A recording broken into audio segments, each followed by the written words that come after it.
Частка 9. Пасля пахавання пана Юрія Алесь хадзіў як у тумане. Дні і ночы, вечары і раніцы нібы слізгаліся па прытомнасці, не пакідаючы на ёй аніякіх слядоў. Ён не ведаў чаму, але не плакаў. Проста часам успамінаў, як бацька сядзеў ля каменя з сярпом і каласамі, як казаў разам з Алесем клятву, як у той сіні дзень, калі запалявалі ваўка, срабрыста трубіў бацькаў рог. Досыць неба і досыць травы, сёння цябе, заўтра мяне. І тады раптам сціскала сэрца, і Алесь хутчэй сядаў, каб не ўпасці на поўны рост. Так, гэта моцна было. Пан Юрый не любіў камянёў, цемры, сцен, і таму яго пахавалі проста над Дняпром у дубовым гаі. Маці так і не выходзіла са сваіх пакояў, у якіх замкнулася за некалькі дзён перад паляваннем.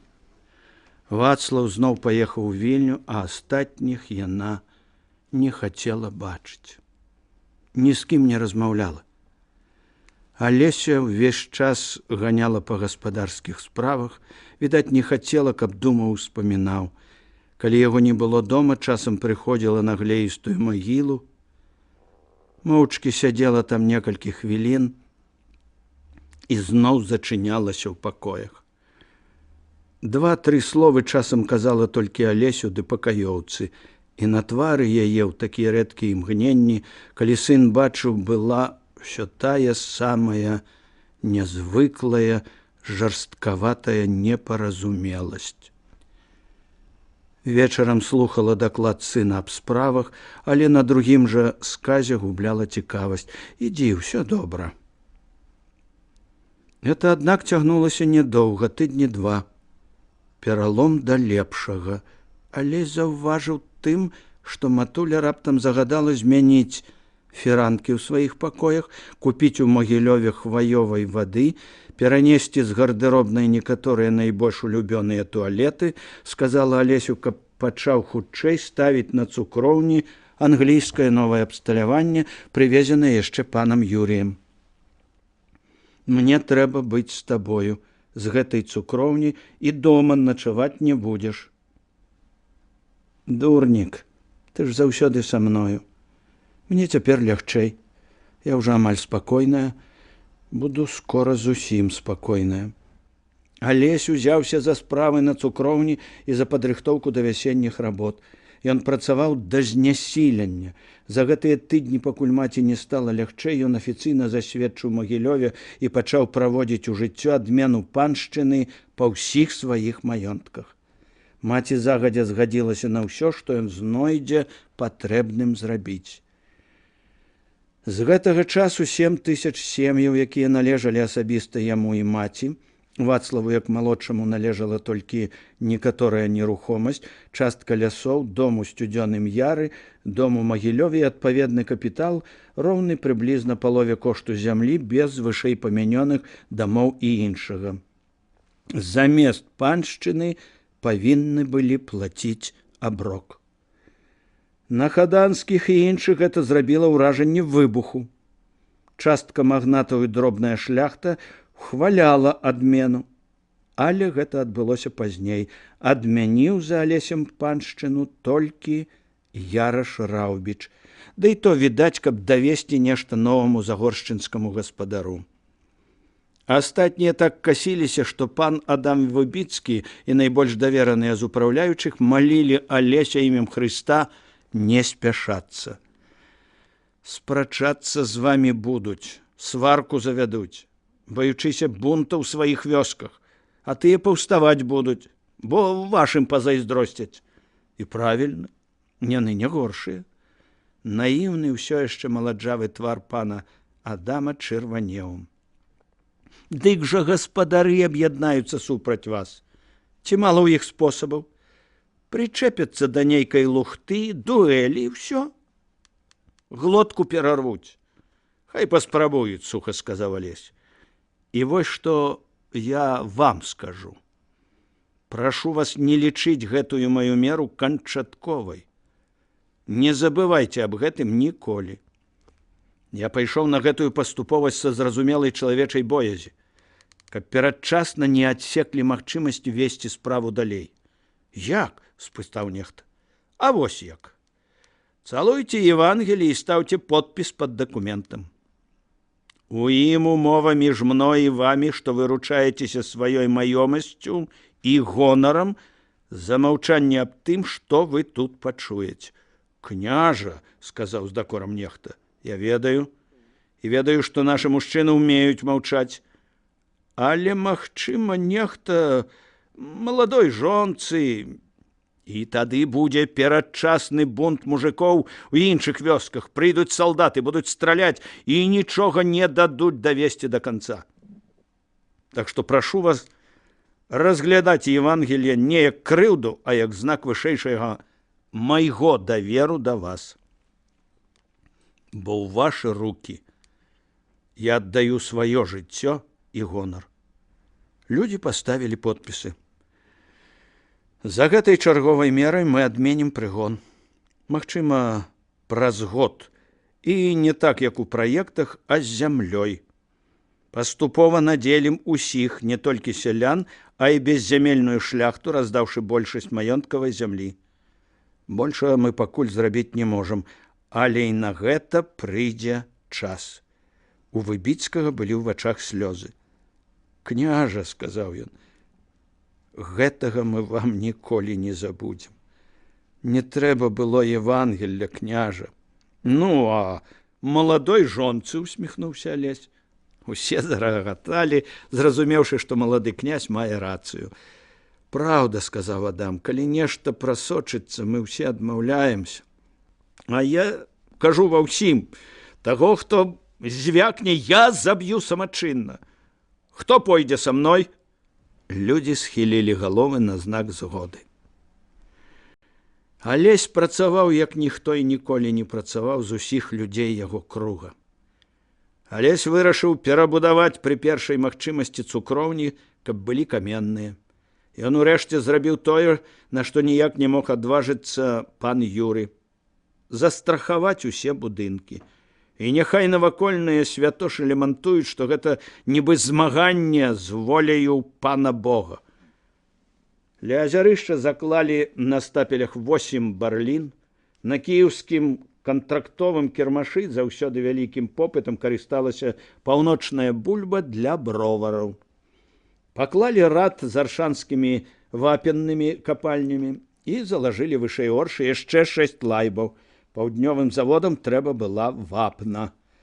Асіплы, асівералы, малады загоршчынскі пан Гойсаў між Сухадолам, Магілёвам і Оршай па мокрым снезе, пад дажджом начаваў у корчмах, прапах псінай ад мокрай, а ў ваўчынай запоны, па цэлым тыдні не бываў у лазні, спаў дарогаю ў васку. Всё адразу. Всё на гэтым тыдні, сёння, зараз, здохнем, калі не зробім. Рызыка? Без рызыкі жыццё не жыццё. Гэты сонны спакой, гэтая абуральная клямант у пустыні беднасць ад безгаспадарлівасці. Яны забіваюць, гнуць у дугу жыцці людскія. У вёсцы Бель, самай закінутай з яго вёсак, за Копусем, адсутнасць промыслаў і неўраджаі давялі людзей ледь не да роспачы. Карчма давяршыла справу гарэлкай, пазыкамі, распустай. Даведаўшыся аб гэтым, Загорскі наляцеў туды, сунуў зубы прайдзі свету карчмару мужыцкі доўг і выгнаў яго з сяла. Жонкам былі дадзены грошы, і пад гэтыя грошы да самага ворыва мужчыны пацягнуліся на аршанскія стапелі, валіць лес і ламаць вапну. Губернатар Александр Беклемішаў выклікаў быў яго да сябе і паспрабаваў крычаць, што яго дзеянні пахнуць разбоем. Пагнаў людзей, збіў карчмара і сядзельцаў. Не на таго напаў, пане Александр. Вось вам вартасць карчмы. А вось падманныя распіскі карчмара на ў5 большую суму. Я не патрабую яе ад казны. І дазвольце мне самому ведаць, што я магу і чаго не магу рабіць у сваіх уладаннях. Спойваць народ я не дам. Раю таксама ўспомніць, што губернская казна дагэтуль вінна нашаму роду за пабудову школ і шлюзаванне друці. Я не думаю, што мне было б прыемна спагнаць гэтыя грошы сёлета, усяго праз год пасля сканчэння тэрміну. Супакойцеся, сумеўся губернатар, чорт з ім, з карчмаром, гэта прайдзі свет. Капейку ў скарб і рубель сабе. Ціхенька прапоўз па наваколлю, а там, як Мамай прайшоў. Вы далі яму месца ў Доўску? У скарбу патрэбны грошы, сказаў губернатар. Скарб справа святая. І вы казалі мне пра разбой, з дакорам сказаў Алесь. Я не раю бы вам трымаць такіх людзей. Я падумаю, губернатар сапраўды вырашыў не сварыцца, бо помніў, чым усё гэта скончылася для Жагуліна, фон Берга і яшчэ некаторых, што заеліся звежам і таму не праседзелі на пасадзе і года. І губернатар сказаў, у беднасці вінавата пасіўнасць тутэйшых людзей, а не мы. Аддалі гандаль у рукі стараверам ды жыдам. Алесь засмяяўся, але так, што губернатару стала ніякава. Прычым тут яны, сказаў Загорскі. У гэтым вінаваты мы з вамі, пан губернатар. Наша нецярпімасць, наша гнілая прадажнасць. І тых, і другіх гоняць за веру. У нас яны калісьці знайшлі прытулак, і мы жылі з імі добра. Нам было дзікавата, што моляцца не так, што адны трымаюць для нас асобныя кубкі, а другія чамусьці раз на год будуюць буданы і ядуць там. Ну і чорт з імі. Кожны вар'яцее па-свойму, але іх знайшлі. За тое, што ксцяцца 2 пальцамі, тройчы рабілі з веткі пустыню, забівалі, палілі жыўцом. За 1 палец здымалі галаву, а яна ў чалавека адна. Раскольнікі — хорошы, цвярозы, працавіты народ. Памяць аб матчысе сваёй, мову, звычаі. Збераглі ж, не растрэслі. То ім у падзяку, забываючы словы Пятра, што абы падаткі плаціў, а маліся як хочаш, мёртвых кастрамі складалі, ды дзяўчат гвалціла салдатня. І іншых дасталі. Полацкіх усіх жыўцом у Двіне патапілі, з дзецьмі маленькімі. Апрычнік Урасе пёс шалёны, грозны Кацюга. Зрабілі ім зямлю гэтую чужой. То чого здзіўляцца? З чужога грабі. Князь, князь, упакойцеся. Вось так, саромеючыся прыпадку гневу, сказаў Алесь. Гэта маё вам, пан губернатар, слова. І не вінавацце нашых людзей пасіўнасці. Яны проста грэбуюць гандлем, таму што гандаль таксама зрабілі разбоем. І яшчэ імя гэтай пасіўнасці — няўпэўненасць у заўтрашнім дні. Губернатар вырашыў ніколі больш не звязвацца з гэтымі людзьмі. З 27 000 дваран губерні 7 000 былі з малодшых іхніх радоў. На розных ступенях сваяцтваў, ды яшчэ столькі ж залежалі ад іх і глядзелі таму з іхніх рук. Ну, да ну іх да д'ябла. Калі малады Загорскі пайшоў, губернатара доўга яшчэ нібы вадзіла. Чорт! Манеры летні версальскія, мова мужыцкая, вопратка разбойніцкая, думкі якабінскія. Але не якабінскімі былі думкі Алеся. Балела душа, бо ўсюды было адно банкрутства. Палі, зарослыя пырнікам, бо не было капеек на жалезную барану, варварская падсочка дрэў, знішчаныя адкідамі ватнай фабрыкі рыба ў пуцейне, бярозавыя прысады і абсады якраз на вапенніках і пясчаных землях, дзе так патрэбна вада, безглузда асушаныя балоты, ад рэзкага зніжэння вадзянога слою пасохлі навакольныя лясы. Страты, страты, страты, грошы пушчаныя на вецер. Лепей бы вы імі печы палілі галовы яловыя. Вёска галадуе, жыве ў цемры, зямля знясілена.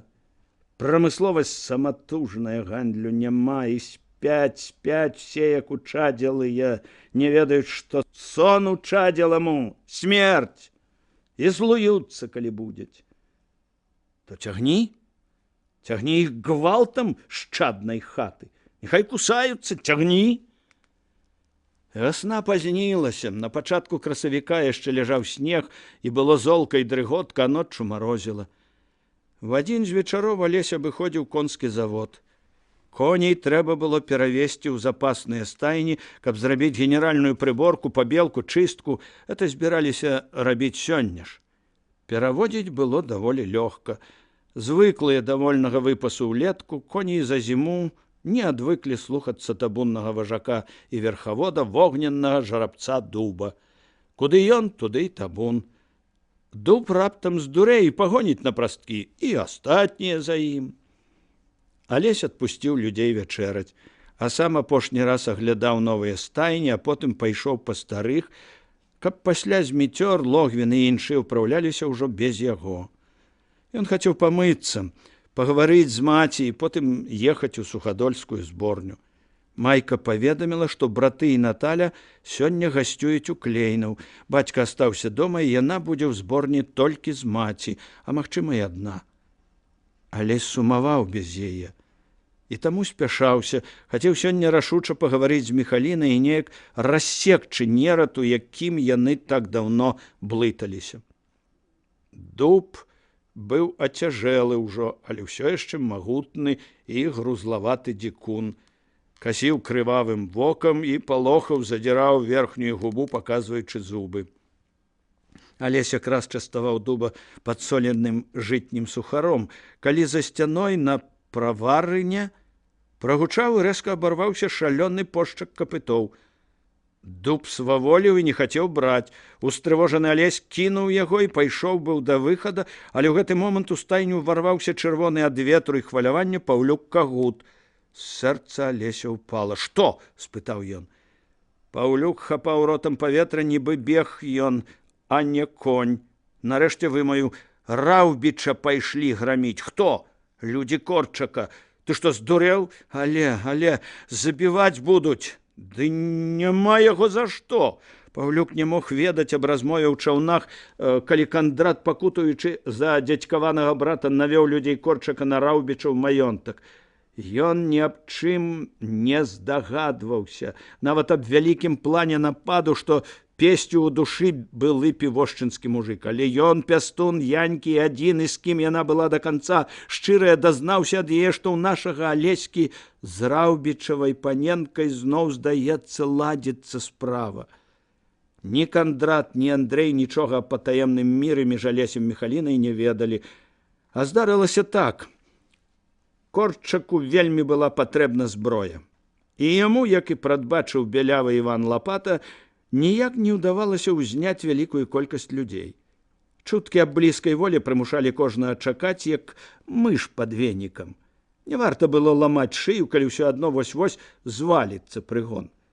Корчак здавольваўся ўсе гэтыя 2 гады рабункам паштовых карет, пагрозлівымі знакамі, чалавек у месцы, стрэльбай труна на бяросці, якія клалі на ганак арандатарам пасрэднікам, ды зрэдку стрэлам у падатковага чыноўніка. Аднаго падранілі, астатнія абышліся лёгкім перапудам.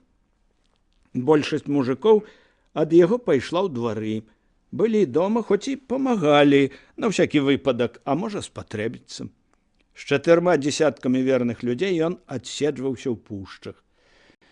Праз яго пачалі казаць не страшны. Яму конча была патрэбна зброя, бо чорны Богдан Война, сустрэўшы аднойчы на лясной сцежцы ўсю гурму, здзекліва паехаў проста на яе, толькі паклаўшы руку на пісталет і свідруючы людзей падазронымі вачыма. Богдана баяліся. Як сам чорт яму памагае, не іначай пярэварацень, і саступілі дарогу. А Богдан з'едліва усміхнуўся, выцягнуў пісталет і кінуў: «На, атаман, возьми на беднасць». Такога Корчак стрываць не мог. Эты адзін ходзіць столькі год. І месяца не пройдзе, каб погаласка не пайшла. Напаў адзін на паліцэйскі пост, застрэліў, коней адбіў, раздаў. І Корчак, памятаючы словы Кандрата, вырашыў: Раўбіч, будучы сваяк хаданскіх, не сцеражэцца, будзе зброя. Ухвала і падтрымка з боку Кагутова, значыць, і азярышчынцаў. На Кроера ісці было не па зубах, у таго ўсё яшчэ сядзелі чаркесы. Вялікага паходу распачаць таксама нельга, войска паўсюль, а Раўбіч не сцярогся. Корчак сяк і так картаваў карты. Выпадала адно – ісці на Раўбіча. Нічога гэтага не ведалі Алесь і Паўлюк. Адзінае пачуццё ўладала Загорскім – неўразуменне. Адкуль ведаеш? Паўлюк, відаць, не падумаўшы, ляпнуў: стаю з кахновай галінкай ля плота, подаўна ўжо. Што? З кахновай? Паўлюк заліўся чырванню.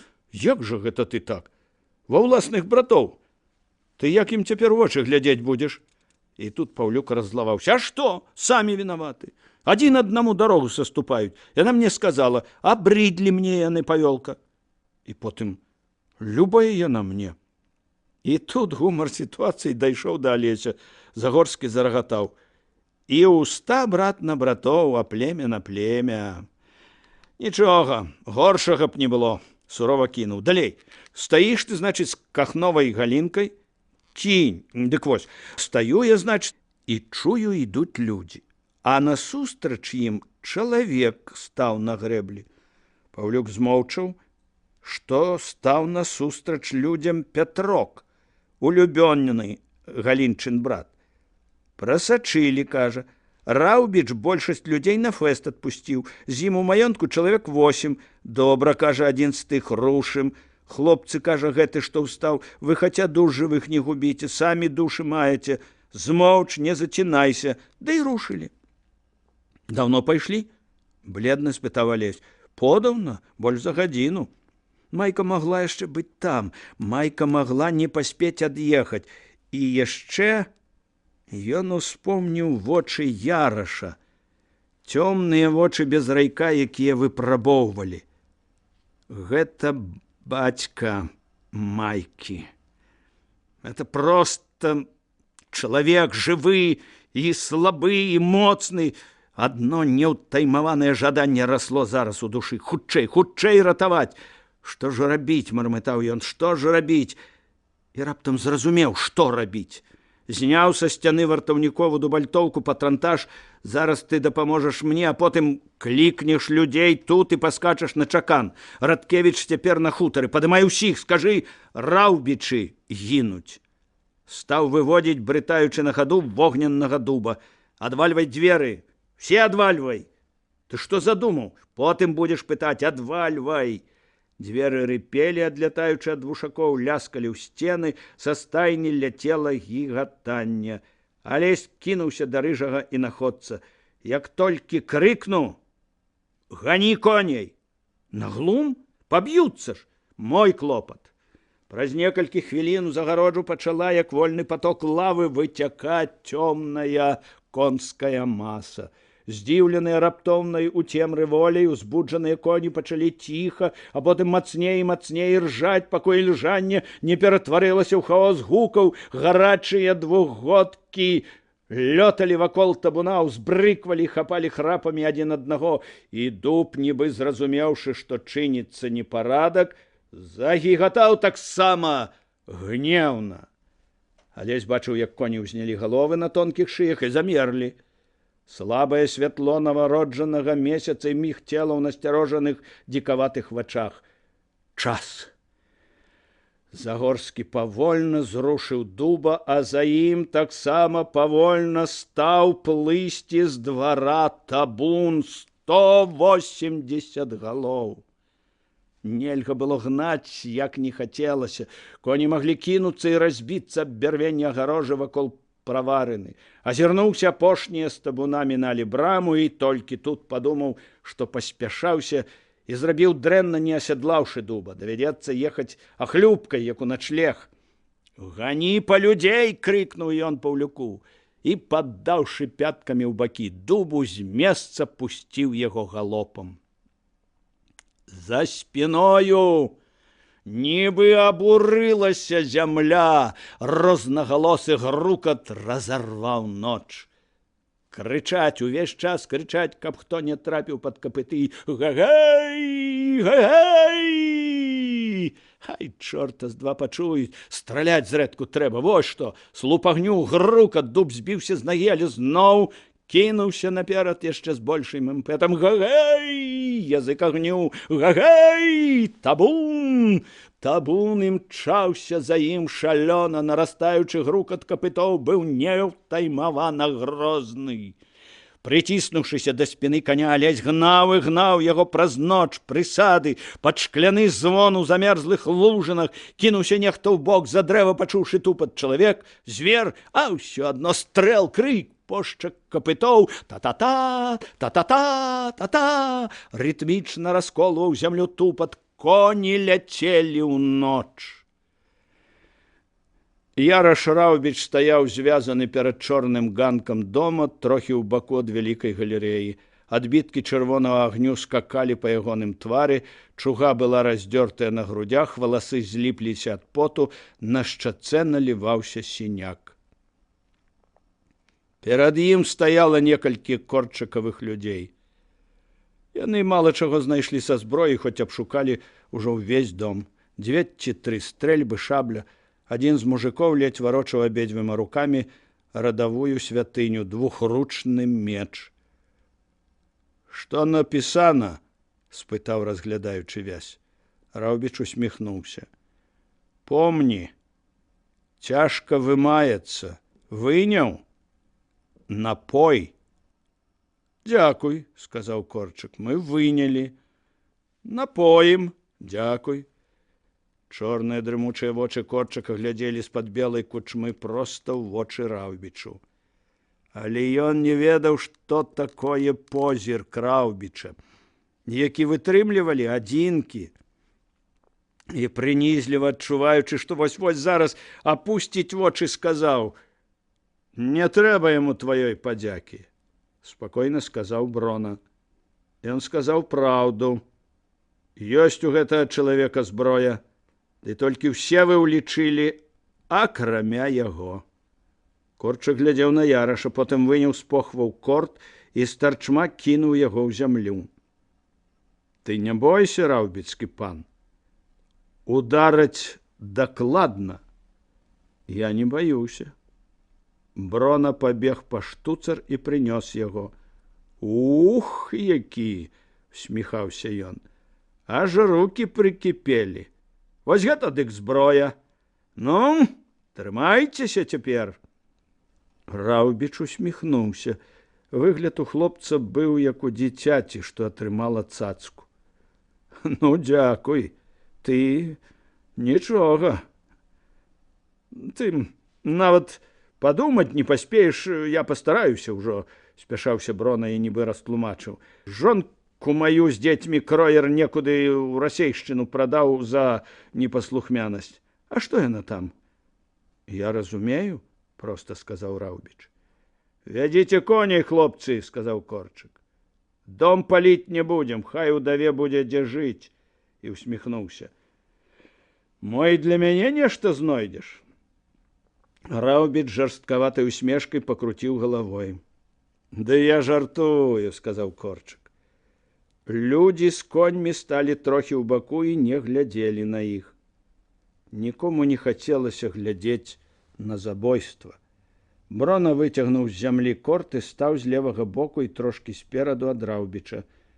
Глядзеў яму ў вочы спакойнымі і чужымі вачыма. «Маліся», – сказаў Корчык. Пан Яраш узняў галаву і, гледзячы на языкі высокага полымя, пачаў чытаць апакрыфічную малітву паноў латнікаў, супраць якой 400 год дарэмна змагалася царква. Беспаспяхова. Бо чыталі яе адзін раз, і потым не было каго караць. Брона слухаў, як падалі словы. Маўчаў і глядзеў чужымі вачыма. і ляцелі ў неба языкі агню.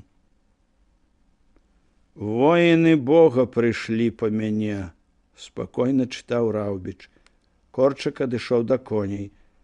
Воіны Бога прыйшлі па мяне, яны прыйшлі, і не самусцілася сэрца маё. Яны прыйшлі, і не здрыгануліся калені мае. Цямноцце было вакол, і ў цемрыве гарэлі твары архангелаў. Як повень блізіліся яны, як лава раслі яны, як ураган раслі яны, як сонца ў час смерці раслі яны. Дзіўны гук нарадзіўся недзе, нібы пачынаўся абвал далёка-далёка. Брона не здзівіўся. Так яно і павінна было быць. Што ж, калі па чалавека ішлі воіны Бога.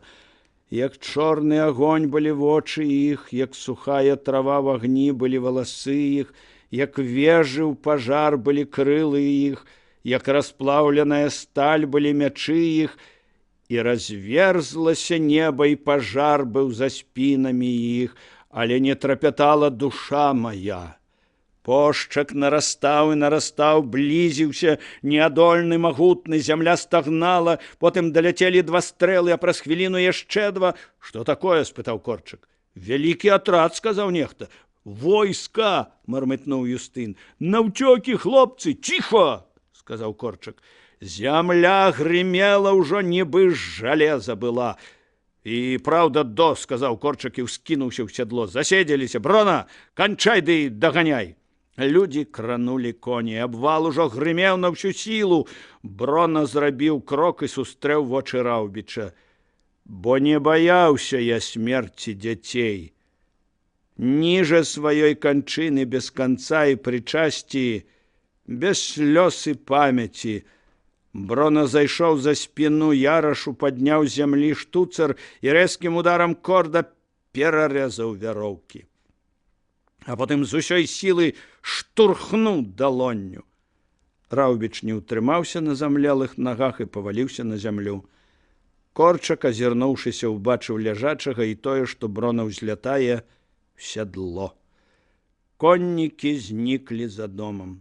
Алесь вырваўся паперадзе табуна на паплавец і ўбачыў разбітыя вокны, пашчапаныя дзверы дома, у іх білі сякерамі, зыркі агонь, але яго нерухомага чалавека. Палалі флігель для гасцей, дом аконама і карэтная, падпаленая, каб было святлей. Рудой, як ільвіная грыва, полымя з гарачым гулам ляцела ў ноч, курчыліся дахі, тысячамі рубінаў ззялі праз вэлюм агні бярвенню. Раўло сыпала іскры, несла, і грозна круціўся ва ўсе бакі, пагражаючы мячом флюгер. Коннік на даху флігеля, гарачая труба паветра круціла яго. Варты жалю маленькі грозны коннік над морам агню. Але скочыў з каня і схіліўся над нерухомым целам. «Пан Яраш! Пан Яраш!» Яраш здзіўлена глядзеў на яго. Потым сеў, паціраючы запясці. «Нічога», – рэзка сказаў ён. «Дзе салдаты?» «Якія салдаты? Я адзін». У гэты момант людзі Корчака скакалі ўжо на тым баку возера. Спяшаліся хутчэй пакінуць між сабою і карным атрадам як найбольш вёрстаў. «Няўдача», – сказаў Корчак, – «ані зброя, нічога. Атрад нехта навёў». Гналі коні як апантаны, і толькі пасля доўгага маўчання Корчак сказаў: «Нічога. Аднаго такі каюкнулі». Брона паціснуў плячыма. «Баюся, што не. Баюся, што ён застанецца жывы». «Ты што?» «Часу не было. Калі я ўдарыў яго, мне здалося, корд напаткаў жалеза». «Бранзалет!» – пахаладзеў Корчак. Брона моўчкі скакаў побач з Корчакам. Ён не шкадаваў ні аб чым. «Воіны Бога прыйшлі па мяне». Ён усміхнуўся змрочна і пагладзіў у цемры варанёны ствол штуцара. Яраш непаразумела глядзеў на Алеся запэцканага з чорнымі пісягамі пад носам, відаць, пакінутымі бруднай рукой. Пад заблытанай чупрынай дзёрзка гарэлі доўгія шэрыя вочы. А салдаты? Ды я адзін. Адзін, уставайце, яны паўцякалі. Раўбіч убачыў успенены табун, што ціснуўся далей ад агню. Перад табуном стаяў, прыціснуўшы вушы, вялізны жарабец і глядзеў на полымя. Конь нябожчыка Юрыя. На ім ён быў, калі папярэдзіў, тады ля кургана. Ніколі не пайшоў бы пан Юрый у закалат. І гэты. Сапраўды адзін. Прыскакаў і садзьмуў іх, як віхурай, і ўбачыў яго на зямлі ад чмурэлага. Яшчэ, можа, падумаў, што самлеў, як баба. Яраш адчуў страшнае прыніжэнне. Ён, мужчына з 8 слугамі, са зброяй у доме, трапіў у рукі гэтым свінням і цэлую гадзіну цярпеў здзек, нібы чакаючы, што гэты шчанюк з'явіцца на дапамогу. Адзін з бескарысным, як лёсачка, драбавіком у руках. Прыскакаў на дапамогу таму, каму помсціў пагардай. Вядома, такім трэба скакаць на дапамогу, хіба яны самі абароняцца. Уставайце. Яны не паранілі вас. Яраш нечакана лёгка ўзняўся, пачаў быў абабіваць бруд з жывата і каленяў і ледзь не застагнаў. Прыніжэнне шматавала яго. Адзін, Божа мой, ратуй мяне ад ганьбы, ратуй мяне ад гэтага ўратавання. Кабалей сказаў тое, што хацеў сказаць. Хутчэй, пан Яраш, могуць вярнуцца нас двое. Всё, магчыма, абышлося б. Раўбіч убачыў бы ў яго ўчынку простую смелае жаданне памагчы бацьку дзяўчыны, якую кахаў. Але ён не сказаў гэтага. Проста ўбачыў Ярашавы вочы і страшэнна здзівіўся. У вачах было нешта бязмернае і страшнае. «Маеш маё жыццё», — глуха сказаў Раўбіч. «Трэба будзе, аддам». «Нашто так?» «Я яго не хацеў». «То хіба не ўсё адно, каму аддаць?» «Пане Раўбіч, я дорага даў бы, каб гэтай дапамогі не было». «Грэбуеце браць з рук?» — абражаны спытаў Загорскі. «Не бяру падачак». «Бацька», — зрабіў апошні крок Алесь. Можа, Раўбіч і зразумеў бы, каб глядзеў у вочы. Але ён глядзеў у бок. «Я ні аб чым не прасіў, ні наогул людзей, ні асабіста вас». Коннік круціўся ў моры агню, і, адчуваючы, што і сам ён такі, Алесь сказаў: «Прабачце.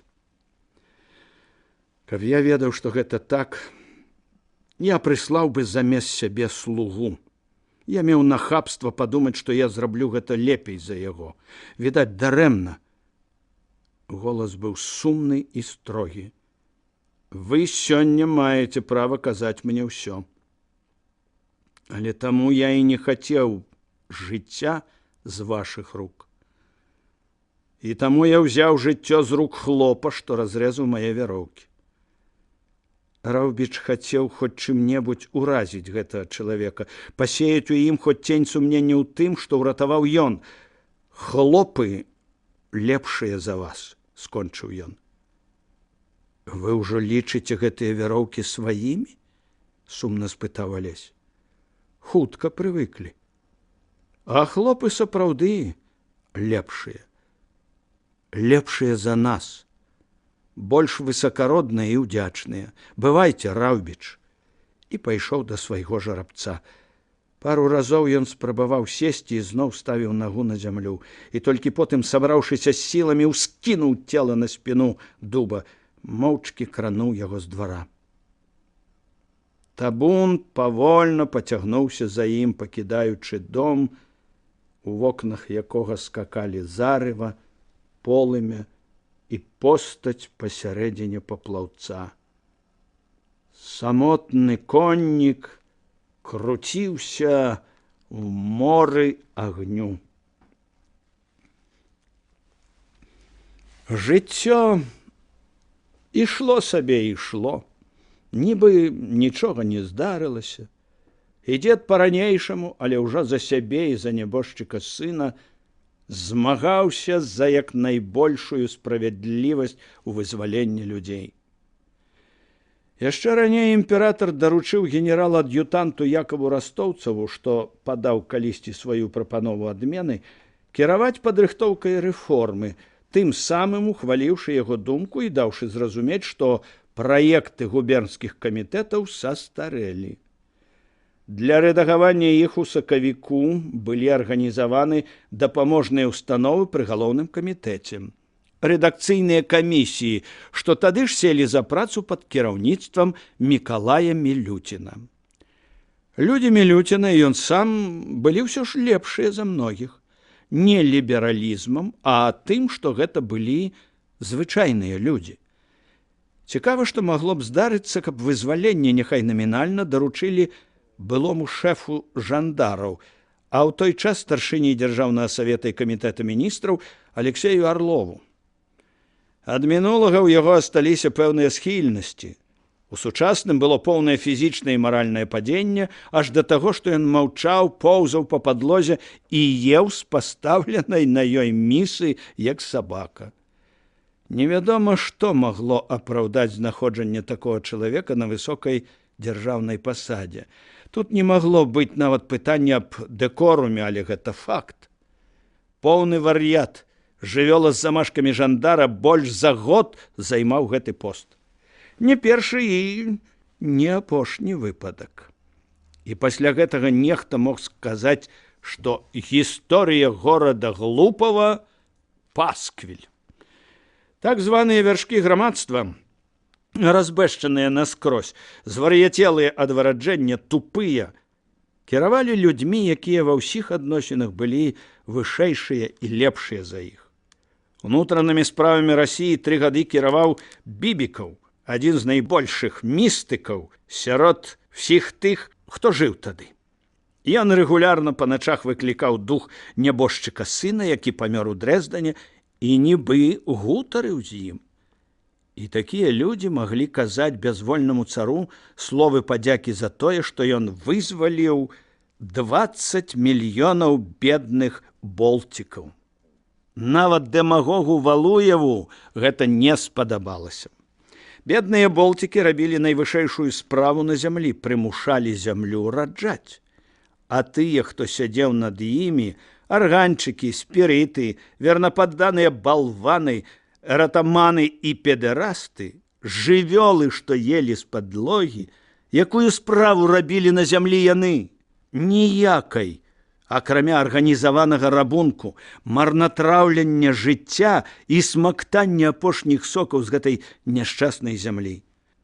Нездарма самыя цынічныя і разумныя, а магчыма і легкаважныя з іх, казалі пра блох, якія шукаюць сабе ежу аж да забароненых месцаў. Растоўцаў таксама быў спірыт і містык. Аднак гэта не перашкаджала яму змагацца за зямныя даброты. Я не ведаю, ці лічыў ён, што цень чалавека на тым свеце атрымлівае у аднаасобнае карыстанне цені тых рэчаў, якімі валодаў на зямлі. Але было падобна на тое. А можа, ён проста лічыў, што іншыя людзі як сабе хочуць, а ён, як у растоўцаў, ніколі не памрэ.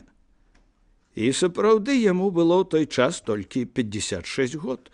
І мінула ўсяго 33 гады, як у казцы, з таго часу, калі ён здрадзіў дзекабрыстам. Ён паспеў стаць мярзотнікам у 22 гады. Калі большасць не паспявае яшчэ зрабіцца нават проста людзьмі, а не тое, што страціць гонар і прыстойнасць. І ён ведаў, што здраджаныя ім загінулі, як і тысячы іншых, сумленныя, часцей за ўсё мала жывуць, а ён існуе. Ва ўсякім разе ён трымаў сябе так, быццам быў бессмяротны, імкнуўся як мага хутчэй здзерці сабе і тысячам такіх, як сам, усё, што магчыма, і больш за гэта з народа, які высачайша даверілі яму. Вежа бурчаў: старая шлюха, Як ён у вочы здраджаным глядзіць. Яны ж некаторыя вярнуліся з астрогаў. Часам даводзіцца глядзець у вочы. Баіцца, каб тыя на сенацкай не стаялі, а ўзялі іх усіх у рукі, Яшку першаму на слупе вісець. Але старой Шлюсе не было аніякай справы да таго, што аб ім думаюць. Ён спяшаўся хапаць як мага, колькі стане сілы, хапаць нават пакідаючы пасля сябе голую зямлю. Яму аставалася жыць, калі пачаліся пасяджэнні рэдакцыйных камісій, 10 месяцаў і 27 дзён. Але ён гроб і дзёр, вельмі нагадваючы таго чалавека, з якога смяяўся пераапрануты анёл казкі, бо той выбіраў сабе на рынку як наймацнейшыя, прынамсі на год, пантофлі, не ведаючы, што заўтра раніцай яго абуюць у іх, кладучы ў труну. Памёр ён 6 лютага 1860 года, нарабіўшы перад гэтым колькі мог злога. На гэтым, уласна кажучы, ён мог бы і скончыць, як усе людзі на гэтай зямлі, але ваяўнічы старец не ўгаманіўся і пасля смерці, спрабуючы насуперак усім законам і натуры і з таго боку магільнай пліты ўплываць на справы асірацелай без яго зямлі. Гэтая не зусім звычайная і пад корань падсякаючая злашкодны матэрыялізм гісторыя адбылася нешта на пачатку студзеня 1861 года. Маніфеста аб вызваленні яшчэ не было, і, зразумела, нябожчык яшчэ блукаў па сваёй кватэры, занепакоены, як жа гэта ўсё абыдзецца без яго. У пакоях былой кватэры Растоўцава жыў генерал-ад'ютант Пуцята, таксама спірыт, чалавек, які выклікаў д'ябла і пагражаў яму, што ў выпадку ідэйных рознагалоссяў ён паскардзіцца на яго обер-пракурору сінода і камітэту міністраў. Па сумяшчальніцтву з містыкай гэты чалавек займаўся яшчэ выхаваннем юнацтва у духу адданасці радзіме і прастолу, таму што займаў пасаду начальніка штаба ваенна-навучальных устаноў, і такім чынам ваенная моц імперыі часткова залежала ад прывідаў, а здані, што насялялі пакоі генерала, ад яго служэння ваеннай магутнасці дзяржавы, а за гэта служэнне Пуцята атрымліваў цалкам матэрыяльную пенсію і сімвалічныя чыны і ордэны. Такім чынам Пуцята на практыцы вырашыў адзінства матэрыяльнага і ідэальнага ў прыродзе. На пачатку студзеня ў пакоях Пуцяты чутны былі дзівосныя гукі. На пытанне, ці не Якаў Іванович, пачуўся трохкратны стук у дзверы, і па пакоях павеяла магільным холадам. Потым магічны аловак даў на зададзеныя пытанні наступныя адказы. «Што табе патрэбна тут?» «Агонь», – адказаў аптымістычна настроены мярцвяк. «Для чаго?» Схільны да рашучых дзеянняў ваяўнічы нябожчык адказаў: «Ваяваць». «Каму ваяваць?» «Міністрам». Пэўна, здань даведалася ў нематэрыяльным свеце аб нечым ганебным для яе гонару, чаго яна не ведала на зямлі. З кім? З падступным князем Канстантінам. Які канец? Вседзяржыцель. Магіла.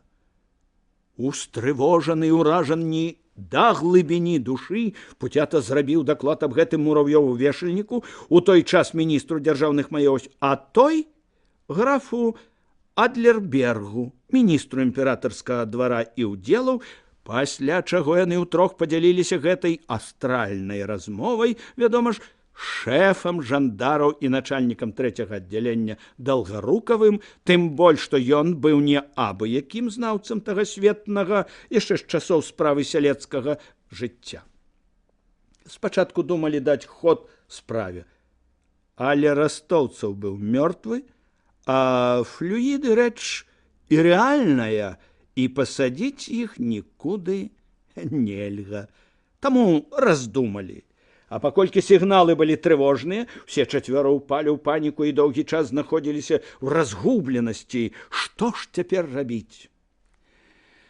Але да скону Растоўцава яшчэ аставаўся час, а рэдакцыйныя камісіі не згаджаліся з ім да канца.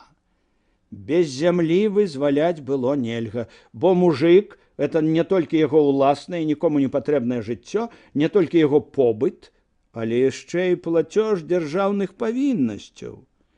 Акрамя таго, улічвалі, што вольнаму бездамоўніку не трэба шукаць сякеры ў сенцах, а касы на другім канцы сваёй сенажаці, дзе ўчора забыўся на яе.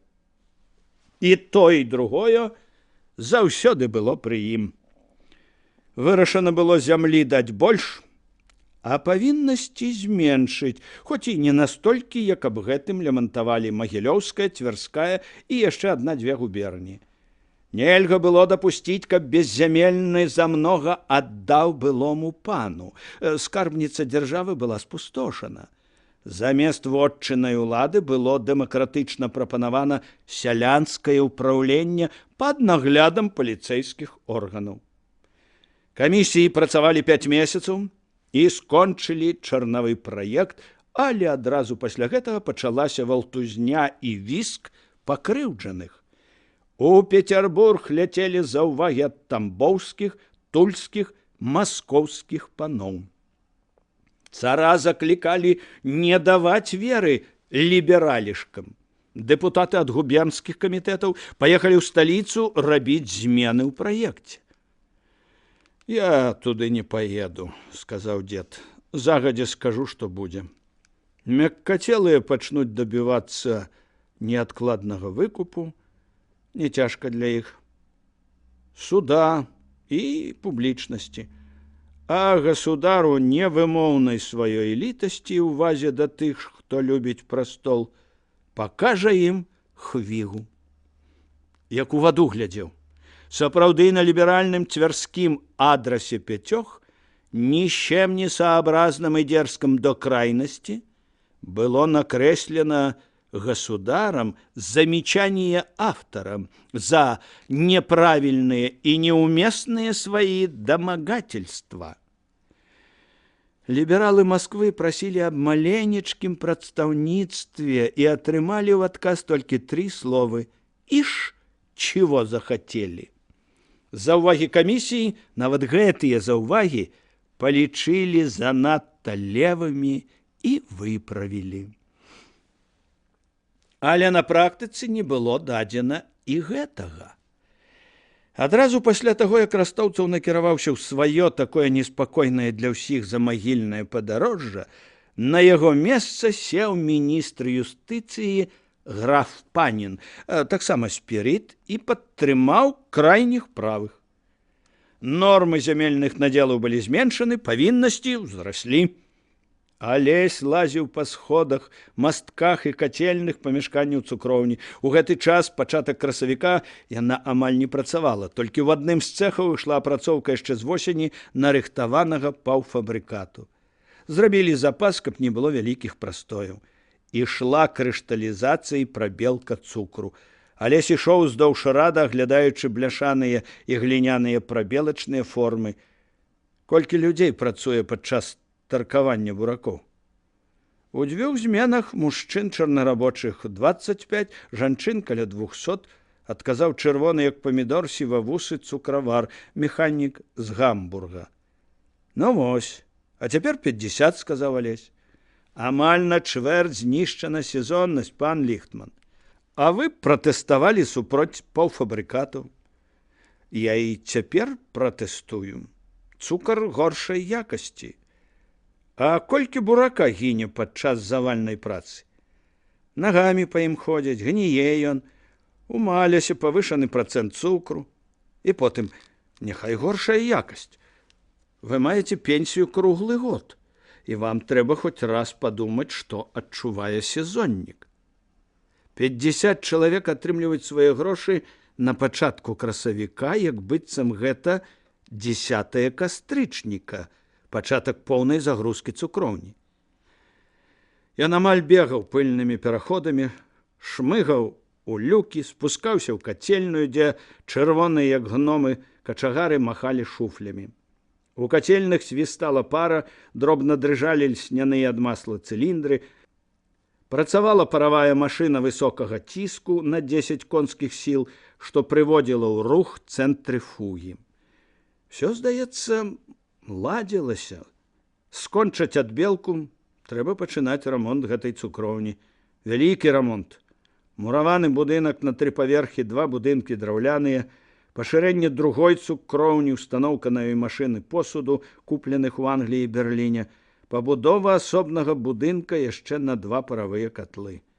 Выбіцкі, немец і майстры ледзь паспявалі за ім. Майстроў на гэтай цукроўні было 5, усе беларусы. Майстра-механік, каваль, слесар, меднік і сталяр. 3 гідраўлічныя прэсы, казаў Алесь. 3, што патрабавалі рамонту. Механік. Механік быў падобны на корч, тупы з выгляду, страшны мужик. Так усе і лічылі. Але Загорскі аднойчы бачыў, як ён, правяраючы каласнікі, адзін у кацельнай стаяў, абапершыся на шуфель і, заліты чырвоным зяннем, заплюшчыўшы вочы і пяшчотна пагойдваючыся, спяваў: «Не для мяне яна вясна, не для мяне Дняпрова повень». Спяваў прыгожым, душэўным тэнарам. «Маленькі з 6-дюймовым пістонам адрамантавалі», — сказаў механік. «2 вялікія, 12-дюймовыя, вось-вось». Але здзіўляўся, чаму гэта большасць людзей нібы саромеецца гаварыць пра грошы і свае да іх адносіны. Гаспадарка, калі ласка, палітыка, мастацтва, траста, халера, хоць зараз. А як грошы, стоп. Вядома, грошы былі агідным металам, нікчэмным металам. Але пакуль што ўсім даводзілася жыць у свеце, дзе без іх не абыдзешся. І не маглі ў гэтым свеце існаваць ні гаспадарка, ні палітыка, ні мастацтва, не пацершыся аб той метал, без якога нічога. А між тым все маўчалі аб ім, робячы выгляд, як бы яго і не было. Героі кніг жылі, нібы ў іх быў неабмежаваны крэдыт. Героі не ведалі, колькі каштуюць боты, целячая нага або фунт вось гэтага цукру. Гэта ж было цікава, бадай, як паэзія, хоць і далёка не высакародна. Грошы часам знішчалі існае. Але што не кажы, гэта яны ж рухалі шматлікімі сіламі на зямлі. Гэта яны прымушалі многіх выдзірацца з балота адсталасці, напружваць розум і мускулы, змагацца. Галоўнае, самае першае ў кожным народзе было тое, як ён урабляе палі, будуе дарогі, наводзіць масты, якія машыны стаяць на яго фабрыках, і ўрэшце, як ён зарабляе, як выдаткоўвае гэты самы агідны метал. Алеся здзіўляла, чаму, напрыклад, любімы Пушкін зусім нідзе не казаў аб тэхніцы, а аб эканоміцы абмовіўся ў 2-3 нязначных урыўках, у той час, як маёнтак Ганчаровых зваўся палатняны завод. А самому паэту даводзілася часта і пакутліва думаць пра грошы. Гэта было вядома таму, што паэты, калі яны сапраўды паэты, хочуць аддаваць сябе ўсім часам і не старэць ніколі. Вернасць была і астанецца вернасцю, каханне каханнем і смерць смерцю, а вось гэтыя 2 чыгунныя беспаветраныя апараты, адзін для выпарвання, другі для канчатковага згушчэння сіропу, давядзецца сёння ж выкінуць на сметнік, а замест іх паставіць другія, новыя, якія таксама з часам састарэюць. І Алесь думаў аб тым, што калі-небудзь, калі нейкі боўдур зацікавіцца ім, Алесем Загорскім, і яго суседзямі, ён проста не здолее прайсці паўз гэтыя апараты, якія Алесь сёння выкіне, паўз паравую машыну у 20 конскіх сіл, магчыма, вартую жалю для яго, для прыводу ў дзеянне таркі і насосаў, паўз другую 15 конскіх сіл, што выцягвае паветра з апарату і пампуе ваду для ўсяго завода. Галоўнае, вядома, будзе для гэтага чалавека не тое. Галоўнае будуць яны жывыя, іх каханне, ярасць, свары, пакуты, змаганне са зброяй у руках, прывычкі, карціны на сценах. Але ён не здолее абысціся без гэтай смешнай яму цукроўні, бо гэта аніяк не другараднае. Бо на гэтым узрасло ўсё ў ягоным жыцці, бо без гэтых катлоў і тарак не было б і Мантаньі у Загоршчынскай галерэі. Нельга было прайсці паўз гэтую апаратуру для варкі соку. Нельга было не адзначыць, што ў кожны дэфекацыйны кацёл уваходзіць гэтага соку 120 вёдраў. Гэта ўсё быў Божа цукар, без якога не можа жыць і мысліць ніводны мозг, ні ягоны, ні таго, хто зацікавіцца ім, ні мозг тых, каму ён будзе расказваць. Можна спытаць, а што ім да з'едзенага 100 год назад цукру? Лухта, цукар і хлеб былі адзінымі вечнымі багамі, якія сапраўды кожны год уваскрасалі не так містычна, як Азірыс і Христос, Адоніс і Тамус усевялікі. Яны ніколі не знікалі, ператвараючыся ў нервы, плоць і кроў. І каб чалавецтва аднойчы перарвала гэтую вечную эстафету, нават каб адзін ён, Алесь, перарваў яе, не было б каму цікавіцца і расказваць, і не было б каму слухаць. Калі б у яго быў талент, і ён, Алесь, пісаў кнігу аб сярэднявеччы, ён не мог бы пакінуць без увагі ні варштатаў, на якіх ткаліся слуцкія паясы, ні тагачасных маслабойняў, ні таго, як і па якіх рэцэптах варылі тады піва. Бо гэтага не бачыў ніхто. Бо, як бы і што ні казалі, галоўным у эстафеце пакаленняў былі не турніры, не аксамітныя плашчы герольдаў, не мудрыя каралеўскія загады, а чалавек, які адліваў сталь для дзіды, ткаў аксаміт, вырабляў паперу, на якой пісаліся загады.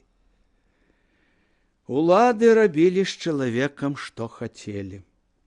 Працаўніка яны прыдушвалі працай і рабілі рабом праз яе. Інтэлігенты яны разбэшчвалі ідыёцкімі кнігамі, атрутай навязанага гультайства, лянотай зноў-такі ператваралі ў раба. А справа ў тым, што кожны чалавек больш за ўсё, нават не адчуваючы гэтага, прагне справы, дзейнасці, веруючага функцыяніравання сярод падобных сабе. Капаць, біцца, пісаць шчырыя кнігі, перакідваць масты, бубнець пад нос навароджаныя вершы, секчы дровы, вучыць дзяцей, змагацца за справядлівасць, біць студні і тунелі, дзьмуць шкло, лічыць і лекаваць. Іначай не варта і жыць. А замест гэтага Гедымін бубніць аб словах «вучыся паміраць» і простым салдацкім плашчы, замест гэтага Боўдур-Рудзін змагаецца за маральную чысціню студэнцтва даносамі і вякае аб кансерватыўных славянах, замест гэтага чысцейшы Раўбіч кажа аб кодексе гонару. Чорта табе, а не кодекс гонару. Я вось зараз полезу пад кацёл і пагляджу, што там з папельніком. Хлусня, рабствавы лжы, хочаце забіць мяне? А я не дамся. Ды я здох бы даўно, каб не працаваў, стаў бы трупам, амёбай, смаўжом. Я шукаю жывога, а вы торкаеце мне і ўсім крыж на Сафіі сусветнае панаванне.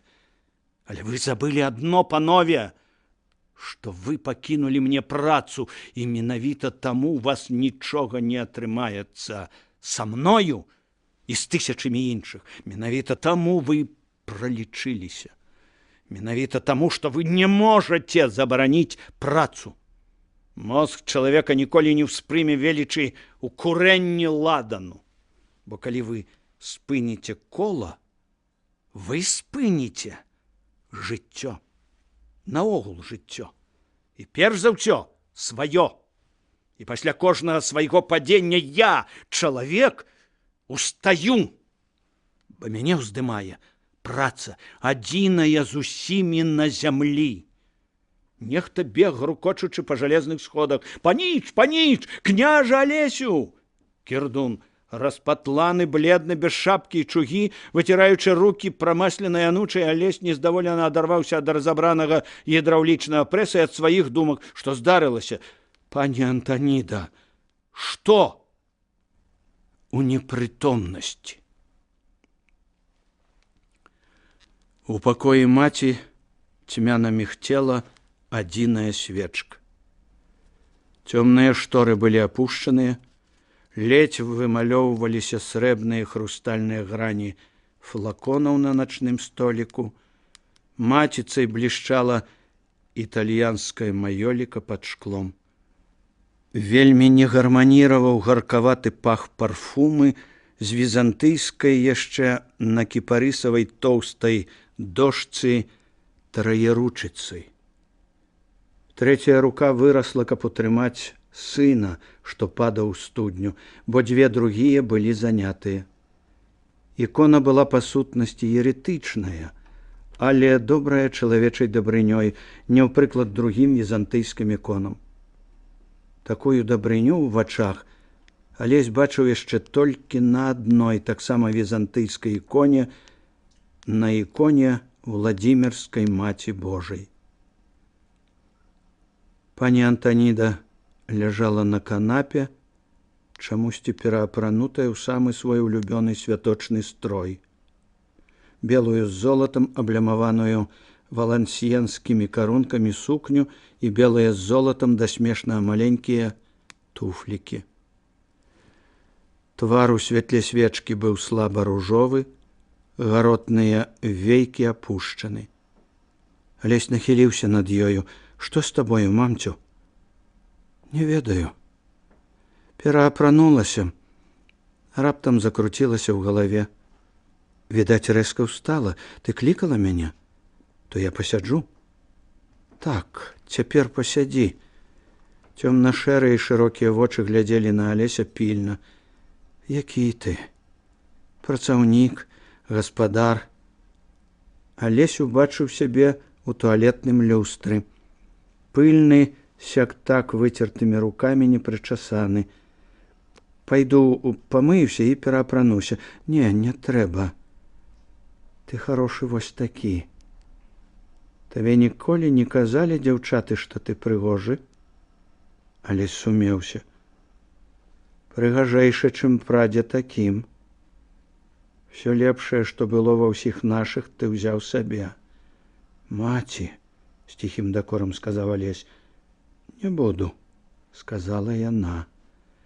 Это я адзін раз у жыцці.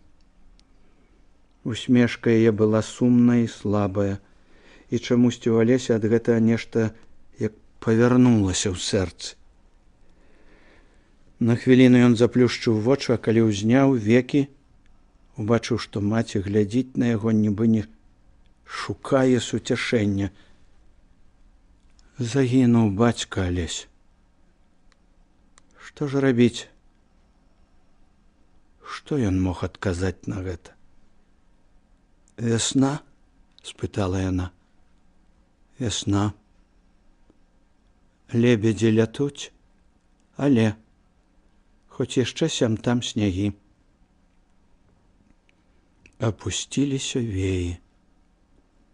Алесь бачыў, што шчокі ў матулі трохі ружавеюць, нібы яна збіраецца з сіламі.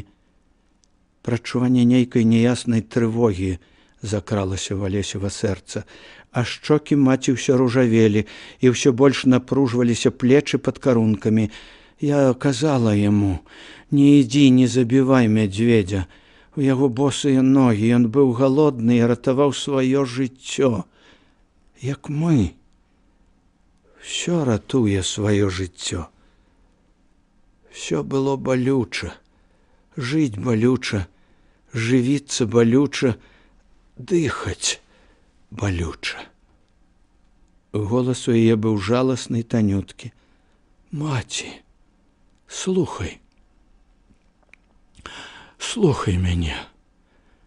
А рыбы як дыхаюць, бязмоўна крычаць на дне чаўна. Вачай, многа рыб. Яны халодныя, недарэчна сказаў Алесь. Яна працягнула да яго руку. Нейкую незвычайную сёння, чамусьці зусім кволую і малую, як і ўся яе постаць руку. Мама, мы разумныя істоты, можа, ёсць і больш разумныя. Твар маці гарэў бы ў ліхаманцы, цёплыя звычайна вочы блішчэлі, неспакойны рот крывіўся, і напружана высока ляжалі на падушцы плечы. Лічым усіх ніжэйшымі за сябе. Гардыня, подлая самаўпэўненасць. Яны, маўляў, не мы, гэтыя звяры, а мы можам сказаць, хто мы і на што. То хто мы перад жыццём? Не нямыя? Нібы адганяючы нешта, яна пакруціла галавой. Яны не гавораць. А можа, мы не чуем? Можа, калі красуе жыта, яно адчувае тое, што і мы, кахаючы. І ў радасці хістаецца з канца ў канец і мяняе колер на лілаваты, бо ўбіраецца і шуміць само сабе. Ты ведаеш, што адчуваюць каласы пад сярпом? Толькі яны не могуць ні ўцячы, ні крычаць. Не дадзена ім. Ну і што? Нам паляцець таксама не дадзена. А мы, глушцы, кажам, можна, бо яны нямыя. І каласы нямыя, і звяры. Адсюль не так ужо далёка і да дзікіх людзей. Яны таксама нямыя, мармычуць невядома што, і мы іх моцныя, бяром як трусяня, ды далонню за вушамі. Жаль раздзіраў глотку Алеся. Прыгон, сказала маці. Адмяні яго, Алесь, адпусці, калі ласка, людзей. Забі яго, Алесь, бо гэта таксама людаедства. Я зразумеў, маці, я ведаю. Маці, відаць, не хацела, каб Алесь заўважыў яе слабасць. Алесь сабраўся з думкамі. Я ведаю галоўнае. Тое, што чалавек павінен жыць толькі для разнявольвання людзей. Ён нікога не павінен хваліць. Нікому не павінен спяваць оды. Бо оды гэта толькі сцвярджэнне таго, што існуе, замацаванне яго на мёртвай кропцы, здрада руху чалавецтва.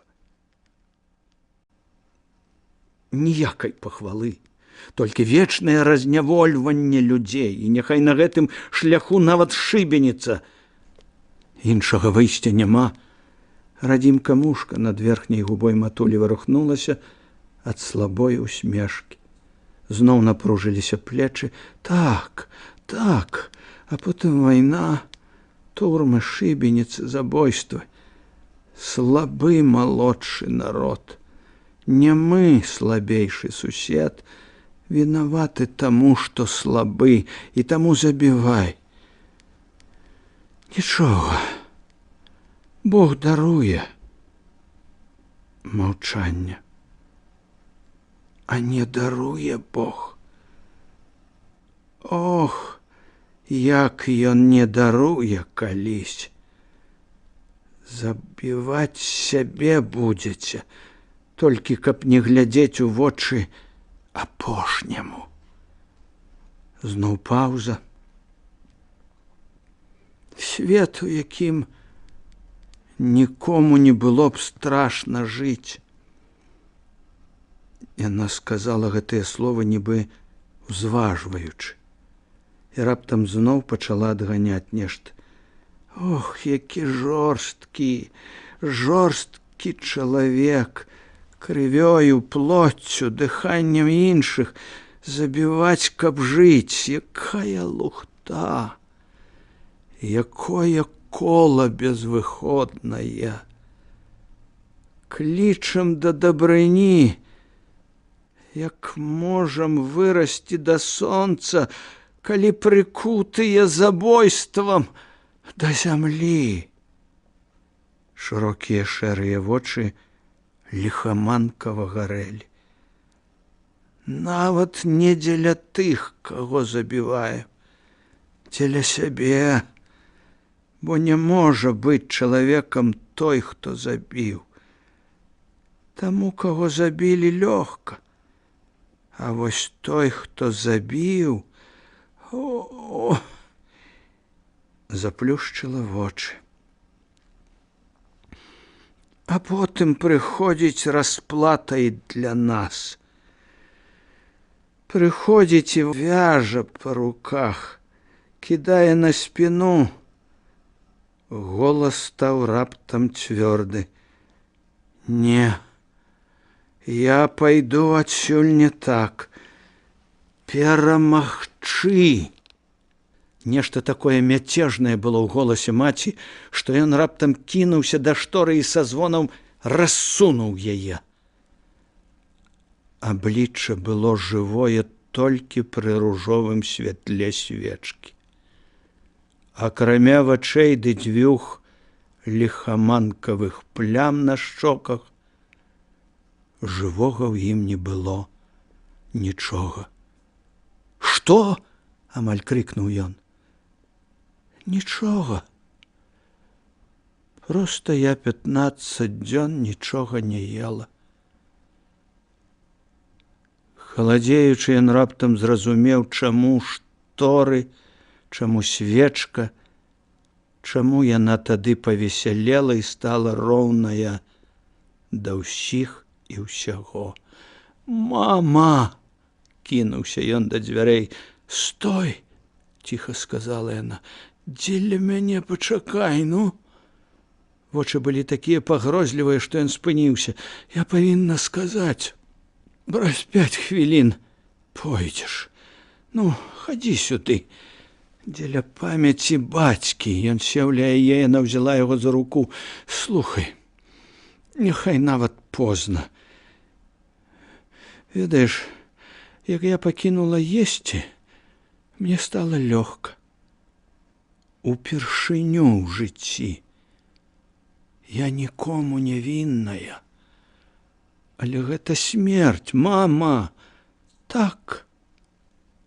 Гэта зачараванае кола. Дарогі, каб вырвацца, чалавеку не дадзена. Або знікай, або забівай. Вар'яцкая прыдумка. І таму мы асуджаныя. Няма выйсця. Мама. Яна трымала яго руку, але нагою ён непрыкметна націскаў на пласцінку начной санеткі ля яе ложка. Націскаў. Сэрца амаль не білася. Я ляжала без рухаў, каб даўжэй думаць. Доўга думала. І вось ён ціснуў пласцінку санеткі, ціснуў, ніхто не ішоў, і ў адчай ад гэтага ён спытаў, на што ты гэта зрабіла? Ты даруеш мне. Ты астанешся моцны, бо ў цябе вялікая высакародная мэта, а я заўсёды была непрыдатная. Цені ўсё. Алесь фізічна адчуваў, як павінен калаціцца званок у пакоі Анешкі. Божа, толькі б хутчэй прыйшлі. На што? Я была прыдатная толькі на гэта. Узбунтавацца. пакараць сябе за ўсіх. Вочы яе лавілі ягоныя вочы. Можа, хоць па кроплі маёй крыві Бог пакладзе на астатніх і даруе ім. Не ведаюць, бо што робяць. Голас раптам стаў амаль пагрозлівы. І ён таксама. Прыкуць такі дух да быдлячай абалонкі. Як ён мог жэрці, як жывёлы, адкідаць, як жывёлы, раджаць дзяцей, як жывёлы, і любіць іх за тое, што забіваюць? Дрэнь! Хіба вінаваты людзі, калі ў помыслах сваіх ім бы жывіцца святлом? І ўсё ж я выпрасіла даравання. Ён націскаў і націскаў пласцінку. Ды што, яны аглухлі там усе, ці што? Нашто ты так? Нашто? Не маем права. І мне страшэнна шкада вас. Бацькі, вацака, асабліва цябе. Ты ўразлівы, тонкі. Ведаю, не маем права, шкада. Можа, гэтымі днямі я выкуплю права на вас. І вы атрымаеце за агульную неяк жыць на зямлі, не несці адказнасць за агульную віну. Варухнулася. Трэба было давесці і за тое, што я сваячка Кроера, і за ўсіх чыста людзей, і за яго беднага, і за сябе. Трэба было давесці, што мы не забойцы, што мы ад адчаю жывём жыццём другіх. Хоць некаму збунтавацца, каб ведалі, што гэта нам крайняя пакута, што людзі думаюць над гэтым. Здаецца, пачыналася трызненне. Вочы глядзелі вышэй яго. Я яго страшна кахала. Страшэнна. Дай Бог, каб цябе так. Дрыжучы, ён схіліўся да яе, яна дакранулася вуснамі да яго вачэй. Ты панясеш мае вочы далей. З вялікім запошнім высілкам дакранулася да яго рукі. Абяцай мне, абяцай, што ніколі без крайняй, бессмяротнай патрэбы не адбярэш жыцця у жывога. Ён кінуў галавой, і тады яна, нібы вычарпаўшы ўсе сілы, апусціла плечы. Толькі тады апусціліся і веі, цяпер спакойныя. На павеках ляжаў блакітны цень. Не памятаючы сябе, ён кінуўся ўніз. Людзі! Лекара! Людзі! Людзі! Але яшчэ раней, чым прыбеглі людзі і лекар, у пані Антаніды пачалася агонія. Дзіўная, спакойная агонія, падобная на згасанне лампады, у якой усё выгарала датла. І яны сядзелі ўдвух у пакоі дзеда. Ён заўсёды спыняўся ў ім, калі прыязджаў за горшчыну. Алесь трохі адышоў, так і не выплакаўшыся. Дзед, ва ўсякім разе, больш не баяўся за яго. Так яны і сядзелі пад адным агульным горам, вельмі стары ды малады. А між імі стаяла пляшка кмяноўкі, ды запыленая быў фуфайцы бутэлька віна. Ведаю, і для цябе занадта. Так вось за некалькі тыдняў. Але ты чалавек. Стой, зачапіся і стой. Ды мяне, старога эгоціста, пашкадуй. Я, Алесь, сапраўды стары. Перад табой будучыня, свае дзеці. А перада мной магіла. І дзяцей маіх няма. Адны самотныя ў вялікім доме. Ты яшчэ пусціш карэнні. А я, як старая таполя, што выпусціла парасткі, а іх пасціналі. А на новыя сілы няма. Адзін астаўся, ды і той. Адзін ты ў мяне. Сохну я, як дрэва абсечанае ды абгарэлае. Ты мяне пашкадуй. Я не буду, дзеду. Але не дарую я сабе. Як мог так паглыбіцца ў сваё, не заўважыць? Кожную вясну і восень заўсёды гэта так было, што яна зачынялася, ніхто не мог бачыць. Але ўсё адно, як я мог дапусціць? Не памагло б, наліваў дзед яму віна, а сабе кмяноўкі. Яна ўсё адно зрабіла б гэта. Параненае сумленне, сыне. Дзед маўчаў. Што ён мог сказаць? Ён картаваў думкі. Нейкае зусім цёмнае, нібы асенняе, было неба панад паркам. За акном месяц шалёна імчаўся над нерухомымі гмахамі аблокаў.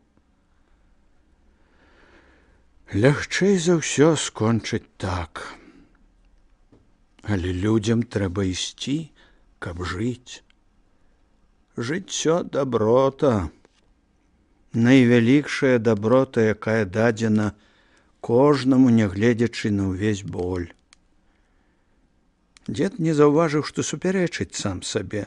Ён проста казаў простыя думкі, як усе людзі. Можа, якая і суцешыць. Каб жыць. Асабліва тым, што самі кідаюць зерне, што даюць яму расці, што змагаюцца за каласы. Іначай нівы заглушыла б пустазелля. Што зробіш? Трава лепей адрастае, калі яе косяць. Дзед зноў наліў і задумаўся. Выпі, сыне. Я доўга жыў. Мяне назвалі б вар'ятам, калі б я сказаў, ну, хоць бы пра катлы на цукроўні. Прэс круцілі рукамі. Лухта. Думка дзеда кідалася ў прыцемках. Вось парастак бульбы ў склепе. Жоўты, бледны. Ці цыбуля, таксама жоўты, без смаку. А пакладзі цыбуліну без зямлі, без вады на акно. Парасткі стануць зялёныя, з'явіцца аднекуль горыч. Значыць, ёсць жа нешта ў святле. То няўжо мы дурней за цыбуліну? І сапраўды навучымся з часам рабіць хлеб з сонца. І людзі стануць жывіцца святлом. З часам, горка сказаў Алесь, затое назаўсёды і стане добра. Спачатку людзям, потым жывёлам, потым раслінам. Хадзіце сабе, смейцеся, бегайце сабе, скачыце, лётайце, слаўце жыццё, каласіцеся сабе, зелянейце. Вочы вежы мякка свяціліся з-пад суровых павек. А ты, чалавек, стой, стой, не падай. За ўсіх стой. Спачатку за людзей, потым за ўсіх, хто дыхае і шуміць. Доўга яшчэ стаяць. Крывава, а ты стой. Нават пры сваёй пранізлівай жывёльнасці стой. Жывёла, а стаіш. Это з цябе все грахі ды на святасць вялікую. Месяц імчаўся між непарушных хмар. Сосны на доўгай кручы бачыў? Спытаў дзед. Алесь успомніў. Імклівы, дрыготкі, як страла ў палёце Дняпро. Доўгае з вярсту і высокае, сажняў 50 урвішча. Крывава-чырвоная гліна, і на строме карэннямі ўгору і свежымі шатамі ўніз сосны. Вісяць. Бітыя, страшна скарлючаныя, перавітыя, непрыступныя, самотныя, няскораныя ў сваім жаданні жыць там, дзе не здолеў і не захацеў жыць ніхто. Але гэта мы. Слабая абарвецца, всякае іншае абарвалася б, акрамя нас. І ўсё. Да апошняга каменя запомні. Праз некалькі дзён побач з магілай пана Юрыя паявіўся другі курган, які месяцам пазней аброс зялёнай травой. Басак Яроцкі адразу з пахавання ўзяў Алеся да сябе, не даўшы нават вярнуцца ў папусцелы дом. Няма чаго табе там рабіць. Я, можа, да дзеда, дядька Петро. Пастрыжны яшчэ больш пачырванеў. Вы там мудрагеліць будзеце. А табе зараз тая мудрасць. І дядька выразна кашлянуў, адным выглядам лепш за ўсякія словы, паказаўшы, як менавіта зараз патрэбна Алесю тая мудрасць. Ехалі конна па раскіслай зямлі. Вясна пазнілася, і толькі зрэдку між хмар праглядаў гарачы, малады, сіні шматок неба. Сорам! Кароткія вусы дзядзькі варушыліся. З самага пастрыжэння запрашаў да сябе. Хай сабе гэтых розных там поутру праснуўшись няма. Я табе не імператрыца Анна, я салдат. Поутру праснуўшись была улюбёная страва імператрыцы Анны. Рабілася яна з бычыных вачэй, і дзядзька заўсёды ўжываў гэтую назву, калі казаў аб разнасолах і прысмаках сапсаванага густу. Дядькава бурка, на якую на ўсе вочы глядзелі хлапчукі наваколля, пахнула тытунём, як і парадны мундзір. Гэта была вопратка толькі на самыя важныя выпадкі жыцця. Ладны і сівы ён ехаў на сваім коніку проста, як ездзіў, напэўна, і пад кулямі. Алесь быў удзячны пастрыжному, які не дазволіў яму зайсці ў апусцелы палац. Всё разумеў стары. Сказаць часам не мог, але разумеў усё. Дзіцячыя сінія вочы без прыжмуру проста глядзяць на неба. Бачыш, жаўрук, як на ніцы. Ты не ведаеш, Алесь, дзе яны начамі хаваюцца. Марозіць жа начамі. Я ляжанку кожны вечар палю на старыя косці, люблю агонь. Здаецца, чым утапіцца, то лепей бы в агні. То не ведаеш дзе? Дастаў куртатую трубачку, капшук і запіпчыў. Тром падварочваў храпу ад тытунёвага дыму і касіўся на басак Яроцкага разумным вокам. Гаспадар не курыў. Што за тытунь такі прыемны, дзядзька? Ты лічыш, што толькі багатыру прыемны тытунь курыць? Усміхнуўся дзядзька. Выкручваемся і мы, да яшчэ як. Дарагое жыццё, яно у дурняў бывае. Не, сапраўды. Тытунь хорошы, это правда, турэцкі. Але нават самы танны тытунь, які мы, бывала, курылі там, калі армянін не прыедзе, можна зрабіць. Ого! На твары ў Пятра была раскоша. Да мяне, бывала, ўсе бягуць. У Яроцка запасы старога. Яроцкі зберажэ хоць не скнара. І не ведаюць, што я нават з карэньчыкаў магу табе такую кабу гавану, ён так і сказаў, звярнуць, што тамтэйшыя індусы 7 вёрст будуць за канём бегчы ды нюхаць. Індзейцы, дзядзька, ну індзейцы. А ўжо з сапраўдным тытунцом, то я табе скажу, і вежа такога не нюхаў, што я магу зрабіць. Як? А звычайна. Хатні тытунь, вядома, ну, даглядзі як след. Это грунт, а потым рыхтуйся кабу гавану рабіць. Яроцкі піпчыў, быццам ладан і смірну курыў невядомаму богу. Чакай, пакуль зацвіце белы баркун. Не тая жоўтая падла, што ў засуш палі катуе, а ягоны белы брат. Сачы, каб пчолы палёталі сама больш дзень, каб лішне не выпілі мёду.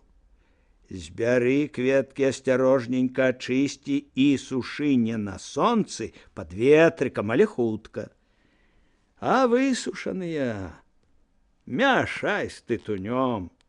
Спачатку нямнога, бо звыкнуць трэба, бо гэта курыць, як у кветках заснуць. І сон, і лёгкасці, і думкі прыходзяць адчайныя, нібы кожную хвіліну ты з персідскай царэўнай можаш ажаніцца, ды пляваць на ўвесь свет. Дурман? Не, проста бясшкодны мёд. Так проста. Хе-хе-хе, сказаў Яроцкі, бачыш, што ў капшуку на дне? Ну, камяк нейкі. Гэта вераснёвы жоўты антон, парэзаны, ды ў сітаватую тканіну загорнуты. Панюхай. З капшука павеяла хорошым тытунём, мядовым летнім полем, асеннімі садамі і яшчэ чымсьці. А гэта, спытаў Алесь, якое прыемнае, як запушчаны сад у чэрвені. А гэта другое, аб чым хацеў сказаць. Ружы не ў кожнага ёсць, то шыпшыны ў поўнай квецені набяры, падсушы ды мяшэчак у скрынку з тытунцом і пакладзі. Вы мах, дзядзька, я шмат такога ведаю.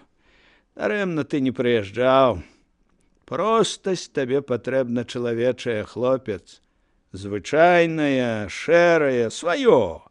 Хай неразумнае, парэпанае, але сваё. Як продкі жылі. Былі багатыя, а на мулкім спалі. А? Ды не чужы ты мне. Дзяцей у мяне няма.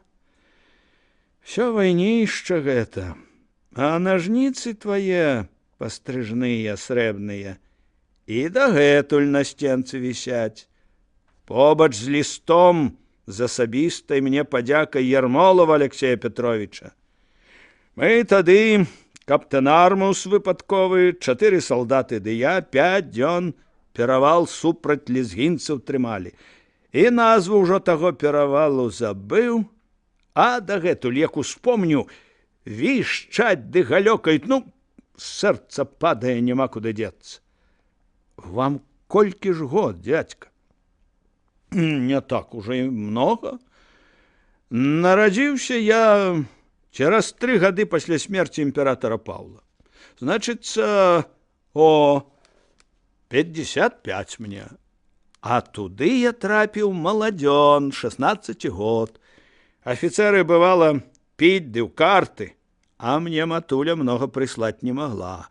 Ды і прагуляўся б я. А з салдацкай казны пазычаць, гэта Бога забыць трэба. Ды нецікава гэта мне. То я уперся, куплю. Па-нашаму не ведаю, як табе і растлумачыць, але вязкая такая, дрыжыць, як наша студзена. Але не з мяса, а з дыннага, здаецца, соку ды цукрам абсыпаная. Ну, словам, рахат лукум. Ды сяджу, ды зубы ў мяне быў смале, вязнуць, а сам гляджу на горы. І здаецца мне, нібы зусім яны не з каменя, а з блакітнага вэлюму і лёгкія, аж пустыя знутры, як шатры. Вось, палятуць. Пасуровеў злёгку. Толькі спачатку яны такія і былі. Ну і як вы там? 7 год быў в асобным каўказскім корпусе пры Алексею Петровичу, доўгія яму гады. Жывы яшчэ. Пакрыўдзілі яго, а мужик які быў. Леў, баяліся яго вярхі. Чуткі сярод салдат хадзілі, абы закалат, а мы ўжо яго на штыках данясем да трона. Як на штыках? А так, штыкі ў парусіну ды на плечы. А на парусіне генерал, каб вышэй, а вакол салдаты ды сцяганосец. Мяне ён помніў, хоць і не дужа адзначаў. Не цярпеў ён гэтых дрындушак ні на сабе, ні на іншых. І правільна, ганарыцца тут няма чым. Прысяга, вядома, іначай кожнаму салдату праз 25 год нячыстую, а галаву сячы б трэба. То Алексей Петрович гэта разумеў, не тое, што Паскевіч. Той за Еревань ды Арзурум мне таксама ліст ды зброю, кінжал ды асабістую шаблю ды крыж, а я гэта ўсё в скрыні трымаю. Выбіў люльку, крэкнуў, нібы глынуўшы чарку. Пасля праваяваў я год з лішнім з Паскевічам Іванам Фёдоровичам. 8 год было ўжо маёй службы. Адзначыў ён мяне пасля таго, як мы крэпасць бралі. Як бы яна... і гэта забыў. Але пакрыўдзіў ён мяне там моцна. Шпуры, кажа, трэба весці ды ўзрываць. А я яму, дазвольце сказаць, не трэба гэтага. Прыдатная крэпасць. Нам спатрэбіцца. Войска многа, пакіньце яго аб цугах, ды з морам яе. Шкада крыві. А ён, вы баіцёся, здаецца? Графства дурное. За такія словы дурніла салдат, дзей не трэба, на смерць ідзе. Яроцкі казаў глуха і неспакойна, нібы аб тым, як яны ўчора паабедалі. Я пайшоў.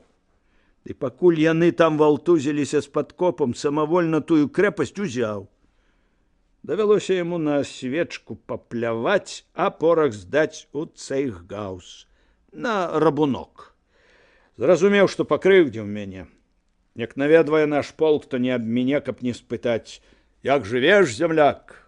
Ды і па імю, па бацьку, усміхнуўся. І вось хоць што кажы, хоць і наш беларус, а не любіў я яго, нябожчыка. І тады, і цяпер.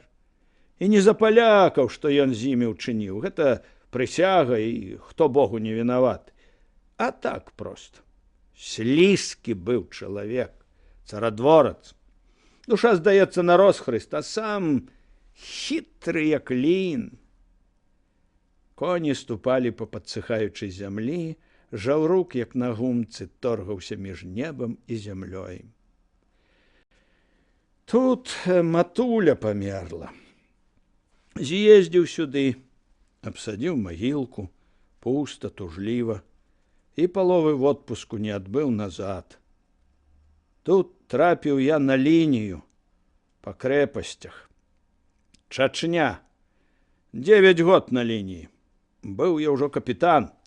30 год мне было, і 14 год я служыў, калі стаў над Дагестанам і Чачнёю Шаміль. Па-нашаму, ці то цар, ці то мітрапаліт, па-іхняму імам. Імаць нашых, значыцца, пастаўлены. Ну і тут пачалося. Божа ж мой! Б'юцца людзі, паляць, рэжуць. Сінія вочы Яроцкага пацямнелі, хрыплаваты бас прыглухнуў. З генералам Галафеевым у Чачню хадзіў. Лік сутычкам згубіў. Крывішча лілася. В 49-м годзе было мне 45. А праслужыў я 29 год. Зранены ўвесь, як стары воўк. Пайшоў я ў чыстую, з пенсіяй ды з чынам маёра. Хутка жылі людзі, Хутка зношваліся. Ды я вырашыў. Хопіць. Трэба і пажыць. Выслужыць многа я больш не мог. Служылі з нашых адзінкі, сувязяў няма. Ведаў асаблівых таксама няма. Далей служыць не было сэнсу. А такіх армейцаў было там 300 беркаўцаў, ды яшчэ напарстак. А смеласць? Не быў я смелы, ніколі не быў. А нават каб і быў, то сярод нас, кіслай шэрсці, смялейшых за мяне было б, як да Тыфліса зарыванне ракам ставіць. Ды я і ўзрадаваўся чыстай, шчыра кажучы, непамысна мне на душы стала. Дзядзька зноў закурыў. Залілі мы гэтыя сінія горы чалавечай крывёй.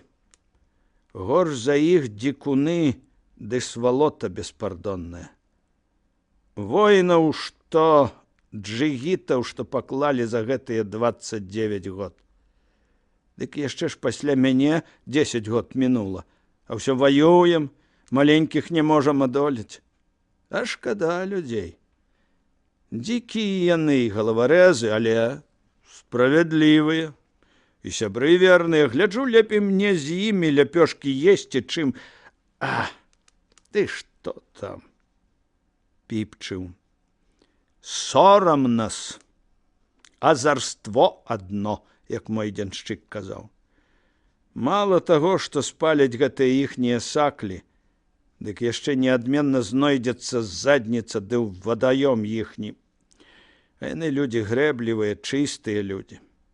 Яны нават там абыходзяцца са збанам вады. Рукі і твар мыюць 5 разоў на дзень, не раўнуючы, як мы. А я табе скажу, такіх чыстаплотных, як мы, это яшчэ пашукаць. Немец не такі, ангелец не такі. Ну, вось і гэтыя такія. Я з імі мірыўся, яны мяне нават паважалі, мірныя. Кажу ім, барана адганіце, войска пойдзе. Ведаю, з імі па-добраму, каб не галелі, то яны нямірным не скажуць. А ў мяне і сярод іх былі сябры. Ды якія? Сам Граза Мехмед Хаджа, чеченец быў. Мамакай Абрек, Муса Інгуш, Ахмед Бек. Дядька ціхутка зацягнуў гартанную песню. Гэта па-іхняму азначае, мы нарадзіліся ў ноч, калі ваўчыха прывяла шчанюкоў. Мы атрымалі імя, калі рыкаў на ўсходзе сонца барс. А смелыя мы сталі ў гарах, дзе лавіны вісяць над галавою, як смерць. Праклён гэтым князям, яны калматыя і бурыя сабакі. Як дажывем да вясны, крывёю іх прымусім. Развёў рукамі. Ну вось, і скажы ты, на што? Скалы гэтыя спатрэбіліся, бедныя скалы. Сваёй зямлі мала. У гэтых чыстенькіх белых пакоях разам з Алесем жылі спакой і мір. Жылі ўжо 8-й дзень. Абкружаныя садам 10 пакояў пад зялёнай ад моху гонтавай страхой. Нізенькія вокны, абведзеныя сінім, вясёлкавыя ад старасці кафлі напаленых групак, печка на кухні, размаляваная паяском, дзяўчаты з каромысламі і коннікі. Дзверы не толькі прамавугольныя, але сям-там для прыгажосці і разнастайнасці з паўкруглым верхнім ушаком. Не паленаваліся пары цягнуць тоўстую дубровую плаху.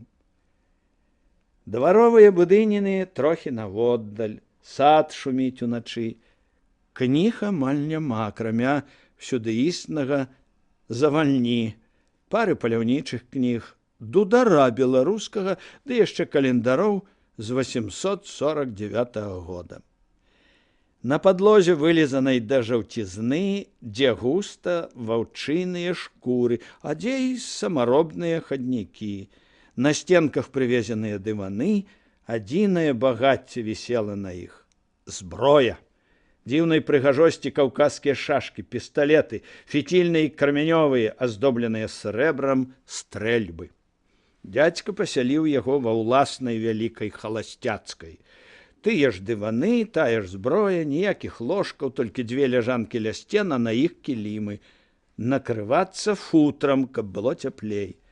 Вялізны медны рукамыйнік, араб на гадзінніку варочае маціцовымі вачыма, ды яшчэ столік, ды на ім віно і закуска, калі ўначы зойдзецца жывот з голаду.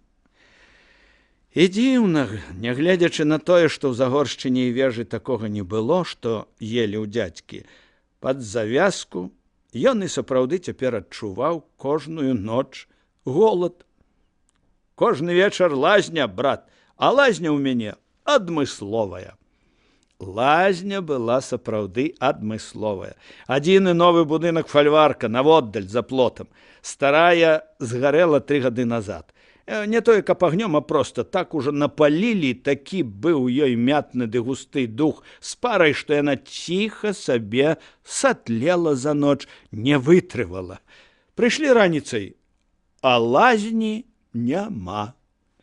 І я па суседству з табою. Ты, калі хочаш, дзвярэй на ноч не зачыняй. Унь табе з ляжанькі печка з калідора, відаць, на світанне яе запаляць. Не ведаю, як ты, а я люблю раніцай яшчэ ў цемры прачнуцца ды пакачацца пад футрам, гледзячы на агонь ды слухаючы, як гудзе. Алесь прачынаўся ў цемры пад гул і ззянне полымя. Ляжаў, думаў. Снедалі. Дзядзька ішоў па справах, Алесь у пушчу, дзе ўжо сінелі пралескі, або да Дняпра, што спачатку з гарматным гулам крышыў лёд, потым імчаў яго грувасцячы ізноў бурачы замкі з крыг, а потым шырока разліваўся, нібы хацеў захапіць у сваё ўлонне як найбольш неба. У пушчы па котлішчах асцярожна, каб крый Божа не набраць пяску, заразаў кошык смарчкі. Это было ціхмянае, добрае паляванне. Вяртаўся позна ў прыцемак, прытомлены сабака бег наперадзе, і калі азіраўся, вочы яго за 15 сажняў свяціліся чырванаватым святлом. Дзядзька ўжо чакаў. Даставаў з гарлачоў яблыкі, не салёныя і не мочаныя, а, сакрэт кухаркі, як быццам свежы, толькі заліты адной халоднай вадой і таму асабліва сакавіты ад яе. Аднак гэта была не проста вада і не расол, а нешта зусім іншае. Нібы ў ваду налілі яблычнага соку, кіславата-саладкаватая з пахам свежага яблыка. На пахмелле за вушы не адцягнеш. Перад сном, калі Алесь ужо ляжаў, людзі прыносілі 3-4 велізарныя хапкі саломы і клалі на падлогу пры ляжанцы. Прыходзіў дзядзька пагаманіць з гадзіну перад сном, набіваў ляжанку саломай і, пакідаючы доўгую павесму, што злучала салому ў печцы з саломай на падлозе. Закурваў куртатую люлечку, падпальваў салому ў ляжанцы і, седзячы на зэдліку перад агнём, здаецца, павольна, але спрытна, нідзе не абрываючы, цягнуў і цягнуў салому са стажка в агонь. Нібы нітку з кужалю на ручной прасніцы. Толькі замест верацяна круціўся ля ягонай правай рукі неўтаймаваны жоўты агонь. Не па-нашаму, вядома, казаў дзядзька. Людзі аж дзівяцца. Але прывык на поўдні, ды і праца рукам. Водсветы рабілі яго твар медным, а вусы ржаватымі. Цягнулася і цягнулася в агонь, дрымотна шалахцела, не абрываючыся, залацістая саламяная пасма. Ваявалі, казаў дзядзька. І вайна ж тады падлючая была. Выходзім палком, адрэжам кавалак лесу, расставім пасты, каб не стралялі па воінах, да і выпляжым увесь лес. Всё чыста, акрамя ажыны. А потым у суш прыйдзем ды спалім. Дзікі ўцякаюць, фазаны бедныя лятуць, ты глядзіш, нейкі гарыць на ляту. Так спалім на гэты раз і з ажынай. Прасекі вядзём, заложнікаў бяром. Цягнулася салома в агонь, сухое цела колішніх каласоў. А гульго яшчэ раней взялі. Каторы раз успамінаў дзядзька каўказскія прыгоды. Шаміль тады у даргу ўцёк. І пачалася вось такая вайна. Цяпер у ёй толькі канец надыходзіць. Кажуць, акружылі нібыта імама ў Гунебе. А тады канца гэтаму не прадбачылася. Пайшлі мы з галафеевскай экспедыцыі на Чачню. Жыхары ўцякаюць, быдла крычыць. Словам, калі прыходзіць на бег у аул, пустата. Адны старыя ды куры, а то і старых няма, адны куры. Тут ужо казакаў за рукі трымай. А калі аул блізка і там у кагосьці з казакаў кунак ёсць, казакі салдат трымаюць. Вайна, вядома. Назовем для прыкладу 3 аулы: вялікі, малы, сярэдні, Хунзак. Это я назвы зараз прыдумаў для прыкладу. То вайна прыблізна такая будзе, па данясеннях. Узялі аул малы Хунзак. Жыхароў перабілі, курэй злавілі і з'елі, саклі спалілі, мячэць загадзілі. Узялі аул сярэдні Хунзак. Мячэць запаскудзілі, саклі спалілі, пералавілі, з'елі курэй. Узялі аул вялікі Хунзак. Курэй пералавілі, з'елі, мячэць загадзілі, саклі спалілі. Паўсюль, як бачыш, аднолькава. Всёй розніцы, што спачатку, а што потым. Ды яшчэ малому Хунзаху разам з жыхарамі дасталася, бо ніжэй па гары ляжаў. Старыя салдаты і афіцэры гэтым грэбавалі. Ну, а шчанюкам, вядома, прывабна. Начальства загадвае, ягоны адказ: крушы, хлопцы! Да і гонар. То яго на стайні дзёрлі, або, скажам, да скарбніка на абед не запрашалі. А тут перад ім зямля гарыць. З той прычыны, што вайна не вайна была, звярэлі людзі. І ўжо як дойдзе да кінжалаў і куль, то трымай іх толькі. Але рэдка сапраўдная справа была. Аднойчы пайшлі лес сячы, і раптам напад. Дзень біліся. Рэчка там такая ёсць. Ай, назвы не нашы, то забыў. Валерка, Валетка, Валерык. Глядзі. Правильно, адкуль ведаеш? Вершы такія ёсць, Лермонтаў напісаў. Дзядзька на хвіліну адарваўся ад сваёй пражы, каб паскрэбці падбароддзе, а генчык, нібы толькі таго чакаючы, папоўз з печы да стажка. Куды? Дзядзька, спаймаўшы яго, запхнуў назад. А ну, хадзі да сваіх. Ведаў аднаго. Якраз у гэты час. На валерцы і пры экспедыцыі. То это ж вялікі чалавек, дзядзька. Паэт. Ці паэт, не ведаю, а што, паручнік? Добра помню. Афіцэр быў неблагі, толькі свавольны і непаслухмяны. Не хацеў экспедыцыі ваяваць. Сэрца, значыцца, яму не дазваляла, каб загадвалі. Можа, гэта не той, Міхал? Міхал Юр'евіч, правильно. Ах, чорт! Дзядзька нібы адразу вырас у вачах Загорска. Трэба ж думаць, каго бачыў. І гаварылі вы з ім? Чаму ж не гаварыць, калі трапіцца? Што ён, турак? Мы з імі паляваць хадзілі і чаёк з ім ганялі. Я там ад кавы нашай адвык. Всё чаёк ды чаёк. Выключна мы з ім чай умелі рабіць. Сакрэты былі розныя. Ён свой у аднаго сябра выпытаў, забілі яго потым пад Грознай крэпасцю. Па-дурному зусім. А мне мой сакрэт дарам дастаўся. Хочаш, каб кава або чай добрыя былі? Кладзі як мага больш і таго і другога. Раскажыце, дядька, які ён быў? Які? Звычайны, вочы ды нос, ды дзве рукі. Несамавіты такі, ногі крываватыя, нібы дзіцём на рахіт хварэў. Звычайны армянскі афіцэр, толькі што багаты. Аб чым гаварылі хаця? Помню, я думаю, пра што з кожным афіцэрам гаварыў. Эх, дядька, падумаў сам сабе Алесь, пашанцавала табе, а ты... Ледь не плюнуў з прыкрасці, але потым падумаў, што віны Басак Яроцкага тут няма.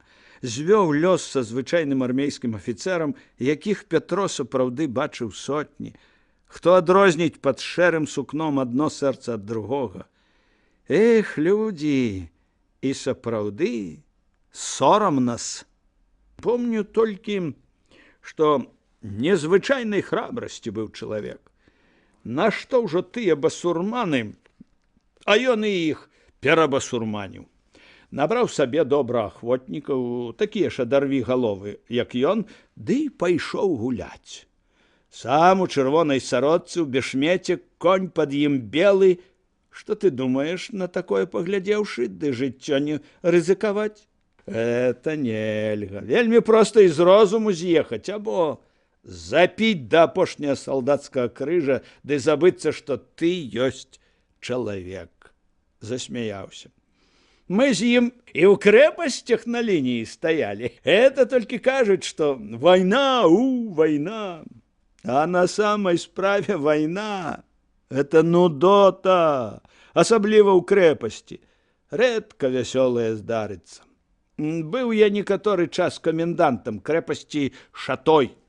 Адна назва, што крэпасць. Вал, ды заплот, ды сям там глінабітны мур. Ну, аднак у мяне салдаты ды некалькі гармат.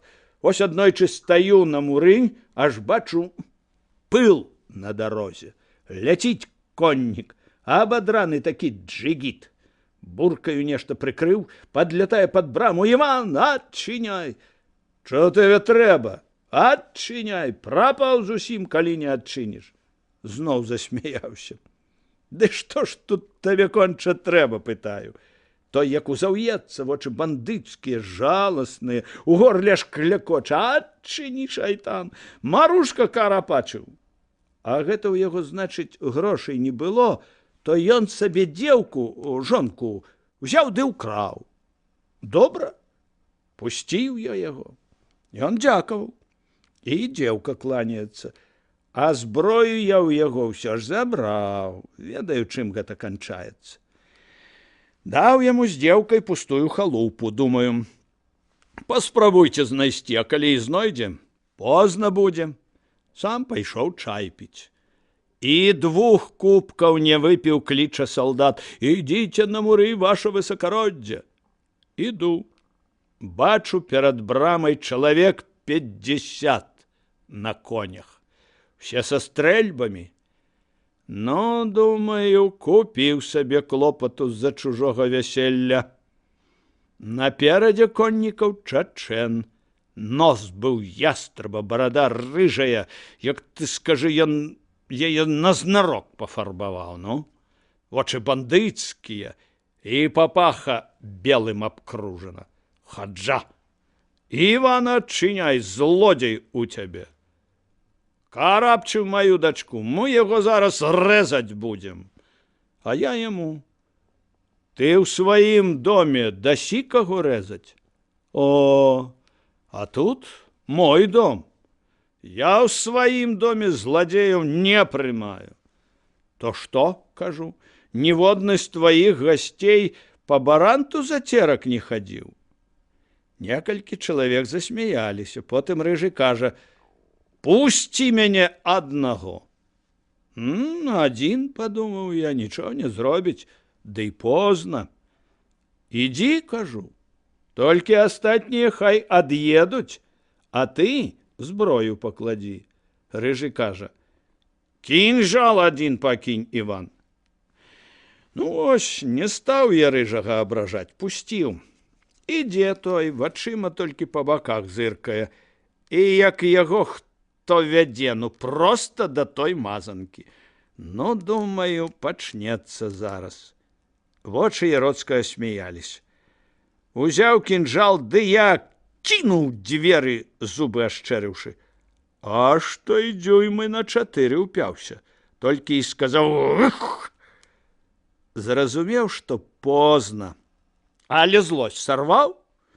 Яшчэ нібы сказаў гэтым ударам: «Узяў ты маю дачку, то на і кінжал, падавіся».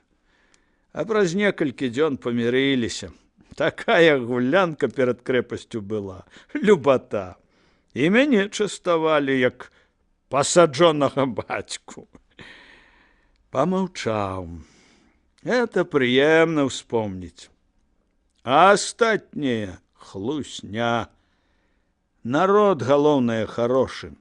Нельга мне было таго джигіта не пусціць. Ну што, зарэзалі б. Мала зарэзалі людзей. Мала іх і так рэзалі, каб яшчэ за каханне. Ведаеш, як па-іхняму каханая будзе? Хьёме, чуеш? Як падыхаў. О! Дзядзька ішоў спаць. А Алесь ляжаў без святла і глядзеў, як у калідоры кідаецца ў печцы агонь. Домік у садзе. Простыя людзі.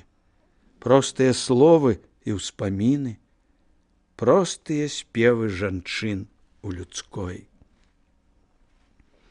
Часаў ён сошкі з маіх белых плеч, віў ён вяроўкі з маіх русых кос, пускаў ручаінкі з маіх дробных слёз.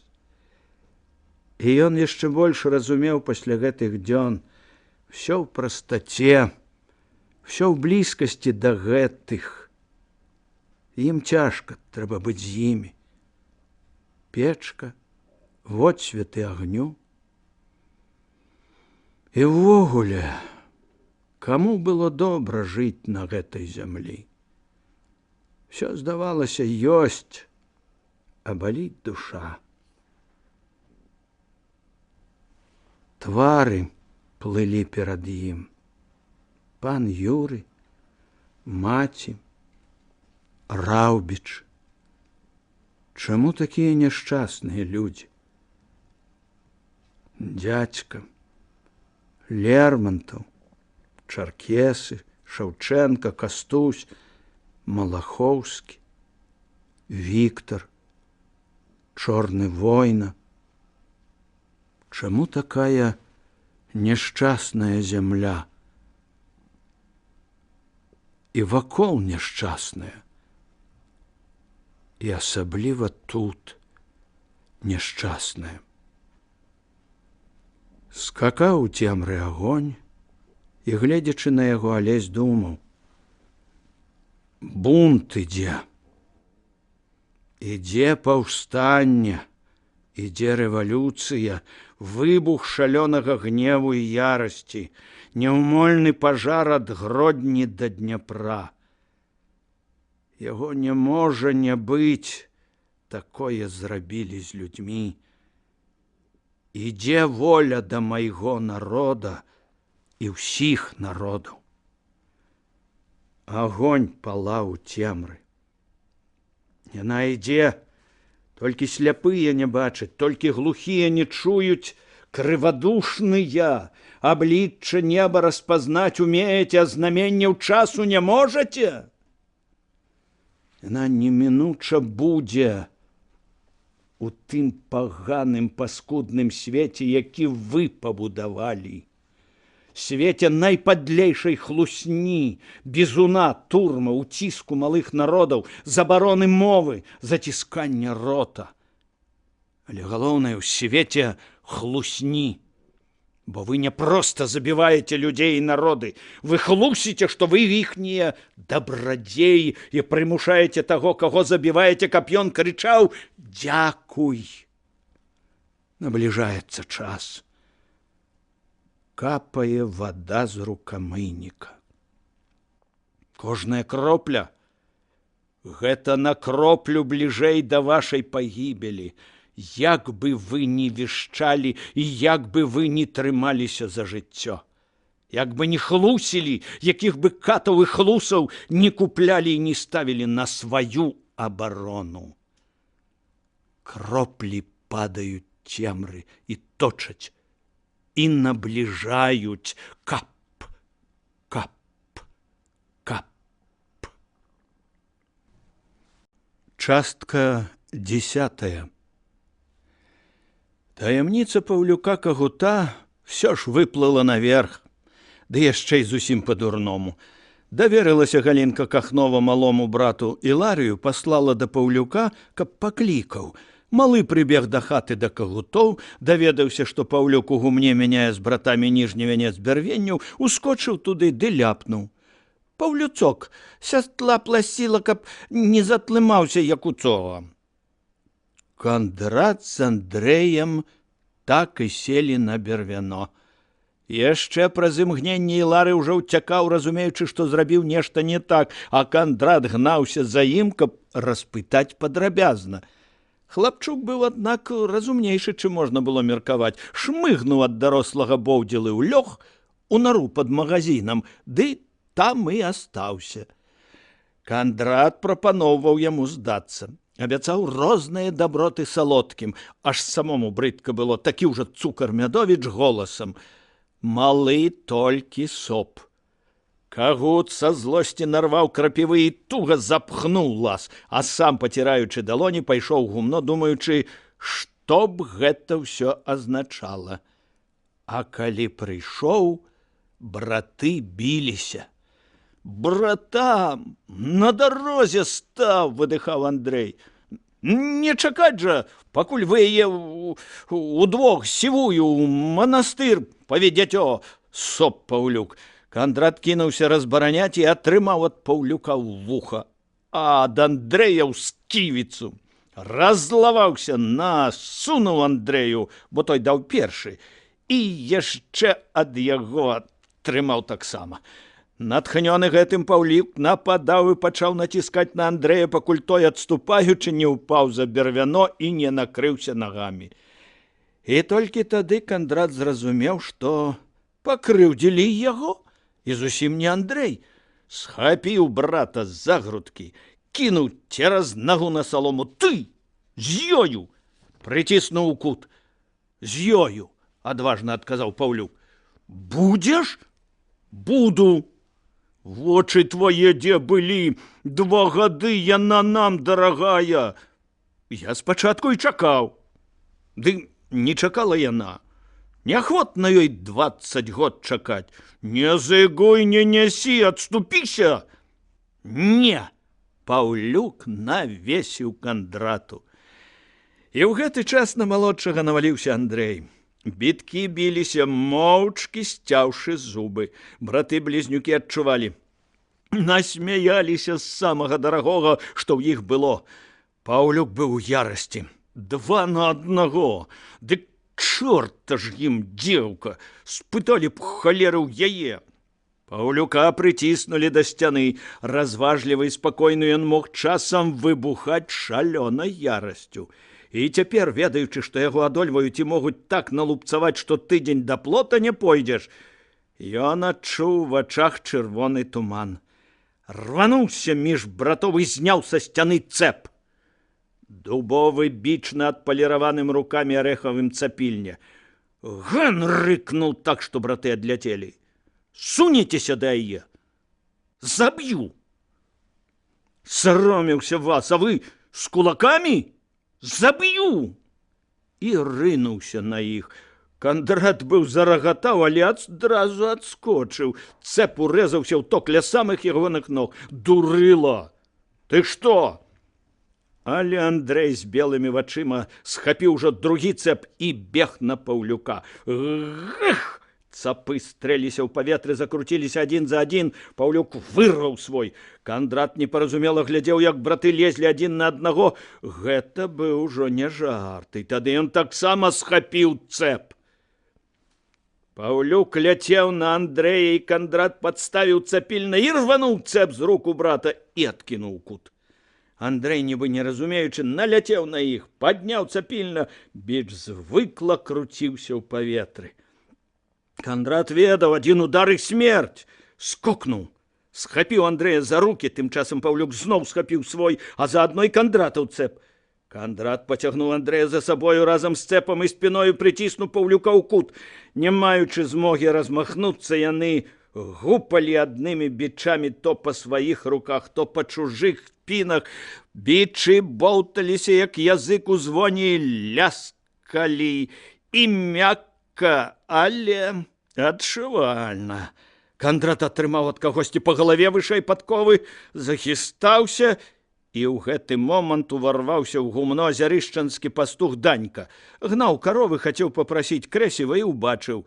«Скачаце?» – з лютым гумарком спытаў Данька. «Танцы?» «Ага!» – нічого не разумеючы, сказаў Кандрат. «Ну, то я вам апошні зараз сыграю», – усміхнуўся Данька. І шліхтануў са стрэлам цыганскай пугаю. Ды па ўсіх трох, ды яшчэ. Ай, юцкно разы, аж кір вам бараны. Урэшце да ўсіх трох дайшло, ды жыгала пуга, як гарачым жалезам. Браты адпусцілі адзін аднаго, кінулі цапы. Няладна было ў гумне. Не глядзелі адзін аднаму ў вочы. «Вы што ж гэта?» – спытаў белы, як смерць Данька. «Ах, ёлупы! Ах вы, дрэнь навалачная!» Кагуты маўчалі. «І, пэўна, праз бабу. Я і то бачу. На вёсцы адзін смаляны плот, ды 3 балваны ля яго. Ды ці ёсць такая баба, каб вартая была?» Кандрат урэшце апамятаўся. «Доўжонь! Не чапай бабы! Я яе зачаплю», – пагрозліва сказаў Данька. «Не ўсё мне па жаўнерках ды ўдовах. Падумаю, ды ў вас, козлы, і ў цябе, пісклюк, так і я смыкну з-пад носа».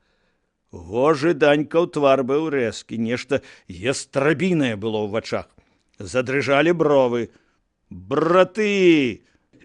Ды вы як пырнік! З адной сувалкі ўсе! А ну, мірыцеся!»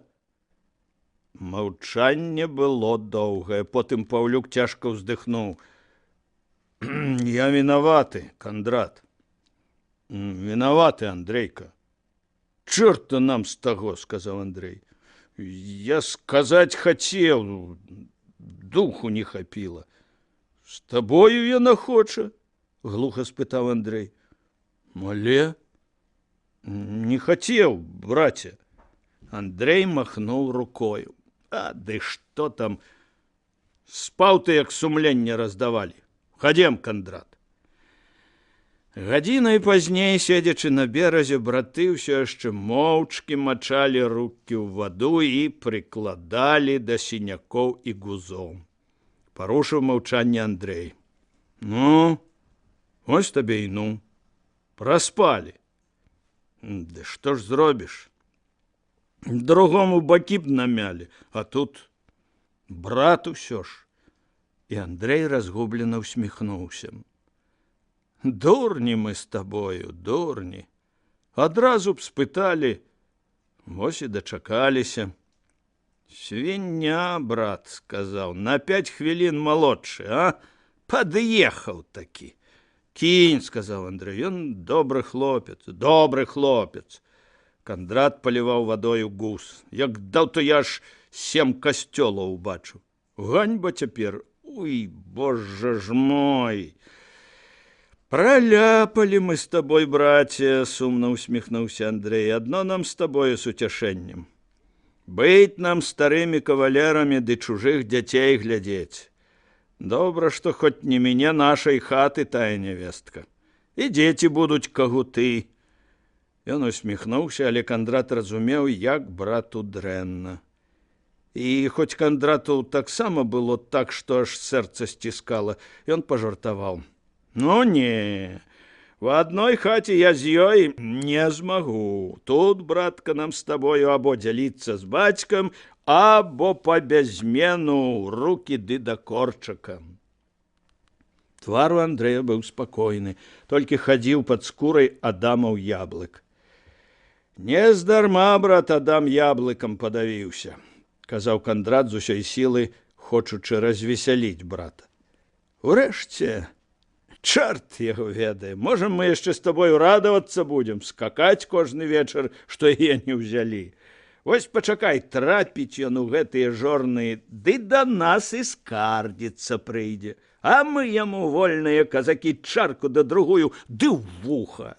«Што ж, – сказаў Андрэй, – да корчака, дык да корчака». Сабіна Марыч шукала сустрэчы з Алесем. Петербург, а потым Вільня не памаглі ёй. У Вільні яна кідалася, а потым адшукала Вацлава Загорскага і наведвала яго ледзь не кожны тыдзень.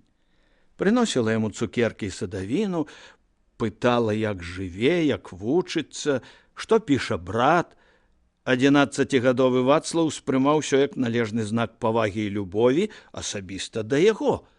Яго шчасліўцы сапраўды любілі ўсе. Так было ў Загоршчыне, так было і ў Вільні. І таму ён і яго кампанія сустракалі маладую вясёлую цётку радасна, загадвалі дзядзьку ставіць самавар, даставаць прыпасы, а потым ішлі разам з ёю гуляць на гару ці ў парк. І Сабіна дадала сваёй дабрыні ў чалавечую пяшчоту, якая летні з нараджэння абмывала малодшага Загорскага. І Вацлаў пакрысе прымірыўся смерцю маці. Яго, як і Алеся, заўсёды абкружалі сябры, якія рыхтавалі ў яго ўрокі, разам з ім сваволілі і падхарчоўваліся. Сабіна разумела, гэтыя хлопцы частка Вацлава. Вацлаў частка Алеся. І таму яна пастаралася пасябраваць з імі і дабіцца іхняй прыхільнасці. Малодшы Загорскі паехаў у Вільню па пратэкцыі ў 6 год, паколькі яму належала толькі палова капіталу. Вежа вырашыў хутчэй вывучыць яго, а потым паслаць вучыцца ў Германію на інжынера-дарожніка. Там чалавек канчаў вучобу не са ступенню магістра або бакалаўра, а са ступенню доктара. З гэтай ступенню ахвотна прымала для падрыхтоўкі Англія. Вацлаў павінен быў скончыць падрыхтоўчы курс у кагосьці з кембриджскіх прафесароў, прайсці практыку на англійскіх чыгунках і вярнуцца ў імперыю адным з майстроў сваёй справы, пасля чаго ўсё жыццё ён будзе чалавекам. Дзед спяшаўся, яму трэба было ўзняць і гэтага. Цяпер Вацлаў быў у 6 класе, але не здаваўся за маладым для яго. Быў, праўда, таннейшы за равеснікаў, але такі спрытны і моцны, што ў крыўду не даваўся. А чытаў так шмат і меў, галоўнае, столькі кніг, што з ім сябравалі і сямікласнікі. Весёлы, рухавы, як жывое срэбра, дзіўна дасціпны для такого ўзросту, заўсёды гатовы нацягнуць нос начальству і пры гэтым сяброў выгарадзіць і самому не папасціся, ён быў агульны улюбёнец. Жанчыны здзіўлена глядзелі на яго на вуліцы, думаючы, які ж ён будзе, як вырасце. Вацак сапраўды быў прыгожы. Валасы хвалямі, як у Алеся, вочы шэрыя, але ў блакіт, рот з прыемнай, трохі хітраваткай складкай, толькі і грызці яму арэхі і жарты. Бровы ганарыстыя і добрыя. Увесь ён быў ад Загорскіх і адначасова увесь свой. Калі Сабіна ішла з хлапчукамі па вуліцы з ганарыста закінутай галавой, не было, напэўна, ніводнага чалавека, які не звярнуў бы ўвагі на гэтую кампанію. Грэбень залацістых валасоў, вільготныя, як зялёныя каменьчыкі ў расе вочы, вся няўломная яшчарка, струменьчык вадкага малахіту, якога не бывае на зямлі. Вакол Вацлава сабралася, акрамя іншых, ядро чалавек у 7. 3 сямікласнікі, 3 хлопцы 6 класа, 1 пяцікласнік. Сямікласнікаў звалі Алесь Міладоўскі, Юлян Чарноўскі і Цітус Далеўскі, Апошні быў з небяспечнай сям'і, але ледзь не самы сціплы і добры з усіх. Глядзеў на Сабіну з адданасцю, танюткі, гарачы, як агеньчык, юнак, вельмі падобны на Вацлава. Гэтыя шмат ведалі пра Алеся, чулі трохі пра Віктара з Кастусём, але ці не найбольш звяртаў на сябе ўвагу аднакласнік Вацлава, невялічкі расточкам, трохі тельпукаваты шляхцюк. Аб ім па сакрэту Вацлаў сказаў Сабіне: «Ведаеце, ён у 5-м быў 2-й год. Ён вельмі разумны, але хваравіты і бедны, і часта думае там, дзе думаць забаронена, у касцёле, у класе. Яму ёсць аб чым думаць, а яго падловяць і злуюцца, і смяюцца часам. Я над ім апякуюся. І заўсёды яго выстаўляю з лепшага боку. І хлопцы пачалі паважаць. А я з ім яшчэ гімнастыкай займаюся, і ён стаў зграбнейшы. Трохі смешны, лабасты, але худы ў шчоках і востры ў падбароддзі, гэты хлопец наіўна цікаваў на свет вузкімі, як шчылінкі, глядзелкамі, якія нібыта толькі што прарэзаліся. Смешнае, сімпатычнае барсучаня. Звалі яго Франц Багушевіч.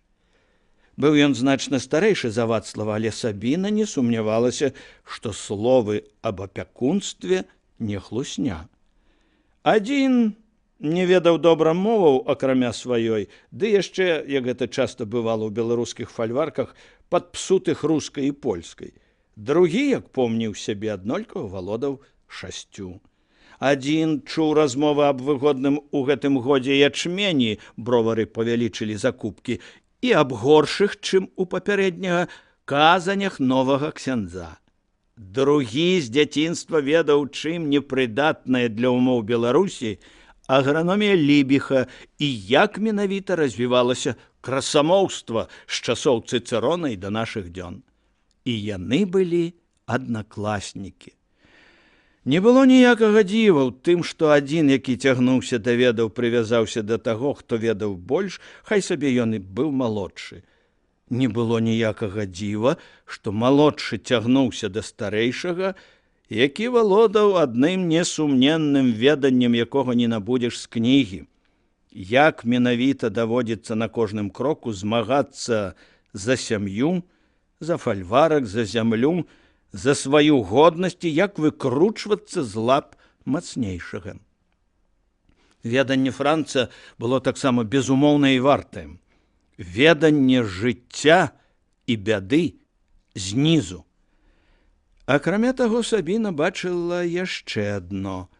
Франц дазваляў апекавацца над сабою, пакуль у яго самога яшчэ няма гэтага беспамылковага інстынкту адрозніваць ману і праўду, чужое і патрэбнае, смецце і золата, тыранства, прыкрытае прыгожымі словамі, і яснае разуменне таго, што такое свет і якое месца займаеш у ім ты.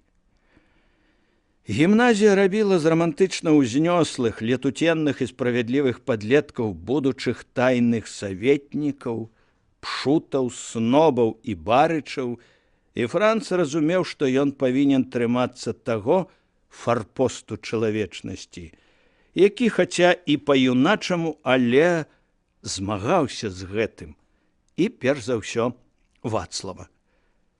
А душа ў яго была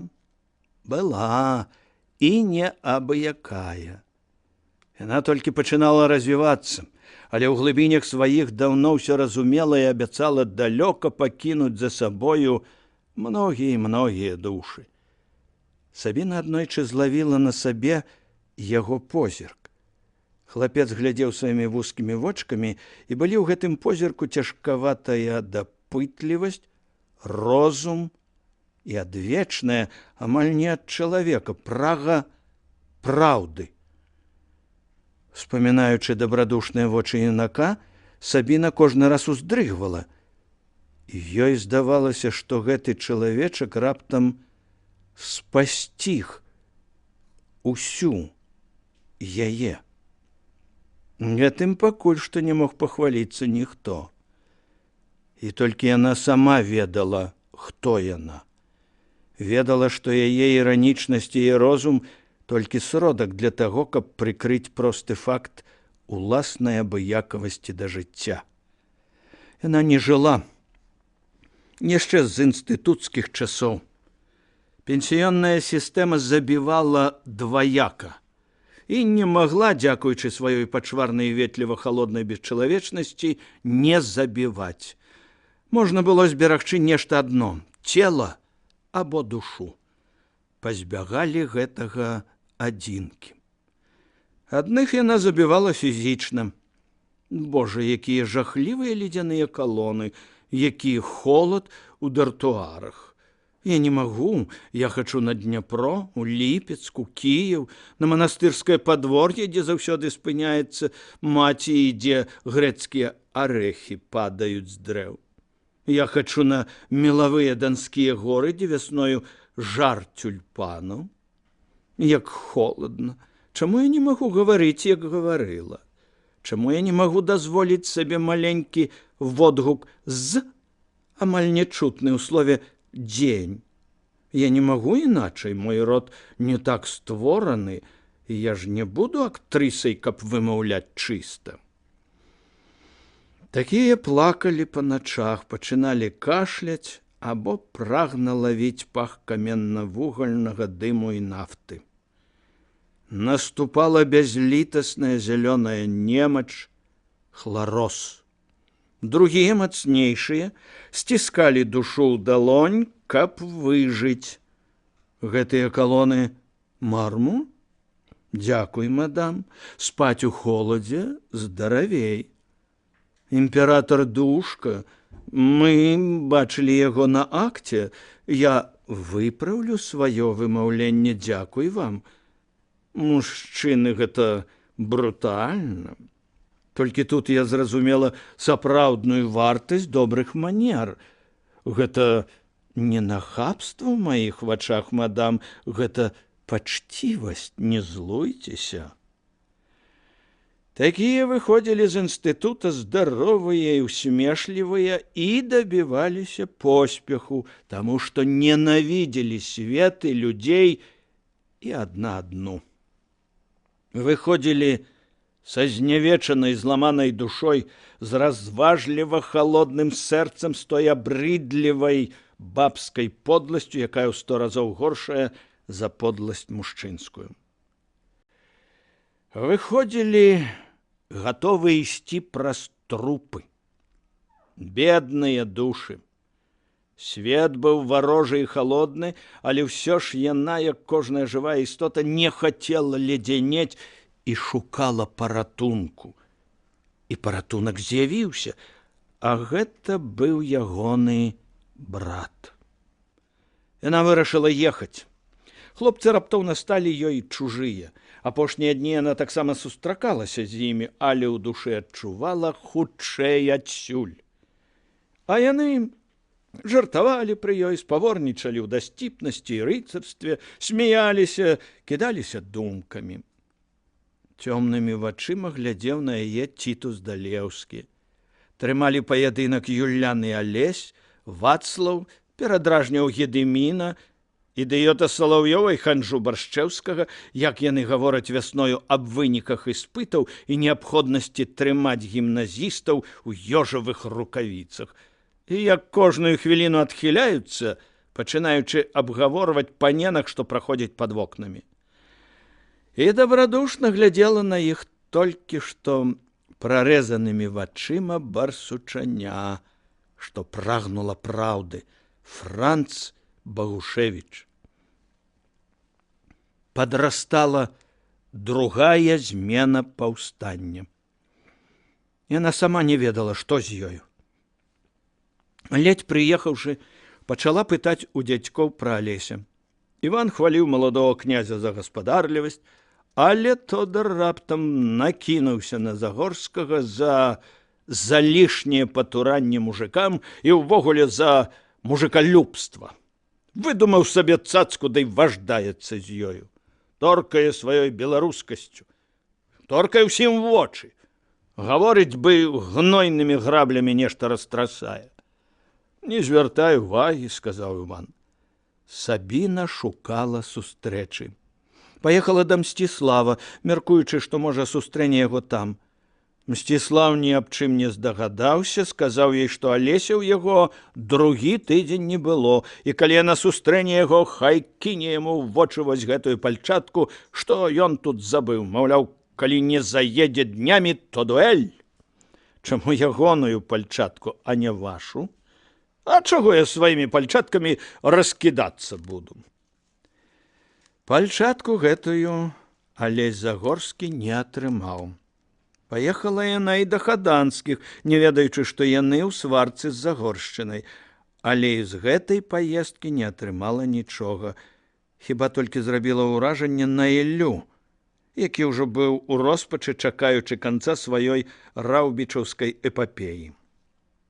Не жыла яна ў сваім доме пры Бровары, а да дзядзькоў заязджала рэдка, ды прытым была паглыблена толькі ў свае думкі і не заўважыла і другога – частых наездаў гасцей да Івана і Тодара.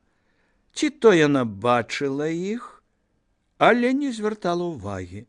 А госці былі даволі падазроныя, прыязджалі хаваючыся, ад'язджалі ўначы, вялі доўгія патаемныя размовы з гаспадарамі. Былі гэта найбольш тыя людзі са шляхты, якія вялі гандаль і шалёна супраціўляліся дзейнасці пана Юрыя, а потым старога Вежы. Ім надыходзіла зараз апошняе разарэнне. Выкупу не хопіць і на пашырэнне маленькіх гут і пільняў, душу кожна 50-60. Зямлю так ці іначай не зберажэш, а грошай не будзе і на тое, каб наняць былых прыгонных. А тут яшчэ багатыры канкурыруюць. А тут яшчэ чырвоныя Загорскія рвуць зямлю з-пад ног, падлы, журботнікі над малодшым братам. Ім лёгка тужыць, а паспрабуй патужы ты. Сярод гэтых узлаваных, даведзеных да крайнасці людзей, з'явіўся раптам багаты кроер. Гэтаму не было прычыны хвалявацца. Жыў бы і без прыгону. Але ён ненавідзеў самую думку аб волі і аб тым, што ён не будзе мець фізічнай улады над людзьмі. Акрамя таго, ён баяўся. Баяўся войны і Корчака, якія гольцалі па пушчах і з якімі нічога не мог зрабіць Мусатаў. Баяўся нападу, баяўся таго, што хлопы сталі нахабныя, што яны ўсё больш і больш адчуваюць свой гонар. Гэтага баяліся і іншыя. З двух бакоў насоўвалася страшная небяспека. З боку багатых клейнаў, загорскіх раўбічаў і іхніх заможных 600-гадовых збраяносцаў, усіх гэтых Радкевічаў, Кальчук, Юдэнічаў, з боку турскіх і віцкіх лаўраў, з боку адроддзя магутнага старога дрэва Ракутовічаў, з боку ўсяго гэтага пераплеценага сваяцтвам, традыцыямі і паданнямі клана, які зараз чырванеў на вачах, і яшчэ з боку мужыча, якое адчула сваю сілу і значнасць. З двух бакоў чакала смерць, пагібель, галеча. І таму трэба было бараніцца аж да зубоў. І тут ужо нікому не было клопату, што Кроер і Таркайлы – беларусы, Панафідзін і Іваноў – рускія, Аўгуст Дзержак – паляк, а сабаньскія юнашы і стахоўскія агеньчыкі лічаць сябе палякамі. Наадварот, людзі, падобныя да апошніх 5, галасней за беларусаў лямантавалі аб беларускім паходжанні, аб тым, што яны жыліся і цяпер больш беларусы, чым гнілыя заходнікі і сацыялісты загорскія. Лямантавалі аб традыцыях і патрэбе скуць мячы на абарону правоў спрадвеку чыстага шляхецтва, якое надае высакароднасці і ім. І таму ўсе яны былі кранальна аднадушныя ў патрэбе взняць меч. На вачах складалася арганізацыя, якая сваёй падступнасцю за нейкія 3 гады запаскудзіла ўсю гісторыю Прыдняпроўя і нават потым мела 2 кароткія рэцыдывы пасля забойства Александра і ў 1904 годзе. Складалася самая абрыдлівая за ўсю гісторыю Беларусі грамада, якая каштавала жыцця ледня 200 чалавек. Складалася Куга, прыдняпроўская мафія. Куга існавала вельмі нядоўга і паспела забраць параўнаўча мала ахвяр, толькі дзякуючы агідзе мясцовых жыхароў да забойстваў ў спіну. Начальства заплюшчвала вочы і на дзейнасць грамады, і на яе знішчэнне. А вынішчалі грунтоўна, не падкапаешся. І той, хто пацікавіцца гэтым пытаннем, павінен будзе толькі прагледзець статыстычныя лічбы. За 2 гады на тэрыторыі Магілёўшчыны загінула ад ваўкоў больш людзей, чым за мінулыя 300 год. Прычым чамусьці сярод тых, што загінулі, не было сялян, а ўсё больш шляхта, да 100 душ. Гаспадары 2-3 будаў ці гуд і іншыя такія самыя людзі. Якой мераю дасі, такой і аддадуць. Супраць Кугі выступілі воўчыя братэрствы, аб якіх даволі многа і даволі негрунтоўна пісаў Донар Запольскі. Сабіна Марыч не звяртала ўвагі на гэтым. Яна шукала Алеся. А скончылася ўсё нечакана проста, і тон іхняй апошняй размовы не пакідаў ніякіх надзей на тое, што для Сабіны можа нешта змяніцца ў лепшы бок. Яны сустрэліся і шмат гаварылі. І яна сказала яму, што свет робіцца лепшы, калі ў ім сустракаеш такіх людзей, як ён. І тады Алесь, нібы раптам зрабіўшыся ведушчым, сказаў: «Не трэба гэтага, Сабіна.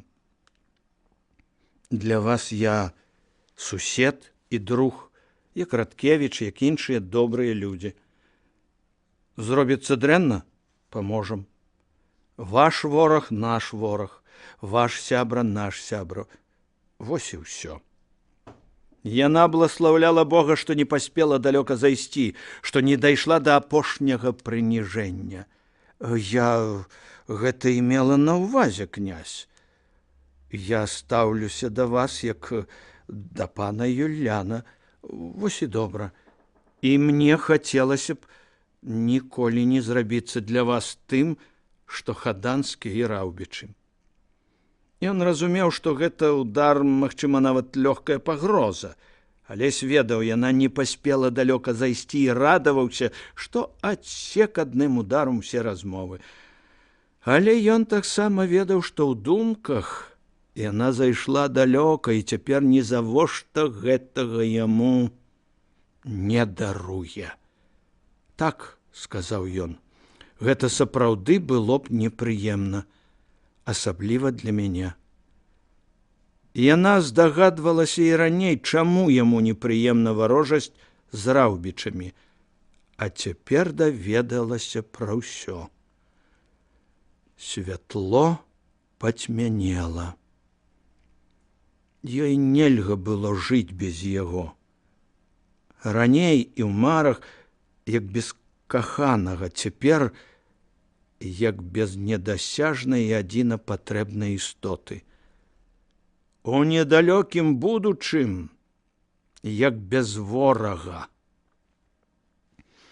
Міхаліна праз няньку Тэклю паведаміла Алесю, што яна зноў 3-й раз за гэтыя месяцы, выбіраючы час найлепшага яго настрою, зрабіла спробу пагаварыць з бацькам аб варожасці да Загорскіх. Яна пісала, што гэта цяпер было больш, чым цяжка. Наваколле не ведала, чаму пасля нападу Корчака на маёнтак Раўбіч асабліва змяніў свае адносіны да маладога князя. Алесь нікому нічога не расказваў. Раўбіч таксама маўчаў. Ведалі, што Алесь з табуном прыскакаў яму на дапамогу, а наконт далейшага хадзілі розныя чуткі. То казалі, што Загорскі спазніўся, і бандыты ўжо зніклі, падпаліўшы дворныя пабудовы і не забіўшы пана, бо не хацелі залішніх ахвяр і вялікай аблавы. То гаварылі аб тым, што Загорскі ледзь не сапсаваў справы, яшчэ здалёка распачаўшы страляніну, бо трохі баяўся, што было цалкам натуральна. Гаварылі аб нейкай вялізнай страшнай спрэчцы, выводзілі яе лагічнымі збудаваннямі, у якой нібыта абодва бакі асыпалі адзін аднаго ўзаемнымі абразамі. А хто хто казаў, што Алесь наогул не даехаў, але ніхто нічога не ведаў. Майка паведаміла, што паспрабавала растлумачыць бацьку ўсё. Размовы, аднак, не атрымалася. Пан Яраш, который ўжо раз спыніў яе і заявіў, што калі яна кіне яшчэ хоць слова пра Загорскіх, ён хоць ніколі не сказаў ёй нават грубага слова, ні з чым не палічыцца і завязе яе ў манастыр да цёткі ігуменні на дадатковае выхаванне. Гады на 4. Алесь, дачуўшыся аб гэтым, паскакаў да Раўбічаў і дзень гойсаў па гаях вакол маёнтка, пакуль Тэклін племяннік не адшукаў яго там і не папярэдзіў, што з'яўляцца тут небяспечна, бо пан Яраш перахапіў запіску паненкі Міхаліны, падазрае, што перадавала іх Тэкля. І Тэкля просіць, каб паніч не з'яўляўся, бо яго могуць падпільнаваць, бо Міхаліна амаль у турме, і Алесь можа толькі папсаваць усё і паненцы, і ёй Тэклі. І яна Тэкля абяцае, калі гнеў пана пройдзе, паведаміць Алесю. Загорскі задыхаўся. Хлопчык, мілы, скажы ёй, калі ёй дадуць вольную, я яе да сябе вазьму. Хай перадасць адно слова, дзе можна сустрэцца. Хлапчук чухаў адной босай нагой другую. Яна, дзядзька князь, казала, што есці ёй і так хопіць. Грошы, дзякуй Богу, ёсць. Яна казала, што паненку кінуць не можа, бо той адной зусім дрэнна будзе. Едьце вы, казала, калі ласка. Загорскі зразумеў, пакуль што нічога не зробіш. Пакуль за Міхалінай усімі, хто верны ёй, сочаць, трэба не насцярожваць Яраша і Франца. І ён паехаў да дзеда. Дзед, здаецца, ведаў усё. І не ўсё з таго, што рабілася, ухваляў. Падумаеш, маўляў, рыцар бедны, Трыстан, трубадур і менестрэль, капуста а-ля правансаль. І нібы жадаючы паказаць Алесю, што ёсць і іншы погляд на рэчы, і таму няхай асабліва не ідэалізуе, літаральна дапякаў яго з'едлівымі, несправядлівымі, але з гэтай прычыны яшчэ больш дасціпнымі разважаннямі аб жанчынах, іхніх адносінах да жыцця, мастацтва, мужчын і поспеху ў жыцці. Бачыў, што ўнук нібыта перастае быць мужчынам, і таму свядома прышчапляў атруту. Рыцар бедны і злаваўся і адчуваў, што яго лечаць, і не мог не рагатаць. З такой смешнай злосцю і так падобна на праўду гэта гаварылася. Ён не ведаў, што дзед ніколі не дазволіў бы сабе гаварыць так, каб яму не верылі. Асабліва ў такой вялікай справе, як надаванне гарту душы ўнука. Алесь сапраўды адчуваў, што яму лягчэй. Яны гулялі над возерам.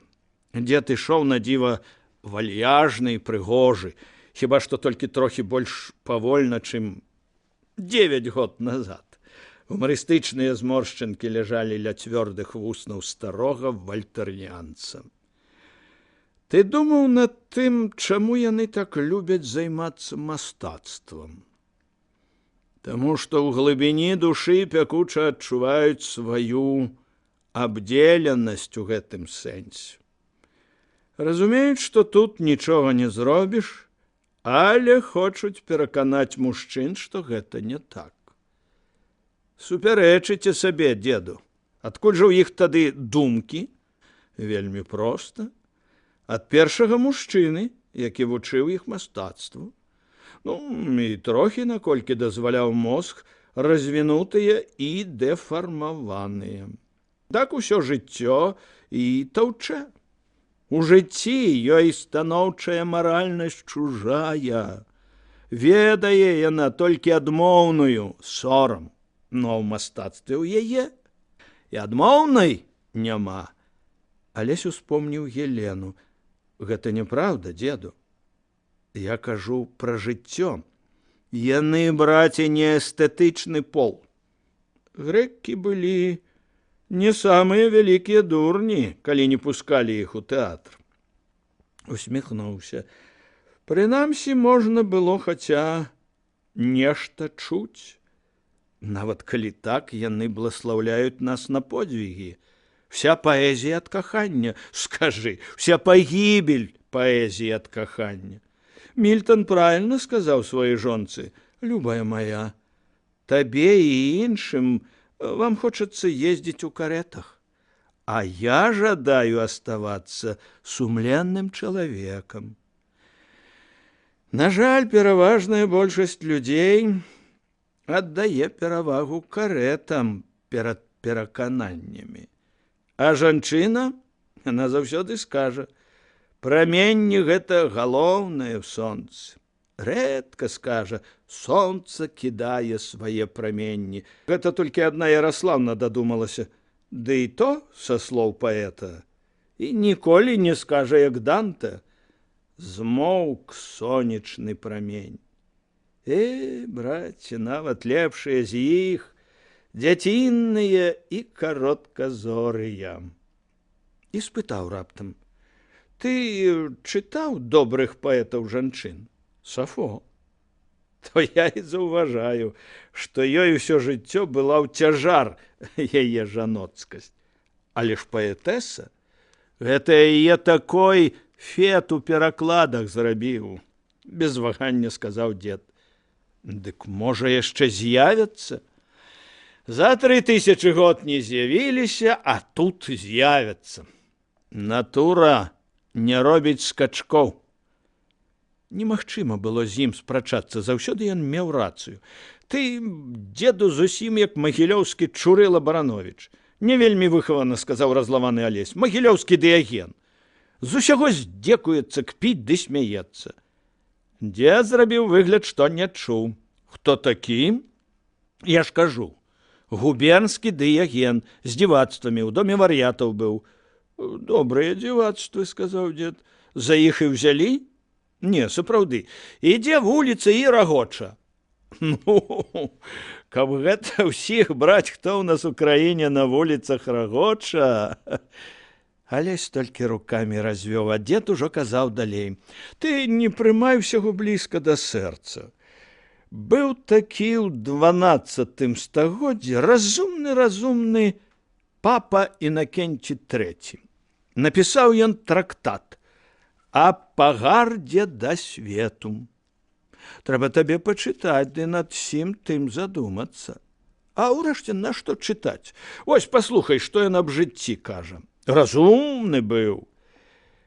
Чалавек створан на няшчасце не з агню, падобна як свяцілы нябесныя, не з вады, як расліны, а з аднаго рэчыва з жывёламі. Таму і церпіць роўную з імі долю. Крыніца зла, ягонае цела, што заняволіла сабою дух і стала для яго турмою. Добрыя пакутуюць не менш за злых, калі не больш, дадаў дзед. Жыццё ёсць барацьба. Чалавек вядзе яе з падобнымі сабе, з натураю, са сваім целам і з д'яблам. Не мінае дня, каб да асалоды не прымешваліся гнеў, зайздрасць, страх або нянавісць. Жыццё — нешто іншае, як жывая смерць. Таму што мы паміраем, пакуль жывём, і лепей памерці зажыва, чым жыць мёртвым. Падумаў. Зрэшты, дурань ён быў, гэты папа. За што я абралі? Шмат займаліся справамі. Прыбылі ўрэшце выпісаныя з Англіі малатарні і насення. Многія прыязджалі глядзець на іх. Прыехаў і Іван Таркайла, бегаў вачыма разглядаючы. Што, толькі сваё малаціць будзеце? І сялянскае, за невялікую плату. Выпішу яшчэ, можа, больш заможныя купяць, а менш заможныя хай бяруць, скажам, у 10. А бабы што ўзімку будуць рабіць? Глупства. Хай ткуць палатніну на продаж, хай вучацца рабіць сарпінкі, меткаль, промысел будзе. Скора будуць свае 2 аграномы. Таркайла не вытрымаў. А не баіцеся? Чаго? З'явіліся нейкія людзі. Нядаўна за гэтыя рэформы Арсена... Трыбаговіча спалілі, сына ягонага падстрэлілі. Всё чыста дымам пайшло. І будынкі, і сцірты, і завод, сын ледзь ачуняў.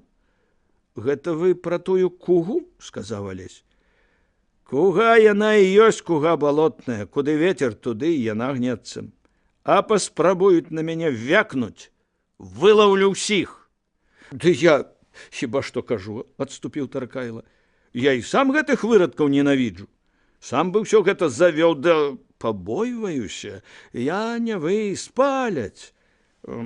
Нядаўна сустрэлі на дарозе лёкая майго Пятра, ды запіску перадалі. І Таркайла падаў Алесю шматок паперы. У левым верхнім кутку было груба намаляванае вока пугача з пяром-брывом. Ніжэй ішлі літары, ірваныя ад дрэннай паперы і вадкага атраманту. Бачым, пойдзеш за Трыбаговічам, возьмеш на пільню па вольным найме людзей труна. Сёння зроблена?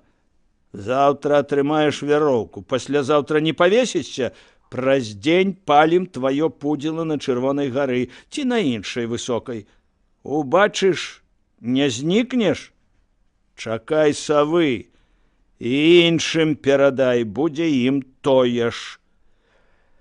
Ніжэй быў намаляваны крыж, Алесь усміхнуўся. Дайце мне. Што вы? Ціха сказаў Іван. Ніколі. Дрыжачымі пальцамі схаваў паперку. Заб'юць, было ўжо так, ніхто не скардзіцца. У іх, кажуць, у судзе рука. І вам не раю, калі часам атрымаеце. Ну, глядзіце. Атрымаць то я павінен быў першым. У мяне паўсюль па вольным найме людзі, нават з маіх прыгонных. Я і кажу, сцеражыцеся і маўчыце, маўчыце, Христом прашу. Падышоў Вежа, Іван нібы надумаў новае. Всё гэта добра, навіны гэтыя, а капітал абаротны скуль? Я дам, сказаў Вежа. Яму дасцё, а ўсім іншым хто дасць? На якія такія шэлегі яны вучыцца будуць? І дадаў, Алесю Юр'евічу з вамі пашанцавала. З срэбнай лыжкай в роце нарадзіўся. Паехаў. Алесь здзіўлена раздумваў. Нашто гэта яму было? Дапамогі на ўсякі выпадак шукаў. То паможам, як спатрэбіцца. І Алесь махнуў рукою на здарэнне з Таркайлам. Куга, шмуга, лухта якая. У жніўні невядомыя людзі конна вылецелі з пушчы на Вітахмоўскую бурачную плантацыю. 30 чалавек са стрэльбамі. Ніжняя частка аблічча ў кожнага завешана белым муслінам, каб дыхаць. На гэтай дзесяціне першы год рос гонар і крывавы пот Алеся. З вялікімі цяжкасцямі, летні зладзействам і хабарам здабыты з поўдня гатунак бурака залаты з колькасцю цукру на 20 до 28% супраць звычайных 16-20. Гаспадарка, дзе рос залаты, належала барону Мухвіцу, генеральнаму дырэктару суполкі Мінерва, і была падвінніцай. Насенне Герман Мухвіц дастаў недзе ў Аўстрыі.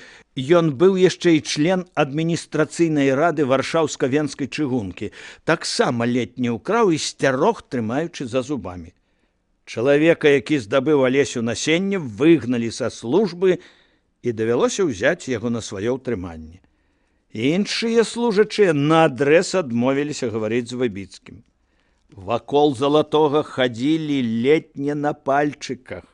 Плацілі мужикам і бабам удвая за апрацоўку кожнага рада, але спадзяваўся, што праз год трэць плантацыі будзе засеяна сваім залатым насеннем.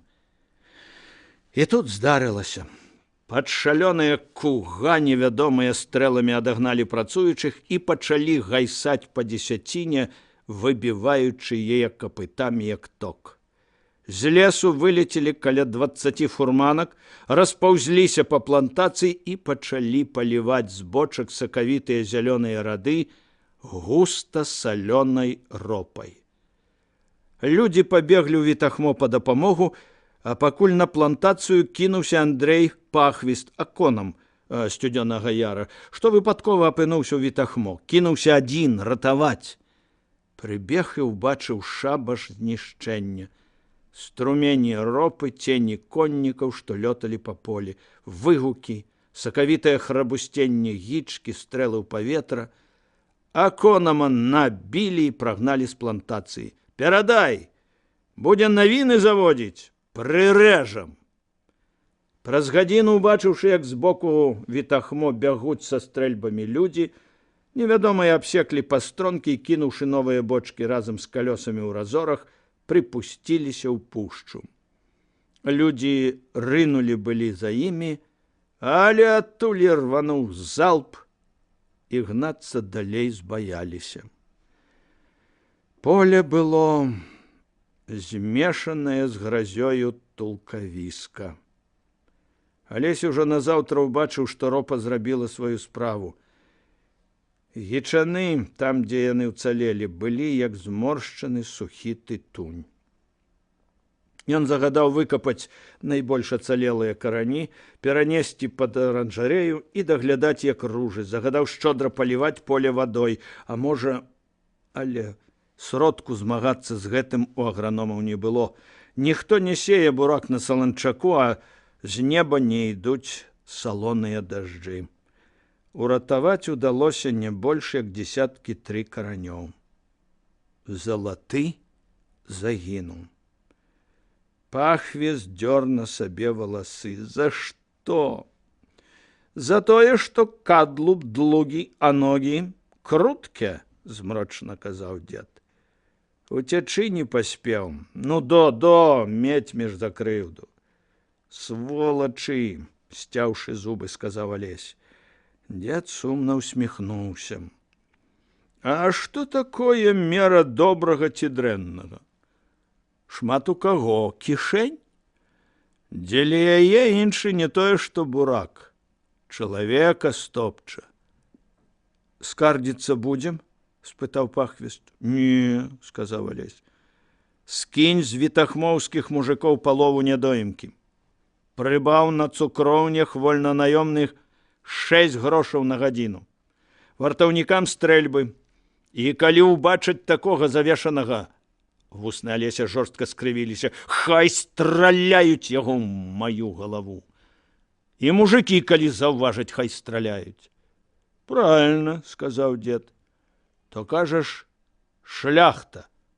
Канешне, шляхта, сказаў Пахвіст. Гаворка выдае, ды і нашто мужикам на добрыя для іх навіны скардзіцца? Ясна, сказаў дзед, вось мы ім міну і падвядзем. Паглядзяць мужыкі, як Загорскім шанцуе. Ды глядзіш, кагосьці са сваіх і цокнуць абухом у лоб. А праз тыдзень здарылася яшчэ горшае.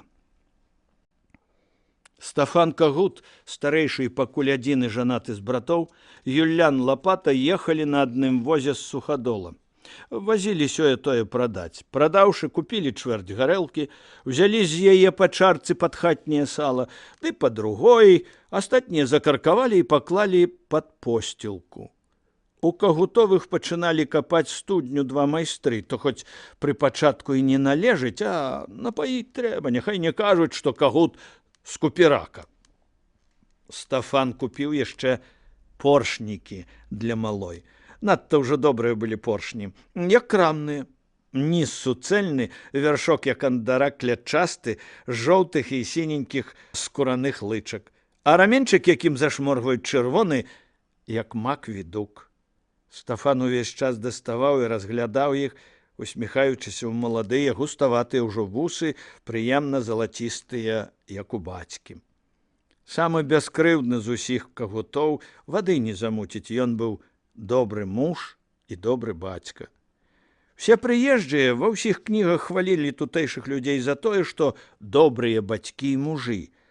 Але тыя кніг не чыталі, ды і здзівіліся б, прачытаўшы. А як іначай? Малады, дурэй колькі хочаш, хоць у лазу з чаканам ідзі. А жаніўся?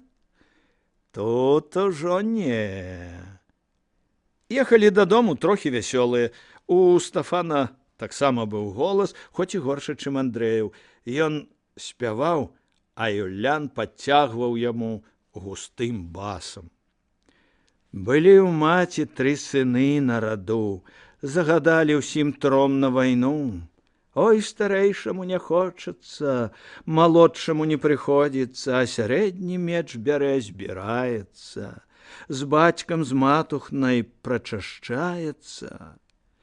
Не кусай вусы, мой татка, пры мне, не плач, моя родная матка, пры мне, не плач, моя матухна, пры мне, наплачася, моя мамка, без мяне, нагалосіся, наплачася, сіротамі накугачася.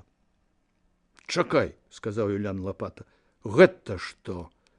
З ляснога вострава злева ад дарогі вылецелі на апошніх конскіх жылах 2 чалавекі.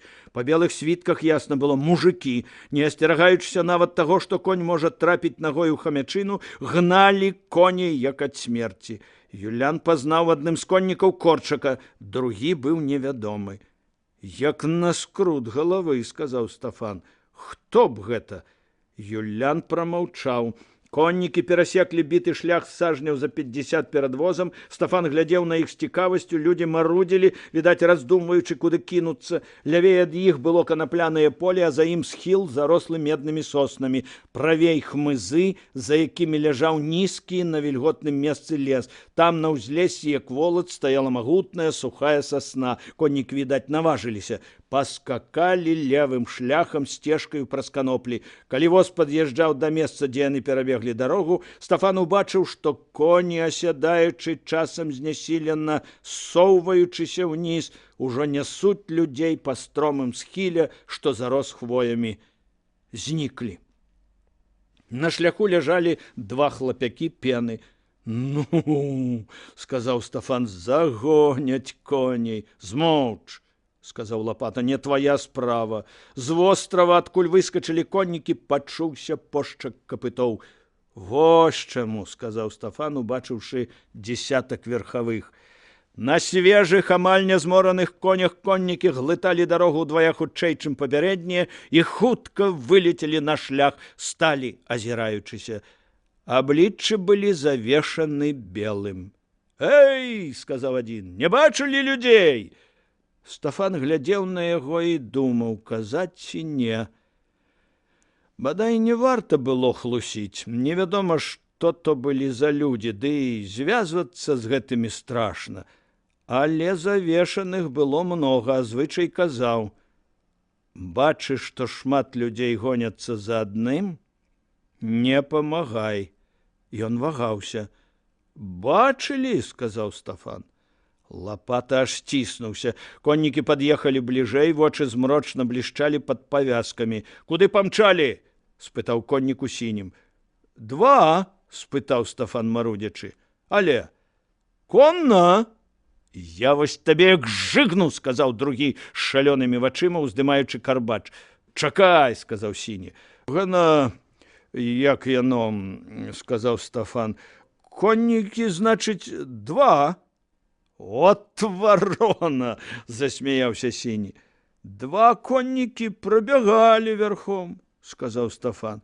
Унечкі, туды. Ды не туды, а унь туды. Бачыце, дзе мокры лес? А не туды? Шалёна паказаў карбачом на схіл з мядзянымі соснамі. Кінь, сказаў сіні, што ім на схіне? Ну, правільна кажа мужик, там мокры лес, там, відаць, яр. Яны рванулі ў правы бок, але амаль адразу трапілі ў балаціну і сталі яе аб'язджаць. Ты бачыў? Спытаў Лапата. Нічога я не бачыў, не бачу і не буду бачыць, злосна сказаў Стафан. Шырокае аблічча Юляна было бледнае. Ён махнуў рукой. Гані! У гэты момант з пушчы якраз між сухой хвояй тым схілам, дзе зніклі Корчак з сябрам, вылецеў коннік. Намётам пагнаў да пагоні, махнуў рукою ў бок мядзянага бору, і Стафан здзівіўся. Такое незнаёмае аблічча стала ў Лапаты. Шчокі абцягнуліся, рот нібы праваліўся, моцныя сківіцы дрыжалі. Маленькі атрад, відаць, спрачаўся. Людзі махалі карбачамі ў розныя бакі. Дарма, тонка крычаў той, што пад'ехаў. Кажу, часовыя кладкі цераз яр за сабою пабурылі. Скулля вам цяпер разявакі. Кагутоў воз імчаўся, хеўра коннікаў рабілася ўсё меншае і меншае. Лапата пашкадаваў, што з ім няма стрэльбы, той самай надзейнай крамянёвай, якая ляжала ў яго на каленях, калі яны раіліся ў чаўнах, а вакол была повень, таму што коннікі пачалі павялічвацца вельмі хутка. На хвіліну Юлян адчуў на каленях знаёмы цяжар, адчуў, як левая рука ляжыць на гранчастым ствале, а правая абмацвае звыклы пудовы прыклад, аплецены ўрэзаным драўніну і расплясканым для прыгажосці медным дротам. Ён сам распляскаў яго малатком калісьці на прыгуменні. Быў, помніцца, ясны травеньскі вечар. Юлян скалануў галавою, вельмі шырокі, але прыгожы рот сціснуўся. Чаго было шкадаваць, калі стрэльбы няма? Коннікі дагналі воз. Ты што ж гэта, хлоп? Люта спытаў шалёны. Той, што прыскакаў пазней, спыніў Стафанавых коней. Некалькі чалавек саскочылі на зямлю і выцягнулі Стафана з воза. На што казаў? Спытаў сіні. Закон, паня, проста сказаў Стафан. А я вось табе пакажу закон, законнікі. Праўды пільна захацелася. Стафана пачалі збіваць. Спачатку кулакамі і карбачамі, потым зваліўшы ботамі. Пыл стаяў над дарогай, хэкалі, таўклі, цалялі выспеткамі ў галаву, якую Стафан закрыў рукамі, у грудзі, ў жывот, да якога ён падцягваў і не мог падцягнуць калені. Стафан не крычаў. Рахманы твар, калі ударам перакідвалі з боку на спіну, глядзеў праз струмені крыві непаразумелымі, але годнымі вачыма. Моцныя сківіцы Юляна хадзілі. Ён спачатку думаў, што абыдзецца 2-3 штурхелямі, але хвіліны ішлі, і ён раптам зразумеў, што Стафана забіваюць. «Давай, хлопцы, давай!» – крычаў шалёны. «Яшчэ пакуль губ, канчай, калі чвяк будзе!»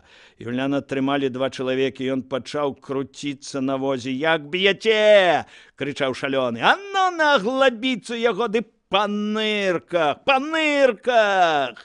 2 завешаныя ўскінулі Стафана на глабіцу воза. Шалёныя вочы паўзверх павязкі глядзелі весела. Шалёны ўскінуў шаблю разам з похвамі і плазам ударыў.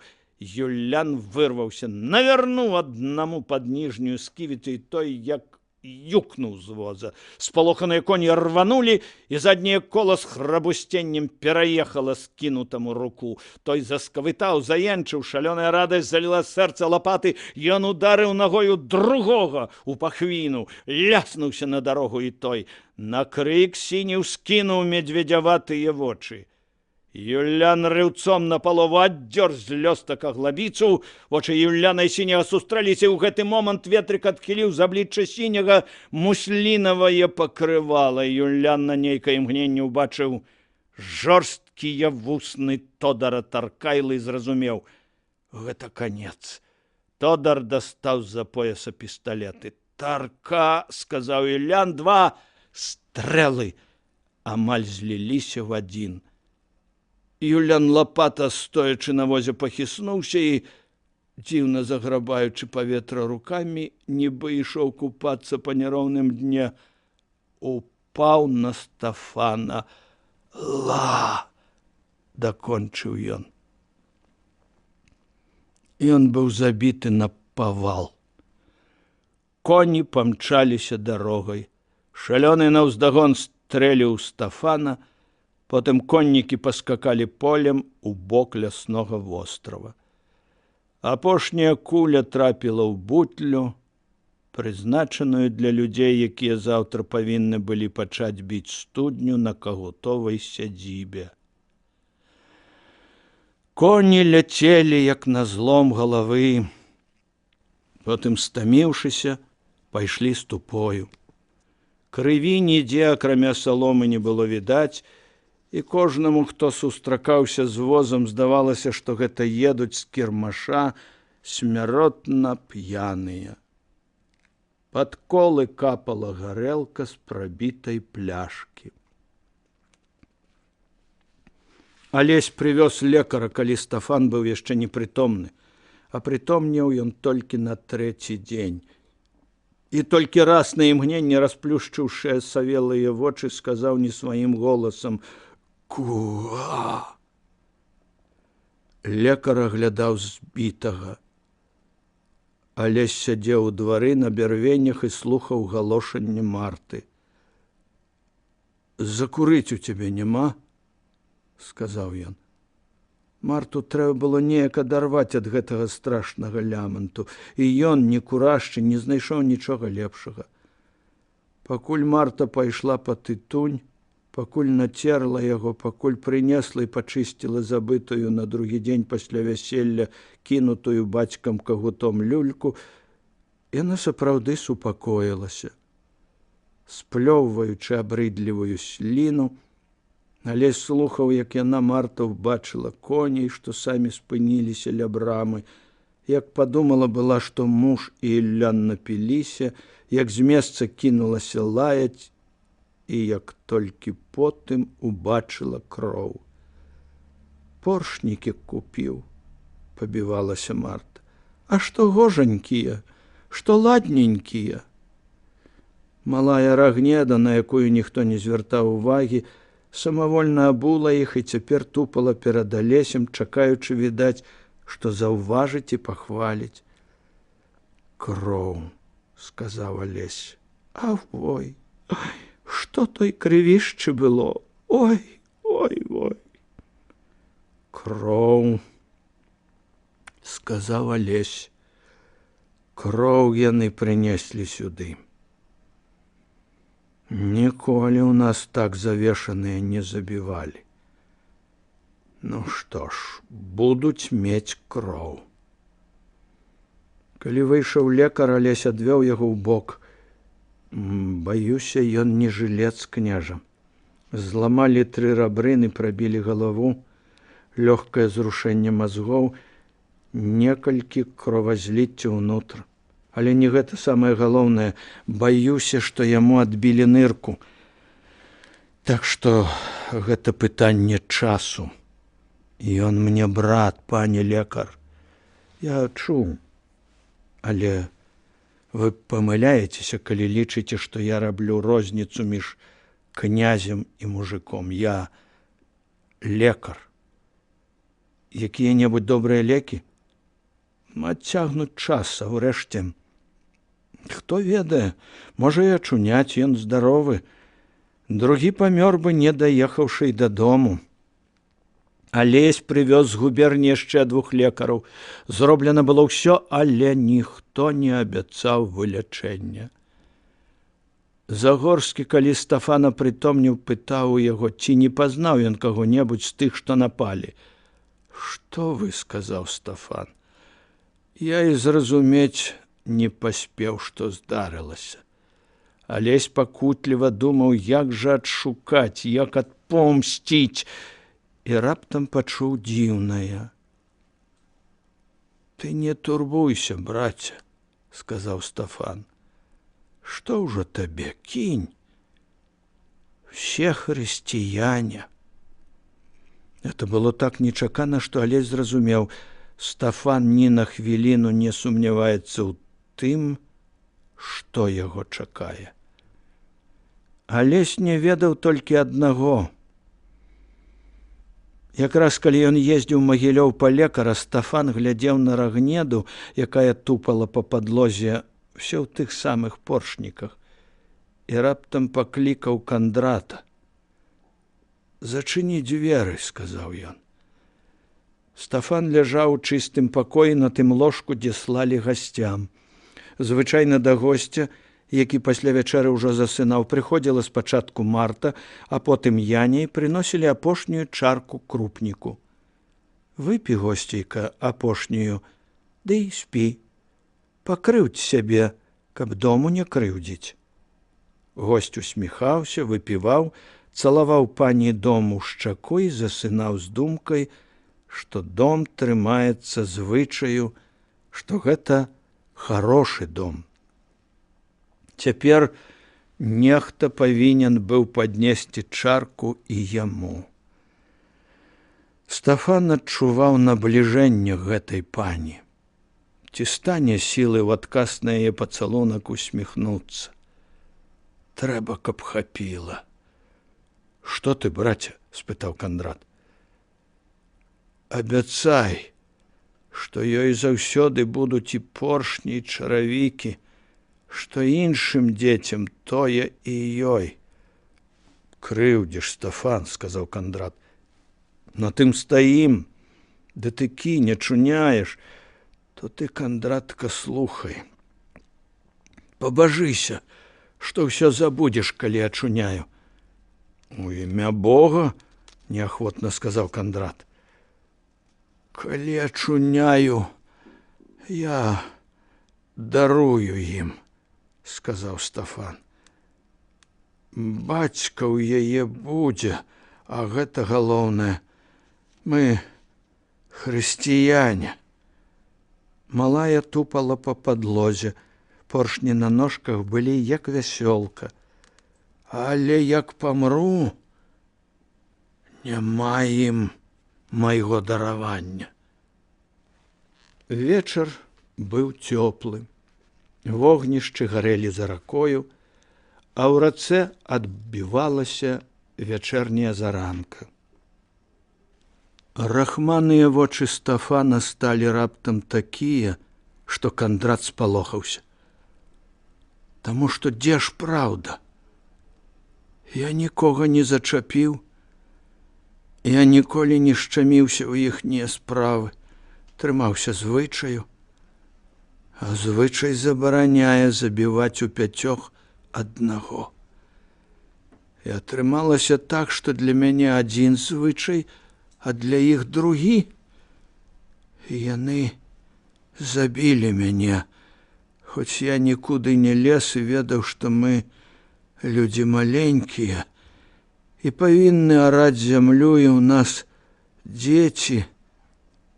Дык вось, калі памру, забі. Хто? Спакойна спытаў Кандрат.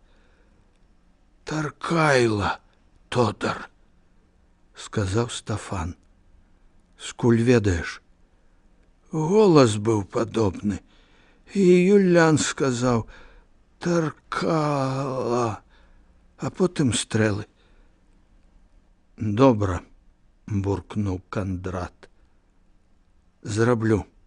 Яшчэ хто? Мне здалося, што я пазнаў вочы другога. Але гэта проста каб ведаў і сцярогся. Абяцай, што не будзеш забіваць, пакуль не ўпэўніся. У імя Бога хто? Здаецца, Кроер Канстантин. Чаму Алесю не сказаў? Кінь, браце. І так у яго ворагаў многа. Я ўсё зраблю, браце, сказаў Кандрат. А цяпер забудь. Стафан заплюшчыў вочы.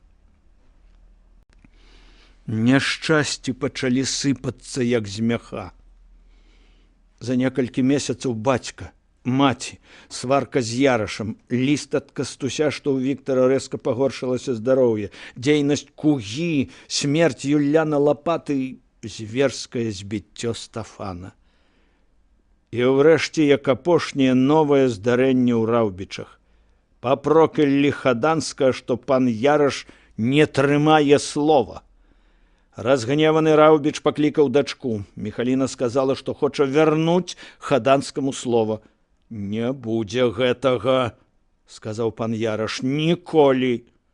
Ні за што. Я кахаю Загорскага, сказала Майка. Ён вораг. Вам, магчыма. Ды і тое не вам, а дурному гонару. Ён сябра вам. Каханы мне, брат Францу, ён ніколі не думаў шкодзіць вам, не гледзячы на незлічоныя абразы. Бо ён чалавек, а вы двараня і не больш. Даю слова, ніколі не буду нічыёй жонкай, акрамя як яго. Всё аддам за яго. Ніколі не буду з ім жорсткая. Хай пакора, хай нават рабства, абы пакарацца яму. І ўсё. І на гэтым маё апошняе слово.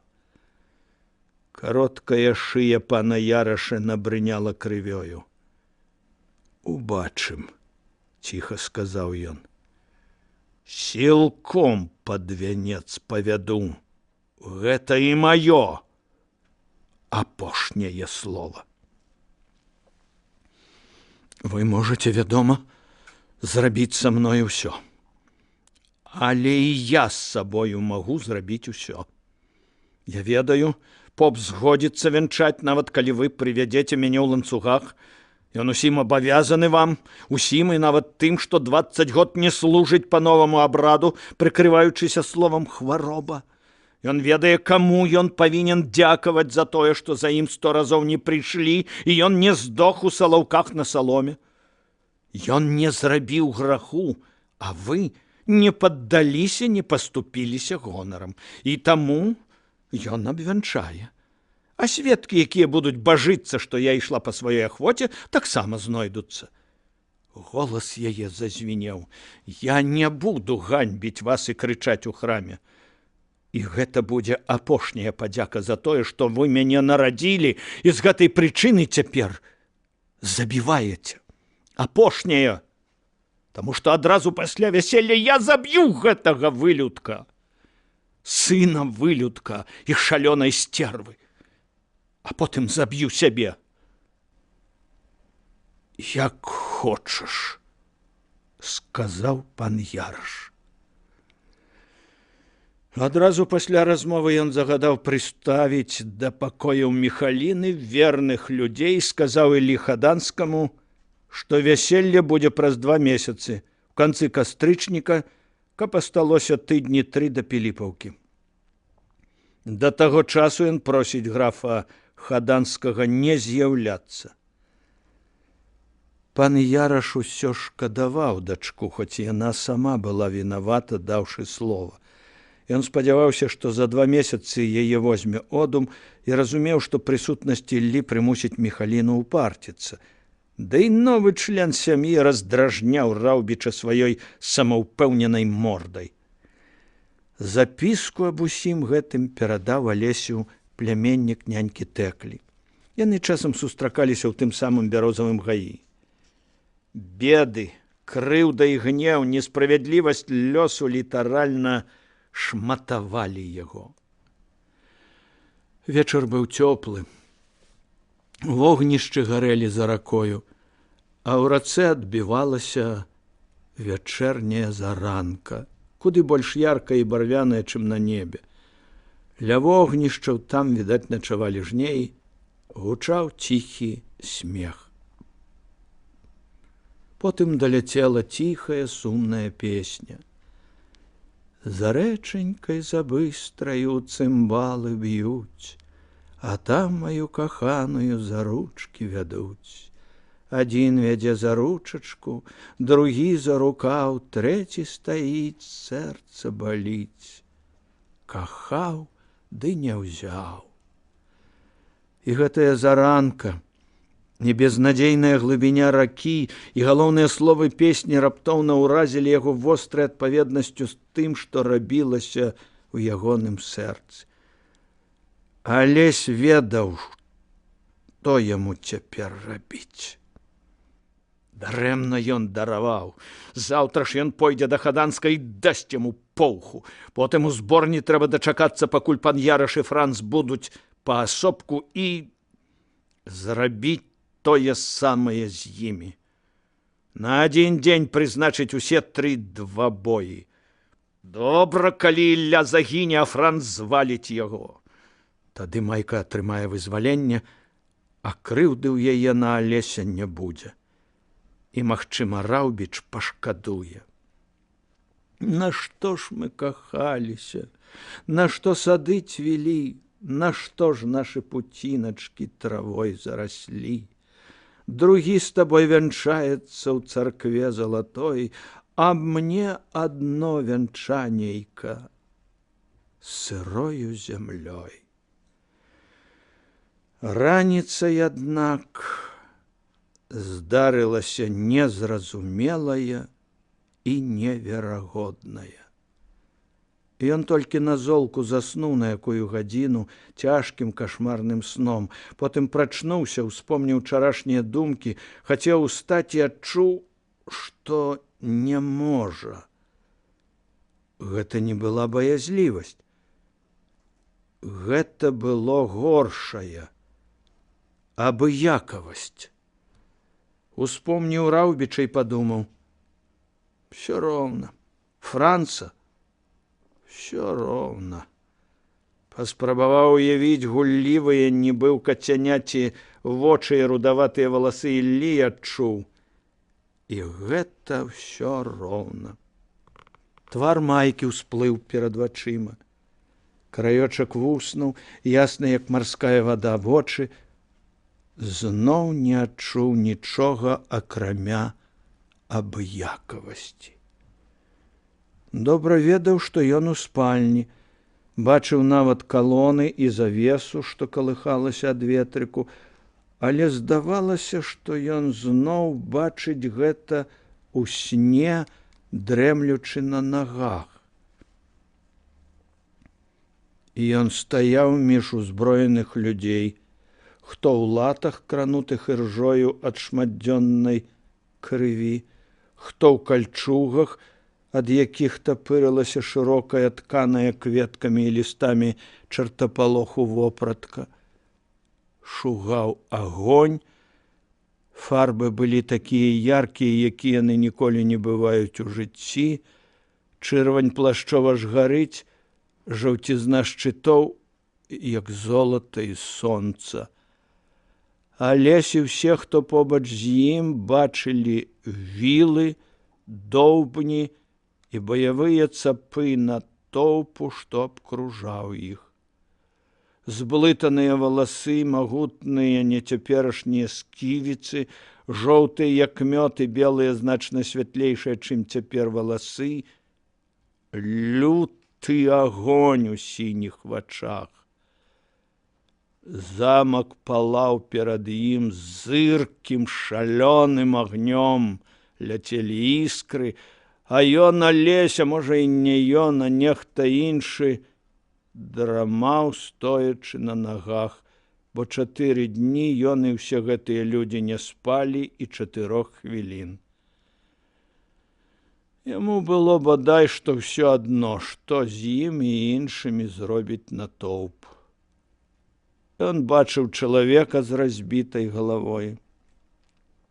Чалавек ляжаў наперадзе, сажні за 4 перад імі. «Патрусіце іхнія нівы сваім ячменем!» – крычаў нехта. «Смерць, смерць, смерць!» – роў натоўп. «Ды гэта ж Юр'ева ноч!» – падумаў ён. «Як я там апынуўся? Чаму ўспамінаю нейкую невядомую мне дзяўчыну? Які ён цьмяны гэты сон, што я сасніў. Нейкая загоршчына, якой не павінна яшчэ быць. Нейкі чалавек супраць мядзведзя, нейкая дзяўчына, і вось яшчэ нехта схіляецца ў сне нада мною. Ой, страшэнна баліць галава, высокі, стары, з хваляй карункаў на грудях. «Унуча, любы, што з табою?» Які яшчэ ўнуча, калі ён мой прапраўнук? Якое права мае на мяне гэты стары? Зноў яркія колеры, больш жыццёвыя, чым жыццё. Невялікі строй людзей, сярод якіх ён, клінам стаяць перад імі людзі ў беласнежных плашчах з крыжамі, іх многа, трохі меней, чым людзей на ягоным баку, але на самай справе куды болей. Адзін з крыжастых варты 5 на ягоным баку. Так было і так будзе. Таму што на ягоных людзях раменныя шаломы, а на тых сталь, за якую нельга нават учапіцца. Воіны з ягонага боку спяваюць. І ён заўважае, як святлеюць іхнія вочы і дрыжаць ноздры. «Гай-гай!» — крычыць нехта, нібы спявае, і яго падтрымлівае хор. І вось ён, невядомы сабе, але больш блізкі, чым ён сам, ляціць на кані насустрач кліну, а за ім са згэлкам, лямантам, рыканнем ляціць конная лава. Чырвоны туман у вачах. Галава працуе ясна і разлічана. Удар знізу, злева, справа, зваліць канем таго, стралу бабку беламу каню, хай падае гаспадар не ўстане. Удзерліся ў строй, сэрца захлынаецца ад халоднай ярасці, сячы. Нават прыемна, калі кроў свішча са шматлікіх ран на целе, робіцца прыемна і прахалодна, як у дождж, гэтаму і таму, і яшчэ вунь таму, але чаму ў варожых вачах пад забралам жах? «Пана, пана!» — лямантуе клін. Яны варочаюць коні, яны ўцякаюць. «Алесь, хлопчык, ну што? Што?» «Мроя», — кажа нехта. «Ява». Невядомая жанчына, якую ён ніколі не бачыў, але якую кахае, белая, з залацістымі валасамі, кажа: «Пакуль яны ходзяць па гэтай зямлі, я сплю з адным каханым. У той дзень, калі разаб'еш ты з табою, у той дзень, калі яны з крыгай лёду. І ўначы над шчапянымі стрэхамі вісіць ірваная камета». На хвіліну ён спамінае сябе, а потым наплывае змрок, млоснасць і адчай.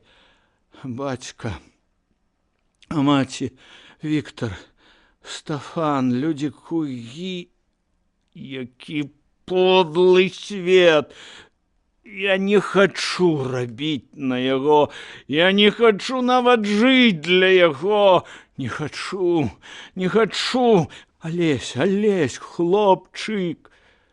Ён ляжаў, нічога не разумеючы, акрамя жывых сноў. Не ў змозе паварушыць рукою ці нагою, не ў змозе не аддавацца гэтым снам, дзе як жывыя хадзілі крыжакі і вялізныя мядзведзі з кордамі, зубамі, дзе людзі жылі ў сырых, васьмігранных пакоях з вялікімі равучымі камінамі і ржавымі пожагамі, дзе на частаколах, як на лазні ў кагосьці, каго ён непрыемна сасніў, стырчалі конскія чарапы. Ён ляжаў і сніў, і хацеў толькі аднаго — заснуць так, каб не бачыць гэтых акон і заслоны і старэчага аблічча, што схілялася часам над ім. Праз 2 месяцы у гэтым сне павінна было здарыцца нешта несцерпна цяжкае. Алесь хацеў заснуць да таго часу так, каб ужо ніколі не ведаць, не даведацца, што гэта будзе.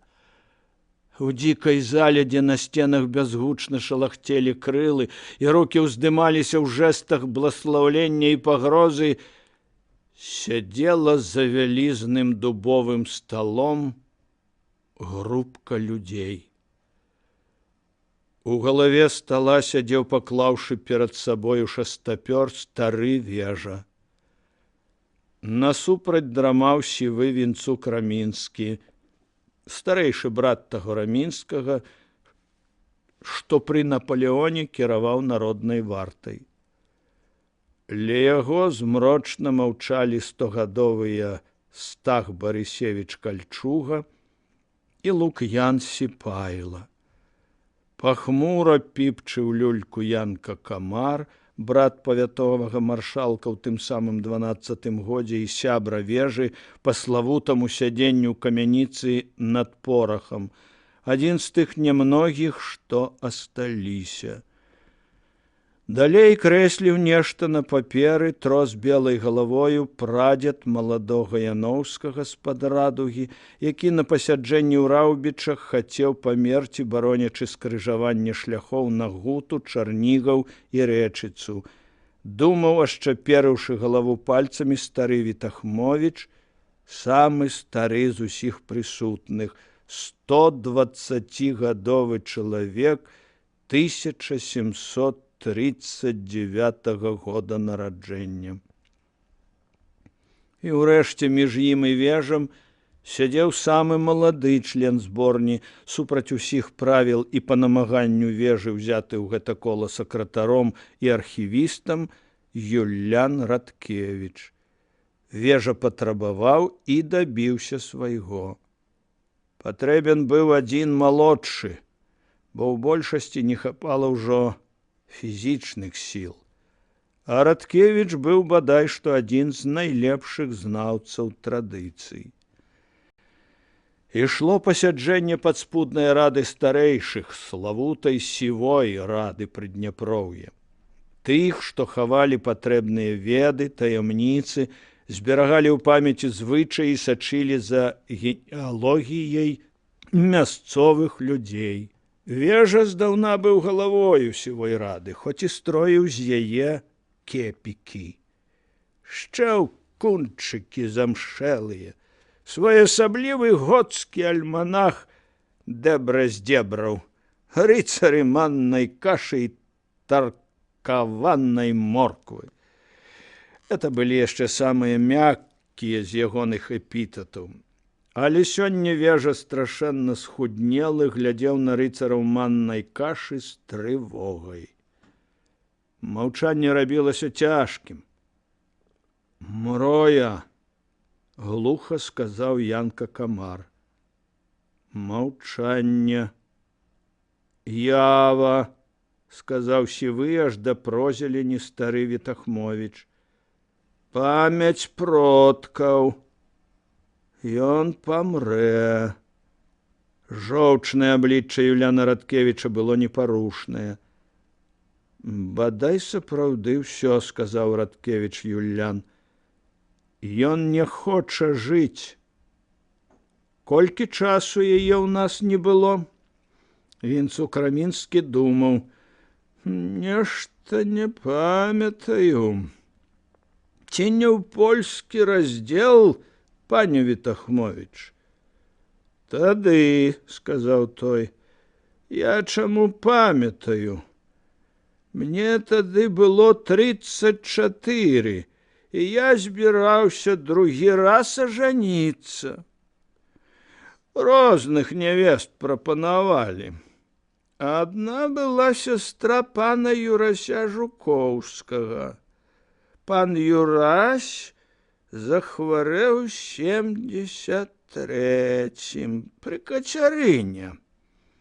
Пачаў сніць нанова жыццё, але не кавалкамі з розных часоў, а нібы адной плынню. Сніў, як рабілі запасы ў пушчы, як білі аленяў і зуброў, як салілі, як потым ішла раць на крутыя горы біць татар. Дасніў да сярэдзіны бою і памёр. Нічога нельга было зрабіць. Падумаў. Яшчэ раней, гады за 4-5, захварэлі Аляхновіч з Піса і Янук Корста, стрыечны брат прапрадзеда гэтага Шчанюка Юляна. Вітахмовіч помніў спрэчку аб тым, ці прымаць Радкевіча, але начыста забыў, а можа, зрабіў выгляд, што гэты шчанюк сядзіць зараз між іх. Юлян усміхнуўся сам сабе. «Спіса памёр», — сказаў Вітахмовіч. «А Корста выжыў, хоць па прозвішчу мяркуючы памерці б Корсце. Але тут ужо як хто. Так што ты, Данііл, не думай занадта». Забубнеў. «Хвароба, хвароба, хвароба. Такая ўжо хвароба. Нешта не чуе, каб гэтай хваробай нехта акрамя нас хварэў». Лук'ян Сіпайла сказаў: «Рада, памятаеце, меркавала, што і ў Акіма, вашага бацькі, былі зачаткі». «Рада адмовілася ад гэтай думкі», — сказаў Барысевіч Кальчуга. Вежа сплёў пальцы. «Чорт», — сказаў ён, — «уражлівасць дурная, ідыёцкая дурная ўражлівасць. І такія страшныя для маладога падзеі». «Сілы саслабелі», — сказаў Камар. «Абыякавасць». «Несвядома спрабуе адысці ад нясцерпнага свету», — сказаў Радкевіч Юлян. «Што ж рабіць?» — спытаў дзед. «Я ведаю, калісьці пры першых адзнаках у манастыр ішлі, спакой, праца, але тады манастыр быў крэпасцю. Манахі межы баранілі, подступы да гарадоў, а цяпер Загорскі ды ў манастыр да божых пацукоў. Што ж рабіць, сівая рада?» «Царкву кінь», — сказаў Юлян. «Хіба яна справілася хоць з адной справаю, што ёй даручылі? З дабром, любоўю, мараллю?» «Ды, можа, абыдзецца», — сказаў Венцук Рамінскі. «Не», — сказаў Сіпайла, — «стома, смерць. Ідзі вышэй сіл сваіх і станеш жыць доўга. Трэба, каб ён ніколі больш не стамляўся. Супакоіць яго трэба. Спакой». Все маўчалі, потым Вежа нясмела сказаў: «То што? Неба?» «Відаць», — сказаў Барысевіч Кальчуга, — «больш нічога не зробіш». «Дзе?» — спытаў Сіпайла. Вежа кашлянуў. «Храм сонца». Юлян падумаў: бадай праўда, самае высокае, самае блізкае да неба месца. Даўжэй за ўсё наваколле бачыць сонца. Музыка, трубы гэтыя не пашкодзяць? «А што яны пашкодзяць?» — сказаў Вежа. «На ўсходзе сонца радасны спеў, на захадзе сумны. Урэшце, як Камар скажа». Все глядзелі на змрочнага Янку Камара, галоўнага чалавека ў той справе, што яны збіраліся рабіць. «Узгорак стромы», — сказаў Камар. «Макуша голая.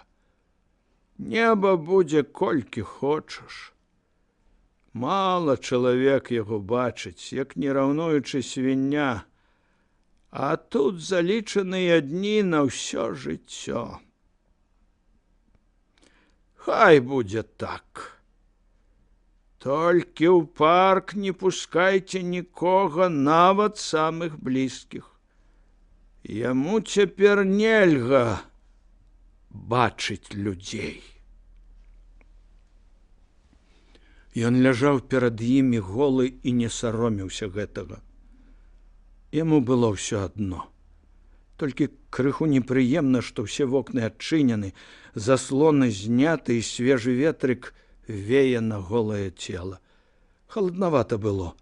І гэта перашкаджала прачнуцца ад сну, у якім былі дзед, Міхаліна і іншыя, зноў пачаць жыць, бачыць пажары, патокі крыві, у вежных рыштоках чуць гукі сечы, стогны сталі, выгукі.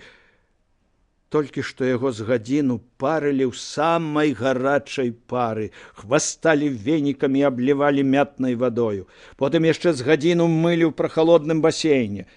Ён страшэнна змёрз, і вось цяпер, не адчуваючы нічога, акрамя холаду, ён ляжаў на мяккай посцілцы. Янка Камар сядзеў ля яго і дзіўна нейкімі дробнымі рухамі трох пальцаў гладзіў ягоную галаву. Ад гэтых дотыкаў хіліла ў дзівосную свежую дрымоту, злёгку паколвала ў каранях валасоў. Славуты майстра Камар распачынаў сваю справу. Рэдкую, невытлумачальную справу. Тую, якой не ведаў ніхто ў загорскім наваколлі, толькі ён ды два ягоныя вучні. Вучні і слугі стаялі побач, а Камар гладзіў і гладзіў галаву, глядзеў у Алесевы вочы, і ад гэтага рабілася трохі лягчэй. І ўрэшце Камар загаварыў. Нават не загаварыў, а нібы заспяваў журліва тонкім рэчытатывам.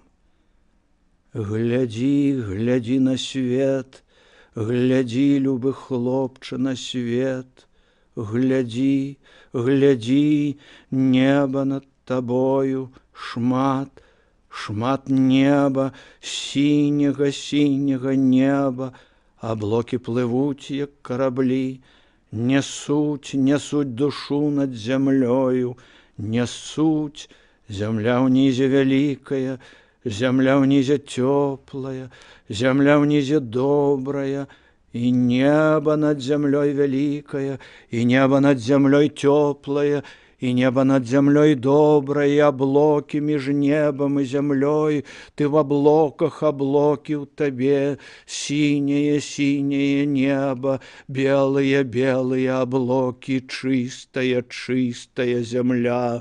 Нельга не быць шчаслівым, нельга, нельга, паглядзі, пераканайся, што ты шчаслівы. Алесь нібы праз песню адчуваў дотыкі ўпэўненых, моцных і клапатліва асцярожных рук да свайго цела. Двое слуг займаліся нагамі, два вучні грудной клеткай, рукамі і плячыма. Яны перабіралі кожны мускул цела. Ты здаровы, ты свабодны, вецер абвейвае ўсё цела, неба глядзіць у вокны. Неба, неба, неба. Голас спяваў так з гадзіну. Упэўненыя рукі за гэты час перабралі не толькі кожны мускул, а, здавалася, кожную сувязку, кожны сасуд і нерв, кожную жылку. І разам з гэтымі рухамі наліваліся аднекуль у цела дзіўнае заспакаенне, раўнавага і мірная сіла. Яго зноў аблілі вадою, і зноў рукі, і зноў рэчытатыў Камара і вочы, якія бачаць цябе да дна. Заспявалі над ім галасы, ён не разумеў слова, але мелодыя простая, прывабная і чаруючая, з перападамі ад высокіх гукаў да нізкіх, нібы ўладна адрывала яго ад звыклага і звычайнага, ад свету, дзе ўладарыла салдатня, дзе чужыя людзі, так непадобныя да людзей, рабілі з людзьмі, што хацелі, дзе на гасцінцах гучаў крык «Куга!», дзе чужынцы духу шматавалі ўсё маладое, здаровае, чыстае. Ляжы, ляжы, ляжы нагі пад нагім небам, холодна, укрыйся, горача, расхініся, не ўставай, не ўставай, над табою неба, неба, неба, ачысціся, засяродься на простым, простым, простым. Яны не падмануць, яны не падмануць, не падмануць. Ён страціў на хвіліну прытомнасць, а калі ачуняў ад ачышчальнага сну, адчуў, што яго нясуць, відаць, на насілках і над галавою, бо ён не бачыў тых, што неслі. Ён проста нібы плыў між небам і зямлёй, твар у твар з сонцам і небам. І недзе за ім срэбна і звонка, нібы з жарала крыніцы, нібы з жураўлінага горла спявала труба. Ён ляжаў. Мяккая посцілка была пад ім. Холодная прасціна ляжала ў нагах. Ложа стаяла пасярэдзіне альтанкі. Людзі прынеслі яго сюды і пакінулі аднаго нагога сам-насам з небам. Вакол былі ружова-аранжавыя калоны, узнесеныя ў неба. Ён нічога не бачыў, акрамя іх і неба. Так ён ляжаў. Ён толькі піў ваду і часам браў лёд і прыкладаў да галавы, і вадзіў ім па грудзях і руках. Ва ўсім гэтым, што вакол, была вялікая чысціня і адлучанасць. І ён нібы плыў на сваім ложы насустрач аблокам, між небам і зямлёй, як на паветраным караблі. Сядала макавая кветка сонца, халаднела, срэбныя трубы пачыналі звінець. Ціха, ціха, нібы ў іх лілася крыштальная і звонкая вада. І сумна, сумна, нібы сама зямля развітвалася з сонцам. Ён амаль не ўставаў, толькі ў гарачыню абліваўся вадой, ніхто не прыходзіў да яго, людзей не было, і ён не ўспамінаў і не думаў. Уначы, прыемна халаднеючы пад прасціной, ён чуў праз дрымоту крыкі соў. Глядзеў у неба, бачыў, як каціліся з яго зоры. Прыходзіў дзень, трубы пачыналі награвацца, звінець радасна, і яму, які саграваўся разам з імі, пачало праз некалькі дзён здавацца, што гэта ў ім самім звініць цеплыня і вецер, і тое, што вярталася аднекуль, поўнячы свежае цела. І зноў крычалі совы, і зноў радасна ляцеў сіні зімародак да далёкай ракі, купаўся ў сонцы, і ўсё гэта было не даўжэй за хвіліну. Чаргаванне начных жахаў і цёплага дня, зоры блакітнага неба, усяго, з чым ён быў сам-насам. А калі ён уставаў, бачыў злева Дняпро і парк, у якім як не было будынкаў, а справа дзікі парк і яр, дзе тады Гелена... Не, ён не думаў пра яе і наогул пра людзей. Людзей не было зусім, былі там проста вытокі жараліцы, выйсце вод, выйсце крыніц. Так ішлі дні, уначы падалі зоркі. Дзве з іх яны калісьці назвалі сваімі імёнамі. Якія? Ці не ўсё адно? Не трэба было думаць пра гэта, калі кожны дзень ён уздымаўся пад лятучыя аблокі, прасякнутыя блакітам і гарачым святлом. Так мінула 2 тыдні. Ява адступала. Яна з'яўлялася ўсё радзей, Таму што былі неба, аблокі і сонца, і яшчэ ветер, і адзін раз уначы навальніца з маланкамі. Свет расколваўся навокал. І Алесь ляжаў, нібы ў шатры са сляпучых бліскавіц, схаладнелы ад незразумелага захаплення. Потым пачало часам прыходзіць узбуджэнне, і яшчэ нібы праявы думкі аб жыцці. Спачатку яны былі непрыемныя, а потым сталі нават саграваць, бо вакол былі зоры і аблокі, і галоўнае неба. Ён ужо еў. Ён ляжаў і думаў пра ўсё на свеце. Прыйшла раптам в адзін з дзён пяшчотная туга па кімсьці. І з вострым пранікненнем у праўду ён зразумеў, што няма шчасця ў тым, калі толькі цябе кахаюць. Кахаць. Вось што было шчасце.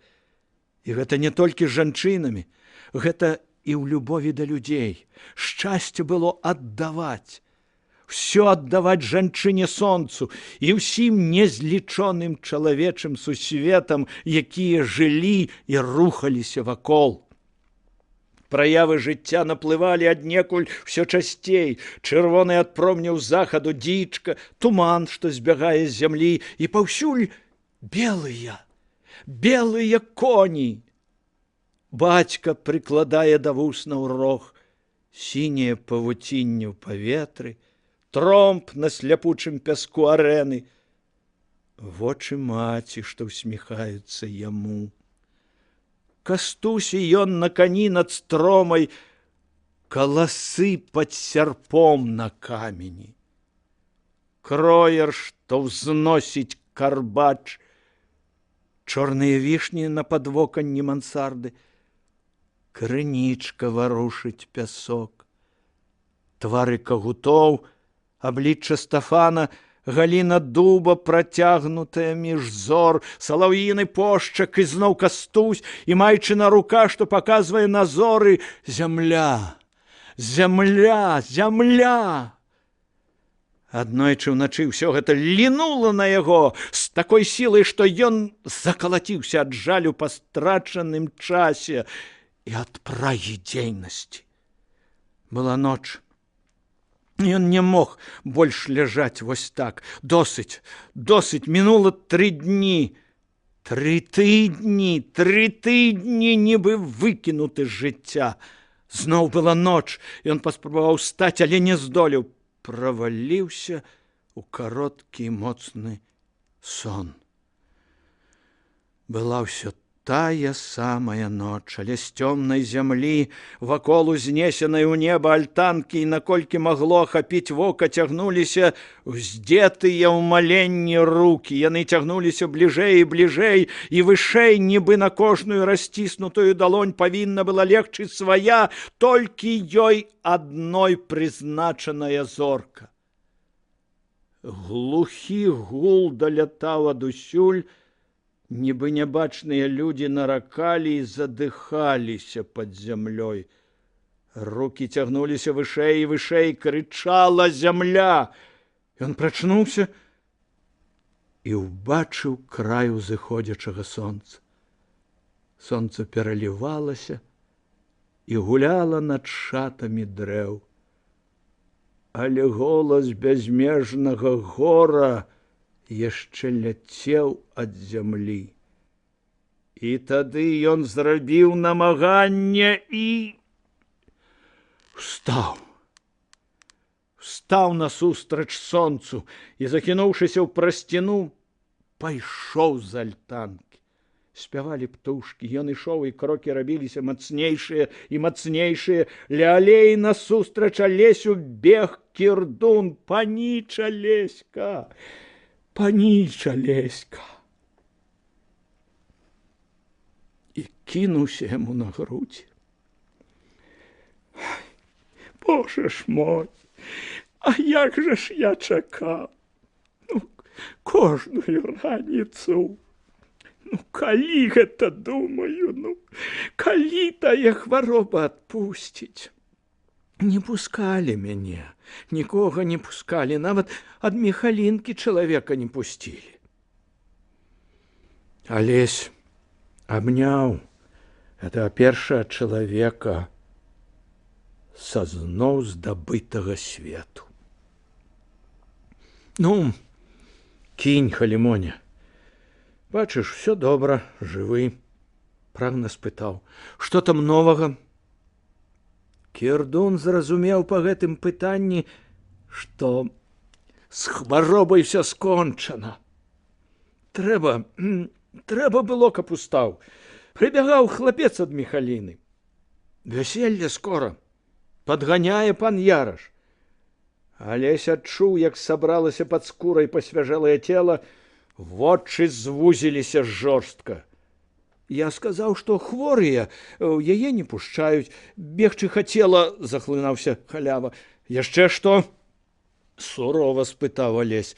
Лухта, паніч, за гэты час некаторыя нават не паслалі спытаць, як з вамі. Стары пан пасмейваецца, кажа, байкот. Вось як. Увесь заходні попуст наваколля, Таркайлы, ды Браніборскі, ды іншыя. Хаданскі крычаў, стары Мікіта, выдыхае, старое кубло. Чаго чакаеце, малодшы? Хутка і вежу здыхаць. Аніце яго, пакуль тая справа. З камітэта ды адусюль. Чырвань з гэтых чырвоных пусціць трэба. Добра, што на зборні большасць малодшых паўсталі на іх. Пана Кастуся Кроера Юлян Радкевіч за дзверы выкінуў. Дуэля была, да першай крыві. Забілі некага? Спытаў Алесь. Падрапіны ў абаіх. Ну, байкот гэта лухта, спяшаўся Алесь. Яшчэ што? Куга зрабіла аблаву на чорнага войну. Забілі? Выслізнуў. А потым прыйшоў ліст пагрозаю ад кугі Юляну Рудкевічу. За што? А д'ябал яго ведае. Кірдун раптам стаў. Панічыку, сакрэт. Нешта такое было ў ягоным голасе, што Алесь таксама спыніўся. Думаю, Кроер са злосці прыслаў. Са злосці на Юляна. Толькі маўчыце. Не жартуй, сурова сказаў Алесь. Чаму думаеш? А каму Юлян калі зашкодзіў? І потым, памятаеце, Таркайла казаў, што людзі кугі перапынілі лёкая ягонага Пятра і далі папярэджанне. Ну, Пятро нічога не ведае, шэптам сказаў Кірдун. Я нібы выпадкова загаварыў з ім, ніхто яго не перапыняў. Нічога ён, Пятро, не перадаваў. Алесь аслупянеў. Таркайлы? Яны, пане Алесь, проста сказаў Кірдун. Алесь пайшоў, амаль пабег газонам. Белая прасціна лунала ў паветры. Наконт Кроера кіні думаць, доказу няма. Хоць і падобна на яго. А Таркайлы, маеш рацыю. Чырвань кінулася яму ў шчокі, вочы блішчэлі. Рыхтуйся, Халімон. Мы ім тут зараз дубоў наломім. Стары вежа яшчэ здалёк пачуў гоман і зразумеў. Абышлося. І ўсё ж ён звыкла стрымаўся і не выявіў сваіх пачуццяў. Паглыбіўся ў кнігу, а потым кінуў на Алеся такі позірк, нібы нічога і не здарылася, нібы толькі гадзіну назад яны разышліся. Чаго гэта крык і шум вялік, і рэчы многія ва ўсіх баярах? Алесь расказаў. Ну, і што думаеш рабіць? Украду. Ты, братачка, раней, чым красці, хоць і апраніся. Як ты жаніхацца паедзеш такім Христом? Тут табе не Палясціна і не Амаус. І усміхнуўся.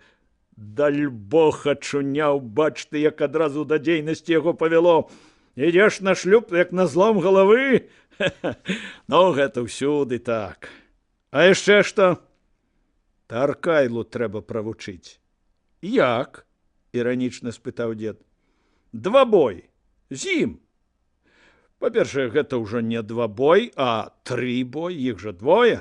А па-другое, не пойдзе ён з табою біцца, ён гандляр, хоць і дваранін. Трэба, каб і сленьеў ведаў. На што?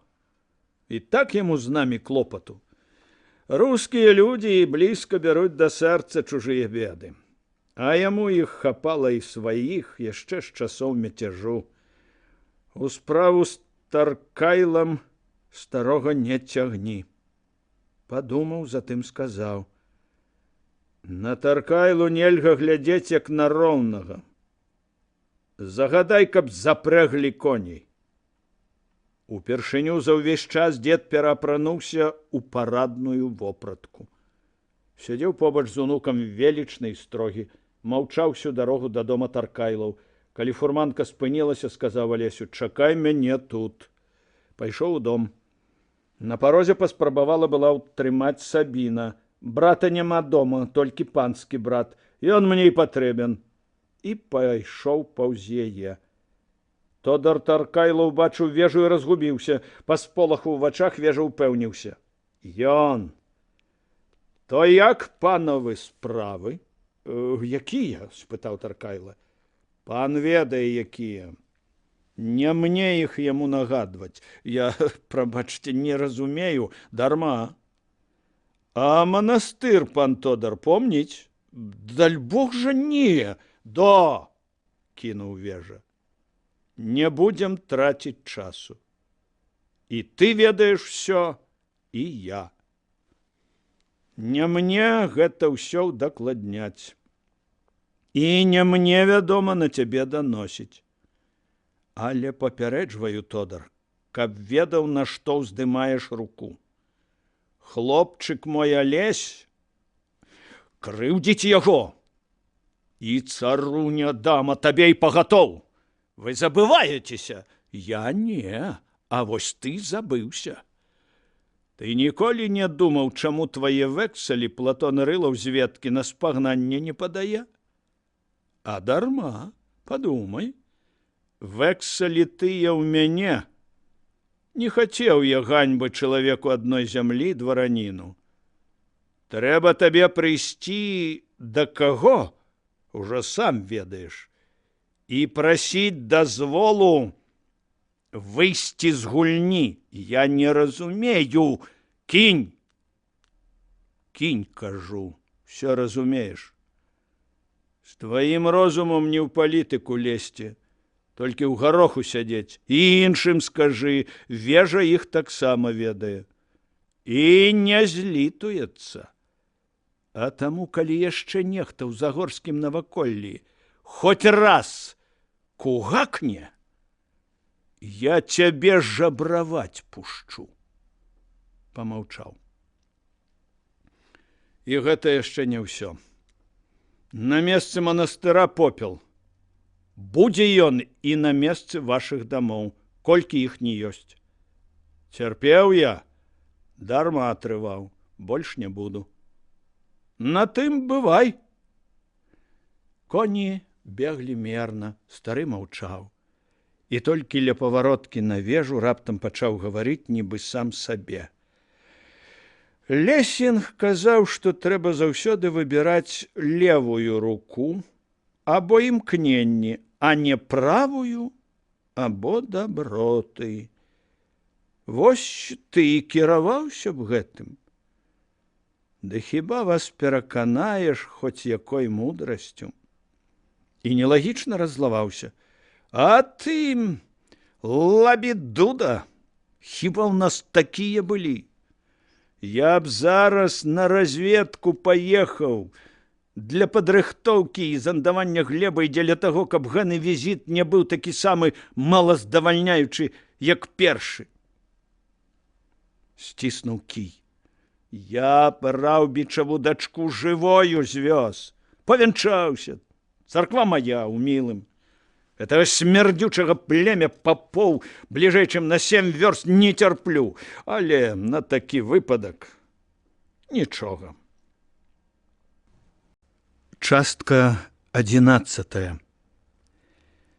Сіні мяккі дзень ляжаў над паплавамі. Сонца ўжо хілілася на захад. Невялічкі лясны астравок над спакойнай і па-асенняму густа сіняй равекай здалёк здаваўся бязлюдным і ціхім. Пажоўклыя бярозы стаялі над плынню, гарэлі добрым і негарачым агнём, асымалі часам на траву рэдкія жарынкі лісцяў. Праз равеку, ірвучы конскімі грудьмі гарлачыкі, ехаў у наброд коннік. Праставаў да ляснога астраўка. На ўзлессі азірнуўся і знік між дрэў. Астравок быў поўны людзьмі. Прывязаўшы да хмызоў коні, яны чакалі. Што чуваць, Кандрат? Кагут наблізіўся да Алеся, скочыў з каня. Пан Яраш гамоніць са старым Хаданскім. Зачыніліся з гадзіну таму і не відаць, каб хутка скончылі. Тэкля, карыстаючыся выпадкам, збірае сякія такія рэчы паненкі. Што загадала перадаць? Каб на захадзе сонца чакалі ля пралому ў агарожы. Кандрат раптам усміхнуўся. Бачыш, дзе мы? Няго ж, сказаў Алесь. Апошні наш начлег. Калі война на нас наехаў. Вон яно. Андрэй Кагут усміхнуўся. А там далей мы чулі, як Раўбіч з гармат страляў, калі малодшая нарадзілася. Маўчалі. Алесь спамінаў словы з апошняй майчынай запіскі. Дзед меў рацыю калісьці, цяжкасці зрабілі сваё. Вазьмі, забяры мяне адсюль, родны, любы. Ён паклаў руку на кішэнь ля сэрца, намацаў там запіску, яму стала цёпла. Што ж, хлопцы, трэба, відаць, выбірацца. Мсціслаў, ты тут? Але... Значыць, колькі нас? Ты, я, близнюкі, Матей Бескупович, Янка Клейна, Кірдун, Паўлюк. 8 чалавек. І яшчэ Кандраці з 6 палясоўшчыкамі. Так, ну, гэтых адразу кірую, мілая. Хай трымаюць царкву, каб ніякага выпадку не магло быць. Не будзе, сказаў Кандраці. Людзі верныя з тых. Памятаеш, што пан схаваў, калі банду прайдзі света пабілі? Дзеці ды ўнукі іхнія. Жыццём абавязаныя людзі. Старшы пад'ехаў да купкі людзей, нешта растлумачыў ім праз хвіліну, людскі ланцужок праскакаў да равекі, успеніў ваду, выбраўся на сухое і папраставаў полем у бок мілага. Ну, ось, сказаў Алесь, кранулі. Ля агарожы бяром яе і скачам, чуй дух. Коней не шкадаваць, закупкі заплачана. Біце! На выпадак, калі трывога, ты яе, Мсціслаў, бярэш і скачаш, а мы... Хто з ёю вянчацца збіраецца, спытаў Мсціслаў. Ты ці я? Это, брат, не вайна. Тут хочаш, не хочаш, будзеш уцякаць першы. Кагуты з табою. Не, Паўлюк з табою і Янка. А я, спытаў Андрэй. Ты з Кандратам і я прыкрываем, сказаў Маеўскі. Будуць даганяць, біце па конях. Засмяяўся. Калі ў каго з вас коней падаб'юць, астанецца Ян Клейна, яго ў цемры не спаймаюць. Зайздросціш? Весела спытаў араб. Нешта ты мяне забыў, сказаў малодшы Бескупович. Ну, ты, вядома, са мною. Разам шкодзілі, разам і адказ. То давайте, хлопцы, па стрымяной ды да Раўбічаў. Выпілі з пляшак, Крэпс падвёў коней. Пістолі ў саквах. Змужнелы рашучы Паўлюк першы ўскочыў у сядло. Спяшаецца наш акадэмік, сказаў Кандрат. Нібы гэта яму жаніцца. О, 2 курсы адолеў, сумна усміхнуўся Андрэй, і не ўбаяўся бездны премудрасці. Тромб заскакаў пад Алесем. Загорскі ўзяў павады касюнькі, Янка Клейна са стрэльбаю скінуўся на ўргу. Коні не маладыя, сказаў ён. Нічого, сказаў Крэпс, коні верныя. Калі ўжо налажыць галавою, то з коньмі, з якімі жыццё пражыў. Картэж рушыў. Крэпс цепануўся, прыпякла гарэлка і шчасна засмяяўся. Ось гэта жыццё, не жыццё, а балада. Асветленыя, залітыя сумнай барвай захаду, коннікі рушылі.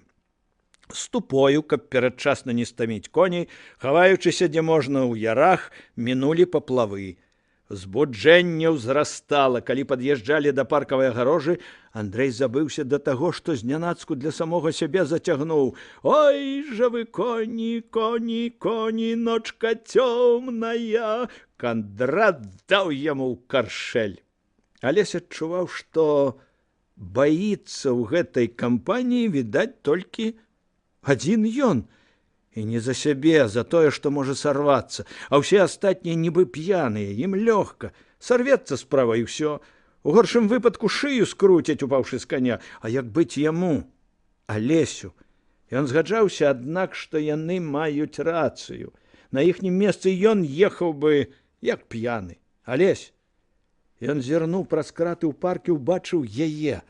Яна бегла ля агарожы, дакранаючыся да яе рукою, шукала і не знаходзіла месца, дзе быў выламаны пруток. Кандрат памчаўся наперад. Сюды, сюды, Майка, сюды! Яна бегла да пралому, які ён паказваў. Дзіўна, ёй яшчэ зарана было з'яўляцца, і рэчаў не было ў руках. Ён зразумеў, чаму, пачуўшы нейкі вэрхал у глыбіні парку. Нешта перашкодзіла. Сюды, Міхаліна, сюды! Рукі Кандрата падхапілі яе, потым кагут нібы вырваў яе з-за кратаў, панёс дарогаю да коней. Алесь схіліўся, падхапіў на рукі, узняў з адчуваннем, што мог бы падкінуць і да неба, пасадзіў Касюнчы на сядло. І толькі тут здагадаўся, што магло насцярожыць раўбіцкіх. На Міхаліне былі нагавіцы і 2 паласы шатландкі, што ўтваралі нібы сукенку, разрэзаную па баках. Нічога падобнага на звычайную польскую ці рускую амазонку. Не для жартаў, не для паездачак, як тая.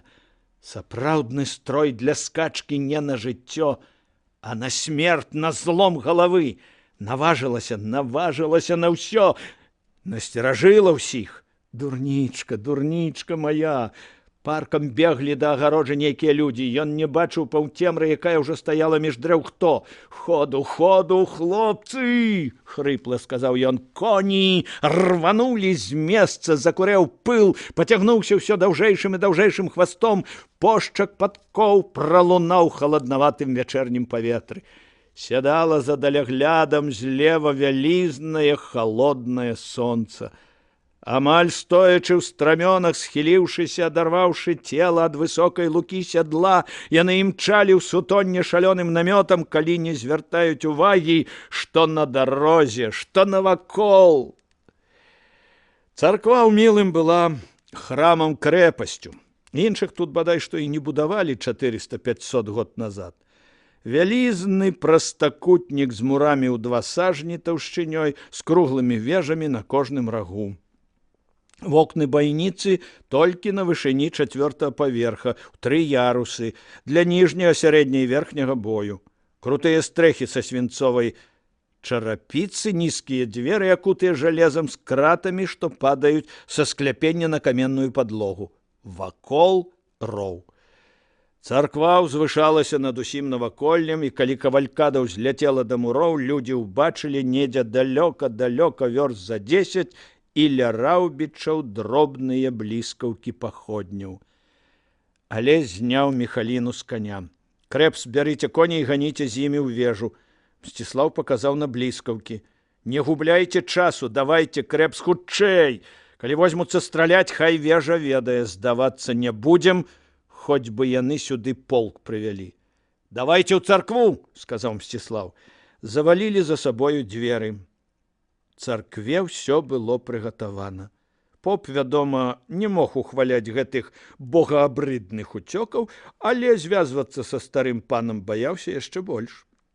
Выганіце адсюль, ды і ў Мілым сядзець не так ужо і дрэнна. Толькі што пашаны менш, але Бог ужо з ёю, з пашанай, калі грошай хоць мятлою мяці. А пашана што ж? Пашана доброта часовая.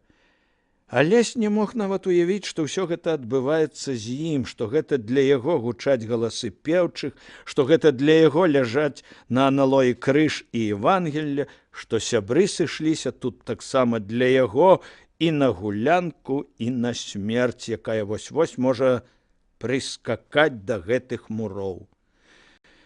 І ён не мог і падумаць, што гэтая дзяўчына злева звязваецца з ім усім гэтым у нешта апошняе і неразрыўнае. Ён скоса глядзеў на Міхаліну і здзіўляўся нават таму, што яна тут, такая нейкая чужая і не свая.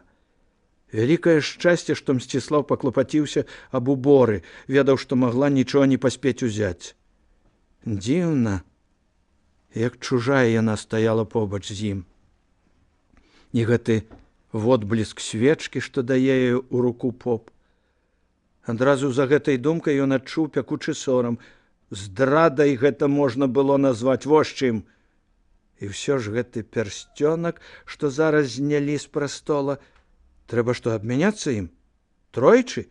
Што это азначае? Што ўзаемна будуць палягчаць жыццёвы цяжар? Адкуль ён ведае, які ён гэты цяжар, каму трэба рабіць палёгку? Ён жа не ведае нават яе, той, з якой назаўсёды хоча звязаць жыццё. Гэта назаўсёды можа быць і доўгае, а можа і скончыцца праз гадзіну ад залпа, які рване па галерэі знадворку.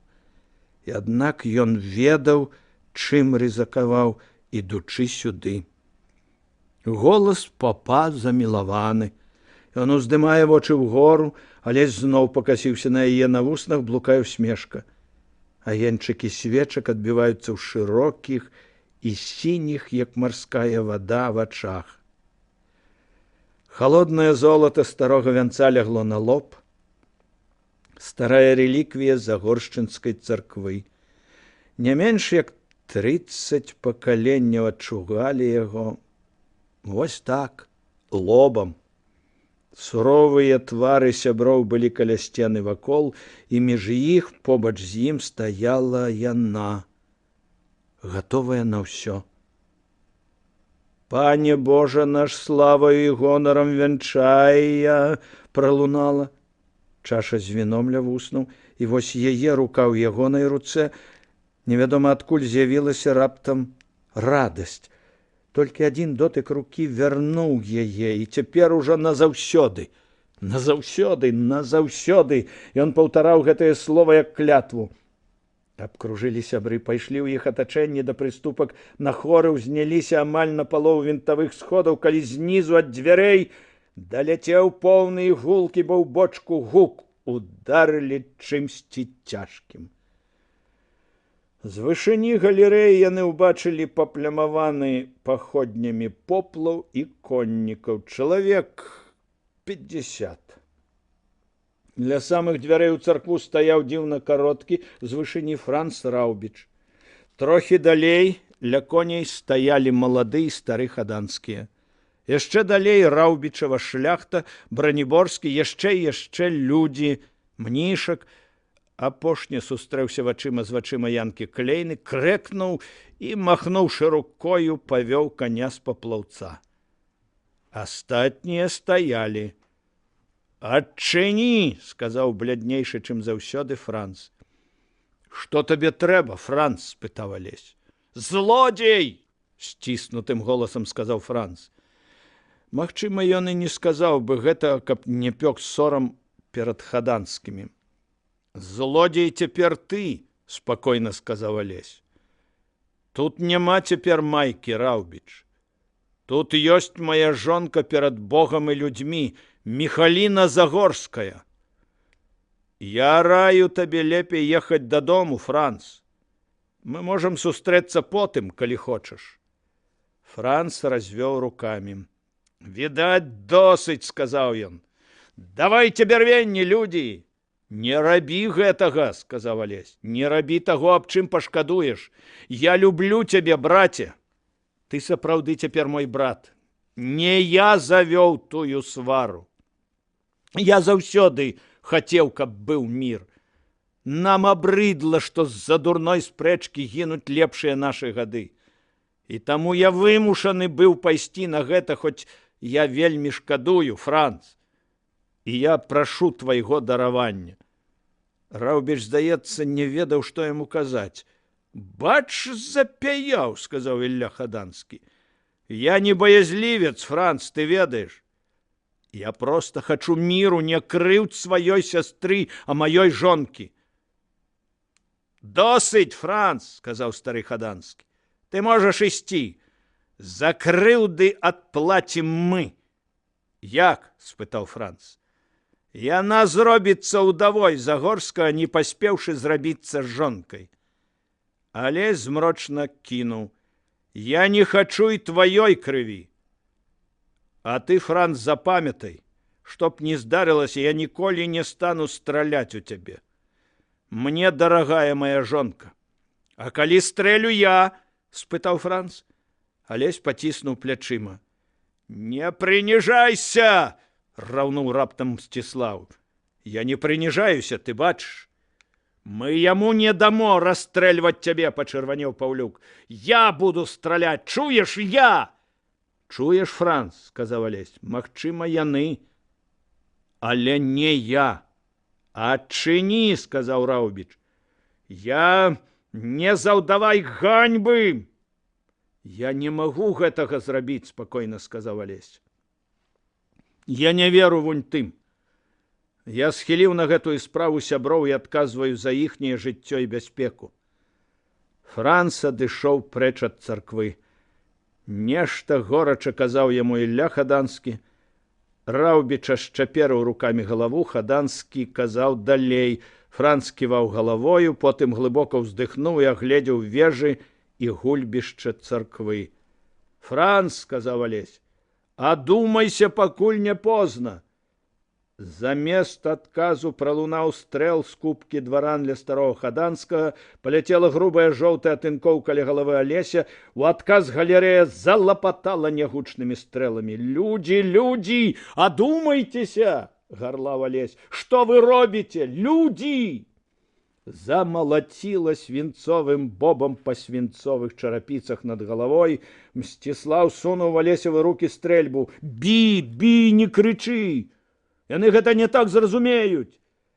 І тады Загорскі, захлынаючыся гневам і роспачу, прыпаў да прыклада. Стрэльба была новая, пістонная, яна нечакана зручна лягла да пляча. Алесь убачыў на канцы рулі галаву Іллюка Хаданскага і націснуў курок. Ілля схапіўся за галаву і павольна заваліўся назад на рукі сябрам. Няўжо забіў? Ну і чорт з ім, хоць і забіў, прахрыпеў з правага боку Мурын. Не забіў, раптам амаль з радасцю крыкнуў Андрэй Кагут. Не, бачу, стаі, аглушыў, відаць, толькі. Ратата! Сыпанула па чарапіцах. Ратата! Бач ты, сыпануў Кандрат. Гэтак вельмі проста і забіць могуць. Стрэлы з галерэі нібы паступова апаясвалі царкву. Янка Клейна, першы з закранутых, сядзеў на каменных плітах падлогі і, лаючыся, накладаў корпію на прастрэлены мускул прадплечча. Глядзі, сказаў Кандрат, чырвоная. Яна, браце, ва ўсіх чырвоная ды аднолькавая, сказаў Андрэй. Ва ўсіх людцаў, колькі іх чыста ёсць на зямлі, сволачы. Навалач, прама сказаць. Што, Янка, кусь? Кусь, усміхнуўся той. Нічога, неяк зажыве. Мсціслаў прыглядаўся, што робіцца ўнізе. Глядзі, сказаў ён, ось негоднікі. Людзі ўсталёўвалі наводдаль дзве гарматы. Парадныя, з раўбічавага ганка.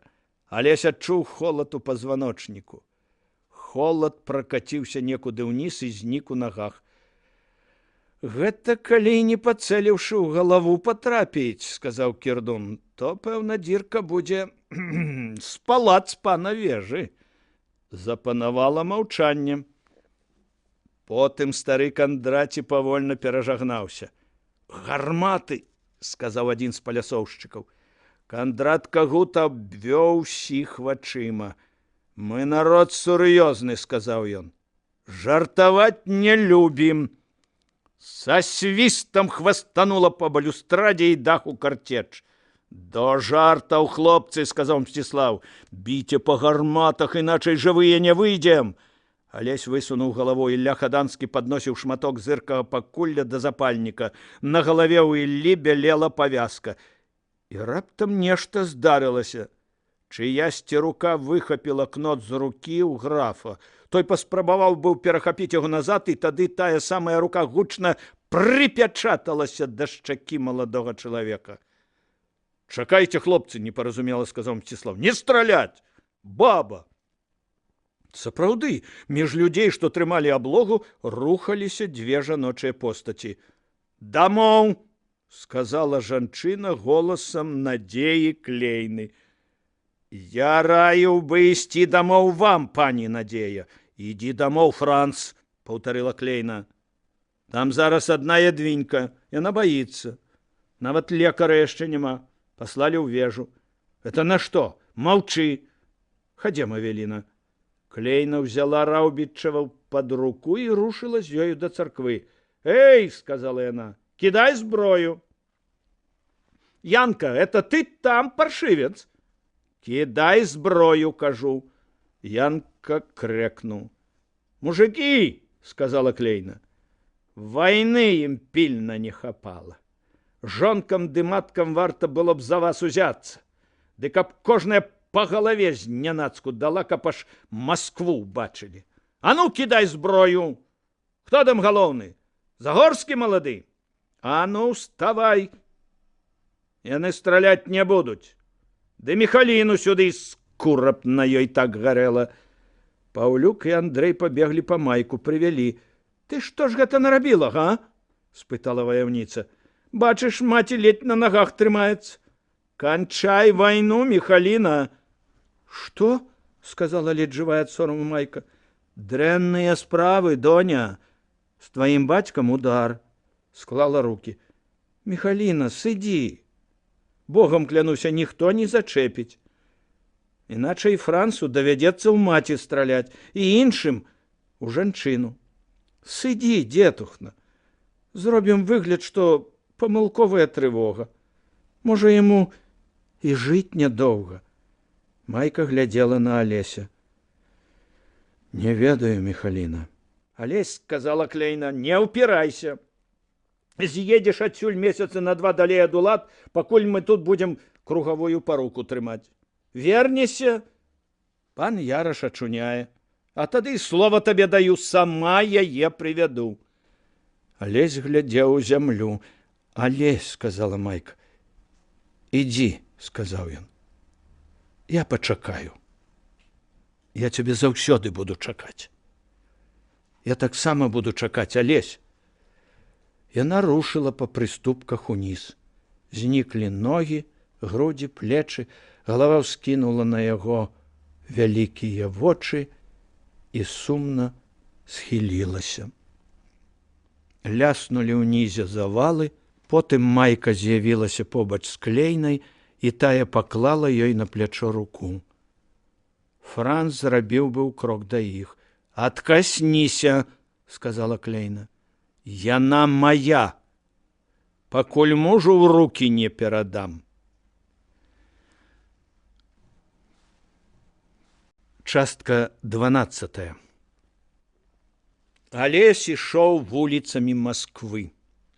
Сакавіцкі набрынялы снег мякка паддаваўся пад нагамі. Ззялі непадалёк купалы крамлёўскіх сабораў, праляталі часам за Маскварэчча Краснай плошчай і на Манежную купецкія тройкі. Пачыналася Масленіца. Загорскі скінуў шапку, праходзячы паўз Іверскую, а потым спыніўся і пачаў глядзець на плошчу. Другі месяц ён жыў у Маскве, і кожны раз пагрозлівай гордай прыгажосцю уражаў яго гэты куток зямлі. Вярнуцца да берагоў Дняпра ўсё не выпадала. Праўда, гісторыя з майкай амаль забылася. Адразу пасля штурму царквы ў Мілым Клейна завезла Міхаліну ў Раўбічы, супакоіла пана Яраша і вырашыла разам з майкай і Ядвіняй знікнуць на пару месяцаў з наваколля. Адразу пачала дзейнічаць кругавая парука. Пад ціскам грамадскай думкі нават хаданскія, што не хацелі хлусіць, вымушаны былі сказаць, што ніякай аблогі не было. Пан Яраш ужо трохі хадзіў, адпусціла. Але пра Алеся з ім баяліся гаварыць, тым больш, што Франц сказаў аднойчы: «Яна яго жонка і не можа быць больш нічыёй. Але ягонай яна не будзе». Але гэта было не самае страшнае, значна горш было другое. Алесь не хацеў чакаць, пакуль выйдзе падрыхтаваны маніфест аб адмене прыгону. І Кастусь з гэтым згаджаўся. Калі ўжо яны хацелі мець падтрымку сярод сялян наваколля. Адпусціць людзей трэба было хутчэй, каб мужыкі з 40 з лішнім вёсак атрымалі волю раней за іншых, адчувалі, ад каго атрымалі, і ў будучым верылі б ва ўсім гэтаму чалавеку. Загорскі так і зрабіў. Ішла перапіска з выбіцкім і вежам. Яшчэ восенню пачалося масавае засведчанне дакументаў аб вызваленні. Мужикоў вызвалялі з самым мінімальным выкупам, толькі каб не лямантавалі суседзі і з перадачай у поўную іхнюю ўласнасць той зямлі, якой яны валодалі яшчэ ў прыгоне. У адпускных было таксама агаворана, што калі справы былога пана з цукроўнямі і іншым пойдуць добра, мужыцкі надзел можа быць павялічаны за кошт панскай зямлі. І вось тут здарылася дзіўная, незразумелая рэч. Што сычэла навакольная шляхта, гэта было зразумела. Сычэла, але баялася, прыціснутая старым вежам, які, дарэчы, сваіх пераводзіў толькі на лёгкі аброк, даючы магчымасць Алесю гаспадарыць у сваіх вёсках толькі пасля ягонай вежавай смерці. Што раіла адмовіцца ад даравання волі начальства, таксама нікога не здзівіла. Пабойваліся бунту ў наваколлі. І нічога, аднак, не маглі зрабіць. Пан быў гаспадаром, і ў дзеяннях ягоных не было вар'яцтва. Падпалі ён свой уласны палац, справа іншая, тады і апеку можна было б накласці. А так яны толькі раілі ды ўгаворвалі, націскаючы на тое, што вызваленне ўсё адно хутка прыйдзе, і пры гэтым чаканні вольныя вёскі сярод прыгонных будуць, як фіціль, забыты ў бочцы з порахам. Здзіўляла іншае бурчанне мужикоў. Паўсюль яно было прыхаванае, але ў татарскай грэблі і сцюдзёным яры вылілася летні ў мяцеж. Сяляне адмовіліся браць волю. Доўга ніхто нічога не разумеў. І толькі потым па наваколлі невядома кім пушчаная папаўзла цёмная чутка. Не бярыце, хлопцы, ашукаюць. Царская воля выгаднейшая. Ніякага выкупу, зямля ўся. Падман задумалі. І на цукроўні не ідзіце. Зноў заняволяць. Алесь напісаў Кастусю і атрымаў параду абумовіць у водпусках, што калі надзелы выкупу царскай волі будуць больш выгадныя для мужика, ён, Загорскі, адпаведна, павялічвае надзел і адмяняе выкуп. І тут у ясны лютаўскі дзень запалала нядаўна застрахаваная цукроўня. Тая самая з 2 верхнімі драўлянымі паверхамі, якія Алесь усё збіраўся перабудаваць на мураваныя. Падпалілі невядомыя людзі. Наўрад ці куга. Пра яе з дня размовы вежы з Таркайлам ніхто не чуў. Хутчэй за ўсё нехта з грэблі. Згарэла ўшчэнт. Успомнілі аб страхоўцы. Пагражаў суд. Уратавала толькі тое, што ў водпусках было агаворана аб цукроўнях. Хіба вар'ят будзе, адпускаючы людзей, нішчыць свой жа набытак? Алесь валасы насабірваў. Людзі не хацелі даброт. Людзі помсцілі невядома за што, аддавалі жорава ў руках на сініцу ў небе. Трэба ехаць на радзіму. Вось толькі 3-й дзень, як у Маскве Кастусь. І сёння нарада аб далейшай арганізацыі. Адседзець і паехаць, бліжэй да спраў. Да вярбы было яшчэ далёка, але на развале ля муроў некалькі чалавек гандлявалі кнігамі. Кнігі ляжалі на подсціле з лапніку і на сталах. Тут і павінны былі сустрэцца Загорскі і Кастусь. Алесь стаў ля аднаго з гандляроў няголенага чалавека з абыякавымі вачыма і пачаў так, няма чаго рабіць, перакладаць кнігі. Чалавечак глядзеў на яго звысоку, нібы гэта ён. Алесь гандляваў усімі гэтымі пісьмоўнікамі, старымі календарамі і разрозненымі падшыўкамі севернай пчелы. А вось гэта што? І што сабрала посохам, вымалаціла і знашла ячменю 3 меры. Что такое? Пальцы гортали сторонки. Ту справа всякого собрания людского и всякого града еже верою соединением, ласки и сгодою, посполитое доброе помножено бывает. Алесь гортал еще предсловие доктора Франциска Скорины с полочка во всю Библию. Алесь примусил твар быть спокойным. Продаете? Берите, господин. Ну и, скажем, кольки, абыякова спытаў ён. Калі 3 рублі дасцё? Алесь покрутил книгу в руках. Добра ўжо. Наце. Алесь адышоў ад гандляра, не адчуваючы пад сабою ног. Усё, здаецца, было вакол як раней. Тыя ж муры, плошча, аблокі над ёй. Тое і не тое. Вызваленая ад селядцовага лёсу, ляжала ў яго на далонях кніга. Ляжала і маўчала. Ён адчуваў, што задыхаецца. Гандлявалі з Карынам. Гандлявалі даўнінай, гандлявалі ўсім розумам, праўдай, сумленнем. Здаров, Алесь, сказаў за спіною Кастусёў голас. Здаров, хадзем. Нам далёка? Больш за гадзіну добрай хады, сказаў Каліноўскі. Ля дмітраўскага гасцінца. Сажалскі, хутарскія. То, можа, рамізніка? Возьмем на Тверской, ля Страснога манастыра. Пройдемся давай крыху. Спусціліся да ахотнага рада. Ведаеш, што ў мяне ёсць? Спытаў Кастусь. Трохі асіметрычныя вочы Каліноўскага смяяліся. Ён засунуў руку за пазуху і трохі выцягнуў адтуль нумар газеты, якую па адным выглядзе Алесь адрозніў бы ад 1000 іншых.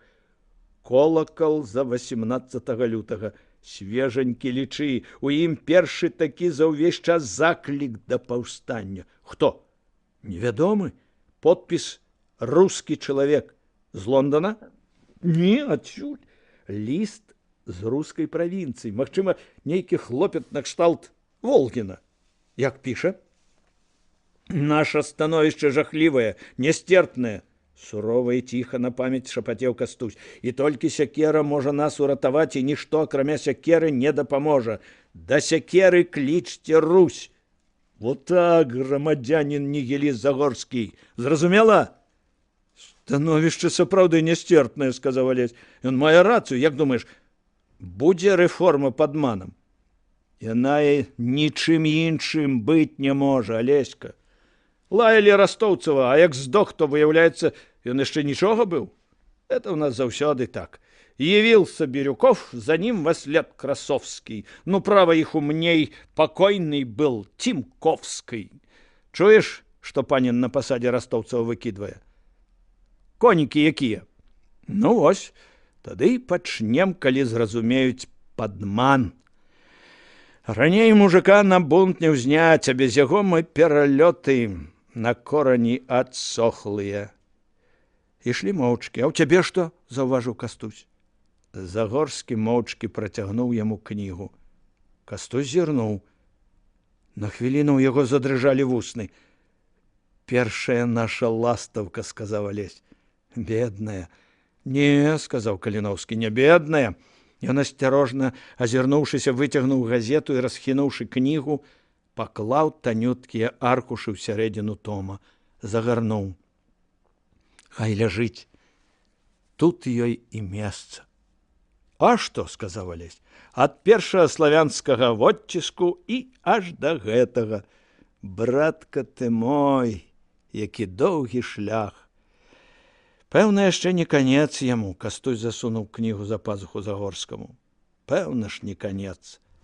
Яны ішлі якраз паўз камергерскі завулак. І тут Алесь, узяўшы сябра за руку, моцна завярнуў яго. «Давай, братка, на хвіліну сюды». Кастусь ускінуў вочы. Невядома, калі сустрэнемся. Над дзвярыма была шыльда. «Дагератыпная майстэрня М.М. Грынчыка». У вялікім пакоі іх пасадзілі ў крэслы на фоне ўяўнага туманнага пейзажу. За ціскачкамі прымацавалі рукі да падлакотнікаў, нябачным клямрам паставілі галовы так, што імі нельга было вырухнуць. «Вось так нас катаваць будуць», — сказаў шэптам Кастусь. «Тьфу на цябе! Тьфу!» — засмяяўся Загорскі. Грынчык, вельмі падобны на сумнага Жорава, пасварыўся пальцам. «Маладыя людзі, гэта не ёсць жарт. Не ва ўсіх хапае духу, нават не смеючыся, праседзець перад камерай абскурай 5 хвілін. Вам 1 здымак, 2, то 10 хвілін, з выглядам абыякага інквізітара», — сказаў сумны Жораў. «І не варушыцца, калі не хочаце атрымаць замест абліччаў фатумарганум». «А калі не будзем, яна не атрымаецца?» — спытаў Алесь. «Я маю парызкі медаль. Я прывёз дзівосную навіну сюды. Крыўд на мяне няма, я раблю выключна на срэбры. Не тое, што некаторыя наватары на медных пласцінках. Яны б яшчэ паперу прыдумалі ці палатніну, як мастакі. Это ж дзіка. Чалавек робіць добры дагератып раз, многа 2 ў жыцці. Ён павінен быць вечны дагератып. І для ўнукаў, якіх у вас, відаць, пакуль няма». Іх замацавалі так, што варухнуцца было нельга. Грынчык паклаў біблію на Алесевы калені. «Вось так. Вы цікавіцеся старой кнігай, паны студэнты? Вы нібы задумаліся на хвіліну? Меланхоліі вочы. Уявіце сабе, вы задумаліся над лёсам гэтай кнігі. Вас ён цікавіць?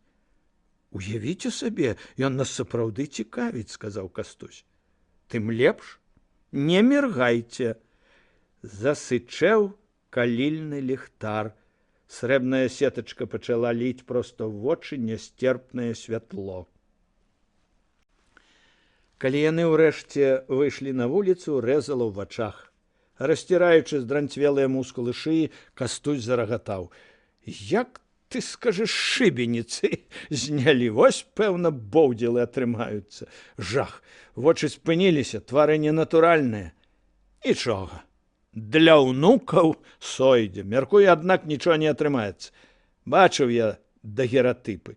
Даволі натуральна. Вядома, не партрэт, але нам будзе нічога. Памяць». Клікнулі рамізнікам. Ванька паспрачаўся за цану і павёз. «Як Віктор?» — спытаў Алесь. «Зноў пагоршала. Вельмі хоча ўбачыцца з табою».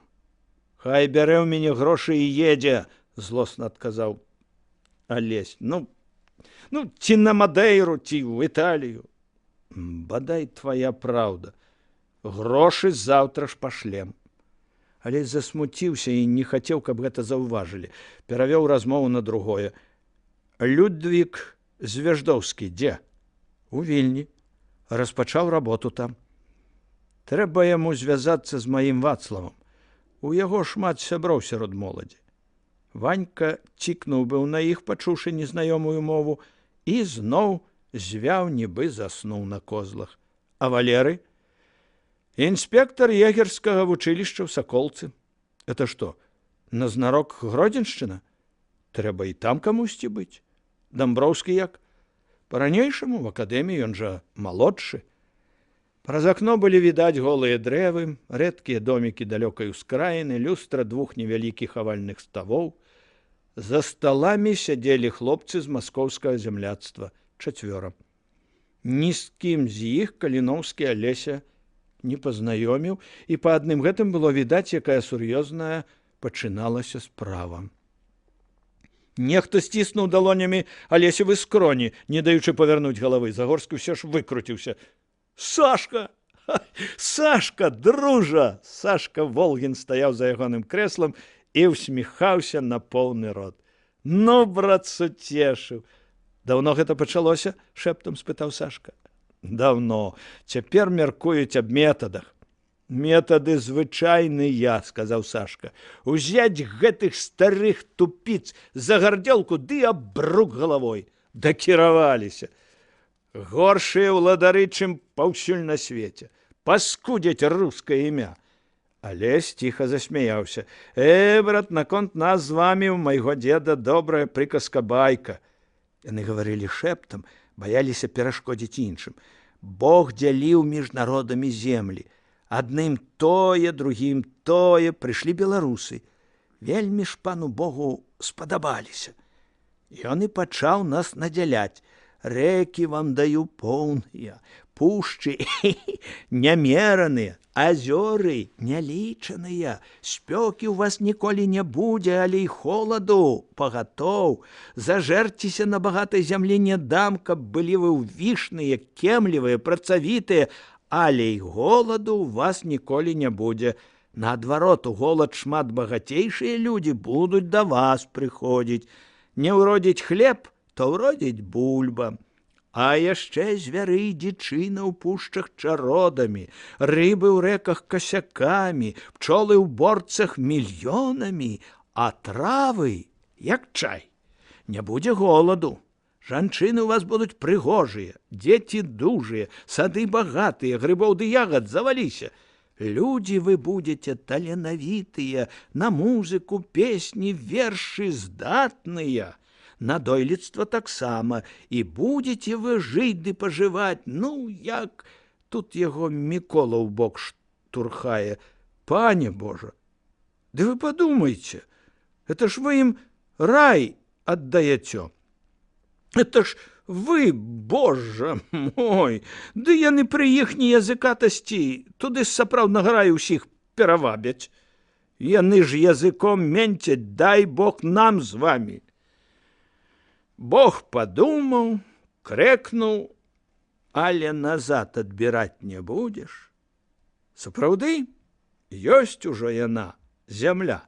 Лані бягуць, лес варушыцца, рыба чаўны з вады выціскае, дрэвы да сонца. Добра, кажам, зямля будзе рай. А каб не занадта вы перад маім раем ганарыліся, дам я вам найгоршае ва ўсім свеце начальства. Яно вам таго раю трохі збавіць, ды пыхі трохі вам саб'е. Это вам для раўнавагі. Вось яно як. Сашка Волгін невесела засмяяўся. Горш за ўсё, што гэта праўда, Алесь. Вось так і жывём. Нічога, брат, нядоўга.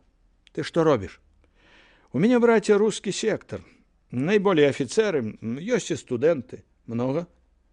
Пакуль што немного. 52 чалавекі. Будзе больш. Это, брат, яшчэ большая радасць. Это ўжо не мы адны, а саюз. Сапраўды суцешыў, брат. Это ж хаўрусам і ў пекле добра. Стаіць адно пытанне, сказаў Кастусь.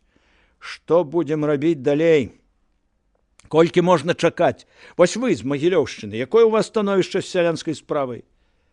Алесь не адразу зразумеў, што гэта да яго стаў. Становішча дрэннае. Па губерні 287 000 сялян у закладзе. Дазвольце запытаць астатніх? Пытай, сказаў Кастусь. Яны трымаліся як незнаёмыя. Вы, здаецца, віцебчанін? Спытаў Алесь у высокага бялявага хлопца. Мяркуючы па гаворцы, віцебчанін. Колькі закладзеных на Віцебшчыне? У нас 210 000. Я з Міншчыны, сказаў хударлявы белавалосы юнак. У нас закладзеных 288 000. Чарнявы, падобны да іспанца малады чалавек, рэзка бліснуў вугальнымі зрэнкамі. Я з Гародні. У нас 197 000 душ у закладзе. Алесь абвёў вачыма ўсіх. Вільняніна ў нас няма. Але і там не лепей. І вы яшчэ пытаеце, што нам рабіць? Кастусь ухвальна схіліў галаву. Каля мільёна сялян здраджана сваімі так званымі гаспадарамі, якія павінны клапаціцца аб іх. Гаспадары самі паднялі рукі, самі ўзялі ад дзяржавы грошы за гэтых людзей. Цаной іхняй крыві і іхніх пакут прыдбалі сабе магчымасць раскашавацца і тым самым страцілі права на чалавечыя да сябе адносіны. І калі яны самі аддаюць народ ва ўладу катаў, не могуць быць гаспадарамі, мы павінны адабраць у іх гэтае права. Вочы Алеся былі змрочныя і рашучыя. Я прапаную народы вызваляць і сялянам даваць зямлю. Я прапаную паноў, якія рабавалі, высяляць з краіны, пазбаўляючы маёмасці, ад смокаў расстрэльваць. Сеў. Правільна, сказаў Кастусь. Хай прадстаўнікі маскоўскага зямляцтва выкажуць свае меркаванні аб тэрмінах і метадах паўстання. Аб ходзе паўстання. Потым мы звядзем іх у адно з думкамі іншых зямляцтваў і арганізацый. Людзі думалі. Пасля звароту на Прыдняпроўе Алесь у сутычу узяўся за вярбоўку людзей. Справа пайшла нечакана лёгка, дрэнна паддаваліся агітацыі, бадай адны сяляне. Да і сярод іх з дапамогай кагутоў удалося навербаваць нешта каля 300 людзей цвёрдай згоды. Маладыя дваране з небагатых лёгка і ахвотна ішлі на агітацыю. Ужо цяпер, калі б трэба было паўставаць неадкладна, Прыдняпроўе ў зоне дзеяння Алеся магло б выставіць каля 300 коз і 600 багнетаў. А яшчэ ў паўночнай частцы губерні павінен быў дзейнічаць Людвік Звяждоўскі. Белыя прабілі на пасаду свайго, не ведаючы, што гэты свой за апошні час вельмі моцна пачырванеў. Словам, баяцца тут не было чаго. Хіба што здрады. Але яна, дзякуючы сістэме дзесятак, не магла зачапіць шырока. Алесь ведаў, да прызначанага імі тэрміну паўстання аставалася яшчэ 3 гады, лета 63-го. За гэты час можна было шмат чаго зрабіць.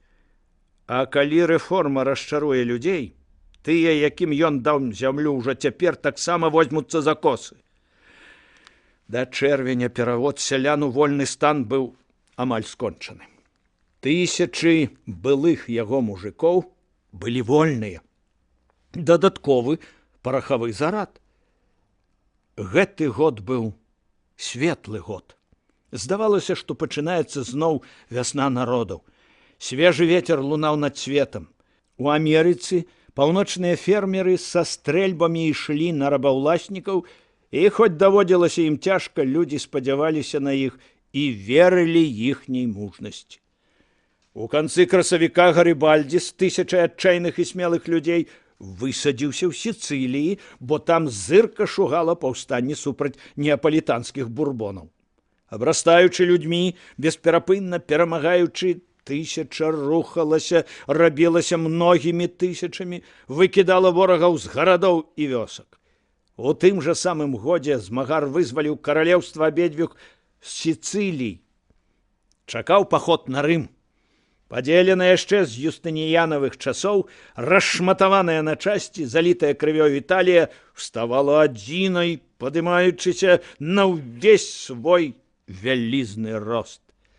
Напалеон казаў калісьці, што італьянцы любяць балбатаць аб волі радзімы. У ложках у сваіх палюбоўніц. Цяпер ад гэтых аматараў пагаварыць змазвалі пяткі аўстрыйцы і бурбоны. Таму што аматары гаварылі цяпер моваю зброі і так, як належыць мужчынам. 6 стагоддзя са дня злашчаснай пагібелі Теі, караля Остготаў, была рэстаўрацыя юстыніянавам рабства, пажары, прыгон, тыранія царквы, рабунак кандат'ераў, інквізіцыя або ўлада гандляроў. Ласкутная пашматаваная краіна, вечныя захопнікі ад візантыйцаў і іспанцаў да аўстрыйцаў. І так на працягу 1300 год. Досыць моцны зарад аптымізму для ўсіх, хто не хоча і не ўмее чакаць. Досыць вялікая школа вытрымкі. І калі ўсім здавалася, што ўжо ўсё, Волат устаў, даводзячы гэтым, што ніколі не позна, ніколі, калі справа ідзе аб свабодзе, аб святле заўтрашняга дня.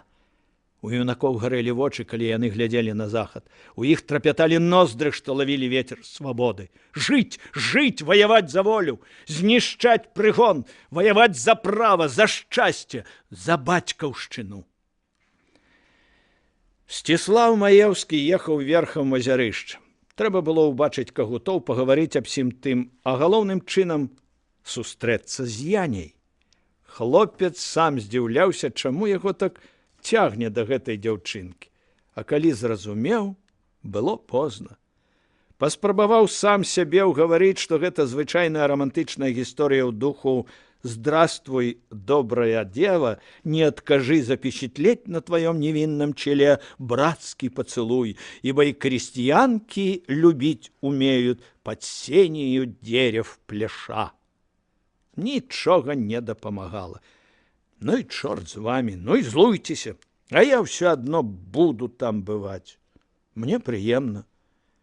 Цёплыя вочы хлопца аглядалі з-пад белай чупрыны Дняпро, маладую зеляніну на яго берагах, само азярышча, якое прыгожа раскінулася над ракой. Не ведаў, што рабіць. Збіраўся быў разам з Кастусём паступаць у нейкую ваенную установу, скарыстаць ільготы для студэнтаў, што скончылі універсітэт, і дваран. Нешта і ў Кастуся не ладзіцца.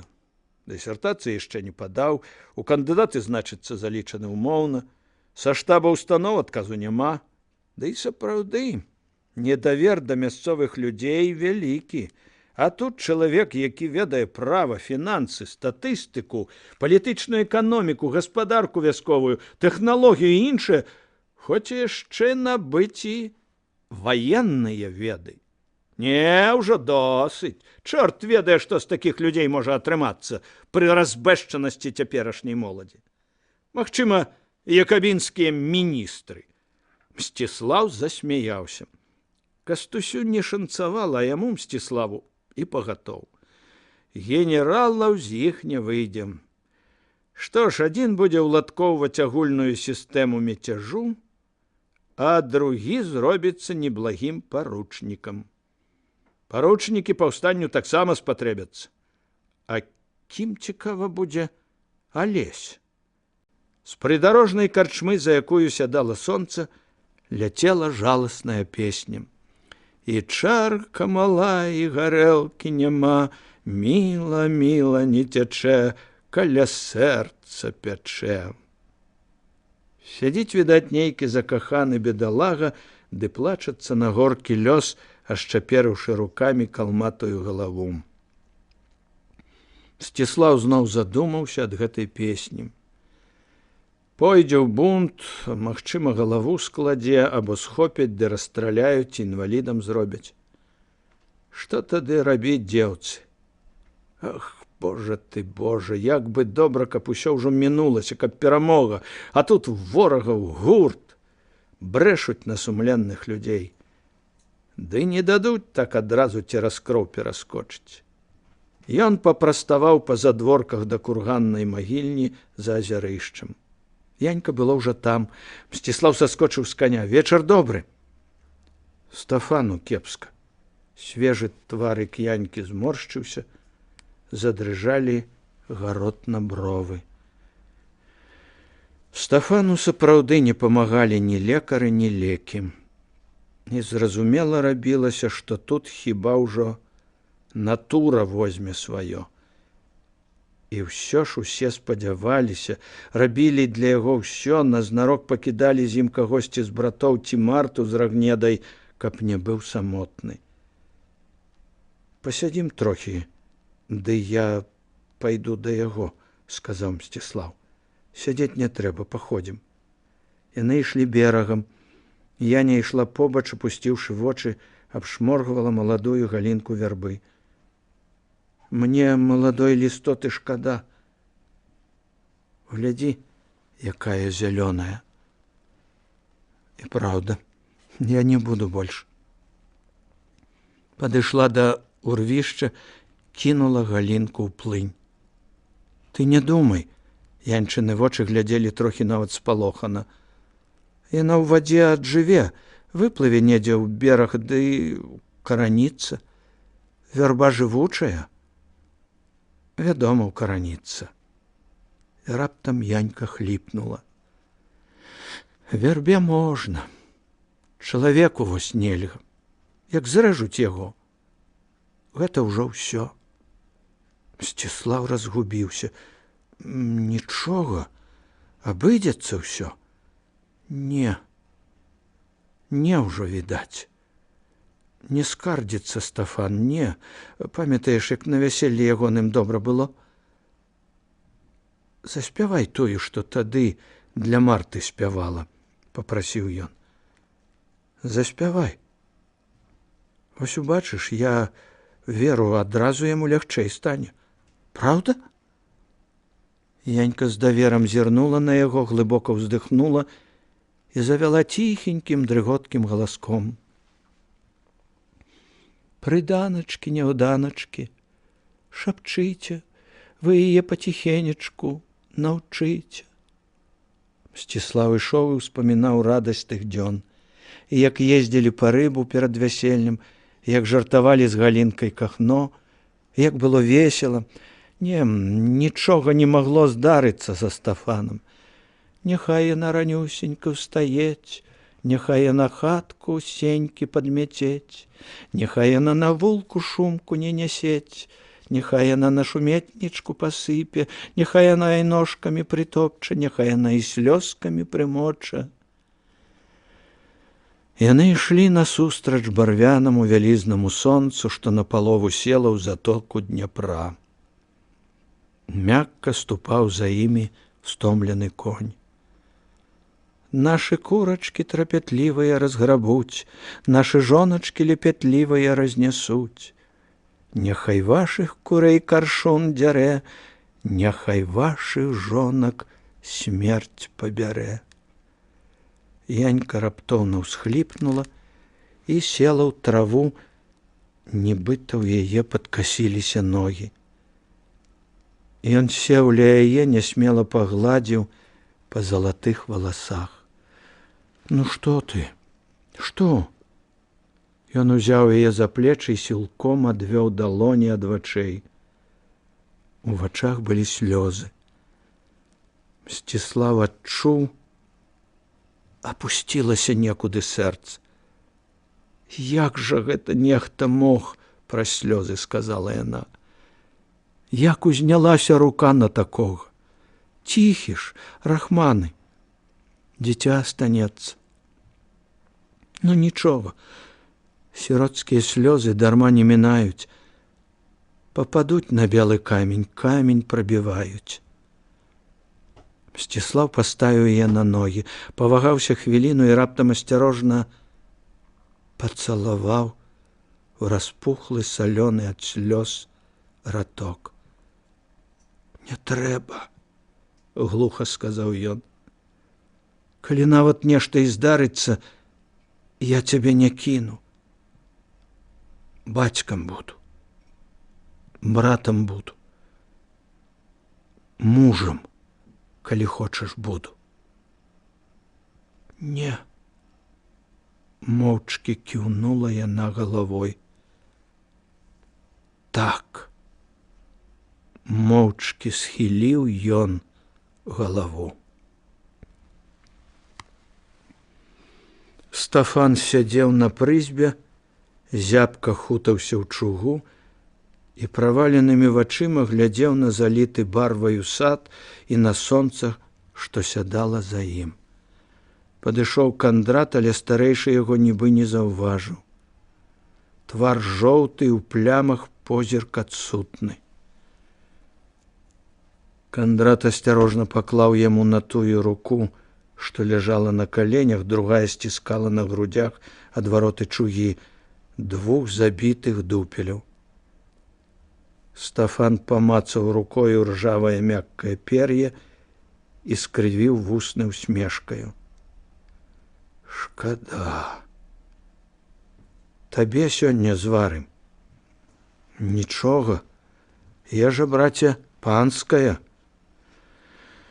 Всё адно шкада. Кандрат прысеў да старэйшага. Дай стрэльбу, сказаў Стафан. Узяў дубальтоўку сухімі, як курыныя лапы, пальцамі. Цяжка. Пры жыцці страляць не любіў. Вось і сам дзічынаю зрабіўся. І зноў Кандрата другі ўжо раз уразіў гнеўны выраз у вачах Стафана. Сонца ўжо ледзь круцілася, пералівалася сваім краёчкам над вадой. Кандратка, я сёння памру. Брат зрабіў рух пратэсту. Не, сказаў Стафан, я ведаю. Ты не забыў? Не. Спомні. І Кроера таксама. Мне праява была. Ён. А калі не? Калі нават не, то гэткую дрэнь сцерці трэба з зямлі. Спомню. Забі за 40 дзён, пакуль душа тут. Таркайлу. Каб супакоілася. А з тым не спяшайся. Всё добра зрабі. А можа, і я з таго свету прыйду, скажу, ён ці не. Каб жывую душу ўратаваць ад дарэмшчыны, а адпусцяць. Спомню. Правядзі мяне, братка, да ракі. Бачыш, чырвоная. Гнеў знік з вачэй хворага. І нават усмешка была ранейшая, як да хваробы. Успершыся на плячо Кандрату, ён устаў. Ну вось, благослови вас усіх. Мне нібы страціў думку. Ну, вось, каб вышэй, трошачкі вышэй. Пацягнуўся, нібы хацеў яшчэ раз убачыць раку, а потым стаў падаць.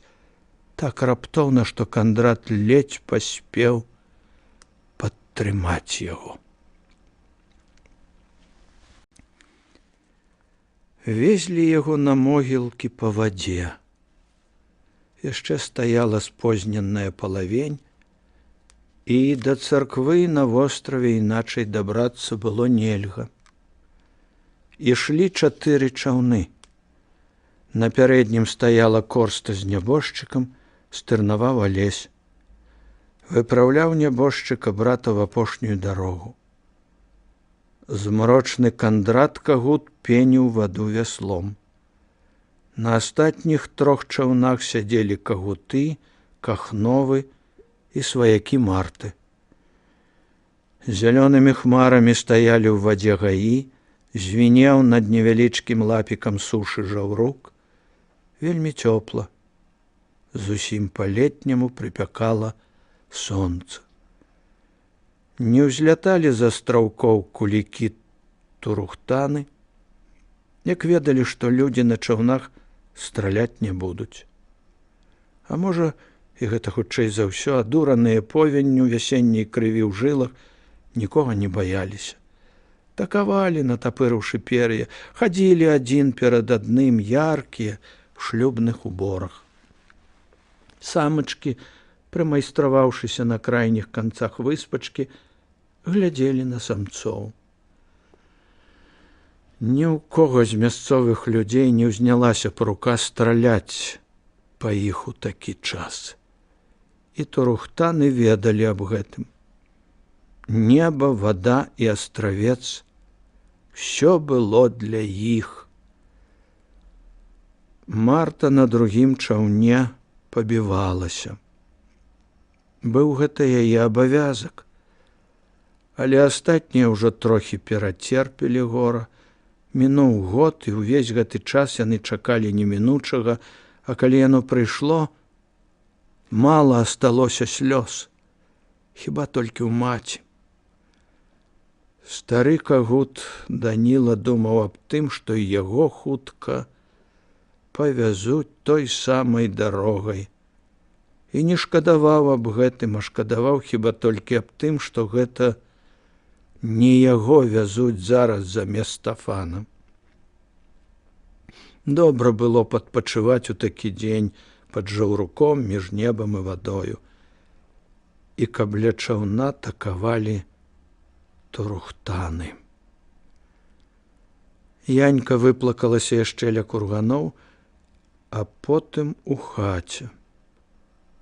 Алесь думаў, як цяпер адшукаць вінаватага ва ўсім гэтым. Мсціслаў паглядаў зрэдку на Яньку і налягаў на вясло. Толькі адзін Кандрат глядзеў на свет змрочна праз прыпухлыя павекі. І чым больш Алесь глядзеў на яго, тым больш здагадваўся: гэты ўсё ведае. Над вадою між зялёных хмурынак затопленых дрэў ляцела галошанне. А я ж за табою на край свету хадзіла, а я ж за табою ў вагонь лётала. Сакол ты мой миленькі каханенькі, а ўстану ж бывала я раненечка, а мой жа заколік на палетачках ходзіць. І хоць усе ведалі, што заўсёды Марта ўставала раней за саколіка, все ўяўлялі сабе раннія зарошаныя паплавы, Стафана за броццю на плячы, гулкі па-ранішняму удар далёкага балабона, і ўсім рабілася горка. А кветачкі ж ад яго красуюць, а небачка ж ад яго зяе. Зірнеш, мятлушкі ад яго ў вачах лётаюць, зірнеш, нібы ігруша белая зацвіла, зірнеш, як лісцічак кляновы ён прытулененькі, зірнеш, сэрца молатам грудзіну валіць. Караван смерці плыў паўз астравы жыцця.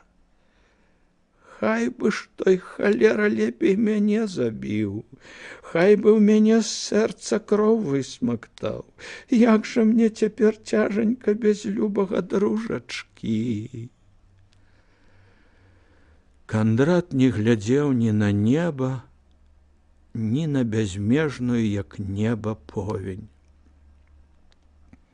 Яшчэ 3 дні таму ён схаваў стрэльбу ў дупле дрэва ля моста цераз азяранку, на поўдзень ад вёскі і па дарозе на Сухадол. Таркайлаў фальварак быў паўночней, і дарога з яго ў Сухадол пролягала каля азярышча. І кожную раніцу Кандрат Кагут выходзіў на курганы і сачыў. Пазаўчора Тодар вярнуўся з сальнікам Брунонам Дрымядовічам в адной таратайцы. Сёння раніцай ён павёз сальніка зноў у Сухадол, і Кандрат спадзяваўся, што, можа, увечары ён будзе вяртацца адзін. Нават калі вернецца ўдвух, Кандрат гэта сцерпіць. Ён будзе трываць хоць 40 дзён, а дачакаецца яго аднаго. Магчыма, сёння яны пахаваюць Стафана да вечара, і Кандрат паспее вярнуцца на азяранку, калі Таркайла паедзе назад.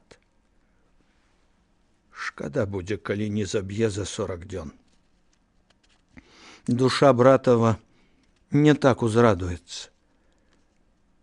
Але нават калі не паспее, няхай, ён звык цярпець, ён мужык, і ён даў слова. Ён будзе хадзіць месяц, 2, год, але ён перастрэне Тодара аднаго. Нельга сказаць, што яму будзе лёгка яго забіць. Ён яшчэ ніколі не забіваў. Але ён ведаў. Іначай нельга. Церпім, церпім, церпім, а яны ўважаюць нас за дурных зайцоў. Судзяць нас. Распраўляюцца, як хочуць, упэўнены ў тым, што няма ім пакарання. Таму і робяць, што душа іхняя жадае. На катаргу зашлюць Сіберыю і ходзяць сабе спакойна. Ведаюць, нават калі вернецца, збаіцца зноў туды трапіць. А дзяржава помсціць не будзе, ёй абы ціха было. І заб'юць калі, то не чакаюць кары. Каб гэта чакалі, ого-го! Тройчы падумалі б перад тым, як паскудства нейкае зрабіць. Ну то калі не карае Бог, не карае начальства, хай пакарае сам пакрыўджаны. Другія тады азірацца будуць, перш чым данесці, забіць, дзяцей пасіраціць, маёмасць пусціць дымам. Падкова на лобе Кандратавым аж пачырванела. Так ён думаў. Заб'е. Зімою ці вясною, улетку ці ўвосень заб'е. В слату ці ў ясны дзень заб'е, уначы ці ў ранні заб'е. Ого, як бы гэта лёгка было жыць на зямлі, каб за кожнае паскудства паскуднік чакаў немінучай кары. Ой, як павалюся я на тваю магілачку, як закуваю я цяпер па табе кукулечкай. Дружыначка ж ты моя, нашто ж ты мяне пакідаеш? А ці дабра ты ад дзетак, ад жонкі не маеш? Як жа ж нам цяпер пражыць? Як нам жыццё без цябе прабыць? Як мы цябе забываць будзем? Адкуль мы цябе дажидаць будзем? Кандрат сціснуў кулакі на вясле і рыўком паслаў човен з корстай нябожчыка да недалёкай ужо царквы на выспе. Да каго ж мне ўначы цяпер цмокам прысмактацца? Адкуль жа мне парады цяпер дажыдацца? Адляцеў ты ад мяне цяпер, саколік голуб шызы, кукулечка. Згас ты цяпер для мяне, Васілёк, ты мой сонейка, пралесачка. Ціхі і страшны лямант бабы ляцеў над вадой да астраўка, адкуль плылі насустрач яму рэдкія ўдары хаўтурнага звона. Назад Кандрат і Алесь ехалі ў чаўне адны. Далёка перагналі ўсю чараду чаўноў. Слухай, Кандрат, вазьмі мяне з сабою. Куды? Ты ведаеш. Не, сказаў Кагут. Нічога я не ведаю. Яны плылі, а вакол быў блакіт і гарачае паветра. Глядзі, што гэта, сказаў Алесь. Кандрат азірнуўся, і на хвіліну абодва яны замерлі, ўражаныя тым, што адбывалася над ракой.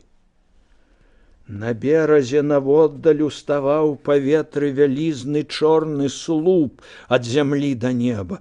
Ён здаваўся нерухомы, каб не круціліся ў ім шалёнай хуткасцю жмуты сухой травы.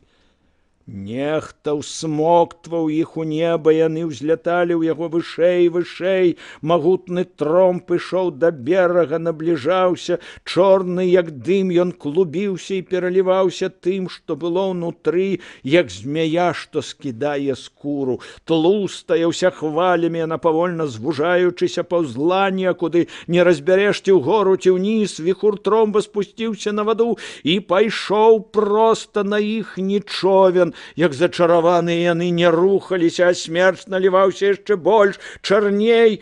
Бліснула недзе на вышыні добрай званіцы доўгае срэбнае цела рыбы. У наступнае імгненне волат ірвануўся паўз іх і перасунуўся трохі далей, як папярэджанне. З чорнага нутра яго дзьмухнула магільным холадам. Усё хутчэй і хутчэй рушыў ад іх тромб, перайшоў раку, пачарнеў, зляцеўшы на бераг. Яны ніколі не бачылі такога. Волат блукаў у палях, ішоў у палі, меншаў, знікаў. Калі ён знік, яны зірнулі адзін на аднаго.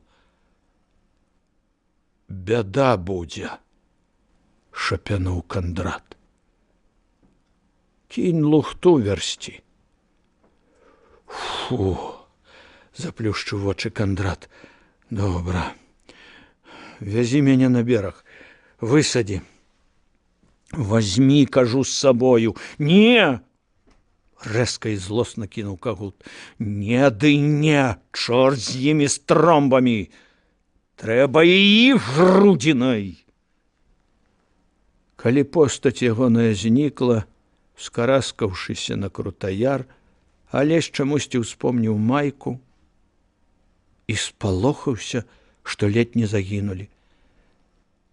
Цераз дзень яны павінны былі сустрэцца і канчаткова вырашыць, як быць.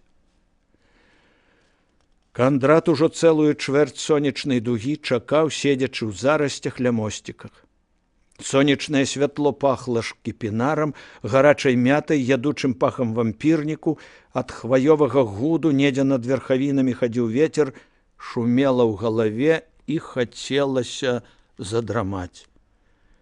Ён сядзеў у зарасцях за вялікім, як хата, каменем непадалёку ад рачулкі. Над каменем на адхоне 800-гадовы дуб цягнуў да сонца свае ледзь апераныя галіны. Поўзалі па ягонай глыбока на 2 далоні зрэзанай зморшчынамі кары чырвоныя кузуркі з чорнымі мордачкамі на спінах. Яны былі падобныя, гэтыя мордачкі, рыскі на маскі, якія носяць вадохрышчам. Поўзалі яны самотна, спараныя, кара дуба, відаць, здавалася ім ярамі амаль без дна і высокімі градамі ўзгоркаў. Проста перад Кандратам звінела азяранка, несла хвалі ў Дняпро. А над ёю цягнуўся ля дашты мост. Кандрат тройчы ўжо ссоўваў з яго 2 плахі. Пасля кожнага праезду. Дзядзькі лаяліся, клалі іх на месцы і рушылі далей. А ён зноў выходзіў, зноў ссоўваў плахі і зноў сядаў на месца, сціскаючы цёплы ад рук прыклад дубальтоўкі. Пушча хадзіла і хадзіла над галавой, і Кагут пад яе шум думаў не аб чым і аб усім, але толькі не аб тым, што хацеў зрабіць. Усё, што датычылася гэтага, ён абдумаў даўно. Таркайла з'явіўся нечакана, адзін. Мільгануў на ўзгорку і знік, з'язджаючы да мосціка. І тады Кандрат выйшаў за каменя, як 100 разоў гэта ўяўляў сабе, перабег да пераезду яшчэ бліжэй і прысеў у хмызах зусім блізка адсунутых плах. Ён паспеў яшчэ цікнуць вышэй па дарожцы ў абодва бакі. Там нікога не было. Нават калі з'явяцца, то адтуль яны яго, Кагута, не пазнаюць. Каня і фурманку яшчэ можна пазнаць, і то, калі ведаеш, каго чакаеш, ад чалавека – не. Перш чым трапіць адтуль да мосціка, трэба з'ехаць пракапаным з'ездам, дзе калёсы і чалавек хаваюцца з галавою. Значыць, на самы горшы выпадак хопіць часу для 2 стрэлаў. Стрэлы будуць верныя, з 4 крокаў. Але ён спадзяваўся, што пабочныя людзі не з'явяцца. Яму не хацелася, каб Таркайла адбыў толькі 1 хвіліну жаху перад тым, як памрэ. Ён вельмі моцна маліў аб гэтым Бога, не Бога, а сам не ведаў каго. Таго, хто паможа. Таркайла вылаяўся і злез з таратайкі. Падышоў да правалу, плюнуў, агледзеўся, як пасунуць плахі. Потым у вачах ягоных нешта мільганула, заўважыў. Не рухайся, сказаў Кандрат, наводзячы ствалы. Стань ля воза. Чаго табе? Збялеў той. Сёння пахавалі Стафана Кагута. Маё імя Кандрат Кагут. Таркайло шарануў быў рукою па возе да сакву. Ну, сказаў Кандрат. То што, я вінен у тым? Вінен. І вінен, што забілі яшчэ аднаго. Ты сам таго не варты. Таркайло раптам крыкнуў. Спалоханыя коні рванулі наперад, але колы таратайкі з маху скочылі ў правал. Меркаваў, што пераскочаць, а ты на калёсы ды ходу? Вочы Кагута глядзелі спакойна, усмешка крывіла вусны. Адкажаш, Кагут, адкажаш? Не, сказаў Кандрат і кінуў. Маліся. Тодар шныраў вачыма вакол. Адкажаш, Кагут, мяса тваё пад пугай паляціць. Павесяць? Ну, сказаў Кандрат. Пане Божа, у рукі твае аддаю дух мой. Досыць, сказаў Кандрат. Лапату і таго не даў. Стрэл пракаціўся верхавінамі пушчы. Таркайло зрабіў запознены крок у бок, толькі цяпер скеміўшы, што можна скочыць з мосціка, хай сабе ў мелкае месца. Всё адно гэта выйгрыш хвіліны, але ён ужо не мог гэтага зрабіць.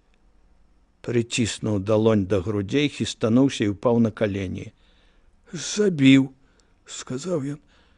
Забіў ты мяне. Кандратава стрэльба хадзіла перад ягоным тварам. Нічога, сказаў ён, хілячыся наперад. І цябе так, і цябе, і ўсіх вас так. Другі стрэл нібы штурхнуў весь свет у ягоны лоб. Кандрат прадзьмуў ствалы. Звыклы, як кожны селянін, што беражэ сваю зброю. Сіні дымок двума струменьчыкамі, слабейшым і моцным, выляцеў з іх. Потым Кагут схіліўся над забітым і здёр з ягоных грудзей запэцканы ў крыві вацок. У ім зазвінела і зашалахцела. Хадзі, памыйся перад страшным судом. Таркайлава цела перавесілася з насцілу, упала з невялікай вышыні ў мелкую на каменьчыках плынь. З хвіліну Кандрат глядзеў, як каламутна шэра пацьмянела празрыстая вада, як потым сплыла каламуць, і на яе месца з'явілася ружовае. Дурныя печкуры кідаліся да гэтага ружовага, нібы дзяўблі, сплывалі разам з ім па плыні. Хутка вада была ўжо зноў празрыстая. Плынь прыўзняла ногі забітага, і яны слаба варушыліся на перападзе. Кандрат павярнуўся да коней. А вы чаго будете торгацца, бедныя? А ну, давай. А ну. Ён падсунуў плячук пад таратайку і падаў яе ўгору. Колы выскачылі. Коні хвіліну стаялі, а потым павольна пайшлі без гаспадара туды, куды і з ім. Кандрат злез з адхону і пайшоў па вадзе. Не туды, куды сплывала тое, і дзе мітусіліся печкуры, а ў другі бок.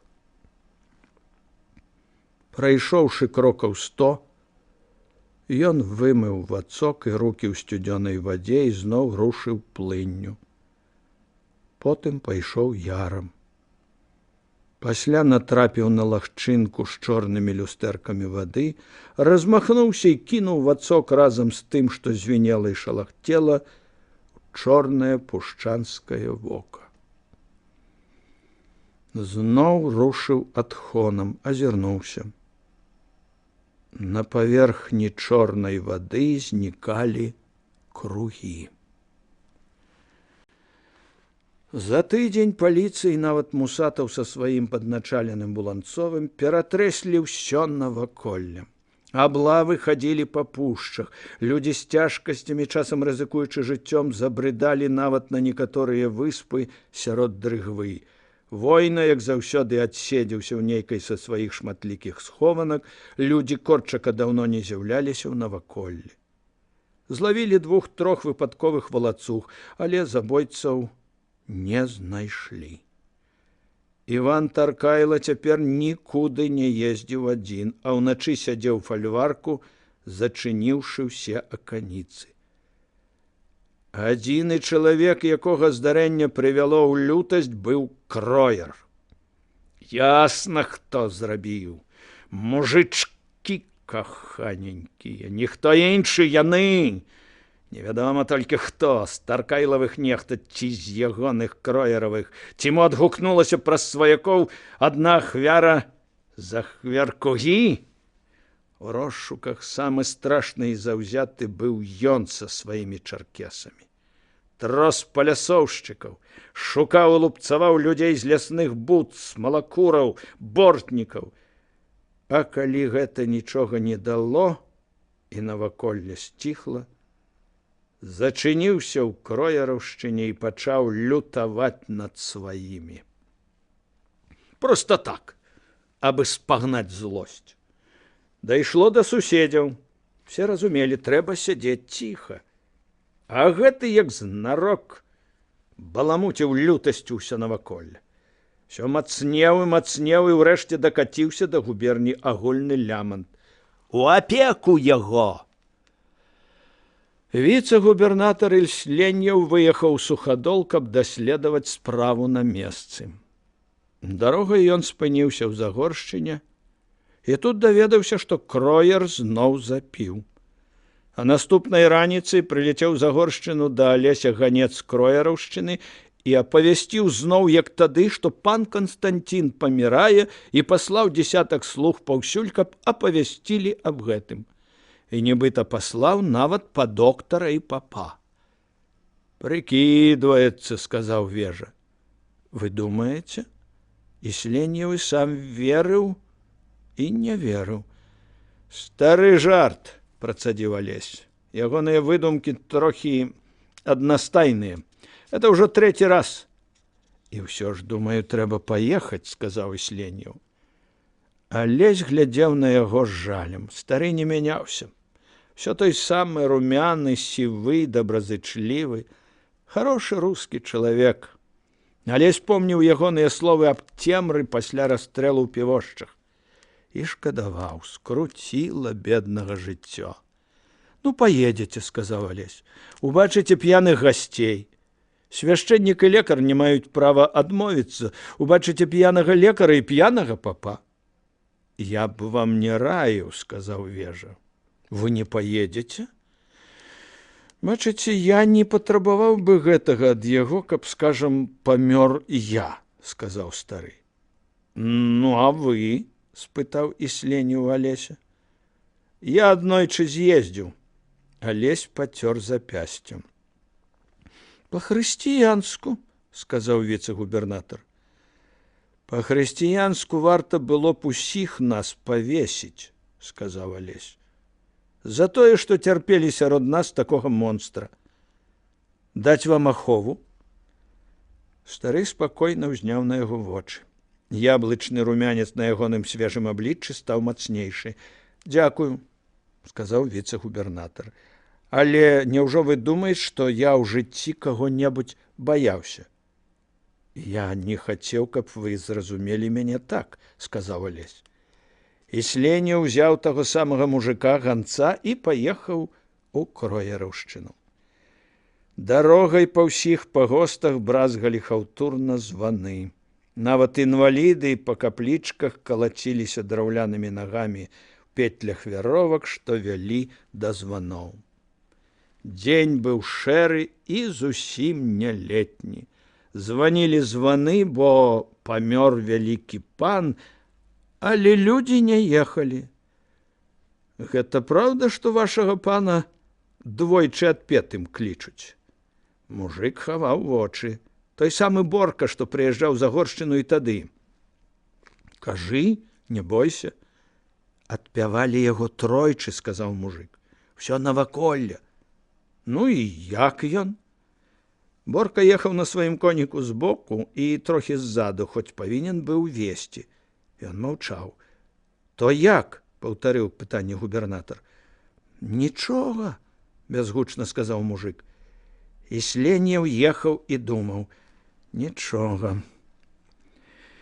Всё нічога, Бог ты мой, як можна зацюкаць народ. А мы памагалі гэтаму сваёй слепатой.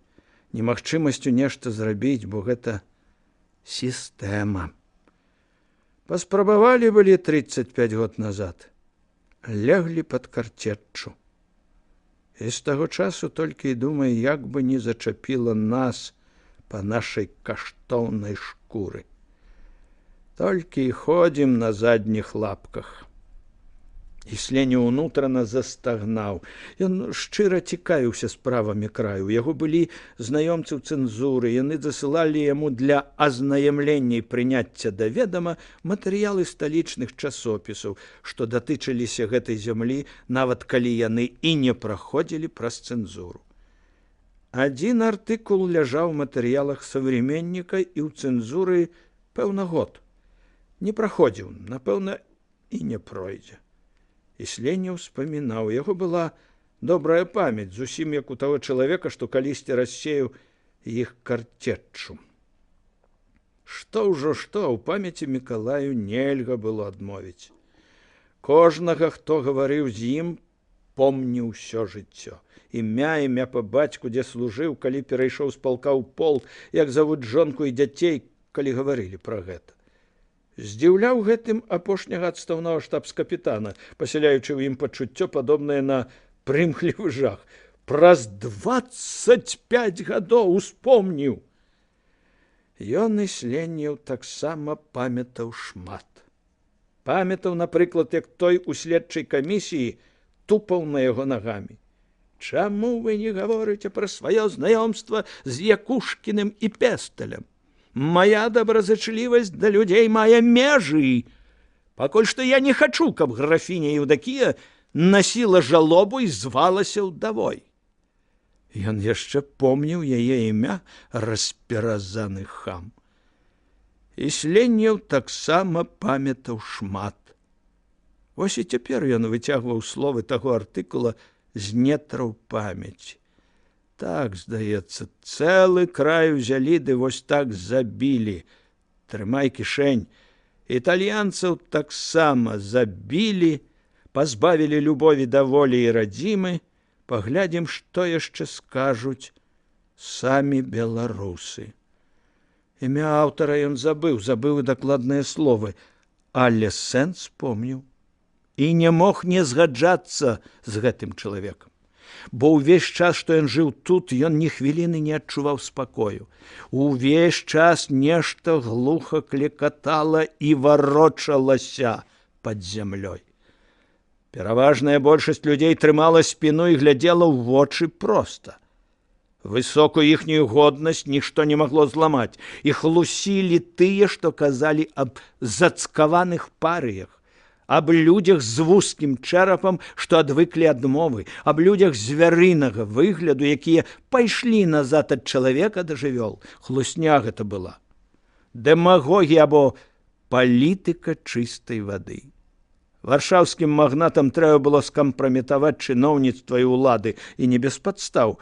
Шавіністам палякаў, чыноўнікам і жандарам мясцовых паноў, каб жэрці іх. І ўсе крычалі аб народзе, даведзеным тымі іншымі да жывёльнага стану. А жывёл, якія звар'яцелі ад жаху, галечай, цяжкай працы, амаль не было вакол. І нельга было так паплюжыць гэтых людзей. Быў просты, рахманы, вельмі мужны народ, добры, верны сябрам і страшны ворагам, вольнолюбівы, чысты і горды. І Слене ўспамінаў пявошчынская вайнішка і многія дзесяткі другіх бунтаў, звычаі, песні, абліччы людзей з загорскага наваколля і твар самога Загорскага, бацькі ягонага і дзеда, раўбічы, клейны, корчакаўскія напады, чорны войны, ягоны аднаасобны, дзесяцігоддзямі бунт, апошняе забойства. Быў пашматаваны, закуты, але вялікі народ. І Сленеў не мог не бачыць ягоных пакут і ягонай велічы. І ўсё ж, спытаў Сленеў. Хлоп маўчаў. І раптам віцэ-губернатар пачуў стогн. Нібы ў таго раздзіралася нешта ў грудях. Пане літасцівы, сказаў мужик, забярыце вы яго ад нас, забярыце, не дайце грэх на душу ўзяць. Ты чаго? Барыс раптам узняў на губернатара светлыя вочы. Дзеля яго забярыце. Вытанчаецца ўжо цярпенне наша. Хочаце, на каразн пасылайце, хочаце, літуйце мяне, а як бы ён гарэлкі не глынуў ці гарачым пяском не пагрэўся. Аб чым ты? Сурова спытаў Сленеў. Пагаворваюць ужо. Вальюць спірытусу ў глотку, а нос ды рот заціснуць, торбай з гарачым пяском пузыр мачавы раздушаць і гамон. І слядоў не знойдуць. Не дазвольце грэх узяць. З Сленевым ехаў на гэты раз новы яго асабісты сакратар паноў. А я вось за цябе возьмуся, сказаў паноў, вельмі паважны ад усведамлення свайго новага становішча. Дзе гэта ты такое чуў? Кінь, грэбліва сказаў Сленеў. Рэжце мяне на кавалкі, не баюся, захлынаўся мужик. Няма пекла, акрамя таго, што ад нараджэння да смерці. Палац нібы вымер. Нікога не было на верасовай пустцы вакол, нікога не было ля канавязяў і пабудоў, ніхто не стаяў на ганку. Вялізная камяніца са сляпымі вокнамі, цішыня, мокры верас вакол, хмары над дахам.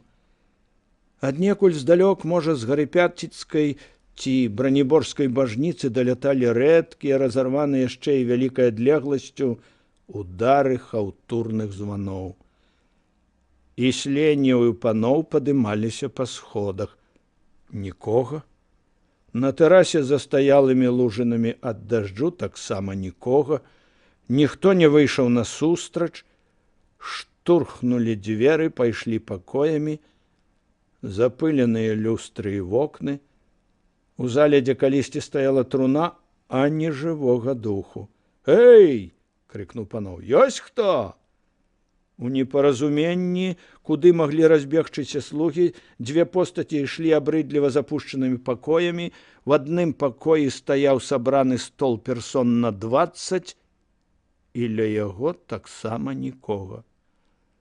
Рыпнулі недзе дзверы, і людзі заспяшаліся туды, але гэта была пройма. Яна расчыніла дзверы, і яны штурхнулі бутэльку, што ляжала на падлозе. Бутэлька яшчэ ракатала па шчарбатым паркеце, нібы нехта нябачны каціў яе. Стала жудасна. Яны знайшлі таго, каго шукалі толькі ў наступным пакоі. Тут усё стаяла на сваіх месцах, было нават сяк-так прыбрана. Кроер ляжаў на падлозе, закінуўшы аблічча з мёртвай рукою, всё яшчэ працягнутай да санеткі. Магчыма, і званіў. Але не прыйшоў ніхто. Ці баяліся зайсці? Ці проста разбегліся? Хто мог сказаць, што тут было і што ён адчуваў у апошнія хвіліны? «Боская адплата», – сказаў паноў. Ён быў малады чалавек і любіў ужыць лацінскае слова. І Сленеў пакасіўся на яго і нічога не сказаў. 3 чалавекі стаялі ў вільготным пасля лёгкага дажджу бярозавым гаім. «Вот што», – сказаў Франц Раўбіч. «Я ўжо сказаў, што мой бацька дрыжыць ад злосці, калі нехта толькі ўспомніць ваша імя, князь. Я не хочу, каб ён памёр, нават калі гэтай бессаромніцы ўсё адно». Алесь пакасіўся на Міхаліну. Всё было б лепей за гэтае раптоўна перарванае нібы патаемнае спатканне. Сустрэліся, і вось на іх выпадкова натрапіў Франц. «Жонка, якая хоча ўбачыць мужа, бессаромніца?» – мякка спытаў Алесь. «Не трэба табе гэтага, Раўбіч. Я ўжо сказаў, я не дазволю ёй заганяць у магілу бацьку». Франц гарачыўся. «Пану Раўбічу лепей. Всё адно я даў слова. Нават калі з бацькам нешта здарыцца, ты хутчэй будзеш ягонай удавою, чым жонкай. Вось і ўсё». Майка аж калацілася. «Слухай, Франц, што гэта за глупства? Ну што за злоснасць? Гатовыя жэрці адзін аднаго. Злітуйся ты ўрэшце з мяне, з яго, з сябе, нізкі ты чалавек». «Майка», – сказаў ён. Вочы дзяўчыны пашырыліся. «Я злітавалася з цябе. Я пашкадавала бацьку. Але цяпер я шкадую, што я выйшла тады з царквы, паверыла вам». Алесь узяў яе за плечы і адвёў, усміхнуўся. «Сапраўды, Франц, я тады пайшоў вам насустрач. Але цяпер, калі я разумею, як вы хочаце падманам скарыстацца з маёй дабрыні, я думаю, што я дарэмна пайшоў на гэта. Я заўсёды пачуваў да вас і да пана Яраша толькі самае добрае, хоць часам мне вельмі хацелася добра надаваць асабіста вам па тым месцы, па якім аднойчы дзіцям я надаваў вось ёй». Франца калаціла. «Выслухайце мяне», – сказаў Алесь, – «я ніколі не думаў помсціць пагардай. Я для гэтага занадта любіў вас і таму не хацеў крыві. Я прыскакаў на дапамогу пану Ярушу і з удзячнасцю взяў бы такую самую дапамогу і ад вас. Вось вам мае тлумачэнні. Вы не здаволены?» Міхаліна ўзяла Алеся за плячо і прыхілілася тварам да ягонай рукі. «Мы вырашылі. Я вырашыла, Майка, – сказаў Алесь. Я сам растлумачу гэта Францу. Ідзі. Помні, аб чым дамаўляліся». Яна пайшла ў бок раўбічаўскага парку. Мужчыны стаялі і глядзелі адзін на аднаго. «То што?» – сціснуўшы зубы, спытаў Франц. Алесь уздыхнуў. Такі ляжаў вакол свет. Так ён і скрыўся і палаў ад дажджу. Што яшчэ было тлумачыць? Мы вырашылі, што пачакаем, пакуль пан Яраш не ачуняе канчаткова. Вы вырашылі? Ну, згадзіся, брат, не табе ж гэта вырашаць. На Алеся напаў гумар. Ну, самае большае, што дазваляе наша з табою сваяцтва, гэта напіцца разам да зялёнага змея. Мы далі слова, Франц збялеў. Яна сама дала слова Хаданскім. Раней за ўсё яна дала слова мне. Хто агалосіў яго? То ты лічыш, што слова, дадзенае перад Богам, лухта, а перад людзьмі ўсё? Мы жывём не сярод багоў. Чорт, пацягнуў Алеся за язык. На жаль, і я за апошні час усё часцей пераконваюся ў гэтым. Франц закусіў губу. Ну вось, сказаў Алесь, даль Бог, Франц, падумай ты ўрэшце хоць раз не аб сваім дурным гонары, а аб яе шчасці. Ты гэта шчасце? Для яе, сказаў Алесь. Прынамсі, яна лічыць так, і я пастараюся, каб яна не расчаравалася ў ім як мага даўжэй. Таму што і яна маё шчасце, мяркую да канца. Калі будзе гэты канец? Ты збіраешся стаць на маёй дарозе? Алесь сумна усміхаўся. Дарэмна? Я ж не стаяў на тваёй. І ўбачыў, што сказаў страшнае. Франц таргануў галавою. Так, глуха сказаў Франц. І таму я яшчэ раз кажу табе, у яго цакаталі зубы. Не спадзявайся атрымаць за ўсё, што ты зрабіў, нічога акрамя зла. Ты пагражаеш мне? Франц выкла перайшоў на вы. Вы ўбачыце вынікі і здолееце іх ацаніць. Я не выпадкова сустрэў вас, я ўсё ведаў. Аб усім дамоўлена. Яе сёння ж завязуць.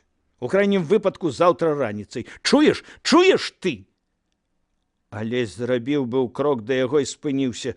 І ты мог крычаць аб гонары? Дурань жа я, што паверыў вам. Толькі тут Франц зразумеў, што Алесь сапраўды ні ў чым не вінаваты, што ва ўсім вінаватая крайняя датклівасць пана Яраша і яго Франца абражаны гонар і дробязная злоснасць. Алесь цяпер сапраўды мае права пагарджаць ім.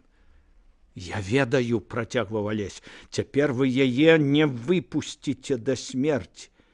І я яшчэ мог нечага чакаць ад цябе, акрамя подласці. Франц ведаў, што Алесь цяпер мае права сказаць яму ўсё і не здзівіўся. Але рука прывыкла адказваць на слова подласць толькі адным чынам. Алесь трымаўся за шчаку. Вочы ў яго былі заплюшчаныя. Потым ён непаразумела ўзняў вейкі. Франц глядзеў на гэтае аблічча, на якім адно брыво было вышэй за другое, ад нявер'я ў тое, што адбылося, і гатовы быў упасці да ног Алеся. Пацягнуўшы ротам паветра, Алесь адштурхнуў Франца. Я ведаю, што каштуе чалавеку, калі яго б'юць па твары. Я нікога не біў першы. Ніколі. Таму я не ўдару цябе. Я проста цябе заб'ю. І пайшоў. Франц стаяў і глядзеў яму ўслед. Мсціслаў, пачуўшы аб усім, толькі ляснуў сябе па шчацэ. «Быдла!» – сказаў ён. «І на цябе спадзяваўся Кастусь. Цябе сур'ёзным лічылі. Якраз тады, калі вось-вось трэба будзе ліць кроў па-сапраўднаму». «Это дарэмна», – сказаў Алесь. «Калі ты не хочаш, я знайду другога». «Ды як ты мог? Калі кожнае жыццё дарагое, калі Беларусь, я не магу ваяваць за Беларусь з пабітай мордай», – сказаў Алесь. Гэтым жа вечарам Мсціслаў і пан Адам Выбіцкі павезлі да Раўбічаў патрабаванне сатысфакцыі. Вярнуліся яны позна, і прымірэння ім дабіцца не ўдалося. Майку сапраўды сілком замкнулі ў пакоі. Раўбіч загадаў нікога не прымаць. Але Наталья нейкім дзівам збегала да вежы і расказала яму аб усім. Раздражнёны да апошняга тым, што Раўбічы ўвесь час лезуць на ражон, стары паклікаў Басак Яроцка і Радкевіча і вырашыў з імі выклікаць пасля Алеся Франца і пана Яраша, каб усё скончыць адным разам. Євфрасіння бошкала і хапалася за галаву. У доме стаяў крык. Вырашылі, што першы будзе страляцца Вежа, за ім Яроцкія, потым Радкевіч. І ўсё ж таму, што Вацлаў Летняроў, думаючы аб Наталі і аб тым, якую здраду чыняць у адносінах да яе, і яшчэ таму, што Глебавіч нахапала ўсіх за рукі, вырашылі чакаць дзень-два і паглядзець, чым усё скончыцца. Все гэта было б нават трохі смешна, каб не вынікі, з якімі вярнуліся секунданты. На аркушы паперы бездакорным почеркам Франца было выведзена: «Князь, мой настрой носіць адбітак журбы, але неахвотна зробленыя ўступкі найгоршыя з усіх, якія можна было б зрабіць». Гэта ён мне? А кодекс? – спытаў Загорскі. Ён перадаў гэта Іллі Хаданскаму. Той мне, а я вам. Відаць, хацеў яшчэ мацней уразіць, сказаў Мсціслаў. Всё адно гэта нікуды не варта, паціснуў плячыма Алесь. Зносіны няхай цераз секундантаў з другім бокам. Пан Адам крэкнуў: а мне здаецца, што дваістасць тут ягонага стану і адчуванне правіны і жаданне не мірыцца. Хто яго секунданты? Спытаў Алесь. Ілля Хаданскі, Міхал Якубовіч, сказаў Выбіцкі. Ніхто не рашаўся перайсці да ўмоў двабою. Маўчалі. Ну, сказаў урэшце Алесь. Без лекара, сказаў жорстка Мсціслаў. Права першага стрэлу за намі няма. Жэрабе, адлегласць паміж бар'ерам 20 крокаў. У выпадку, калі першыя стрэлы вынікаў не дадуць, праціўнікі абменьваюцца другімі і трэцімі да смерці аднаго. Міла, сказаў Алесь. Ты не пратэстуеш? Спытаў пан Адам. На што? Паціснуў плячыма Алесь. Мы нічога не маглі зрабіць, Алесь, сказаў Маеўскі. Жэрабе гэта па-роўнаму. Яны аднолькава патрабуюць смерці як для цябе, так і для сябе. Адам з'едліва і сумна усміхнуўся. Вядома, да таго часу, пакуль жэрабя не кінулі, а потым пачынаецца забойства. Тыя пайшлі. Вечар быў вельмі цёплы і ціхі. Загоршчынскі парк драмаў пад светлымі зорамі. Заўтра будуць страляцца на поплаве, недалёка ад таго месца, дзе сустрэлі на начлезе войну. Тады яму Алесю было 11. Цяпер 21. Дзіўна. Ён ні аб чым не шкадаваў. Што ж, бывае і так. Ён сеў і напісаў караценькі ліст дзеду, што помніць яго, перашкаджаць дуэлянтам забаранялася, і дзед, відаць, хацеў і пакутаваў, вымушаны быў сядзець дома, дзякуе за ўсё. Другі ліст быў запавет. Палову ўсёй рухомай і нерухомай маёмасці панам Маеўскаму і Каліноўскаму на заснаванне той прамыслова-гандлёвай кампаніі, аб якой яны ўтрох марылі.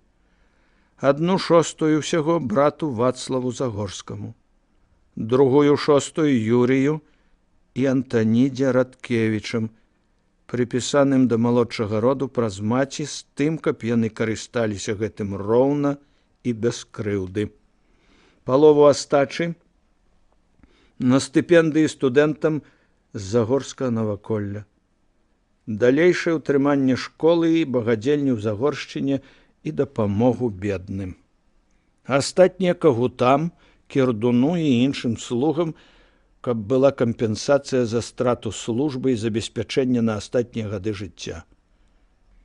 Замежны капітал, тую частку, што належыць асабіста яму, на дапамогу паэтам, што пішуць на мясцовай мове, стварэнне музея, куды перадае ўсе свае калекцыі, і заахвочванне лінгвістычных, гістарычных, археалагічных і этнаграфічных прац, што датычацца Беларусі. Вось і ўсё. Душапрыказчыкі Вежа, Маеўскі і Радкевіч.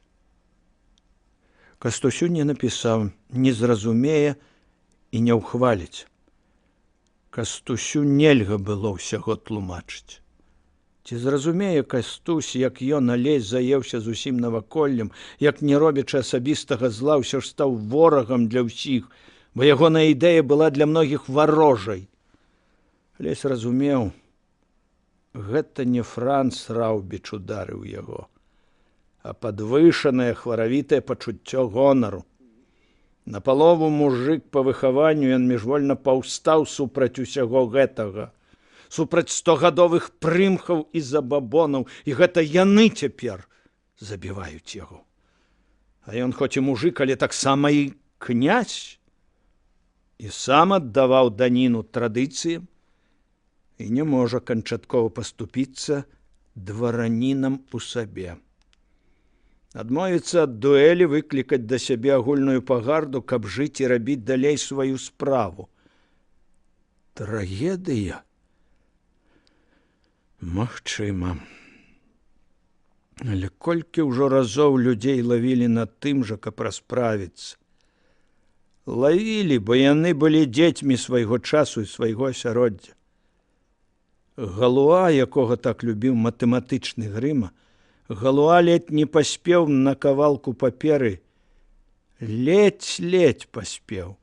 В апошнюю ноч запісаць асноўныя прынцыпы сваёй тэорыі. Хто яшчэ? Вядома, Пушкін. Чалавек 21 стагоддзя, і ўсё ж не палічыў за магчымае адмовіцца. І многія яшчэ будуць так гінуць, не менш годныя, чым Лермантаў. Ёсць, аднак, у гэтым забабоне і другі бок, схаваны пакуль што для ўсіх. Прыйдзе час, і не будзе тады ўжо кодекса гонару, не будзе дваран і мужикоў, не будуць даносіць і кідаць у турмы за вальнадумства, любства і светлыя думкі. Не будзе нават слова «воля», не будзе нават слова «праўда», таму што і тое, і другое зробіцца звыклым. І іншага проста не будзе. І вось тады асабісты гонар будзе стаяць так высока, што ніхто не асмеліцца абразіць яго словам або дзеяй. Таму што грамадства не можа быць быдлячай чарадой. Не можа яно быць і зборышчам нулёў пры некалькіх адзінках. Іначай будзе тое, што цяпер. Народы будуць сапці з налітымі крывёй вачыма лезці адзін на аднаго, каб стаптаць, падпарадкоўваючыся волі адзінкі ці некалькіх адзінак, або, што яшчэ горш, знішчаць свае ж нулі, каб самому стаць большым нулём за кошт іншых. Але нуль, хай ён будзе з яблык, кола ці нават з цэлую планету. Всё ж нуль. Алесь уздыхнуў. Не можа быць, каб Каліноўскі не зразумеў гэтага. Тым больш, што і Пушкін, і Галуа былі вялікія людзі, і іхняя справа заступалася за іх, а ён, Загорскі, сярэдні чалавек, якіх на Беларусі тысячы. І калі ён, сярэдні чалавек, не абароніць свайго гонару, хто тады зробіць гэта за яго? Ён устаў ад папер. Все было зроблена, заставалася чакаць. Можна было зрабіць многае ў гэтыя часы, заснуць, але на што? Калі жэрабя дасць першы стрэл Францу, ён, Алесь, засне надоўга. Калі жэрабя дасць стрэл яму, Алесь паспее выспацца. Ён не будзе літаваць Франца.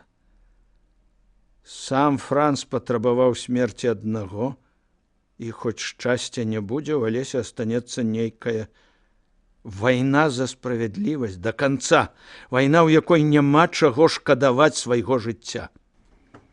Можна было з'ездзіць да вежы, але стары не паказвае і ніколі не пакажа сваіх пачуццяў. Будзе сухавата прыязная размова. Алесь падышоў да краю тэрасы. Дзень і вечар былі нязвыкла гарачыя, ноч таксама дыхала сухасцю, таму ён яшчэ ўдзень загадаў, каб ягоны ложак вынеслі на гэты вялізны, як зала без сцены, столі, балкон. Ложак астанецца непамяты. Ён стаў і глядзеў на свет. Дрэвы замерлі, блішчэла шырокае ўлонне Дняпра, срэбныя выбухі італьянскіх таполяў пераліваліся, белыя аркады спускаліся ў парк. Неба высыпала нечакана для пачатку лета тысячы зор. Сямікаляровы агеньчык капэлы, лебедзь, распластаўшыся, ляціць у вышыні. Вунь Міцары Алькор, а далей туманныя струмені шляху продкаў. Кажуць, яны, продкі, спусціліся адтуль туды ж ідуць пасля смерці. Пад гэтымі зорамі сэрца раптам не вытрымала. Яно пачало стукаць мацней і мацней. Майка, Майка, Майка, утраплёна клікала яно. Было ціха і цёпла. Толькі сэрца калацілася пасярэдзіне гэтага бясконца і спакойнага абшару. І ён раптам адчуў, што гэта сэрца стала вялікае, як тое бязмежнае сэрца, і разумее ўсё. Усё на зямлі. З глыбінь вялікага сэрца сусвету ляцеў усё нарастаючы пяшчотны, усё абдымны кліч звон. Алесь, Алесь, Алесь. Гэта было всюды і ва ўсім. Сусвет сціскаўся, нібы сніў з расплюшчанымі вачыма. Нібы два крылы, а можа, два срэбныя сувеі шляху продкаў леглі на плечы. Алесь! Ён страпянуўся. Рукі былі на ягоных плячах. За ім, абдымаючы яго, стаяла Майка. Ты? Як ты? Задыхаючыся, яна сказала, вылезла праз акно і спусцілася на паплюшчы. Яны не ведаюць, я ўжо больш не магла. Загорскі ўбачыў драпіну на яе запясці. Плюшч не вытрымаў, сказала яна. Ён прыпаў вуснамі да гэтай драпіны і правёў імі на ўсю даўжыню. Бачыш, прыйшоў і мой час. Тады вярба, цяпер плюшч. Тады я, цяпер ты. Абняў яе. Што ты нарабіла, хацеў сказаць ён, але змоўчаў. Гэта сапраўды было ўсё. Цяпер ён не мог паводзіцца, як раней. Заўтра ён не будзе страляць. Не зможа. Цяпер гэта будзе немагчыма. Але яна не магла больш. І хіба ён сам не хацеў гэтага? І хіба гэта малая плата? Купіць такой цаной усё на зямлі. І вось яе вочы, і валасы, і рукі, і гнуткія плечы пад ягонымі рукамі. Всё астатняе не мае ні значэння, ні цаны. Ён узняў яе нечакана лёгка і трымаў на руках, баючыся адпусціць, бо ў яе пагрозліва блізкіх вачах былі два маленькія адбіткі шляху продкаў. Магчыма, і сапраўды шлях, толькі адбітак у нечых вачах, і няхай, бо яны роўныя. Яна заплакала. Даль Бог, я не магла. Я ўсё разумею, але я не магу, каб ты забіў. І не магу, каб цябе забілі.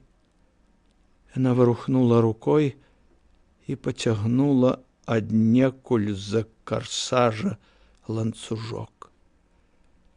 На канцы яго быў збаночак з каменя. Памерам з ракавінку слімака балацяніка. Стурэла?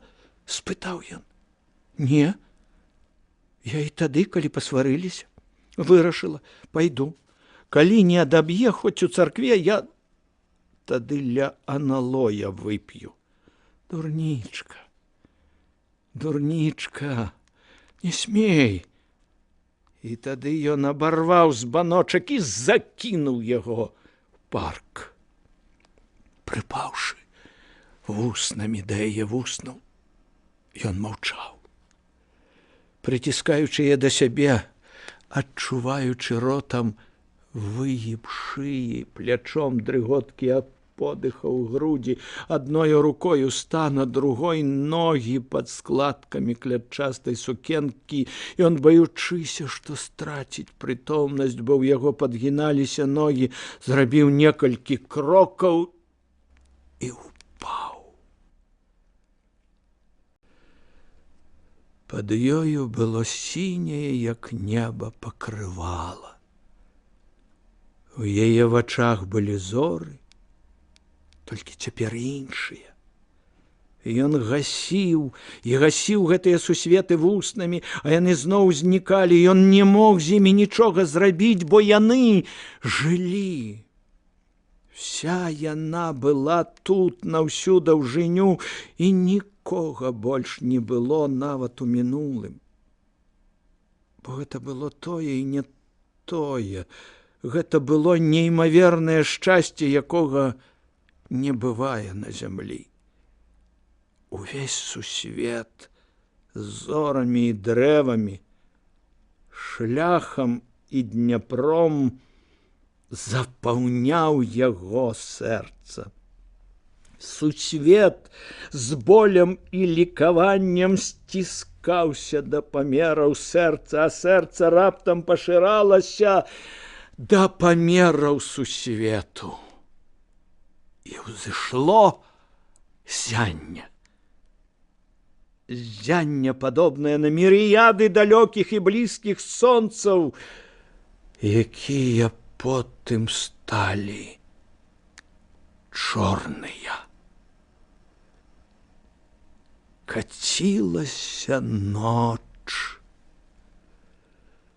Пашыранымі ў цемры вачыма ён бачыў яе непрыкрытае цела, ногі адна на адной, закінутыя аблічча і складзеныя ўздоўж тулава рукі, нібы яна ляцела да зор.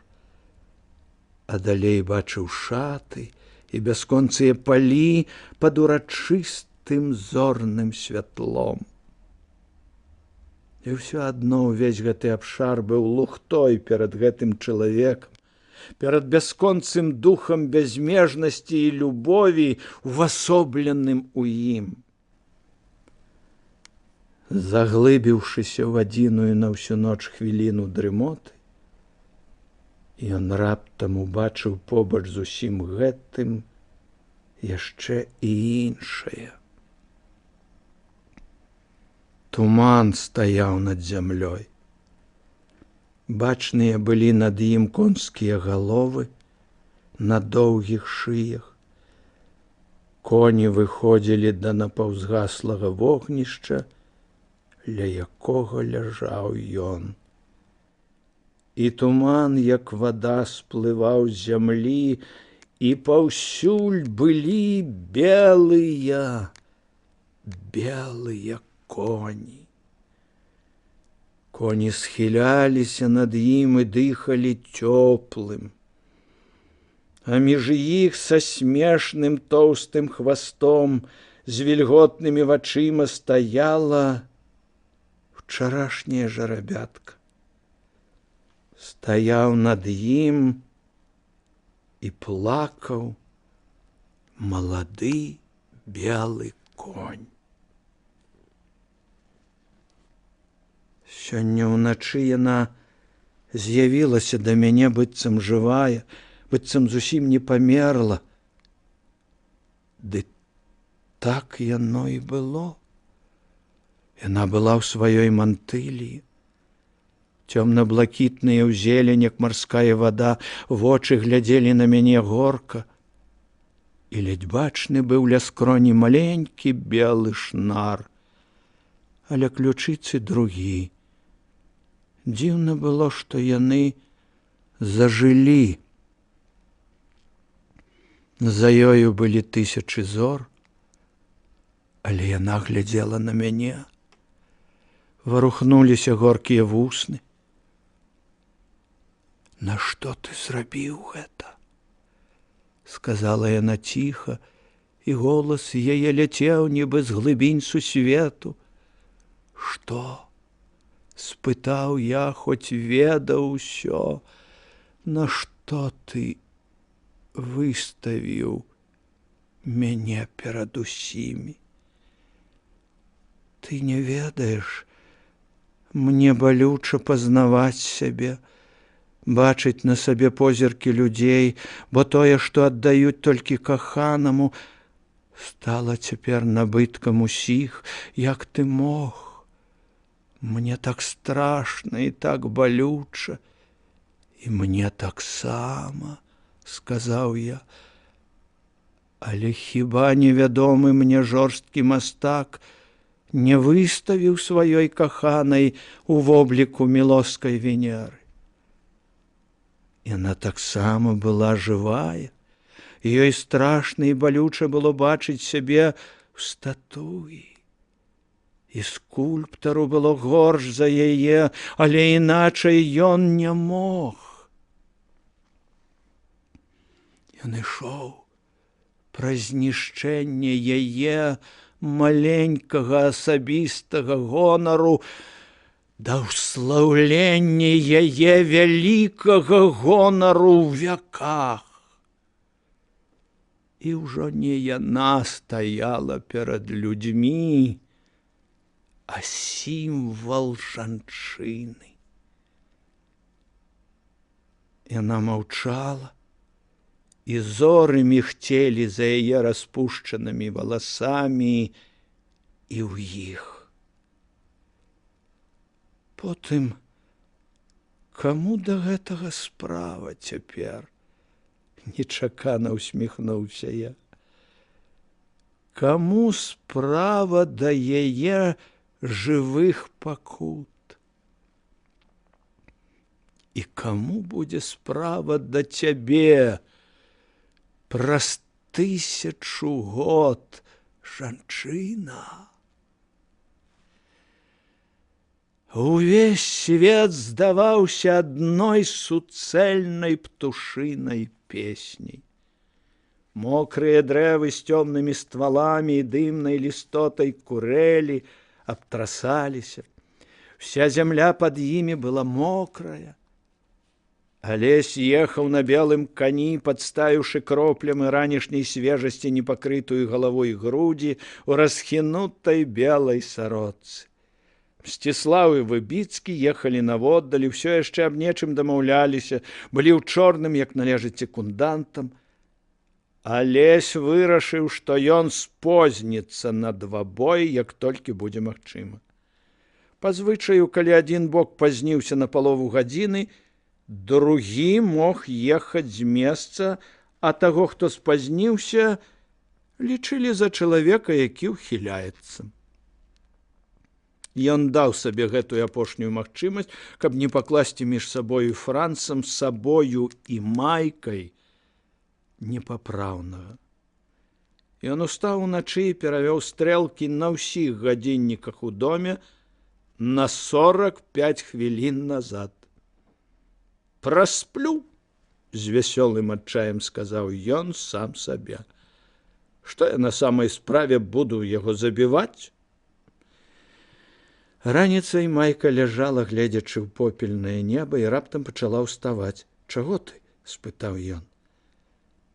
Яна усміхнулася, абуваючы туфелькі. «Зараз 4 гадзіны, а ваша сустрэча ў 6. Ён не выедзе раней 5, а дарогі мне 45 хвілін. Загадай, каб нейкага каня сядлалі жаночым сядлом». І, сыходзячы ўніз, пацалавала яго. «Не думай ні аб чым. Все адно яны цяпер будуць у дурнях. Хто возьме збэшчаную нявесту? Не думай. Ён не прыйдзе на месца двабою». Але змоўчаў, хоць ведаў, што Франц ужо выехаў. Шчыра кажучы, ён баяўся яе слёз пры развітанні і спадзяваўся, вядома, не на яе, а на свой форталь з гадзіннікамі. Хай едзе. Падсаджваючы яе ў сядло і моцна цалуючы, ён сказаў: «Вось і добра. Бывай. Бывай». Ён правёў яе позіркам, а потым пайшоў на паркавы двор, распрануўся і за асалодаю падставіў налітае маладой сілай цела пад струмені каскада. Яны свісталі ў твар, секлі ў грудзі, сплывалі па спіне, і ён толькі пырхаў. Там яго і знайшлі Выбіцкі Мсціслаў. «Познімся», – сказаў апошні. «Паглядзі там на мой гадзіннік», – сказаў Алесь. Мсціслаў здзівіўся і спалохаўся. Ён звяраў час секундантамі Раўбіча, спытаў у Адама, але той забыў свой гадзіннік дома. Маеўскі пайшоў звяраць з хатнімі. «Тфу ты, д'ябал! Аддасіў на ладу», – сказаў Алесь, расціраючыся. «Добра, што хоць твой не адстаў». «Але», – сказаў Адам, – «што ж рабіць?» «Паездзім па палях», – сказаў Алесь. «Бач, раніца якая». І вось яны ехалі. Туманныя дрэвы волатамі стаялі вакол, і ў кожным зіхацела сонечная вясёлка. Алесь ехаў і думаў, што ён нікога не будзе забіваць. Яшчэ ў такую цудоўную раніцу.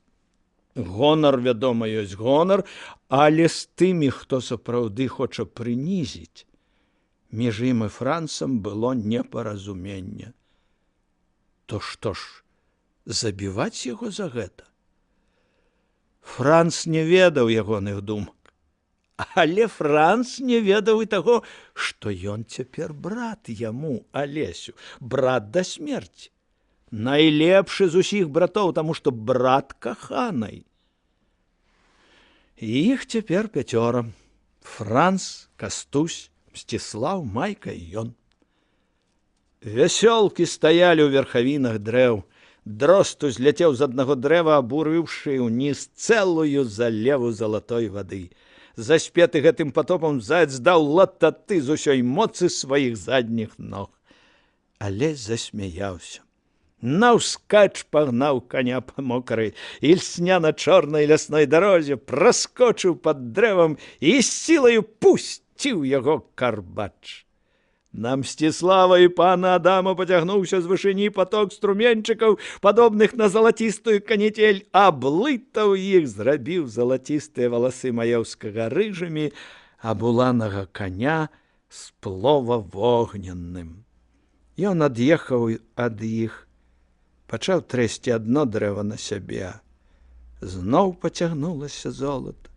Ён стаяў бы пад макаўкай шатра з бліскучых ніцяў. Забіваць? Лухта. Мокрая белая сарочка халодзіць цела, лес пахне бальзамам. Алень уцякае, бо людзі занадта шумяць. «Што ты робіш, вар'ят?» – крычыць Мсціслаў. Гэта каб Франц не заўважыў, што ў мяне цыганскі пот ад жаху. Ні ў кога не будзе цыганскага поту, ні ў кога. Што можа ў самага блізкага пасля майкі чалавека, ў брата? Смешачкі. Шэрыя доўгія Алесевы вочы смяяліся, увесь твар смяяўся. «Браткі, паездзім яшчэ трохі», – узмаліўся ён.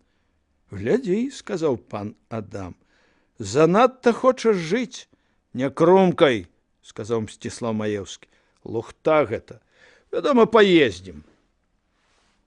Франц яшчэ здалёк убачыў 3 коннікаў, якія вырваліся з лесу.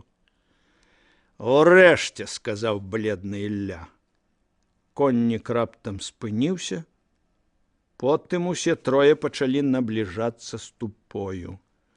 Нахабныя вочы Якубовіча сталі злосныя. «Чорт ведае што! Спазніцца на 45 хвілін». «Я ж казаў, пачакаем», – абыякава сказаў Франц. «Магчыма, гадзіннік». Якубовіч засмяяўся. «Па-мойму, яны выгандлёўвалі лішнія хвіліны жыцця». Ляснуў Франца па плячы. «А ну, куражу, хлопчык!» «Правільна, што я цябе падтрымаў наконт чакання», – сказаў Ілля Францу. Прывіталіся. «Так нельга, панове», – сказаў, выскаляючыся Ілля. Мсціслаў паказаў гадзіннік. «А ваш, пане Загорскі?» «Забыў?» – паціснуў плячыма Алесь.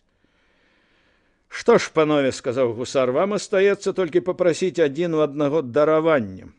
Франц, бледны, але спакойны, глядзеў у бок і маўчаў. Горкая зморшчынка ляжала ў яго між брывамі. Загорскі адчуваў, што любіць у ім усё. І вось грымне стрэл? Ах, як усё атрымалася! Трэба было пераводзіць стрэлкі на гадзіну. Панове, я яшчэ раз запрашаю вас памірыцца, сказаў Выбіцкі. Я гатовы, сказаў Алесь. Франц маўчаў. У яго толькі злёгку дрыжаў краёчак рота. І тады Алесь сам зрабіў спробу прымірэння. Яго зараз нішто не магло прынізіць. Франц, сказаў ён, усміхаючыся, ты ведаеш, я не баюся. Але нашто ліць кроў? Ты не ведаеш, але Ілля перапыніў яго. Панове, ды што ж гэта? Это супраць правіл. Самім, калі абодва бакі баяцца, хай так і скажуць.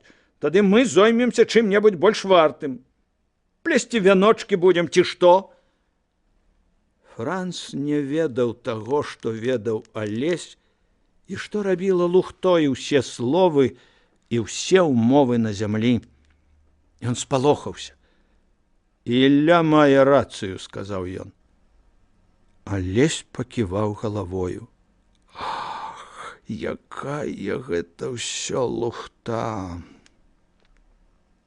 Не, ён не будзе чыніць зла гэтаму чалавеку, які не ведае, што робіць. Хай, калі першы стрэл выпадзе, яму забівае. Калі пашэнціць яму Алесю, ён стрэліць у паветра і, нягледзячы ні на што, папросіць у яго даравання. Тады ніхто не падумае, што ён спалохаўся. Секунданты пачалі мераць у баку крокі. Нізкае сонца асвятляла шэрыя адрасы поплаў. Дурань, дурань, Франц, нашто гэта табе? Ну і страляй, калі дурань. Ты не бачыў, як цэлы сусвет быў меншы за адну тваю сястру. Ай, ты яшчэ ні ў чыіх вачах не бачыў зор. Я зраблю так, што ты ўбачыш. Бо ў цябе, у брата яе, я страляць не буду. Ты мой брат, усе людзі браты, калі заб'еш гэта лепей, чым заб'ю я. Бо калі я заб'ю, шчасце ўсё адно скончана. Бо тады я ўсё адно не змагу гасіць па чарзе зорныя светы, адзін за другім. На адлегласці ў 20 крокаў адзін ад аднаго ляжалі кінутыя чорныя плашчы, нібы гэта двое з тых чорных ужо ляжалі забітыя, адмячаючы бар'ер смерці. Сапраўды, як два трупы ў чорным. І якраз на тых самых месцах. Ля аднаго з іх праз некалькі хвілін ляжа таварыш. Секунданты падышлі. Чые пісталеты? Нахабна усміхнуўся Мішка. Мяркую, жэрабя, раптам раззлаваўся Мсціслаў. Ён падумаў, што калі людзі вяжуцца да ўсякага выпадку, дык все адно знойдуць магчымасць прычапіцца. Прапануеш свае? Ага, даражэйшыя, нашымі грэбуеце. Прапануеш іхнія, за свае парыжскія баіцёся? Ён ведаў, што ён несправядлівы і злаваў на гэта. Чаму ж, давайце мае, проста сказаў Алесь. Згода, паспешліва сказаў Франц. Пойдзем да бар'ераў, з уздыхам сказаў Адам Выбіцкі. Все сталі блізка ля Алеся. Жэрабя! З нецярплівасцю кінуў Ілля. Давайце, сказаў скалячы зубы Якубовіч. Каб не было спрэчак, хто арол, кінь паяснічаць, сказаў сцяўшы вусны Франц. На вось табе. Ён выцягнуў з кішэні жаўтаваты кубік. Выбірайце, хто ніжэй трох. Алесь адчуваў, як усё ў ім звініць. Божа, зрабі так, каб першы стрэл быў мой. Я не хачу яго страляць. І як дрэнна будзе яму, калі ён, дурны, цёмны чалавек, заб'е мяне, а потым даведаецца. І ён адразу ж зразумеў, што просіць не аб тым, і каб хто прачытаў ягоныя думкі, пагарда таго чалавека да яго была б невычэрпная. І Алесь змоўк, то бок перастаў думаць. Мсціслаў знайшоў у 2 кроках вымачынку з голым, як бубен, дном. Все паселі туды, звесіўшы ногі. Здалёк здавалася, што людзі выпіваюць.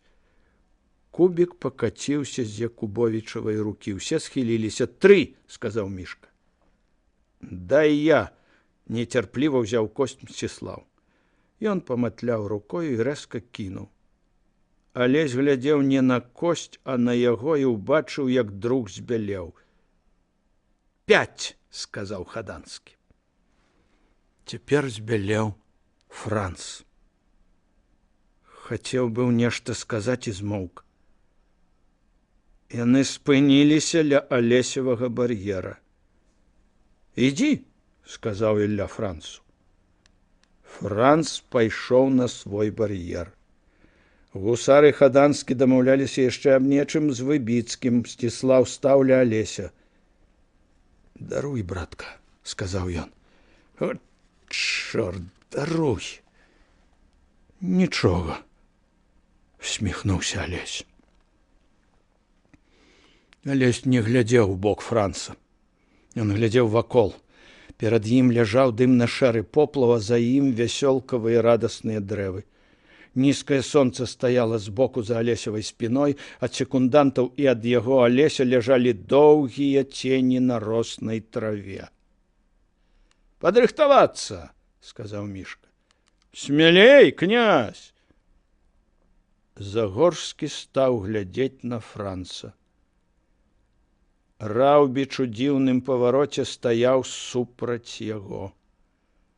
Вясёлкавыя дрэвы ззялі за ім. Загорскі ўзняў галаву і стаў глядзець угору, але не вытрымаў, зноў апусціў вочы. Ну, хутчэй страляй. У руцэ ў Якубовіча плесканулася белая, ударыў пярун. Алесь пахіснуўся. Потым убачыў, што на левым плячы злёгку дымее сарочка. Маленькі карычневы след бы прыпалілі. І тады, разумеючы, што Франц прамахнуўся, Алесь уздыхнуў. Ён убачыў, што твар Хаданскага скрывіўся, нібы Ілля кляў Франца. У выніку яны цяпер не сумняваліся. Нехта сунуў Алесю ў руку пісталет. Той непаразумела зірнуў на яго, потым на Раўбіча, які стаяў вельмі проста ўсімі грудзьмі да яго і вельмі бледны.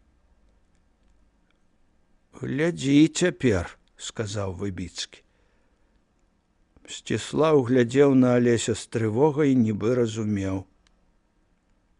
Нічога, брат, сказаў Францу Якубовіч, ты смелей, гэта не страшна.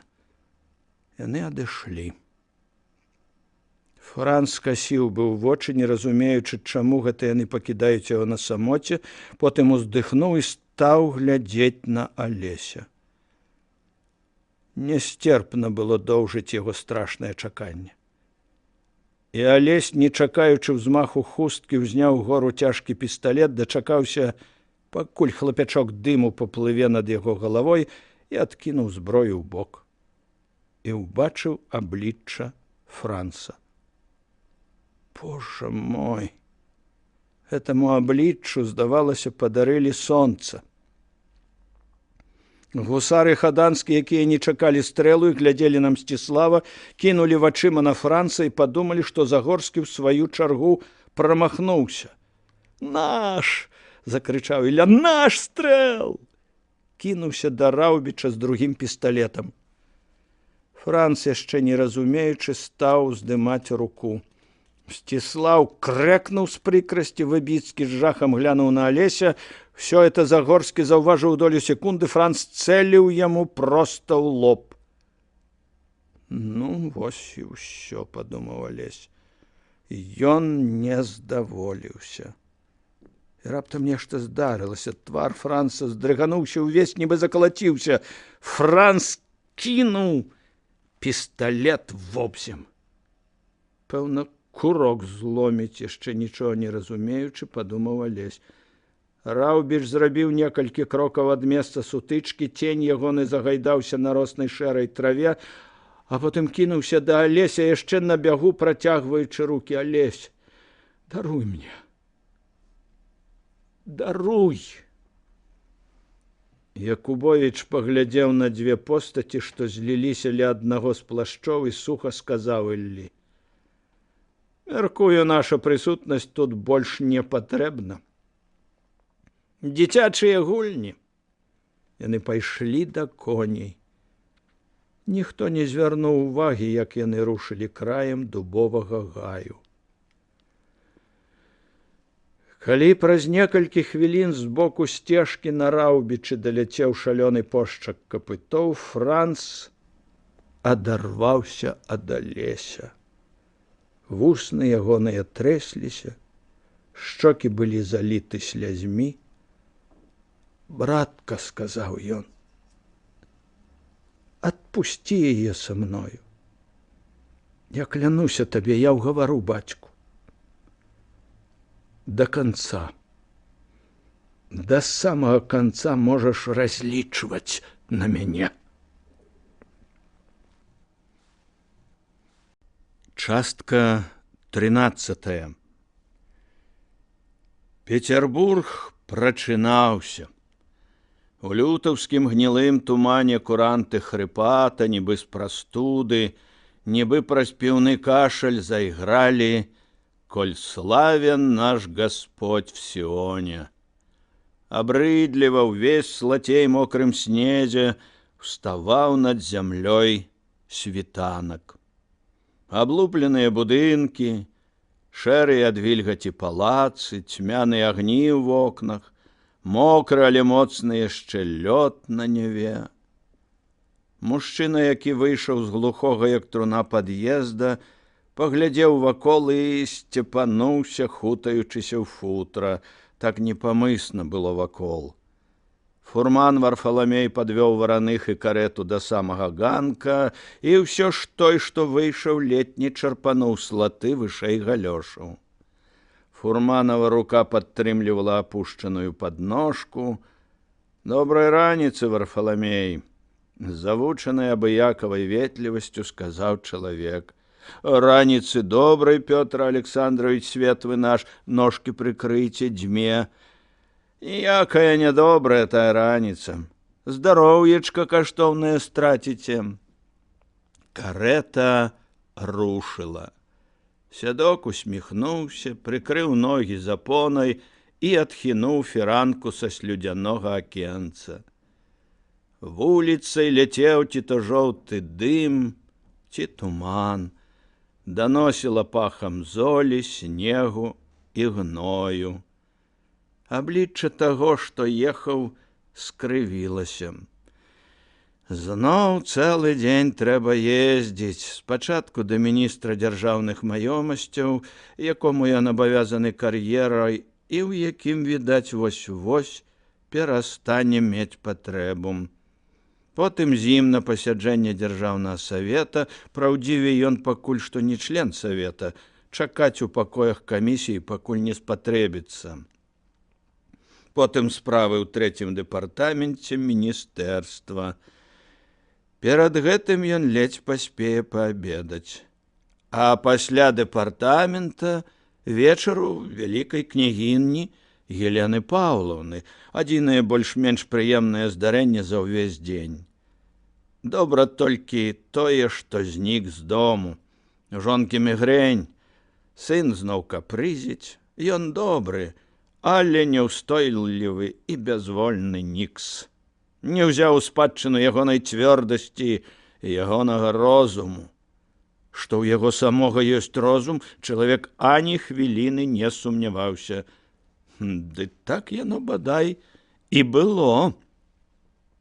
Чалавеку было 45 год, але ён здаваўся трохі старэйшым ад даўно звыклай карэктнасці і стрыманасці. Высокі лоб, плоска прылізаныя над ім валасы, у дзіўным спалучэнні з імі кучаравыя бакенбарды, мясістыя вялікія вушы. Твар звужаўся да падбароддзя, але яно было цяжкае.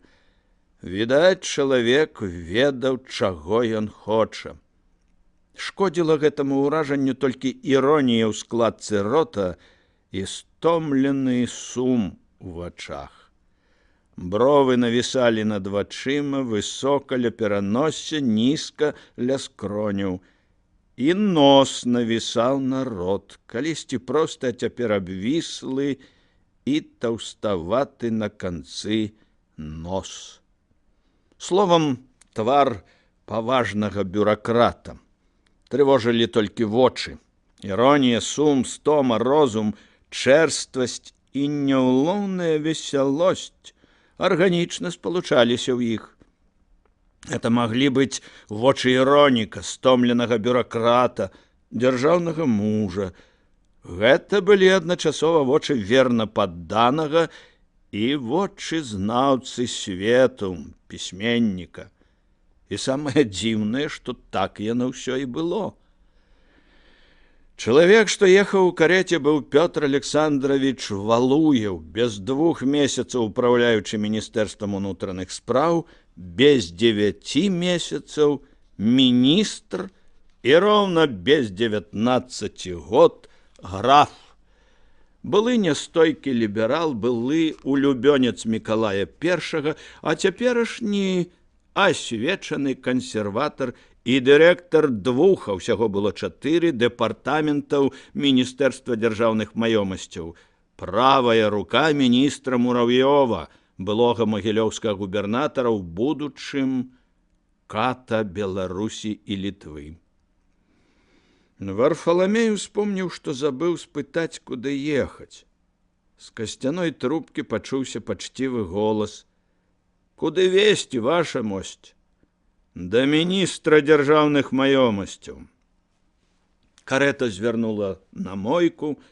За ствол голай таполі кінуўся нейкі фацэт, каб не ўквэцала брудным снегам. Пад'язджалі да дома, які саноўнік не любіў. Хоць бываў ім гады маладосці з нявестай, будучай першай жонкай, дачкой паэта князя Вяземскага. Ён не мог не думаць, што зрабіў добры выбар. З усёй маскоўскай моладзі Мікалай найбольш любіў яго, Валуева, і Скараціна.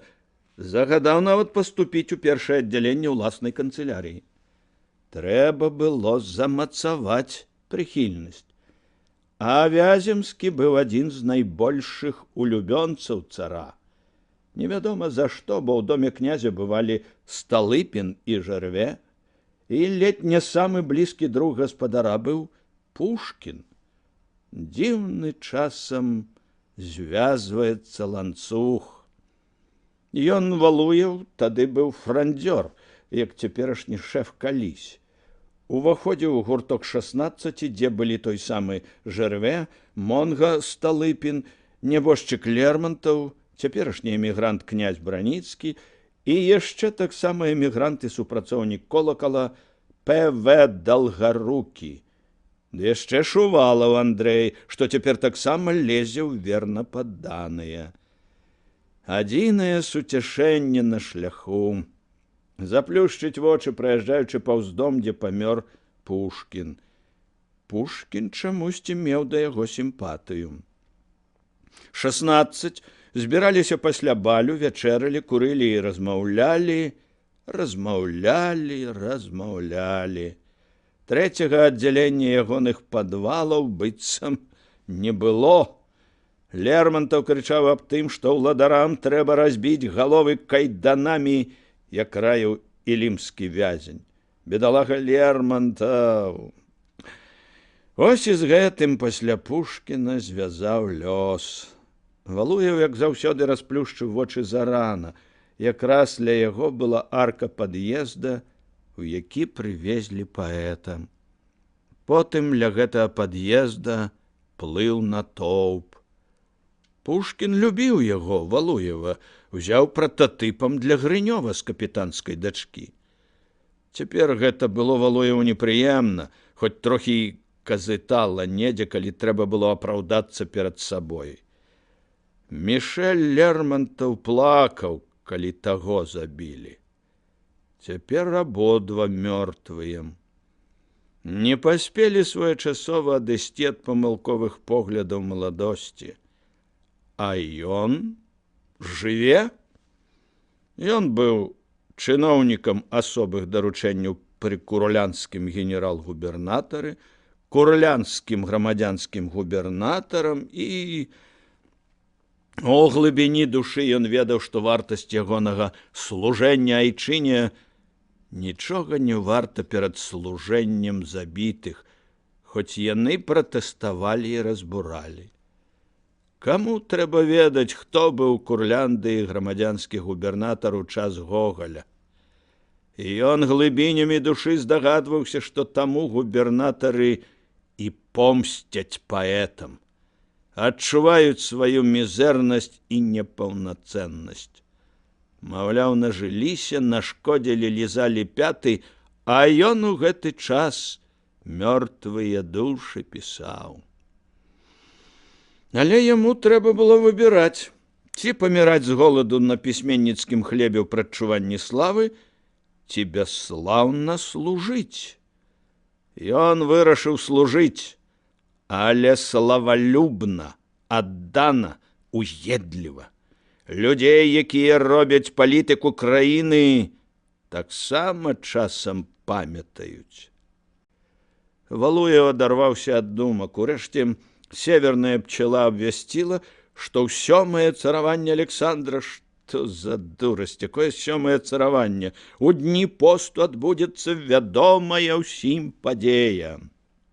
Хай бы хоць лета, яміны на вуліцах, бруд, бруд, бруд. Ён раптам прыпаў да акенца. Манумент Мікалая, дурань даганяе разумнага, упрыгожаны ля п'едэстала вянкамі. Таксама маўклівая маніфестацыя крайніх прыгоннікаў. Глянь, маўляў, вось табе у лютым жывыя кветкі. Гэты жорстка цараваў, аб рэформах і не думаў, трымаўся стальной рукой. Затое і моцная была Расія. Правда, набілі пад канец, але лепей ужо збітай мордай ды на рабах, чым так, як ты, государ. На кветкі ляцела брудная слата. Была дэманстрацыя прыгоннікаў і на паніхідзе па Мікалаю Петрапаўлаўцы. Таксама з кветкамі. Ён усміхнуўся, придумваючы, што скажа на суарэ ў вялікай княгіні. Цветы, впрочем, искусственные. Такова же и демонстрация. И зноў зморшчыўся. Генерал-губернатар абвясціў ва ўсіх газетах, што ніякіх пастаноў па сялянскай справе не будзе. Так нельга. Сухое адмаўленне, сухое слово «ніякіх» магло толькі раздражніць народ. Настрой быў благі. Паціраючы вузкія ледзяныя рукі, дырэктар дэпартаментаў, каб палепшыць гумор, думаў аб тым, што заўсёды радавала, аб уласным узвышэнні. У глыбіні душы ён не верыў у моц сістэмы. І менавіта таму з усіх сіл хацеў палепшыць і ўмацаваць яе. Ён ведаў, што новай сістэмы яму не дачакацца, і таму хацеў спакойна пражыць свой век пры старой. Таму часам быў верна падданы да таго, што аж самога нудзіла. Таму і прапановаў аддаць лёс вызваленых на першы час у рукі ранейшых гаспадароў, а не ў рукі чыноўнікаў. Конечно, первые не будут часто беспристрастны, но зато последние большей частью будут неблагонадежны. Ён сам адчуваў, што гэта лухта, але іначай не мог. І менавіта таму, што ён адчуваў хлусню і здзерства, якія чыніліся вакол, ён выбраў сабе на ўзыходзе сваёй кар'еры зусім іншы сродак для яе. Ён заўважыў, што разумная крытыка, не вышэй дапушчальнай нормы, выклікае прыхільнасць начальніка, калі ён не дурань, да таго, хто крытыкуе. Крытыка, калі яна толькі казыча, прымушае начальніка верыць у добрыя намеры падначаленага, в адсутнасць ліслівасці ў яго сэнцы. Лухта, што імператар любіў пякучую крытыку і нават сам патрабаваў яе. Пастка для дурняў.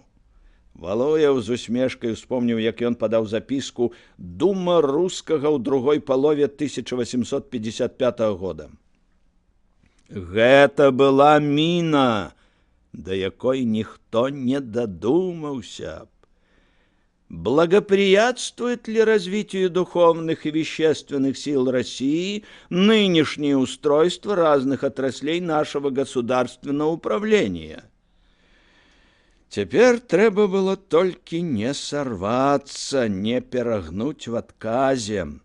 Ён не вельмі баяўся. Адказнасць за недахопы нёс нябожчык Мікалай. Цараванне Александра оставалася яшчэ чыстай старонкай, і маладому цару патрэбна было рэнамэ свабодалюбца і дэмакрата. І таму Валуеў адказаў. Отличительные черты его заключаются в повсеместном недостатке истины, в недоверии правительства к своим собственным орудиям и пренебрежении ко всему другому. Многочисленность форм составляет у нас сущность административной деятельности и обеспечивает всеобщую официальную ложь. Взгляните на годовые отчеты. Везде сделано все возможное, везде приобретены успехи, везде водворяется, если не вдруг, то, по крайней мере, постепенно должный порядок. Взгляните на дело, всмотритесь в него, отделите сущность от бумажной оболочки, то, что есть, от того, что кажется, и редко где окажется прочная, плодотворная почва. Сверху блеск, а внизу гниль. Везде пренебрежение и нелюбовь к мысли, движущейся без особого на то приказания. Везде опека над малолетними. Ён усё ж баяўся.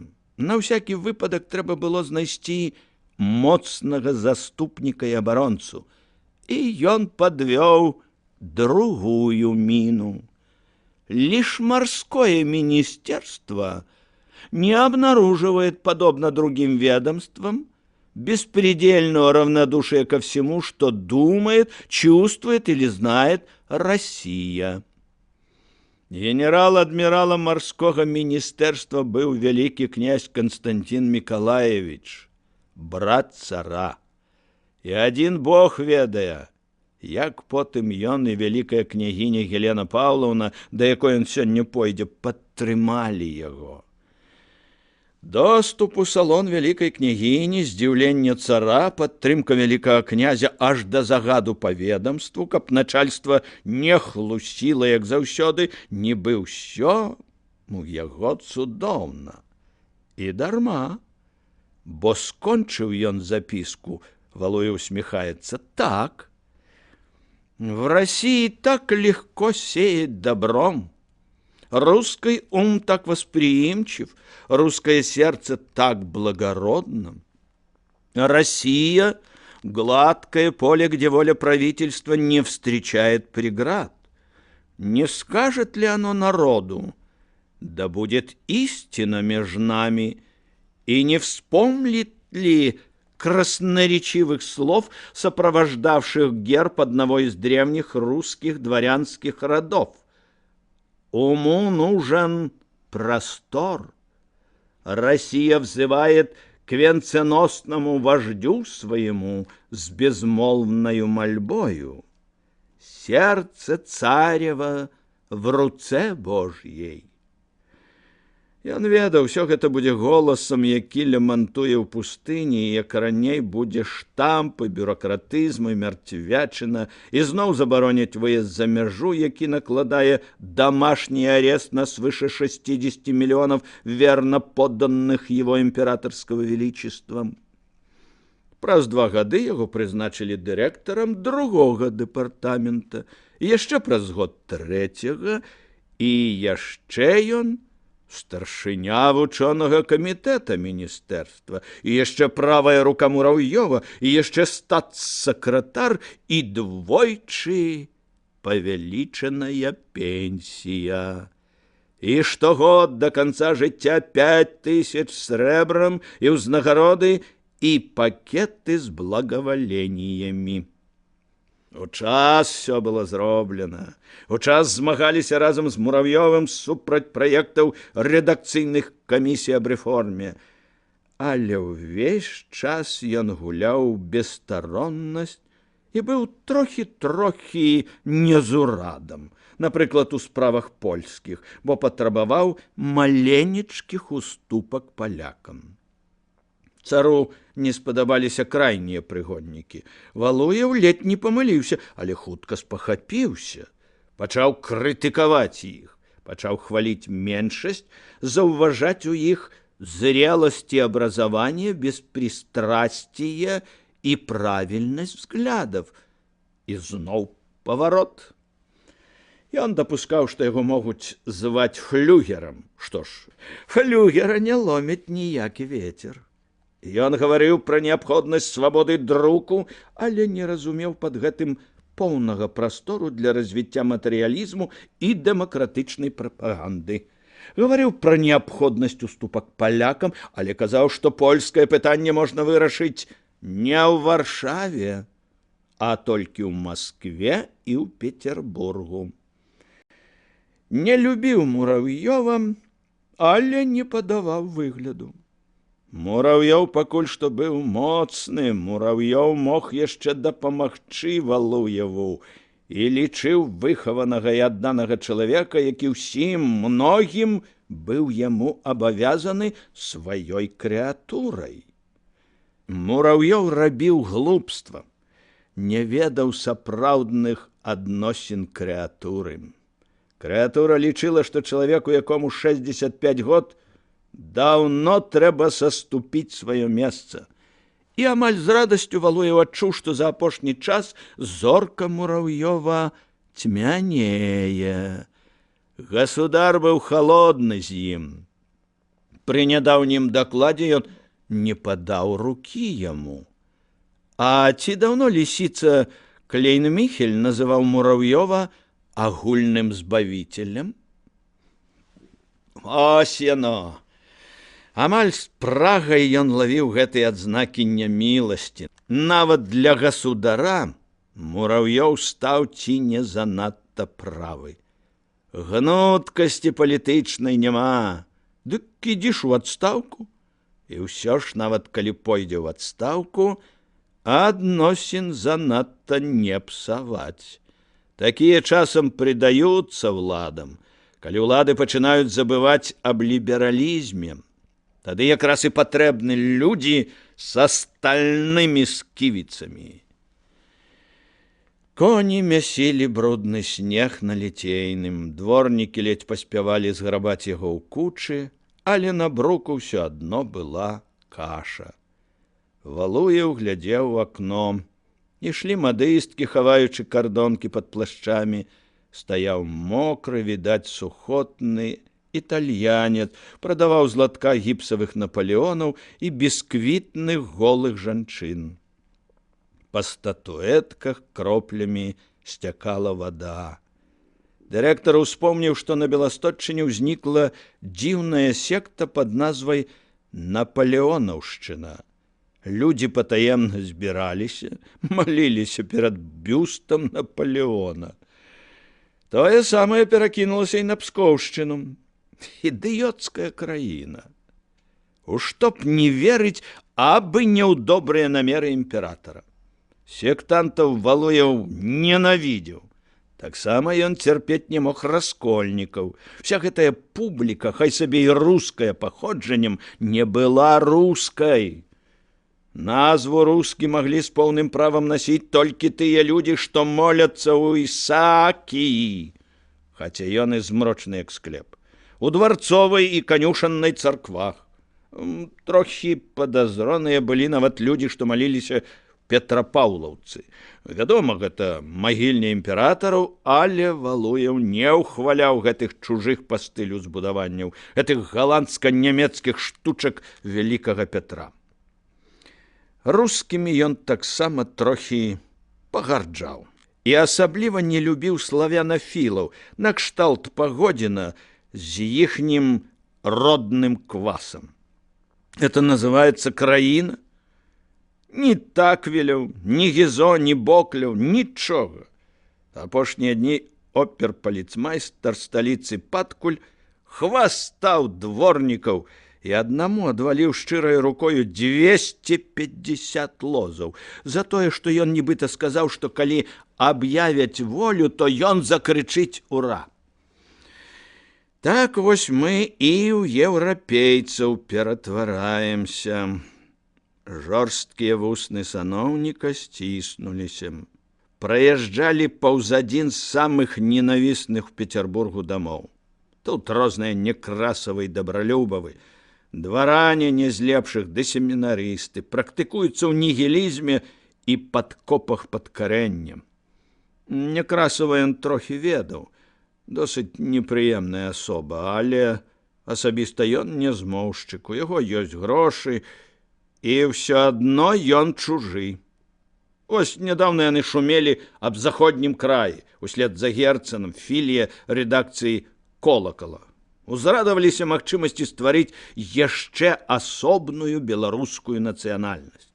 Мала ім цяганіны з украінафіламі, ніякай асаблівай маларасійскай, ніякай беларускай мовы не было, няма і быць не можа. Ён на сілу прызнаваў нават права палякаў на мову. Ва ўсякім разе яму не хацелася гэтай. Існаванне Польшчы, Літвы, Беларусі азначала, што так ці іначай давядзецца ступіць на шлях рэформ. Шлях абрыдлівы, шлях, магчыма, гібельны, але неабходны. Бо, вядома, Расіі трэба толькі існаваць, каб ніколі не было незалежнай Польшчы і іншага такога.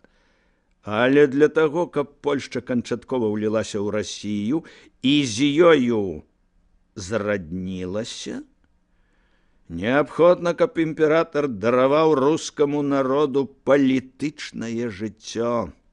Народ, палітычныя правы якога абмяжоўваюцца правам плаціць падаткі, правам ставіць у армію рэкрутаў і крычаць «Ура!», яшчэ не мае асіміляцыйных сіл. Паціраючы халодныя вузкія рукі, вельмі зграбныя, хоць і кастлявы, ён думаў пра карысць Расіі. Ён любіў падумаць пра карысць Расіі. Ён любіў пагаварыць пра карысць Расіі, асабліва калі слухаюць санавітыя людзі. Ён урэшце быў упэўнены, што ён дбае пра карысць Расіі. Карысць Расіі, на яго думку, была ў тым, каб інародцы не смелі і падумаць, што яны не рускія, каб яны паступова і сапраўды пераставалі думаць пра гэта. Паны Некрасавы, Чарнышэўскі і Герцены, нягледзячы на тое, што яны рускія, думаюць іначай і крычаць аб фікцыі братэрства народаў. Тым горш для іх, пакуль яны яшчэ не павешаныя, яны думаюць, якая лухта, нібы справа тут у самадзяржаўі. Дарослыя людзі займаюцца тым, што гуляюць у цацкі. Яму дастаўляла асалоду думаць, што яны з іхнім сацыялізмам не больш як сляпыя шчанюкі, што сутнасць няўхільнага гістарычнага працэсу зразумеў толькі ён, Валуеў. Это узвышала яго ў сваіх вачах, амаль да ўсяведнага Бога. А іх рабіла цацачнай справы людцамі, якім пакуль што дазваляюць чыніць сёе-тое з таго, што яны хочуць. Ён здзівіўся б, калі б яму сказалі, што на самай справе любяць Расію яны. Так, ён пагарджаў ёю, але ж ён узвышаў яе і намерваўся ўзвышаць усю астачу свайго жыцця. Узвышэнне, на яго думку, заключалася ў тым, каб усе баяліся. Яму ніколі не прыходзіла ў галаву, што сапраўднае ўзвышэнне любові, што сувязь любові мацнейшая за сувязь ланцуга, што неад'емныя правы нацыі, іх вольнасць і свабоднае развіццё іхняй культуры і мовы ёсць найлепшы сродак для братэрства. Ён ніколі не думаў, што боязь, уціск мовы і культуры і вечнае выстаўленне перад усімі свайго аўтарытэту і сілы можа прывесці толькі да нянавісці. І, значыцца, рана ці позна да паўстання і адкрытай разні. Калі ён 2 гадамі пазней пачаў разумець гэта, было позна.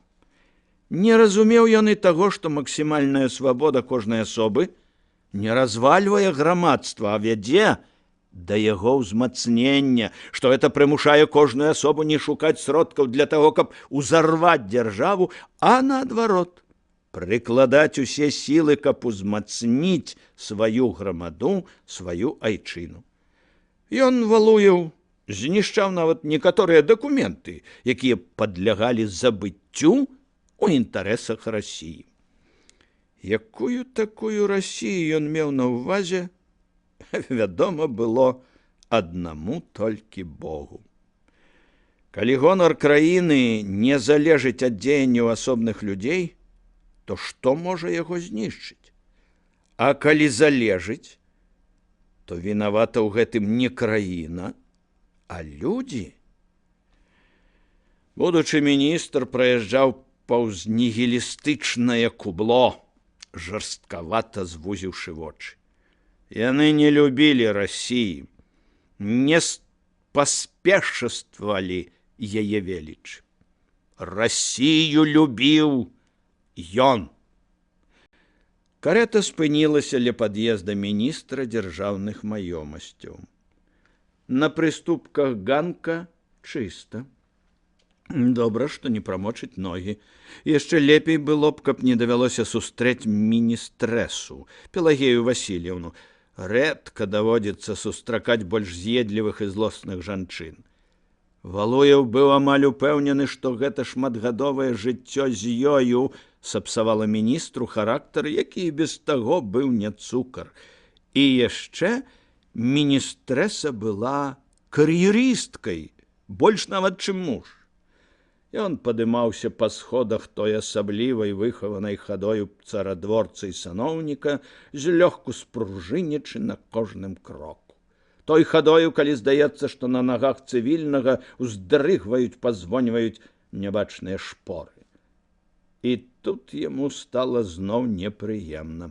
Ішоў яго двайнік па становішчу, таварыш міністра, генерал-ад'ютант Зеляной. Спускаўся па сходах, відаць, з ранняга прыёму. Людзі валуеўскага складу не любяць падобных на іх. Як адзін еўнух не любіць другога, успомніў Валуеў словы кагосьці з гуртка Замятніна. Замятнін мог бы сказаць тое самае пра сябе, але ўнутрана Валуеў не мог не згадзіцца са справядлівасцю ягоных слоў. Насцярожанасць супраць Зелянога трывала яшчэ і таму, што той часам кідаў з вока на вока надта ліберальныя думкі, нібы запісваў да сябе у аўгуры. Мы, маўляў, людзі свае і можам пагаварыць пра ўсё, не чыняс. Няхай сабе іншыя гавораць, што хочуць. Мы занадта добра ведаем сапраўдную вартасць гэтых слоў. Пратэставаць Валуеву не выпадала.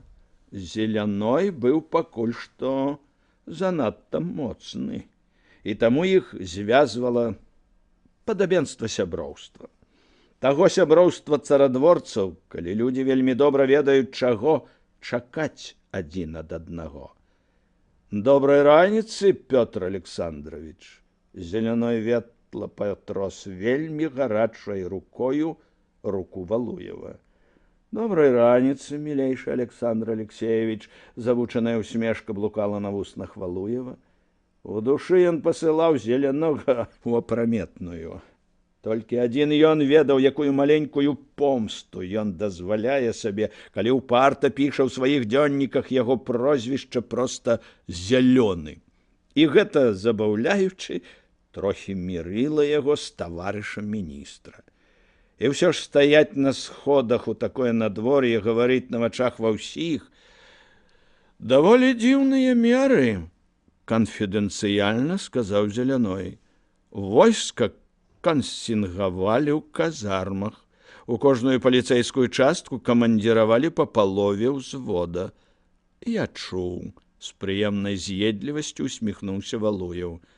«Ва ўсіх баявыя патроны і артылерыю трымаюць напагатове.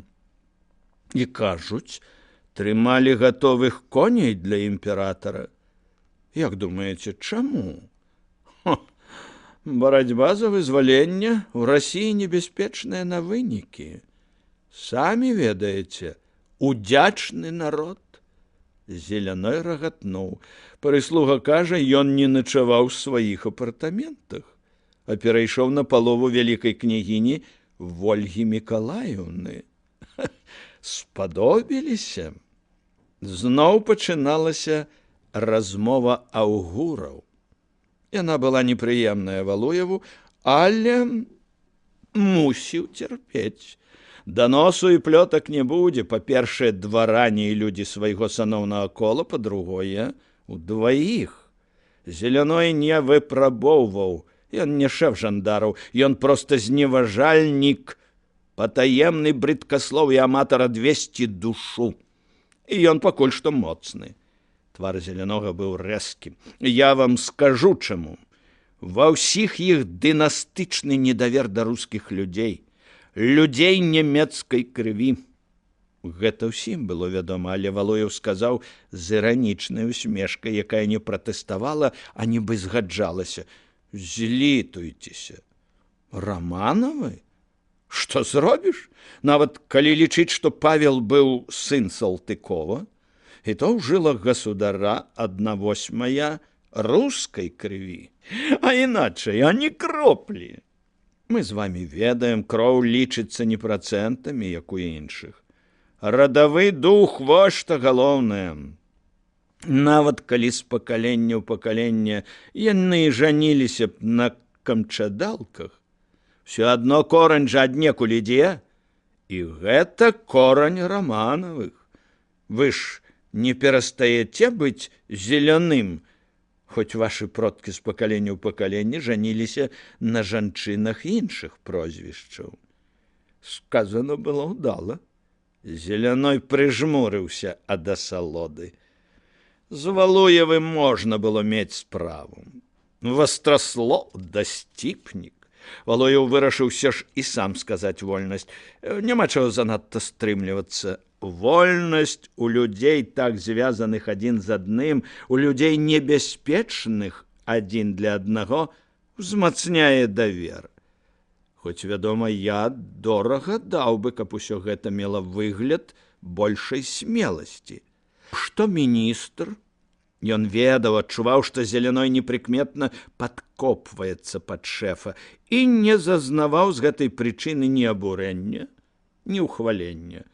Всё было вельмі звычайна і так, як мае быць.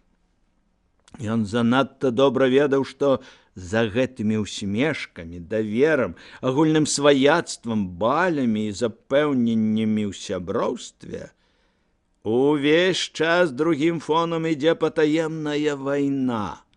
Самае сапраўднае капанне траншэй, падводка мін, папяровыя стрэлы з-за вугла. «Ён мне не падабаецца», — сказаў Зеляной. «Скажу вам па сакрэту, яго песенька спета. Хоць, паверце, мне шкада. Мне вельмі шкада. Вы ведаеце, я столькім абавязаны Михаилу Миколаевичу». «Все мы абавязаны яму», — з прыстойнай журбой сказаў Валуеў. «Усім шкада. Яны зірнулі адзін аднаму ў вочы і лішні раз упэўніліся, што ўсё разумеюць і што можна гаварыць далей. Ведаеце, пры апошнім дакладзе государ амаль сказаў Мурав'ёву, што не жадае мець яго міністрам, сумна сказаў Зеляной. Міністэрства дзяржаўных маёмасцяў нібыта можа абысціся без яго. Без года міністр дзяржаўных маёмасцяў зірнуў на без 9 месяцаў міністра ўнутраных спраў і ўбачыў, што Валуеў разумее яго і не здзіўляецца. «Вось як?» – сказаў Валуеў. «Так», – сказаў Зеляной. Ён з гневам і, ударыўшы па стале, сказаў, што не дазволіць міністрам процідзейнічаць выкананню зацверджаных ім пастаноў па сялянскай справе і што ўпраўляючыя палатамі дзяржаўных маёмасцей павінны дапамагаць, а не працівіцца выкананню гэтых пастаноў. «Бедны Михаил Миколаевич», – спачувальна сказаў Валуеў. «Вось і май пасля гэтага уласную думку».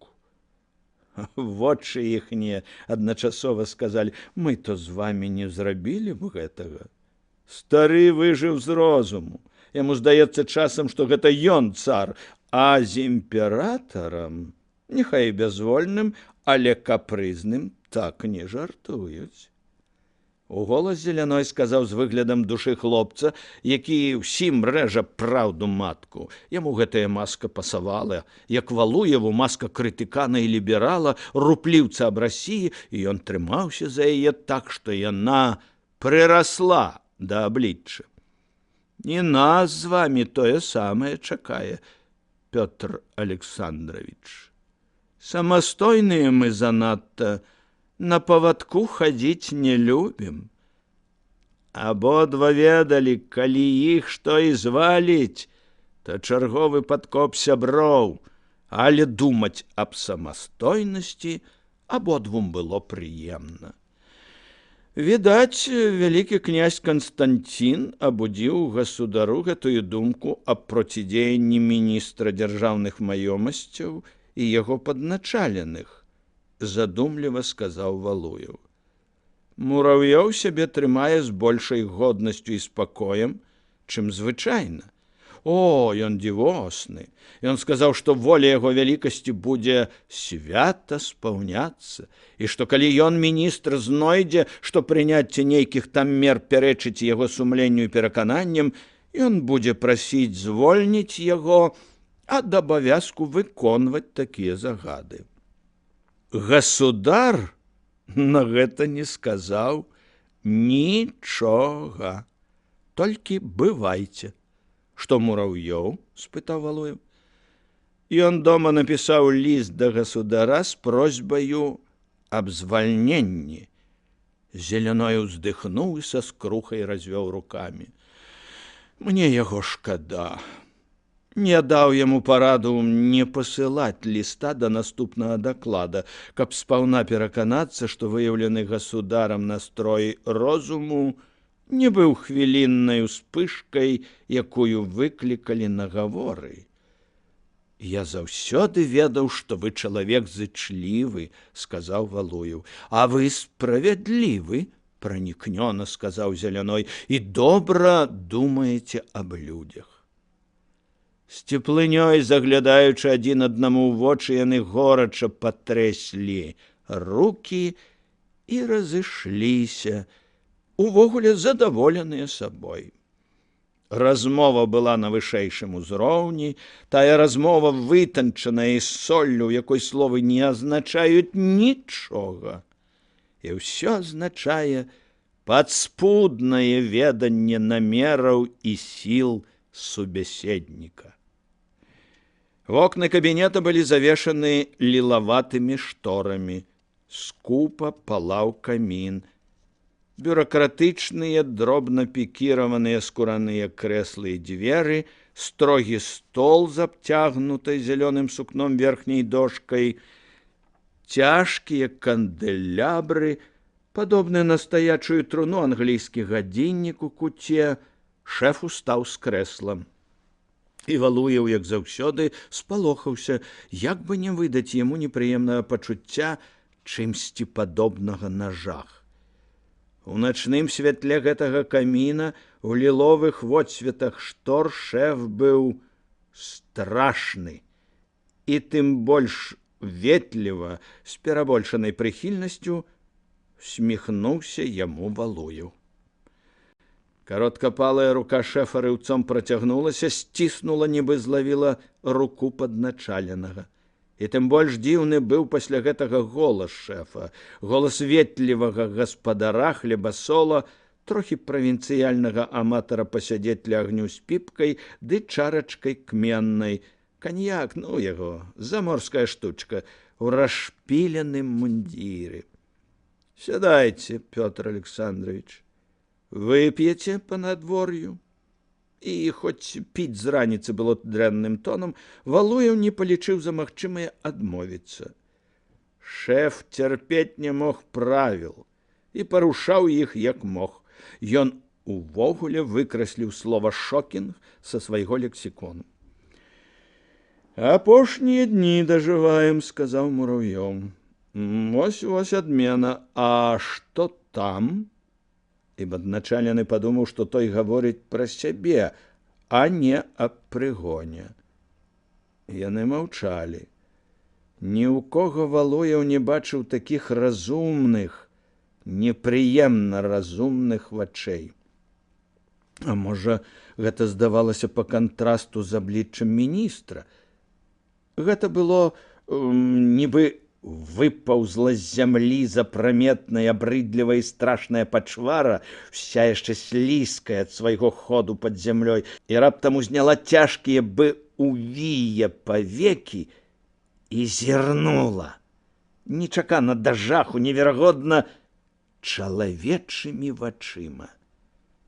Твар гэты здаваўся яшчэ больш страшны, бо выступаў, як на карцінах Рэмбранта, жаўтавата-аранжавай плямай з цемрыва. І блікі агню скакалі па ім. Як сякерай высечаны, тлусты і пастарэчы ўжо друзлы, шырокі, з цяжкім падбароддзем, тупым носам і грубым вялікім ротам твар. Жорсткія бачкі, металічна-шэрая скура, нізкі лоб з жорсткімі, як конская грэбла, валасамі над ім. Цяжка, як у сабакі, звісалі ніжэй сківіцы брылы шчок. І на гэтай абрыдлівай масцы свяціліся пранізліва разумныя вочкі. Адзіна чалавечае, што на ёй было. Валуеў успомніў, як характарызаваў міністра Фёдар Берг, які Мурав'ёва цярпець не мог. Всеўладны генерал-губернатар фінляндскай сатрапіі вастрасловіў з міністра, пацяшаўся з яго аблічча, з гэтай круглай галавы, з вялых, як вялізныя пельмені вушэй. Кожнаму сваё, панове. Калі на партрэце Ярмолава захінуць мундзір, пакінуўшы адну галаву, атрымаецца леў. Калі на партрэце Мурав'ёва захінуць мундзір, атрымаецца бульдог. Ды не, гэта быў не бульдог, гэта было страшней. Чулі? Дабрадушна спытаў шэф. Чуў, не палічыў за магчымае хавацца падначалены. Вось яно як, Пётр Александрович. Вось і падзяка. Воля государа адмяняць законы. Але пакуль не адмяніў, павінен ён ім падпарадкоўвацца. Вось жа. Нічога. Зазнаеце гэта і вы, і вам прыйдзе час ехаць да вашага Нікса, як я вось зараз паеду да свайго сына Мікалая ў Разань. «Хто такі?» – спытаюць. «Тссс! Бацька губернатара, былы міністр, былы губернатар, муж Пелагеі Шарамецевай, а цяпер саджае капусту ды шампіньёны разводзіць. Што вы, Михаил Миколаевич, вы ж іх цярпець не можаце. Мала чаго я цярпець не магу. Не пытаюць пра гэта верныя слугі імперыі цяпер у Парыжы грошыкі прафукваюць, як княгіня Багратіён. Варожая калона адрэзала яе падчас аўстралійскай баталіі, і з тых часоў яна не здолела вырвацца адтуль. Чулі, што Пален сказаў? Варожая калона адрэзала яе падчас аўстралійскай баталіі, і з тых часоў яна не здолела вырвацца адтуль. Дык гэта жанчына, а мужчыны? На вашым месцы я пачакаў бы адкрыцця новага камітэта вясковых абывателяў. Апусціліся і потым ускінуліся цяжкія павекі. Рот, падобны на трэшчыну, заварушыўся. Вы разумееце, што мне больш выгадна пайсці раней. Лепей пайсці перад бойкай. На хвіліну ў душы Валуева варухнулася думка, а сапраўды, ці варта рабіць кар'еру, калі непазбежны такі канец. Але ён ад гэтай думкі адмахнуўся і забыў раз і назаўсёды. Узыходзячая зорка сціпла апусціла веі перад няшчасцем заходзячай. І раптам Валуева ўразіў дзіўны гук. Міністр смяяўся. Лухта ўсё. Лухта. Без пары гэта яны са мной задумалі. Прыходзіць час, калі кожныя верныя рукі на вагу золата. А гэтыя, асабліва, што яны могуць, ніхто не можа. Не вар'ят жа Орлоў, не сонны ж Блудаў, не лібералішка Мілютін. Лухта ўсё. Голас быў такі незвычайны, нібы нават трыумфуючы. Так гарэлі вочы, што Валуеў падумаў, гэты чалавек ведае нешта такое, чаго не ведаем мы. Я на вашым месцы не спяшаўся б ісці. На што? Няхай паклічуць. Галава не адваліцца. Дні страшныя ідуць, Пётр Александрович. Ух, якая ідзе навальніца! Шараватае аранжавае дагню і друзлае аблічча усміхалася. Вочы глядзелі паўз субяседніка некуды ўдалячынь. Даскакаліся, даліберальнічаліся. Вы нешта ведаеце, Михаил Миколаевич, а вы не чулі? Беспарадкі ў Варшаве. Вусны Мурав'ёва склаліся ў сарданічную усмешку. Палячышкі хацелі адслужыць, а мо і адслужылі трызну пазабітых у Грахоўскай бітве. Вось так. Вымушаны былі страляць. І страляюць дагэтуль. Мы цяпер не лібералы. Пляваць Еўропе на тое, што мы мужичкоў вызваляем. Нас, прабачце, ў непрыгляднай галізне па свету пусцілі. Мы цяпер прыгнятальнікі народаў, як скінуты сіцылійскі бурбон, як аўстрыйскі кароль, што здзекуецца з венграў. Даскакаліся, мілы Пётр Александрович. Каменні ў войска кідалі. Войска дало залп. Ёсць параненыя і 6 забітых. Зноў заварушыўся ва ўсмешцы рот, як трэшчына ў шэрай скале. Пачалі, галубочкі. Ці не занадта толькі рана? Як жа яно там было? Задумліва сказаў Валуеў. У Варшаве між тым было страшна. Даўно прыдушаны народ не мог больш цярпець палітыкі нязначных ільгот. Ён хацеў зямлі, яму давалі дазвол на арганізацыю зямельнага таварыства. Займайцеся, панове, аграноміяй. Ён патрабаваў свабоды, урад дазваляў вярнуцца сасланым у Сібір. Ён жадаў незалежнасці сваёй радзімы, давалі амністыю для эмігрантаў. Дэманстрацыя 27 лютага 1861 года была стыхійная. Кіраўнікоў яе не было і не магло быць. Адзінымі кіраўнікамі былі крыўда, абражаная нацыянальная годнасць і гнеў. Партыі, якія ўсплывалі над закалатам, былі выштурхнуты на паверхню неўтаймаванай плынню. Што сапраўды меў да народа, да ўсіх гэтых рамеснікаў, дробных гандляроў, рабочых, правадыр шляхты Андрэй Замойскі. У гэтым сэнсе лютаўская дэманстрацыя была самым дэмакратычным, але і самым дрэнна арганізаваным рухам ледь не за ўсю гісторыю паўстання. У яго шэрагах амаль не было змоўшчыкаў-прафесіяналаў. І паўставаў, і кіраваў, і гінуў адзін і той самы тытан – варшаўскі плебс. Ён шчыра казаў усяму свету, што ў яго няма іншых сродкаў на тое, каб яго пачулі, акрамя жывых ахвяр, і што ён будзе прыносіць гэтыя ахвяры адну за адной, сотню за сотняй, тысячу за тысячай, пакуль яго не пачуюць. Ён давёў гэта. І пазней, вядома, нездрадніцкая палітыка і высокія словы Веляпольскага, і не шавінізм белага жонду штурхнуў паўстанне шматтысячныя беларускія масы, а гераізм простых людзей на варшаўскім бруку, агульная з імі доля, аднолькавы прыгнёт, і яшчэ такія людзі, што разумелі ўсё гэта, такія, як Каліноўскі. Плебс лямантаваў аб вясковых справах і хацеў падаць цару адрас аб патрэбах краю. Шляхта адмовілася падаць яго. Цар адказаў плебсу на мове свінцу і агню.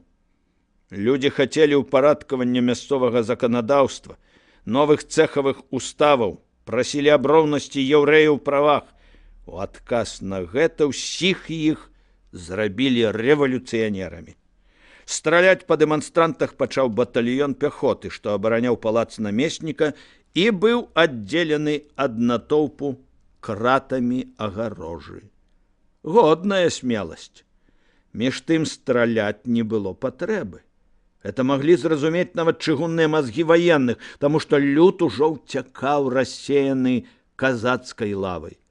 Генерал Забалоцкі, які камандаваў войскам, бачыў гэта, бачыў тлумы ўцёкі людзей на кракаўскім прадмесці, нават ён мог бы зразумець, што гэты залп рэч непатрэбная.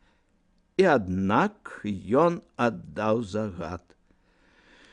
За гэта яго 2 гадамі пазней прызначылі мінскім губернатарам. Невядома, чаму Забалоцкі гэта зрабіў. Магчыма, адчуваў глухі пецярбургскі настрой. Усім у сталіцы абрыдла тактыка чакання, насцярожанасці, уступак і высочвання ў адносінах да Варшавы. Гнайнік прасцей было рассекчы ударам ланцэта. І ніхто не думаў, што гэты гнайнік, шматтысячны горад з палацамі, халупамі, мяшчанамі і панамі, студэнтамі і рамеснікамі. Пасля залпа кракаўскае прадмесце і замкавы пляц уяўлялі жахлівае відовішча. Паплямаваная кулямі калона сярод плошчы, і рабыя муры дамоў, разбітыя вокны, шкло на мёрзлым бруку, брук якраз падмошчвалі, галёшы, кінутыя кантычкі, сям-там плямы крыві і распырсканыя мазгі. Ну вось і ўсё. Не ўсё. Жыў сабе быў у горадзе Варшаве маленькі, як блыха, зацёрты чыноўнічак з саплівых. Звалі яго Ксаверы Шымановскі. Не меў ён грошай жыць дзе-небудзь, акрамя поўнай зладзеямі крухмальнай ці рыбакоў. Ходзячы дадому, відаць, баяўся, што абрабуюць, асабліва калі затрымлівала праца ў неслужбовы час. Малады чалавек, вы што, пераказваеце нам гогалеўскі шынель? Нам гэтых варшаўскіх варыяцый на пецярбургскія тэмы не трэба. Вы лепей раскажыце пра яго нешта цікавае. Ці не закахаўся ён часам? Я ківаю галавой. Вядома, закахаўся, раптам закахаўся. У самую гожую, у адзіна верную даму на зямлі. І гэты варшаўскі шынель меў зусім іншы канец. Ён скончыўся не так, як петербургскі. Знялі з плеч не капот, знялі веру ў сэрца чалавечае, ў права, у шчасце. Натоўп разбегся. Аставаліся купкі загнаных у падваротні, прыціснутых да зачыненых пад'ездаў людзей. Казакі, чаркесы і уланы вярталіся. Ад замка рухаўся яшчэ адзін атрад. Сумятня і жах павіслі над горадам. І тады ў сэрцы Шыманоўскага ўспыхнула раптам шалёнае каханне да самай гожай дамы, той, якая так рэдка з'яўляецца ў гарадах і вёсках, зямлі. Яе трэба было бараніць. І Шыманоўскі кінуўся да нагрувашчаных у кучы камянёў і сыпануў на коннікаў каменны град. Яшчэ нехта стаў побач з ім, яшчэ нечыя рукі схапілі камень. Рыцары гэтай дамы насілі калісьці меч Мюнцара, цэп вашчылы і аркебуз гёзаў. Цяпер яны кідалі камяні. У іх не было зброі. І яны адбілі атаку коннікаў, і тыя кінуліся ўцякаць. Зброі сапраўды не было. Людзі прадмесцяў хапаліся за доўбні і білы ад ложкаў, кухонныя нажы і сякеры, пісталеты, непрыдатныя нават на тое, каб забіць з іх курыцу ў клетцы, за пожахі і разакі, за таўкачы. А за спіною ў плебса ужо вязалі выкруты і адрасы, плялі ўрэшце пятлю на ягоную шыю. Намеснік Гарчакоў сустрэў Замойскага з біскупам Фіялкоўскім, і між імі ішла гжэчная бяседа. Ён згадзіўся прыняць ад паноў польскі адрас, які і быў 2 сакавіка надрукаваны ў журналь де Петербург. Выкруціўся сяк-так ад адказнасці. І пачаўся гандаль. Цягнулі час, нібыта чакаючы адказу на адрас ад цара. Паліцыя і войска пакінулі вуліцы, бо гасудар вырашыў не дзейнічаць выключна сілай. 19 лютага Варшава была нават ілюмінаваная. Парадак на вуліцы трымалі мяшчане і студэнты. Той самы Валуеў пазней кпіў з Гарчакова і іншых, што яны даюць прыклад маленькага часовага ўрада пад засцярогай добрай маленькай цытадэлі варшаўскай. Гарчакоў згадзіўся вызваліць ад спраў оберпаліцмайстра Трэпава, чалавека, які больш за ўсё крычаў аб рускім гонары, таму што быў Трэпгов, звычайны Фёдор Фёдорович з немцаў. Між тым у Расіі пачаліся перадрэформенныя і паслярэформенныя хваляванні, а паколькі маніфест аб вызваленні не меў на ўвазе царства польскага, это здарылася трохі пазней, то заварушыўся і польскі хлоп. Цар зразумеў, што рассеканне гнайніка цяпер справа не своечасовая, і вымушаны быў пайсці на некаторыя ўступкі. За спіною ў народа збіраліся групы і фракцыі, якія меркавалі, колькі прасіць за кроў, пралітую варшаўскім людам.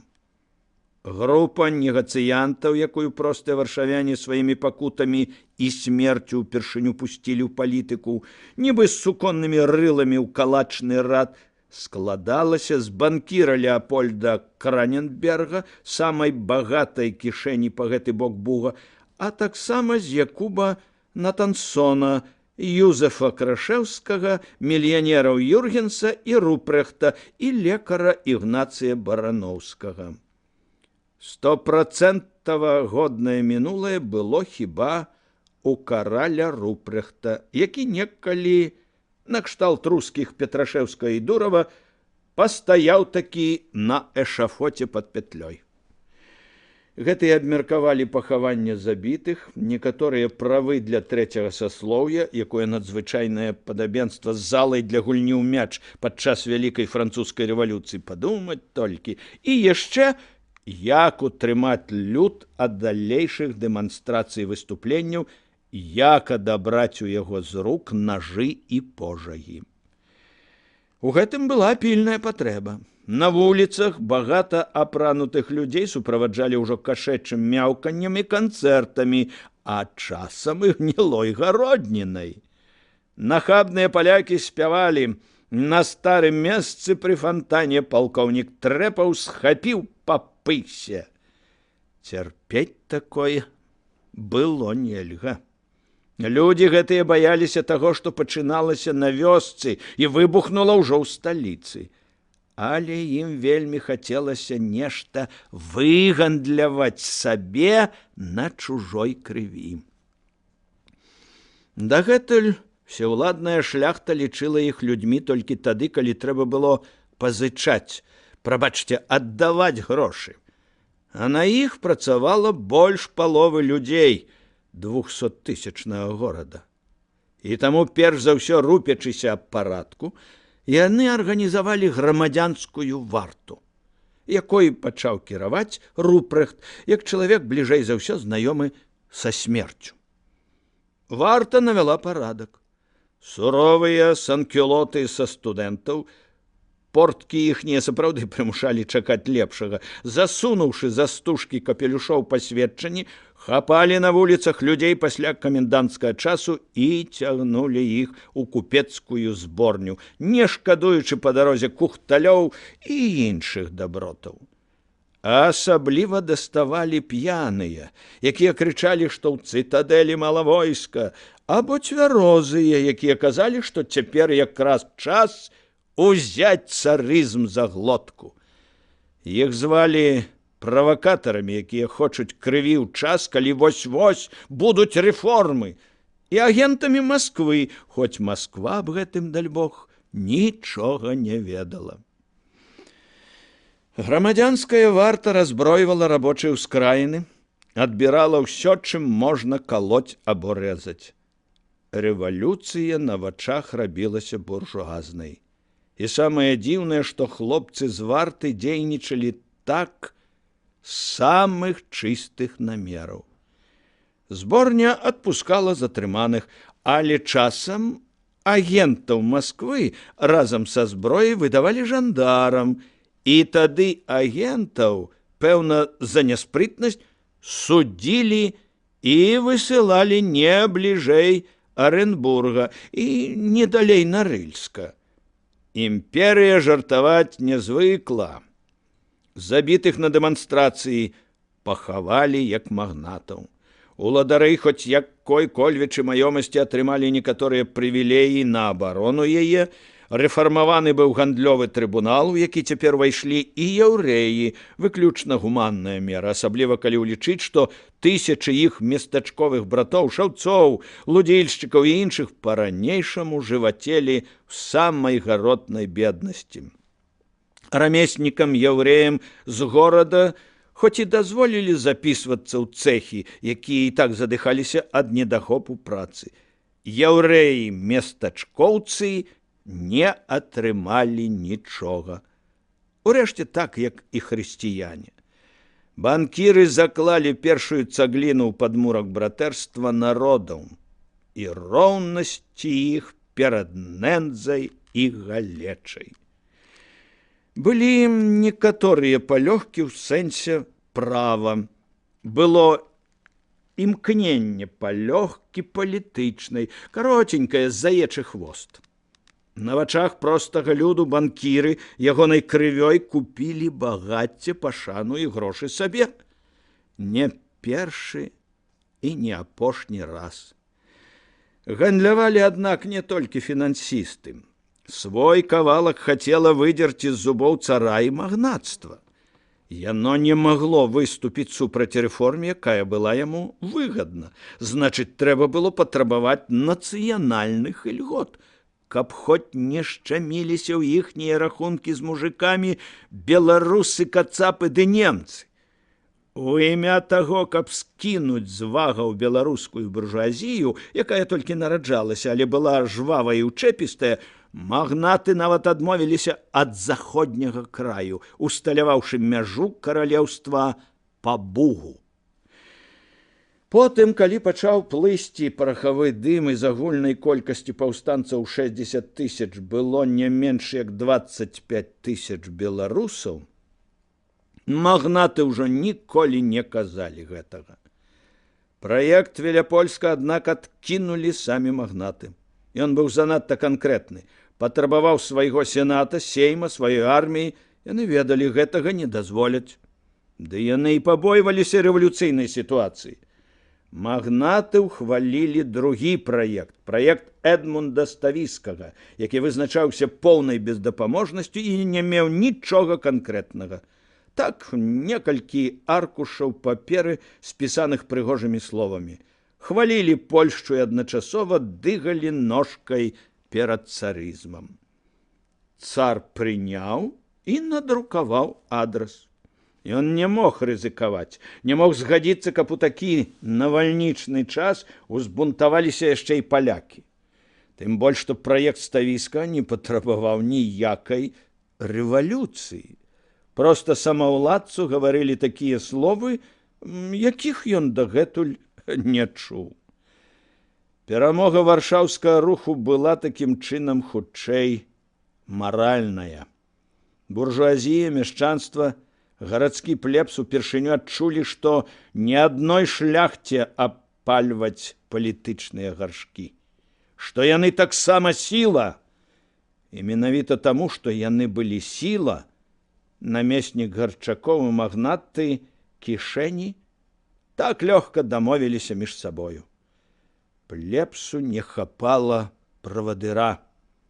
Не хапала Траўгута, не хапала Каліноўскага, не хапала тых, што 2 гадамі пазней узялі ў свае маладыя непрымірымыя рукі стырно паўстання. І таму люд варшаўскі быў надзіва памяркоўны, хоць у душы, вядома, хацеў большага. Проста не было каму сказаць за яго.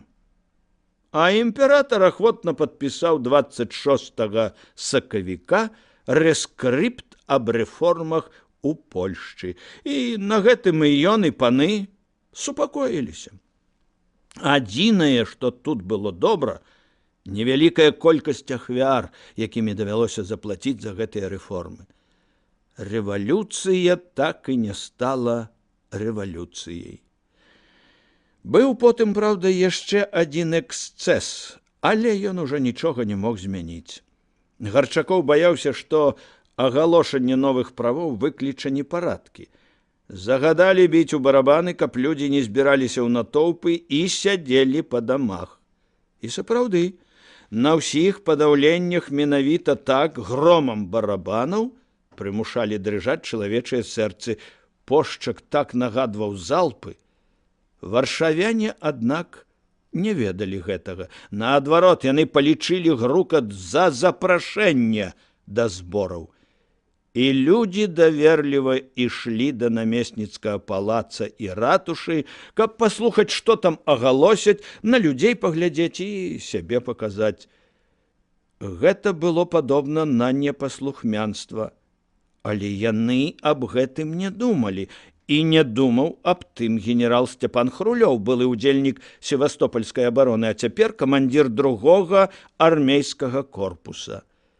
Ён і сваю мову ведаў хіба што толькі, каб гаварыць аб статутах і тактыцы, а польскую і пагатоў.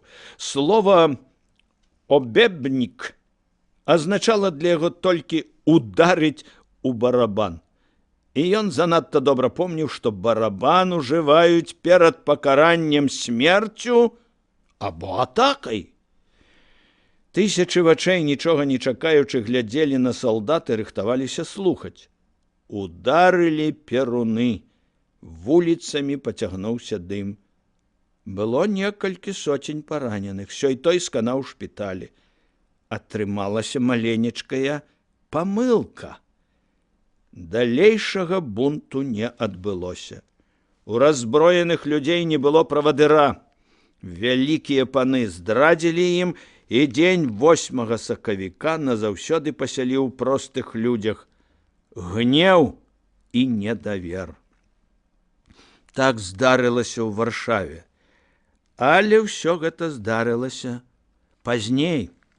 Як жа яно там было? Задуменна паўтарыў Валуеў. Даведаемся, сказаў Мурав'ёў. Яны маўчалі. Ліловае святло з-за штор рабіла твар шэфа трупным. Бунт, сказаў Мурав'ёў. І глядзіце, каб ён не зачапіў Беларусь. Я гэтую публіку ведаю. Сам калісьці падчас апошняга паўстання магілёўцам магілаю пагразіў і суняў. Шчасце, што тады не ўсталі магутныя беларускія рады ды і мужыкі. Быў там такі чырвоны князь Карбанарый Загорскі вежа. Глядзеў на нашу калатэчу звысака, як сам пан Бог. Ну, маўляў, варушыцеся. А я аб адным маліў, хоць бы ўсе гэтыя Загорскія, Ракутовічы ды іншыя не паўсталі. Не паўсталі тады. Але з таго часу шмат змянілася. Все гэтыя паны Чарнышэўскія, Страхавы, Дабралюбавы спяць і сняць сімпатычненькіх братоў беларусаў. Філія герцанаўскай канторы. Узрадаваліся магчымасці стварыць яшчэ і асобную беларускую нацыянальнасць. На пустым месцы такі намер не ўзрасце. Літаратура ў іх у беларусаў свая з'явілася. Гурткі, вучоныя свае. Хутка з'явяцца і свае камуністы-дэмакраты. А значыць, давядзецца страляць. І таму я за сябе спакойны, нават пры цяперашняй падзяцы за верную маю службу. Я разумею вас, сказаў Валуеў. Гэта навалач раней пастаўляла нам арыстакратаў. Цяпер будзе пастаўляць мяцежнікаў. Валуеў не даў зразумець, што смяротна пакрыўджаны, і вырашыў, што ён гэта Мурав'ёву папомніць. Шэф не мог не разумець, што сказаў страшэнную нетактоўнасць. Ён не мог не ведаць аб паходжанні самога імператара і яго Валуева. Раманавы паходзілі ад беларускага роду Кабылаў. Ён, Валуеў, паходзіў ад беларускага баярына Вала, што перабег на службу да маскоўскіх князёў яшчэ перад Кулікоўскай бітвай. Пакрыўдзілі. Не мог па худароднасці разлічваць на поспех. Валуеў успомніў ананімны жарт. Ён меркаваў, што сказаў гэта Храптовіч з Міністэрства замежных спраў. Вось выслужыцца ён, чакайце, будуць вол і кабыла в адной запрашцы. Не варта было так жартаваць. Жартаўнік быў упэўнены ў сваёй бяспецы, ведаў, што такога ніхто не асмеліцца данесці цару. Валуеў ведаў. Слова — страшная зброя. Ён сам не задумаўся знішчыць рэпутацыю міністра замежных спраў Несельрода адным словам. Нарадзіўся ад германскіх бацькоў у лісабонскім порце на англійскім караблі, хрышчаны па англіканскаму абраду. Канцлер сапраўды быў няўдзячнае быдла. 39 год запраўляў замежнымі справамі імперыі, ды так і не ўдасужыўся вывучыць хоць адно слова па-руску. І ўсё ж Мурав'ёву не варта было так жартаваць. Падначалены яшчэ не звык да таго, што ніхто больш не ненавідзіць адзін аднаго, чым калегі па служэнню адной імперыі, адной ідэі, адной асобе. Аб паходжанні сваім дырэктар ніколі не забываў. І таму, што паходзіў адтуль, не любіў старога гнязда, як часам выскачка не любіць хаты, дзе нарадзіўся. Я адчуваў, што і гасудар не любіць Беларусі за тое самае. Тамтэйшая арыстакратыя занадта сведчыла супраць ягонай худароднасці. Ён не любіў і падсвядома помсціў за гэта зямлі, адкуль выйшаў, хоць і не прызнаваўся б у гэтым нават сабе. Таму Валуеў таксама хацеў для гэтай зямлі далейшага зла. А далейшае зло маглі спыніць толькі уступкі. І Валуеў пазней чыніў сялякае зло з нянавісцю і запалам рэнегата. Ён з радасцю падумаў, што Мураўёву хоць часова ляцець потырч галавою.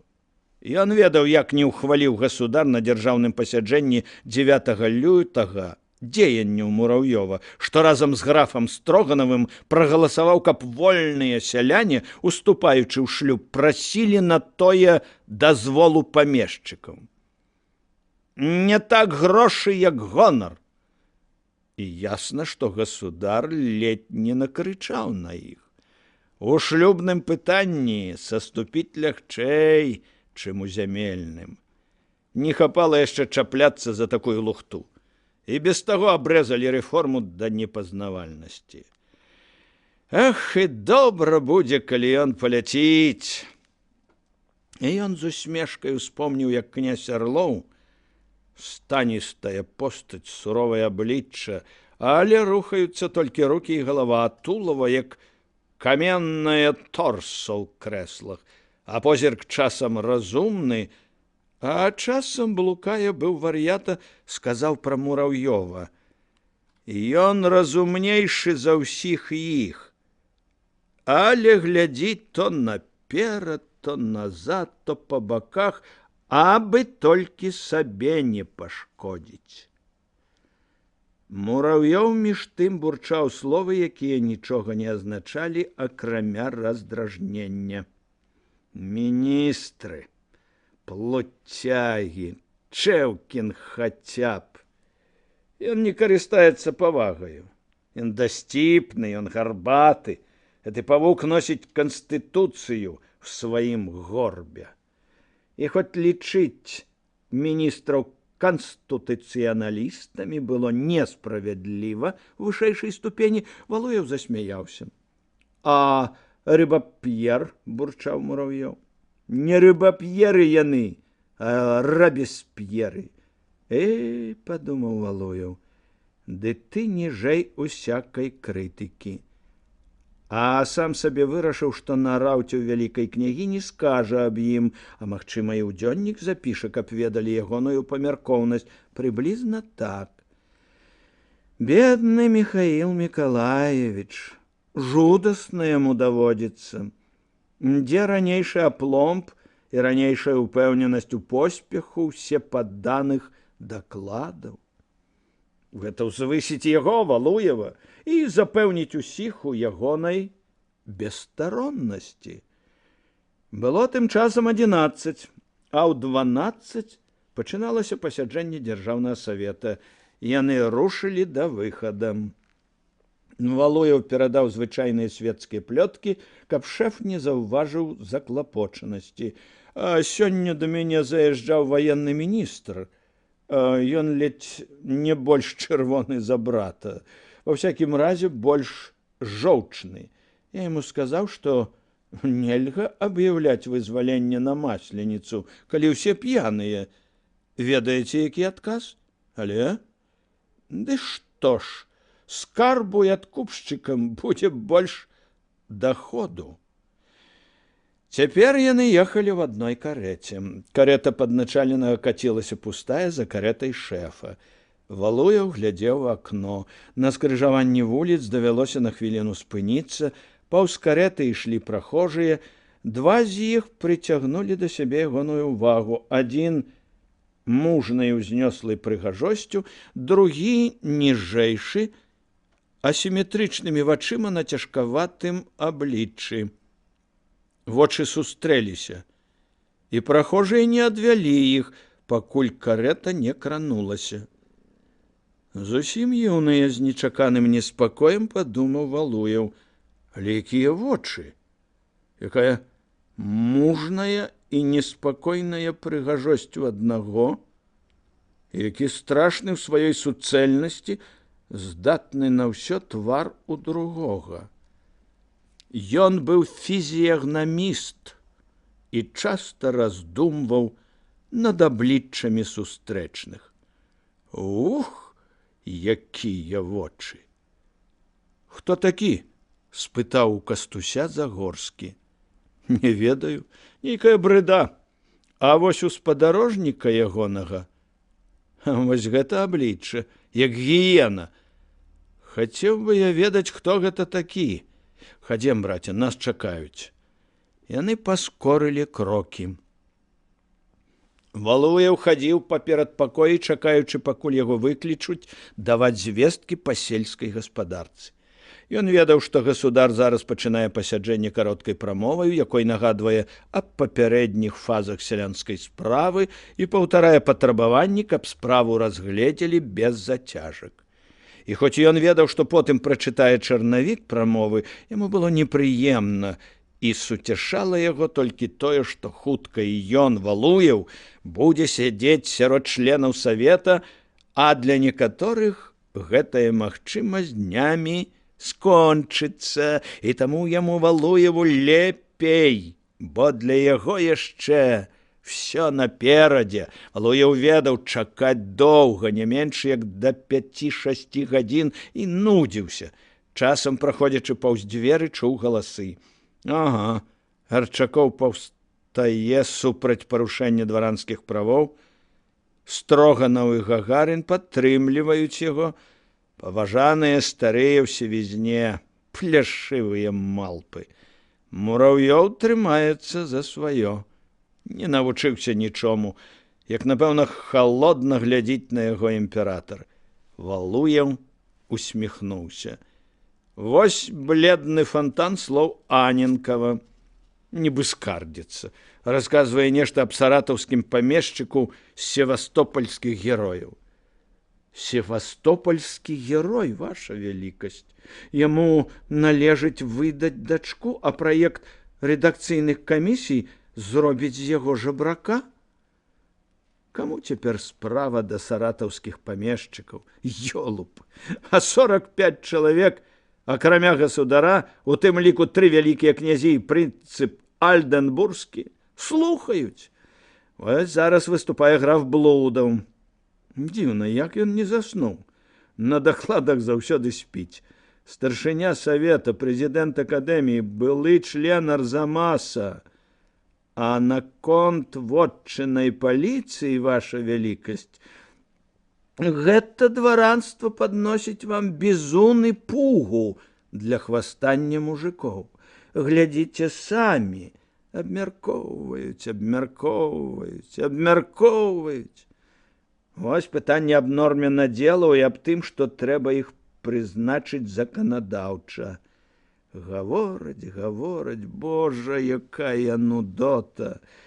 Урэшце асілілі 30 галасоў. За 15 супраць.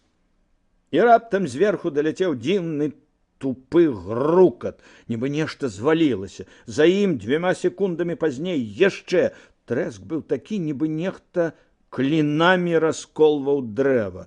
Скаланулася столь, устрывожаны Валуеў пайшоў да сходу і пачаў падымацца ўгору. Знізу, абганяючы, спяшаліся дзяжурны афіцэр, прыгажун з белымі валасамі і 2 каравульныя. Тое, што упала ў гербавай зале. Валуеў падышоў да дзвярэй, спыніўся ўражаны. Праз паркет бегла расколіна. Выбітыя дубовыя планкі разляцеліся далёка па падлозе. Што такое? — спытаў Валуеў. Афіцэр глядзеў з жахам. На падлозе ля ягоных ног, туга абцягнутых бліскучымі ботамі, ляжаў разбіты ўшчэнт мінскі герб. Але дзяжурны глядзеў не на герб. Валуеў прасачыў, куды глядзяць ягоныя вочы, і адчуў, як і ў яго пабеглі па спіне мурашкі. Мінскі герб ударыўся аб падлогу так моцна, што ўпала карона з другога герба, які вісеў насупраць на сцяне, дзе не было вокнаў. Упала карона з дзяржаўнага герба. Афіцэр умольна склаў рукі. Калі ласка, нікому не кажыце. Божа, што ж рабіць? Такое злавеснае здарэнне. Давядзецца распусціць чутку, што ўпала толькі карона з мінскага. І я вам так раю, з усмешкай сказаў Валуеў. Яны глядзелі на пашчапаны паркет. А сёння яшчэ і гадавіна з дня смерці Пятра Вялікага, сказаў афіцэр. Божа мой, Божа! Частка 14. Так, сказаў Кастусь, розныя плёткі ходзяць аб гэтым падзенні. Вось яно, хлопчыкі, якая справа. А паколькі вызвалення кажуць на носе, то нам трэба быць на месцах. Усім акрамя мяне. Хлопцы, чалавек 15, і сярод іх Алесь, Мсціслаў, Ямант, Звяждоўскі сядзелі ў пакойчыку непрытульнай петербургскай кватэры. За вокнамі была цёплая зіма, ішоў дождж са снегам.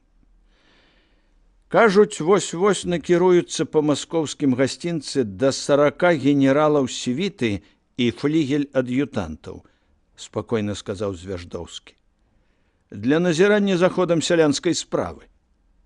Будкоў надзяліў кожна афіцыйным чамаданам з афіцыйным ключом і запячацямі. У чамаданах павязуць новыя сялянскія палажэнні і здадуць губернатарам. Звяждоўскі выглядаў бліскучым штабным мундзіры вельмі эфектна. Што мы павінны рабіць? Спытаў Мсціслаў. З усіх сіл стрымліваць сялянскія выступленні, калі яны будуць, змрочна сказаў Кастусь.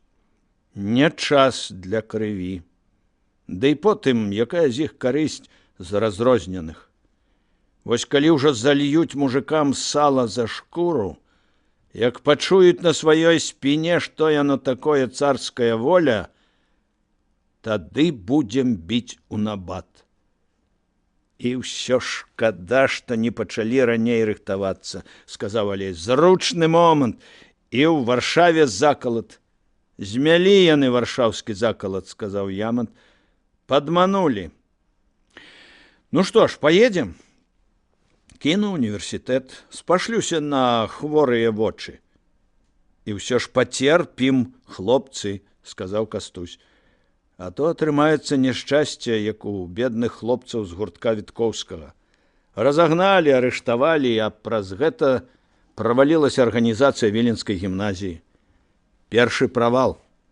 5 месяцаў мінула, а ўспомню, сэрца баліць. Хто там астаўся, Алесь? Мала. Далеўскі, Тітус, Багушевіч, Францішак. Яшчэ некалькі чалавек, ды і мой брат. У глыбокае падполле пайшлі хлопцы. Бачыў я старэйшага Тітусавага брата, Францішка. Бядуе страшэнна. Ёсць і ў іх нелегальная арганізацыя, узначальваюць яе ён ды гейштар Якуб. То Францішак кажа, як асірацель яны без маладых. А ну іх да д'ябла, сказаў Мсціслаў. Смаркнулі панскія белая костка. Правильно, нечакана сказаў Звяждоўскі. Но-но, сказаў Мсціслаў. Сам ці даўно белы быў. Ты ж мяне перавыхаваў, засмяяўся Людвік. Да ўжо, буркнуў нехлямяжы Грыма. Ты, Людвік, раскажы, што чуў у палацы. Што ж, Звяждоўскі думаў, прыемнага мала. пойдуць на некаторыя ўступкі палякам і замажуць ім рот. Быў я ў вялікай княгіні Гелены Паўлаўны.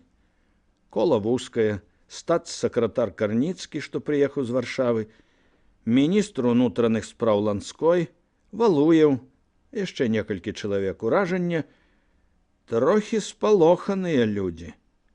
Ды і сапраўды, як не спалохацца, не кажучы аб Польшчы, уся Літва і Беларусь служаць паніхіды па забітых. А ва ўладароў ніякага пачуцця маральнай сілы. Валуеў сказаў Карніцкаму, што тут адно войска не паможа. Далгарукаў кажа Валуеву: «У нас занадта лёгка глядзяць на гэтую справу». Той яму: «Я знаю, напэўна, што становішча вельмі цяжкае». Князь толькі азірнуўся: «Не трэба аб гэтым казаць». А той: «Але чаму?» Карніцкі прывёз ад намесніка ліст аб тым, што бараніць далей такі рэжым немагчыма, і што трэба або зрабіць уступкі, або правіць царствам з дня ў дзень багнетамі і картеччу. «Цікава», – сказаў Кастусь. «Але Карніцкі кажа, што калі патрабаванні не будуць выкананы». «Патрабаванні?» – сказаў Бескуповіч. «Толькі агульная просьба звярнуць увагу на злашчасны стан Польшчы». «Не перапыняй», – буркнуў Грыма. «То ніхто не астанецца працаваць у Польшчы, бо струну нацягнулі да немагчымага, і яна парвалася. Кіраваць гэта прадбачыць». Потым Валуеў гаварыў з вялікай княгіняй. Яна запытала ў яго: «Што трэба зрабіць у Польшчы?» Ён кажа: «Змяніць сістэму в Аспані». Тая сумна усміхаецца, паказвае на Ланскога. «Я таксама гэтак думаю, але вось міністр унутраных спраў вельмі палкі і кажа аб строгіх мерах». Валуеў паціскае плячыма: «Але мы на працягу 30 год былі строгія в Аспані. А да чаго мы прыйшлі?» Кастусь засмяяўся. Звяждоўскі усміхнуўся яму ў адказ. Тады нехта невядомы мне кажа: «Падаюць толькі ў той бок, куды нахіляюцца. Калі мы ўпадзем у Польшчы, дык толькі ад паліцэйскіх мер, якімі замянілі ідэі ўрада». Словам, нават яны бачаць, без уступак не абыдзешся. «Гуляюць намі», – сказаў велікавокі Ясюкевіч. «Ах, лухта ўсё! Сваю рэвалюцыю нам трэба, чырвоную, вось што! Зямля, воля, паўстанне ўсюды, братэрства ўсім народам», – сказаў Ямат. «І маскалям? Чаму я павінен паміраць за маскаля?» «Кинь, Юзя», – с докором сказал Олесь. «Это одна з самых добрых людей на свете. Урад у іх толькі дрэнны, вось што. Зменім, все будзе хораша».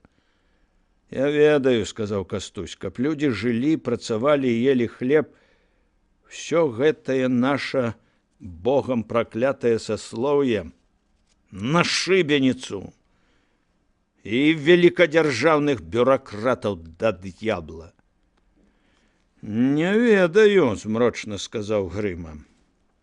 «Калі адзін чалавек не вычарпае ўсёй глыбіні натуры другога, які б ён не быў геніяльны, калі ён не здолее замяніць яго, то і адзін народ не можа замяніць сабою другога, няхай нават больш слабога.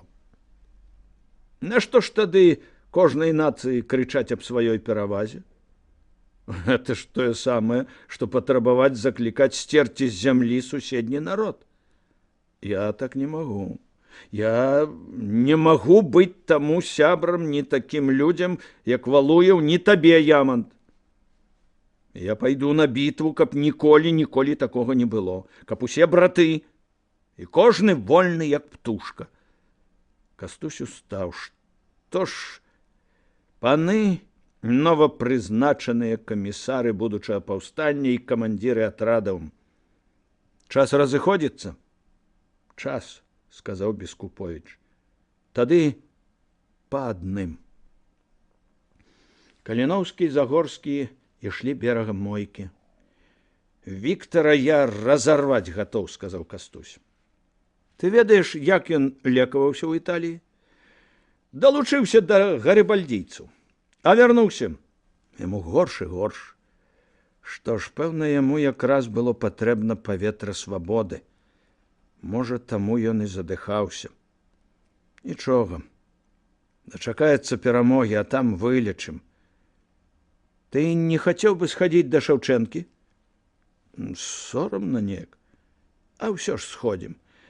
Заўтра, якраз перад ад'ездам. Давай. Мойка пад парывамі ветру рабацінілася і моршчылася ля таго берага, адкуль ён прылятаў, і была спакойная ля другога. Ну вось, сказаў Кастусь, кінулі жэрабя. Ты не пакрыўдзіўся, што кіраваць сіламі Магілёўшчыны будзе Людвік? Звяждоўскі варты чалавек, проста сказаў Алесь. І ён вайсковы. Ды яшчэ з таленавітых.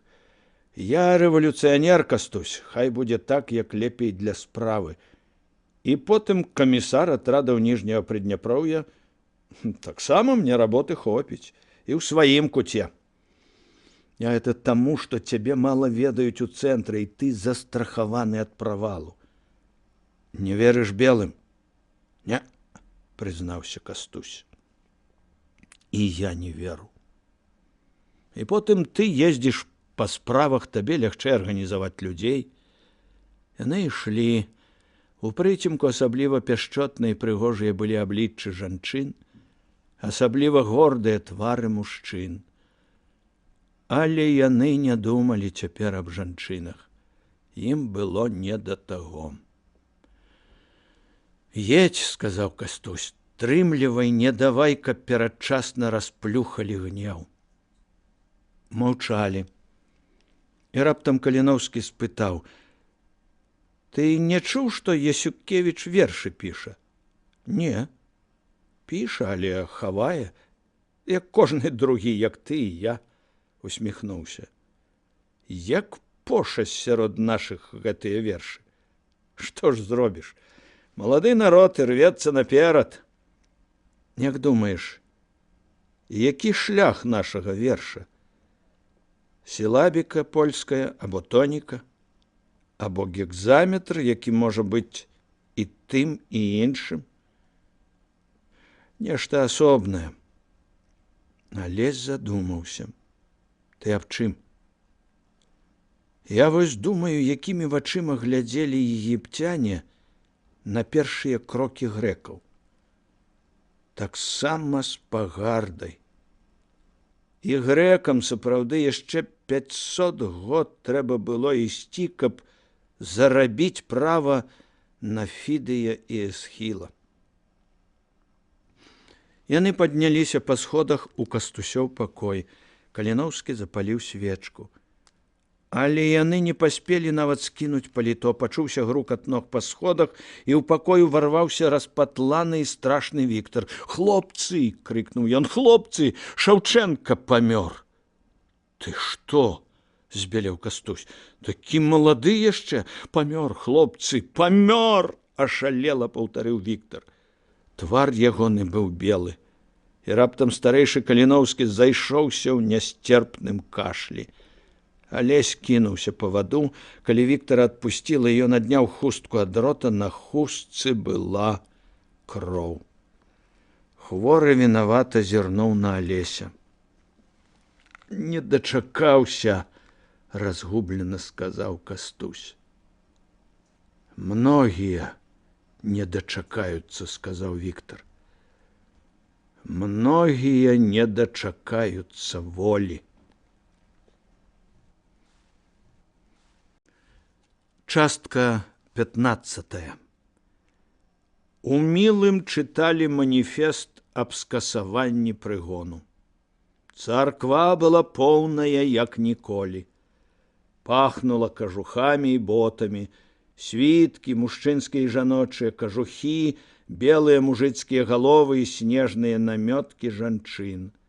Заднім цягнула ў спіны холадам зачыненых дзвярэй, нельга было не адчыніць, так надыхалі.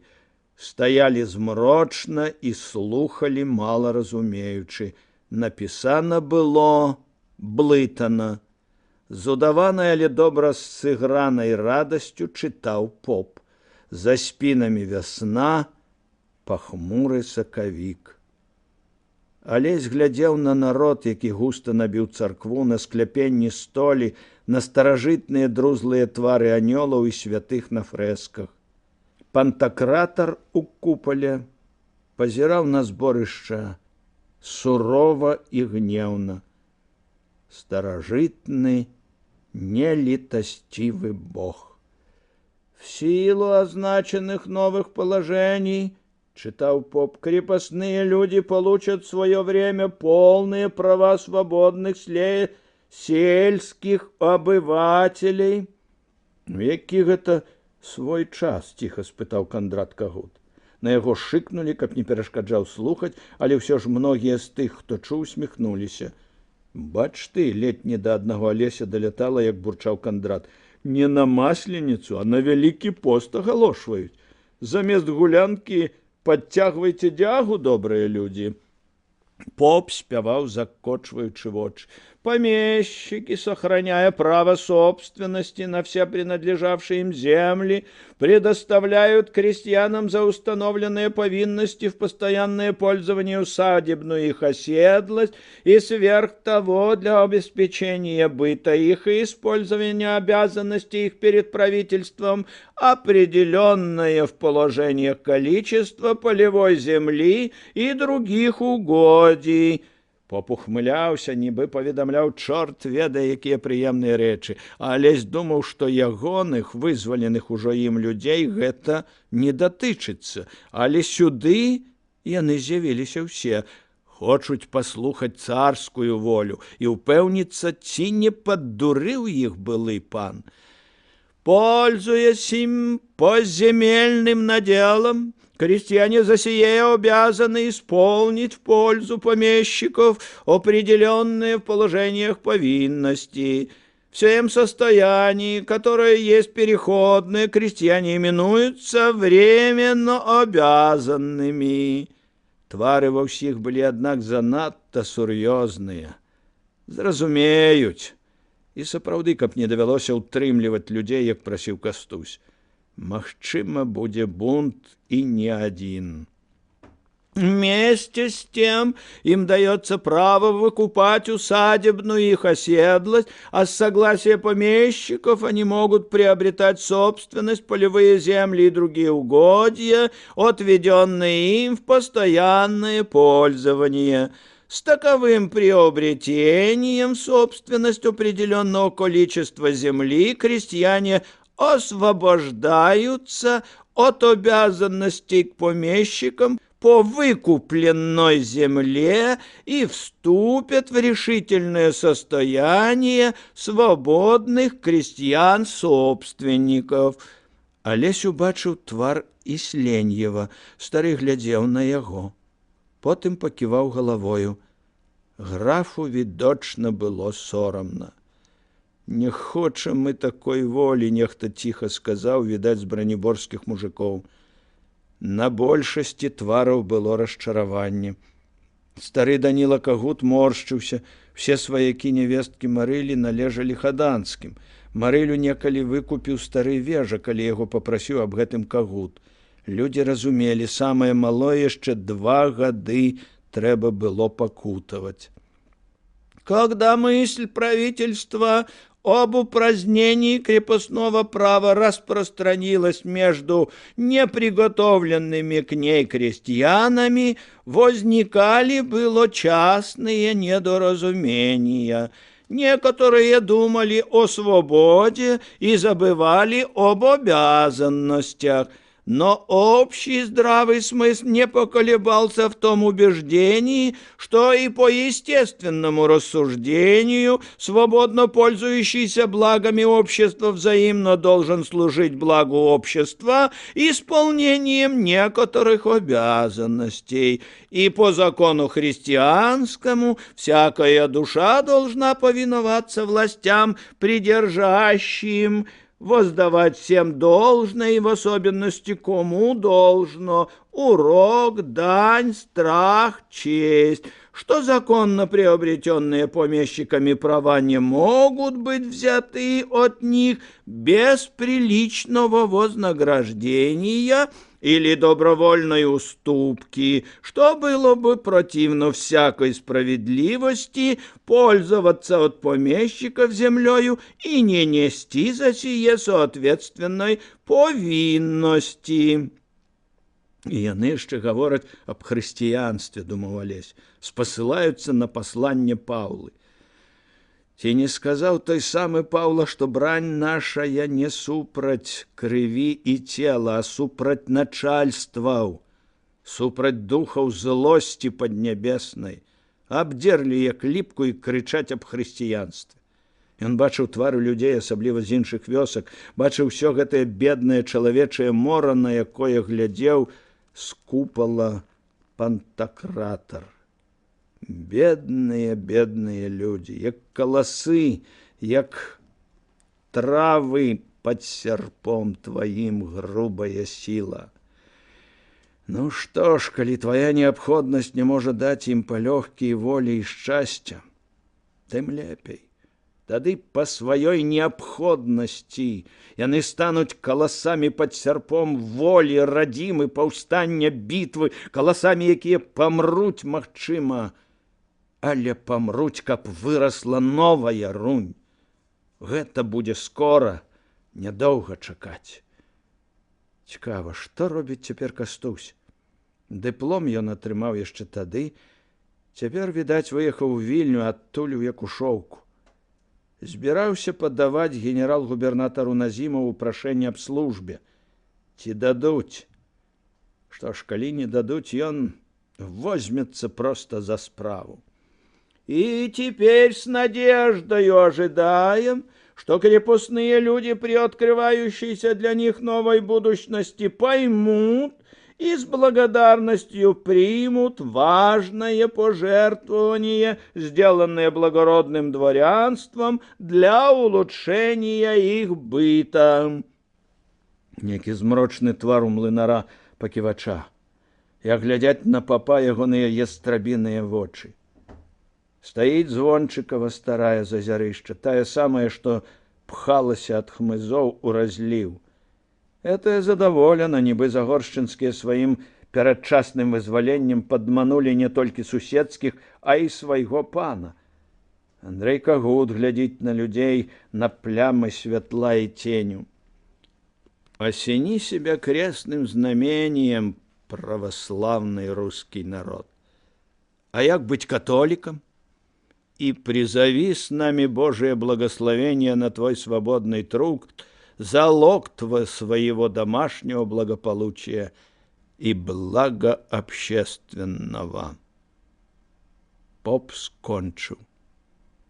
Люди пачалі рухацца, кашляць. «И яшчэ палажэннямі ране», — сказаў поп. «Можа, у палажэннях нешта?» — спытаў сябе, відаць, кожны. Людзі зноў замерлі. Загорскі ведаў, нічога не будзе і ў палажэннях, хай не спадзяюцца. Поп чытаў ужо трохі асіплым ад стомы і хвалявання голасам, а Лесь амаль не слухаў яго. Поп чытаў аб тым, што памешчыкі не абавязаны надзяляць сялян зямлёю вышэй належнага. «Калі не абавязаны, значыць, і не будуць», — сказаў нехта. А Лесь не зірнуў той бок. Яму было так, нібы гэта яго, невінаватага, злавілі на крадзяжы. «Снимается с помещиков обязанность по продовольствованию крестьян, ответственность за взносы податей, ответственность в казенных взысканиях». Дакумент гэты быў акрамя ўсяго напісаны дрэннай рускай моваю. Нібы бараною карэнні рве на лясной сцежцы. Хто гэта казаў? Спіранскі, здаецца, што законы знарок трэба пісаць незразумела, каб народ звяртаўся па тлумачэнні да начальства. Які сорам, багатыя людзі абрабавалі, абдзерлі, кінулі, у старца кія дабралі. Поп кажа аб паншчыне ў Магілёўскай губерні. 40 мужчынскіх і 30 жаночых рабочых дзён у год. Калі ўлічыць, што раней адзін чалавек з двара адрабляў 3 дні ў тыдзень нават у кроера, то палёгка значыцца толькі крышку больш, як у 2 разы. Якія ў людзей вочы, пэўна, цяпер і яны зразумелі. А вось і нормы надзелаў. Для іхняга наваколля 6 дзесяцін, нічога, ёсць па 3 дзесяціны без чвэрці. А астатнія можна адрэзаць у карысць пана. Як жа так?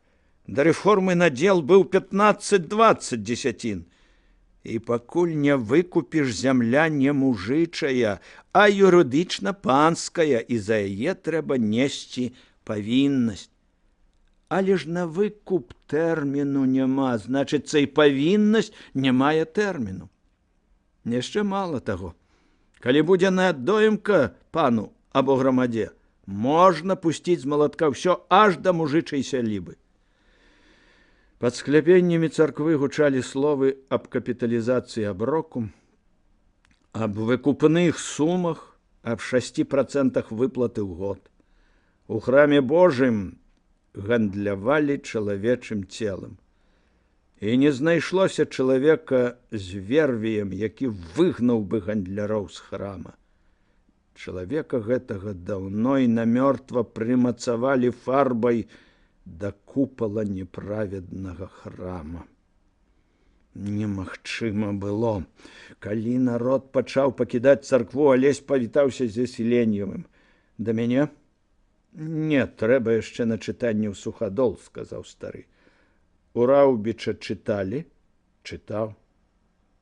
Эх, Александр Георгиевич, дачакаліся мы канца святой Масленіцы. Граф быў ашаломлены, Алесь падтрымаў яго жартам. Нічога, будзе яшчэ і Вялікдзень. Невядома толькі, хто каму чырвонае яечка паднясе. Пэўна, мужыкі нам, сумна сказаў Ісленнеў. І варта. Граф, згорбіўшыся, сеў у вазок. Коні рушылі. Алесь з вышыні ўзгорка бачыў, як брылі па шэрым снезе белыя сялянскія постаці. Нехта крануў яго за руку. Ага, бацька Кагут. Дзякуй табе, сынок, ад загоршчынскіх. За што? Праз цябе не нацярпеліся былыя вашы мужыкі сораму. Вось табе і воля. Пайшоў і Кагут. Алесь пачаў быў спускацца з узгорка да сваіх коней, калі пачуў раптам пошчак капытоў. Распырскваючы хлапякамі мокры снег, ляцелі да царквы Вацлаў і Стась Раўбіч. Алесь здзівіўся, убачыўшы іх разам. Ён не ведаў, што ўсе гэтыя гады хлопцы ў потай сустракаліся. Але яму было прыемна. Вы што гэта? Удавана напусціўся ён на іх. Галовы скруціць хочаце? І асекся, убачыўшы твар Стася і светлае аблічча Вацлава. Дзіўна было ў такі дзень бачыць радасць на нечых абліччах. Алеська, братка! Захлынаўся Вацлаў. Што? Хіба вы памірыліся? Мы не сварыліся, пачырванеўшы, сказаў Стах. Ніколі, ніколі. Правда, Вацлаў?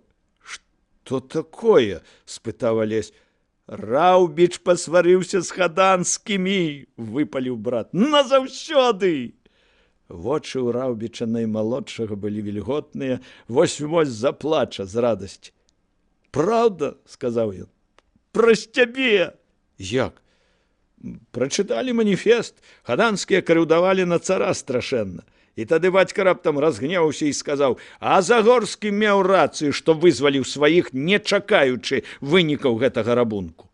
Малайчына, хлопец, малайчына.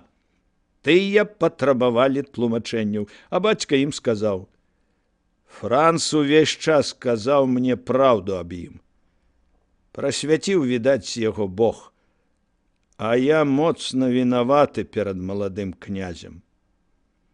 Алесь пацалаваў іхнія свежыя ад язды і ветру яшчэ дзіцячыя абліччы. «Я страшэнна ўзрадаваны, Алесь», – сказаў Стах, – «і Майка, і Франц, а Наталя аж скача і ў далонькі б'е». «І я ўзрадаваны», – сказаў Алесь. «Калі можаш, скажы бацьку, што я прыйду пагаварыць». «Паскакалі», – сказаў Вацлаў Стаху, – «да вас». Яны з месца, кінуўшы з-пад капытоў цэлыя фантаны мокрага снегу, узялі наўскач. Алесь паглядзеў і ўсміхнуўся. Франц не падвёў. Мілы Франц. Значыцца, як толькі скончыцца пост, ён і Майка будуць жыць разам. На хвіліну ён падумаў, што вось-вось настане сеча, і засмяяўся. Яго не маглі забіць у бітве. Для гэтага ён занадта быў поўны жыццём. Паўстанне было радасцю. Яны перамогуць, і тады ўсе людзі зробяцца шчаслівыя. Хоць бы толькі хутчэй, хоць бы хутчэй Майка, бунт, перамога, свабода, вольная бацькаўшчына на вольнай зямлі. Ён за салодаю ўдыхнуў гаркаваты сакавіцкі вецер. Всё ж такі ішла вясна. Частка 16. Праз колькі дзён пасля чытання маніфеста ў Мілым памёр стары Даніла Кагут. Ніяк не мог апамятацца і пакінуць думаць аб сваяках Марылі. Паўтараў: 2 гады паншчыны для мужикоў, яшчэ 2, аплаціць усё жыццё. І вось у першы сонечны дзень узяў Юрася і, абапіраючыся на яго, а раней і кіем не карыстаўся, пайшоў з унукам пад запаветны дуб на канцы пасады. Ішоў высокі, увесь белы, як снег, ад валасоў і вусоў да світкі, да белых скураных поршняў. «Памятаеш?» – паказваў на прызбу Юрась. «Тут ты, Алесю, песню тады спяваў». «Але даўно было». «Дзеду?» – спытаў Юрась. «А дзе тое белае жарабятка?» Вочы ў старога былі светлыя і пустыя. Хто ж яго ведае? Расце недзе, пэўна. Доўга нешта для коня. Гэта няпросты конь. Ішоў моўчкі, толькі потым дадаў: «Вырасце, вырасце жарабя. Ты то дачакаешся, а я не дачакаюся я, внук, не дачакаюся светлага дня». Ён ішоў дваром, аглядаў хату, дворныя будовы, ішоў садам і аглядаў дрэвы вялікага ўжо саду, які сам пасадзіў. Шкада, зямля яшчэ мёртвая. Пачуць бы, як мяккай зямлёй запахне. Пачуеш? Не, адхадзіў сваё. Адламаў танюткую галінку вішні. Яна была ўжо зялёная на зломе і пахла гаркаватым. Пахне, як Юрась. Жыццём пахне. Потым стары аглядаў лазню і ўспамінаў старую, якая сплыла, і мацаў рукою сена ў адрыне. Добрае было сена, зялёнае, ні разу не трапіла пад дождж. Скажаш, каб авёс не мантачылі. ворыва хутка. І калоды ўсе хай Кандрат пакладзе на латы, каб не гнілі. Добра, дзеду. Юрась быў узрадаваны, што прыехаў з акадэміі і затрымаўся, але ў сэрца ў яго балела за дзеда. Стары ішоў сцежкай да дуба. Тут ляжаў маленькі сумёт саломы. Блізнюкі пільнавалі тут зайцоў, якія панадзіліся ў сад. Кагут старэйшы гладзіў далонню шурпатую кару дрэва. Дубу было не менш як 400 год. Высока ў сіняе неба ўскідваў ён свае галіны. Потым ён стаў глядзець на пасінелы лёд Дняпра, на паплавы і далёкія лясы. Шмат паветра было над вялікай ракой, сіняга, халоднага, сляпучага і ўжо трохі нібыта і цёплага. Лёду нядоўга асталося пужаць зямлю. І Дняпро напружыў пад ім усе свае магутныя мускулы. Ветрык варушыў белыя дзедавы валасы, суровыя вочы глядзелі ў абшар. «Ухіляюся табе, рэчачка», – сказаў Кагут. «Бяжы сабе ды бяжы». «Дзеду», – сказаў Юрась. «Маўчы», – сказаў стары. «Не замінай. Што ўжо тут? Корсту Дняпровай вадой апырскайце. Я пачую». Юрасю здалося, што дзед гаворыць не тыя словы, але ён зірнуў яго вочы і сумеўся. У вачах не было ўжо нічога ад зямлі. Яны ведалі нешта такое, чаго не ведаў ніхто. «Рэчка ты моя, рэчанька, залаценькая ты моя, бяжы сабе ды бяжы, нясі сабе ды нясі». Ён звяртаўся цяпер да ракі, як роўны да роўнага. Цяпер перад абодвума была вечнасць. Косці стануць зямлёй, і вырастуць дрэвы, і пацякуць з іх кроплі дажджу.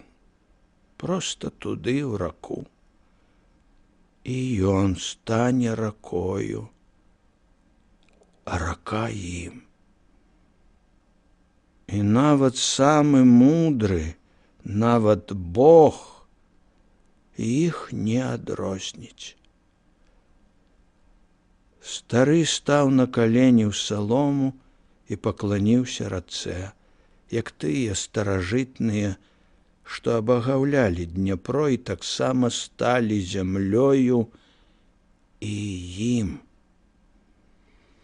А потым, нібы страціўшы цікавасць да ўсяго на зямлі, лёг на салому.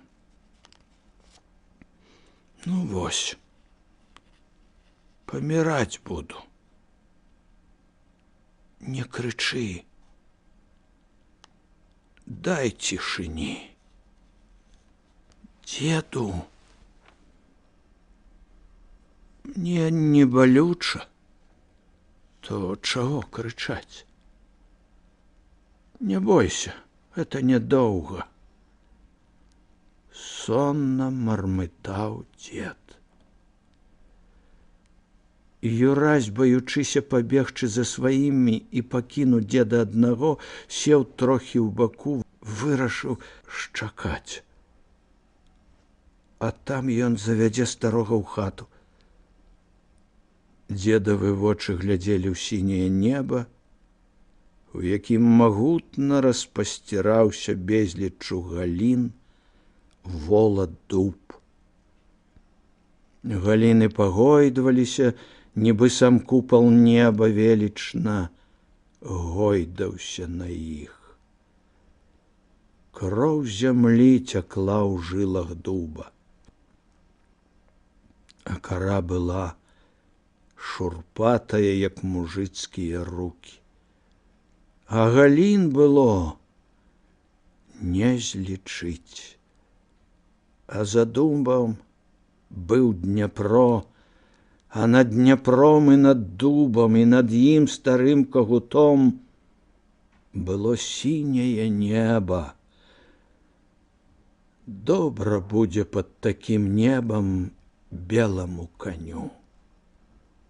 Стане моцным канём жарабятка.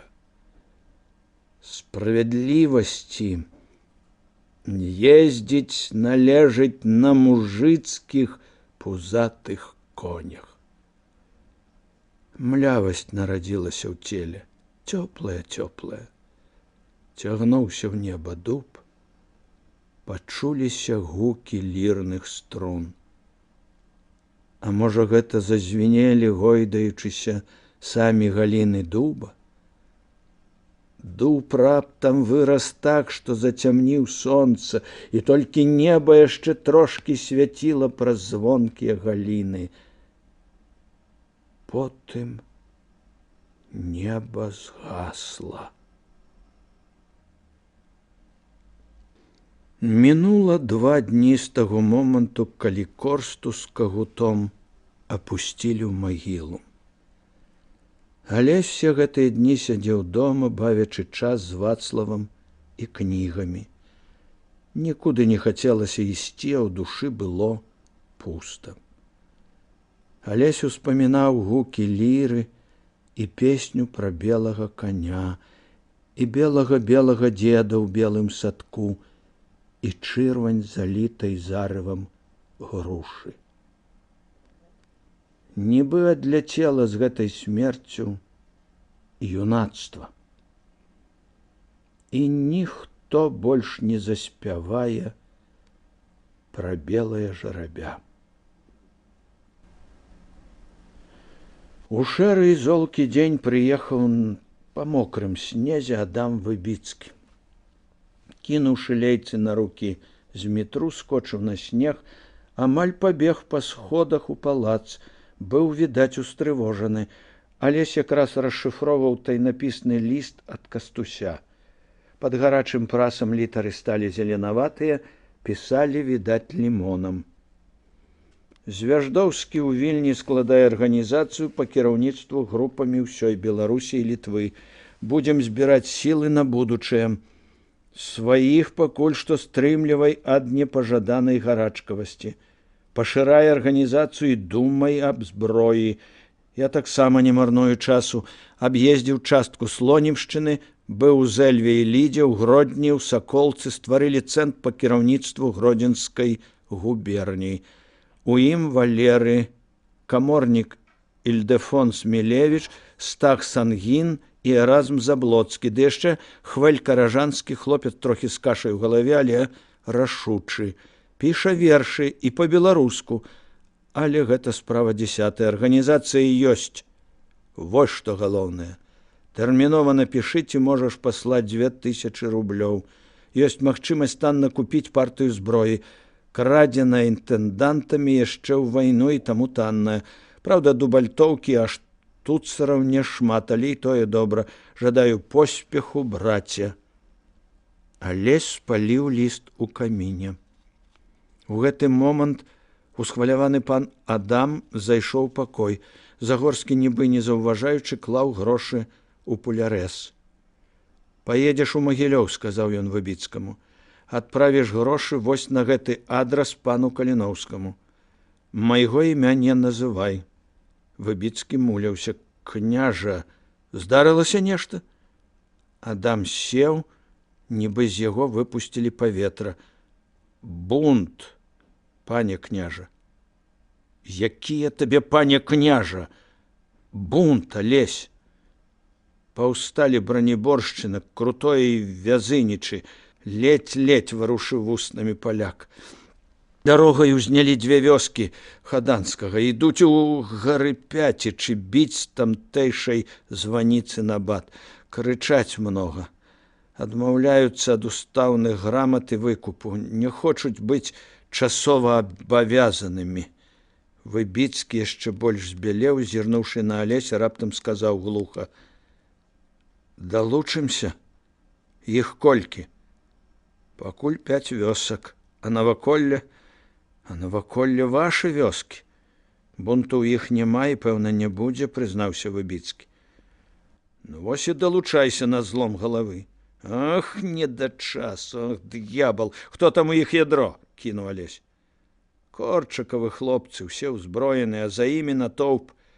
«Ёлуб хвашчоўскі твой Корчак!» – раззлаваўся Алесь. «Ён нападзе, ды ў пушчу пойдзе, а людзям што рабіць?» Зрадаваўся, пачаў. З Корчакам ідуць блізнюкі Кандрат і Андрэй. Бацька Кагут, як дачуўся, кінуўся за імі, каб затрымаць. Разумнейшы, значыцца. Нешта трэба рабіць, неяк трэба ўтрымаць людзей ад крыві, абараніць ад бізуноў, знявагі, смерці. 5 вёсак супраць імперыі, лухта якая, то асцярожная занадта, то не, гэта трэба спыніць.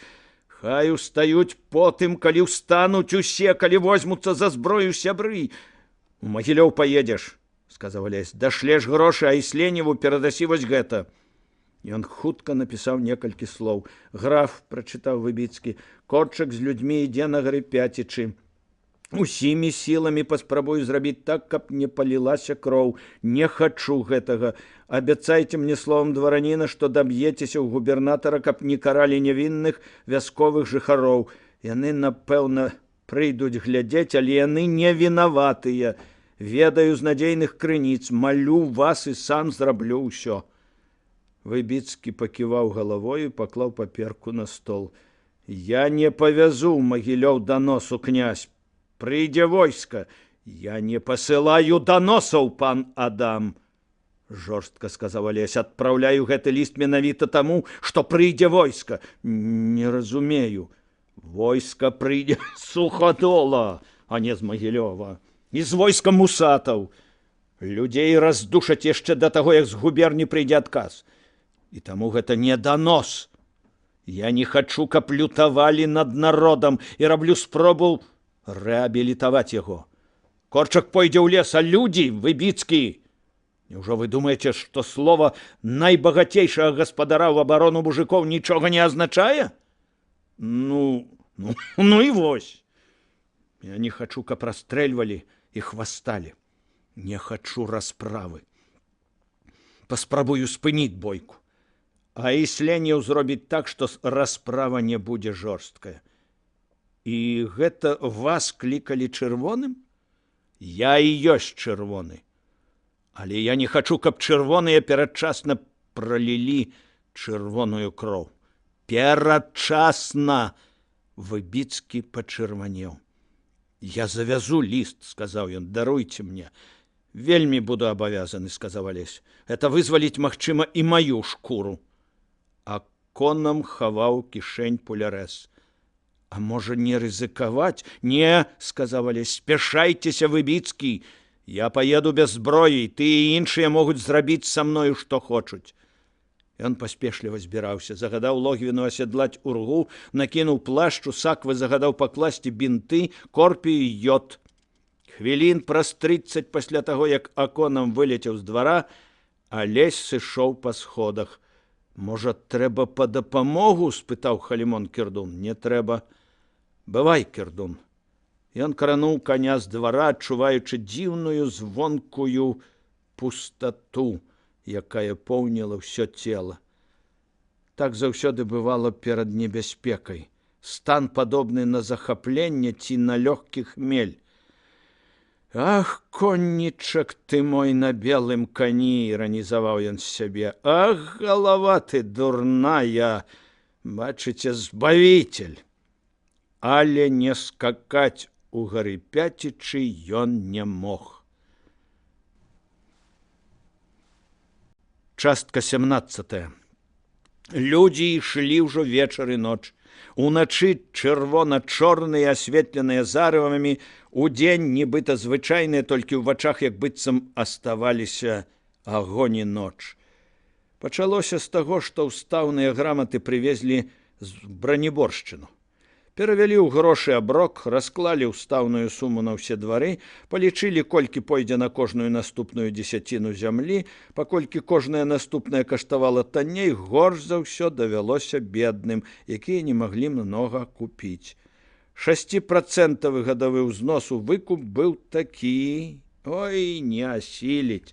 Браніборцы падумалі крыху і самі сабе сказалі: канец. Лепей паншчына, лепей нястерпнае рабства. Здзіўляла жорсткасць царскай волі. Загорскі і Раўбіч паны вызвалілі сваіх больш выгадна. Спачатку думалі падман, і вось табе на атрымалі. Алесь і пан Яраш адразу выйгралі ў вачах людзей. А потым нехта пусціў чутку, што Раўбіч і Загорскі проста ведалі аб сапраўдным маніфесце і не палічылі за магчыма ісці супраць царскай волі. Нездарма князь Умілым падчас чытання вачэй не мог узняць сораму, але супраць астатніх ісці, відаць, не рызыкнуў. Толькі што сам вырашыў не браць граху на душу, вызваліць па-царску. Мужыкі адмовіліся ад устаўных грамат. Аконам Браніборскага пачаў пагражаць. Людзі крычалі і стукалі кулакамі ў грудзі. І тут з'явіўся Корчак з людзьмі. Глядзеў на тоўп шалёнымі чорнымі вачыма, гаварыў незразумелае: не мог цар даць такую волю. Сапраўдная воля за 7 пячацямі. У ёй для ўсіх сыраяццаў смерць. Цар загадаў волю віламі браць. Ён за сваё жыццё баіцца, але як пойдзеце паноў біць, узрадуецца ягоная душа. Марта з паківачовага млына, многія ведалі яе па патаемных маленнях, глядзела вялізнымі вачыма, вочы напалову твару, і ў іх апантанасць і ўтрапення. Праўду гаворыць Корчак, сама ад лёзных людзей чула. Расце белабожы конь. Як не падтрымаеце яго, ў пекле вам быць. Божае жарабя прадасцё, не бачыць вам шчасця. Плач баб рэзаў па сэрцы. Всё адно было прападаць з такім выкупам, і таму людзі слухалі, а Марта крычала: Маці Божая з былой алейнай брамы плача, валасы ў яе пасівелі і дыбарам усталі, мёртвых дзетачак бачыць, прадалі іх бацькі. Зрэнкі Марты пашырыліся на ўвесь раёк і трапяталі: Бог, Бог сказаў, выдаваць мне брат брата і бацька сына на смерць. І паўстануць дзеці на бацькоў, і пазабіваюць іх, і будуць вас ненавідзець за імя маё, але хто выцерпіць да канца, спасён будзе. Мужыкі ўрэшце паверылі.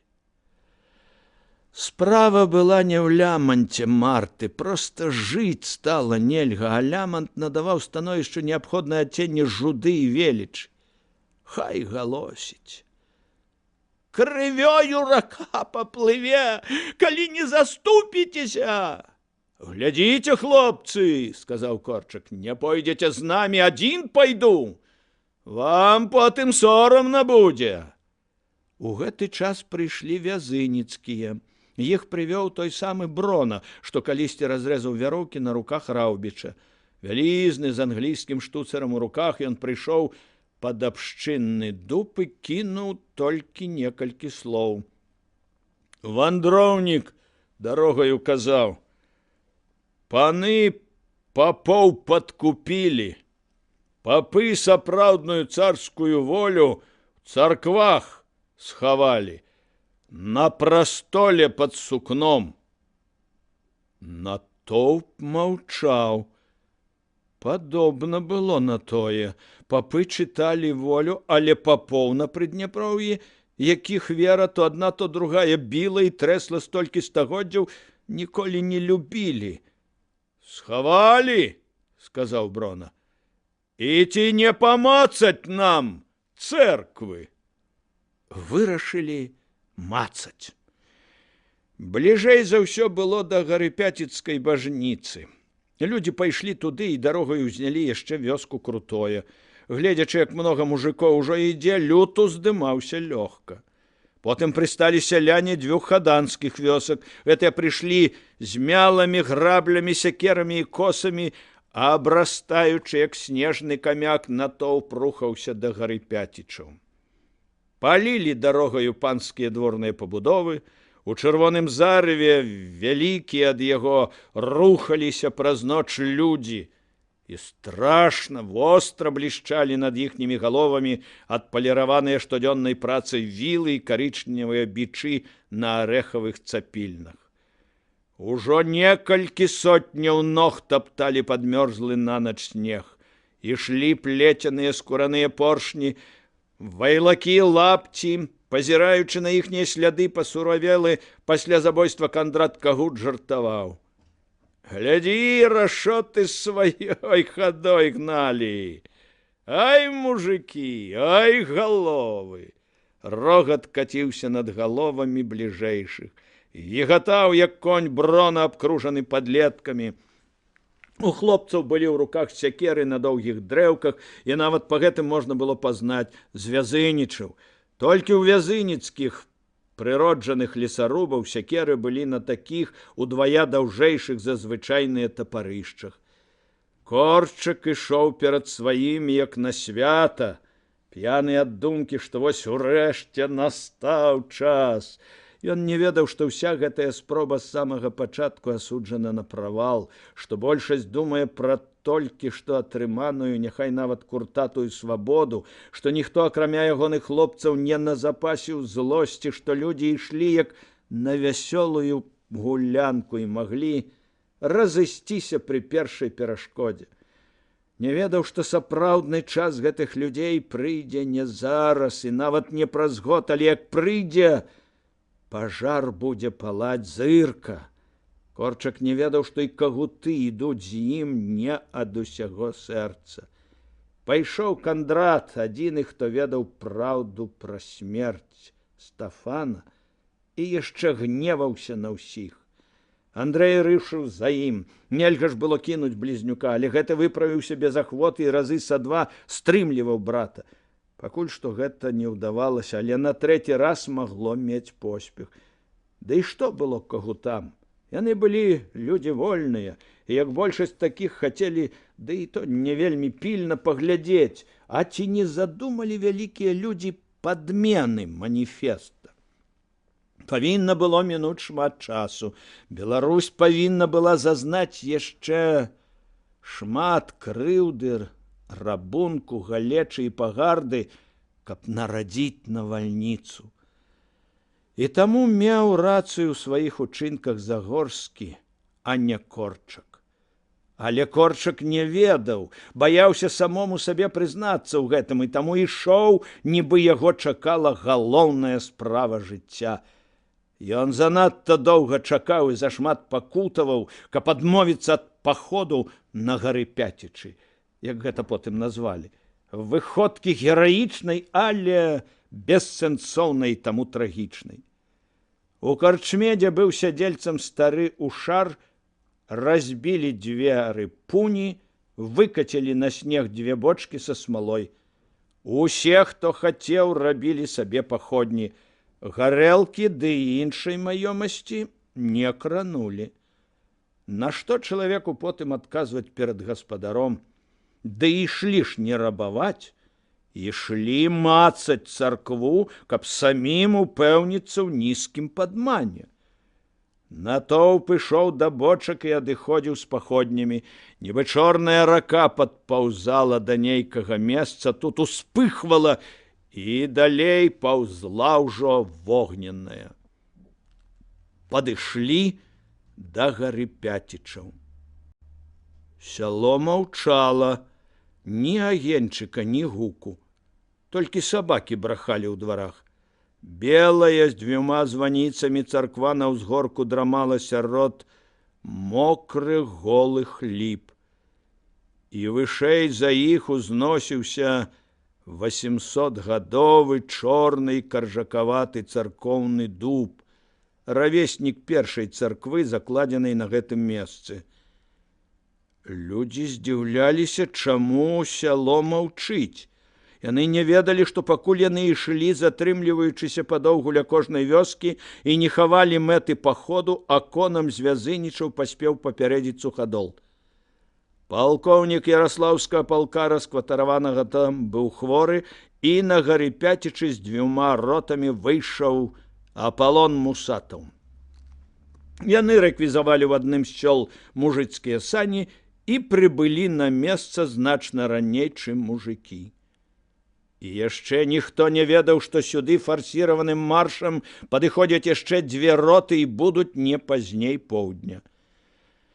Мужыкі валілі вуліцай, гародамі і садамі, усім хацелася хутчэй дайсці да мэты. Лілася зыркая вогненная рака.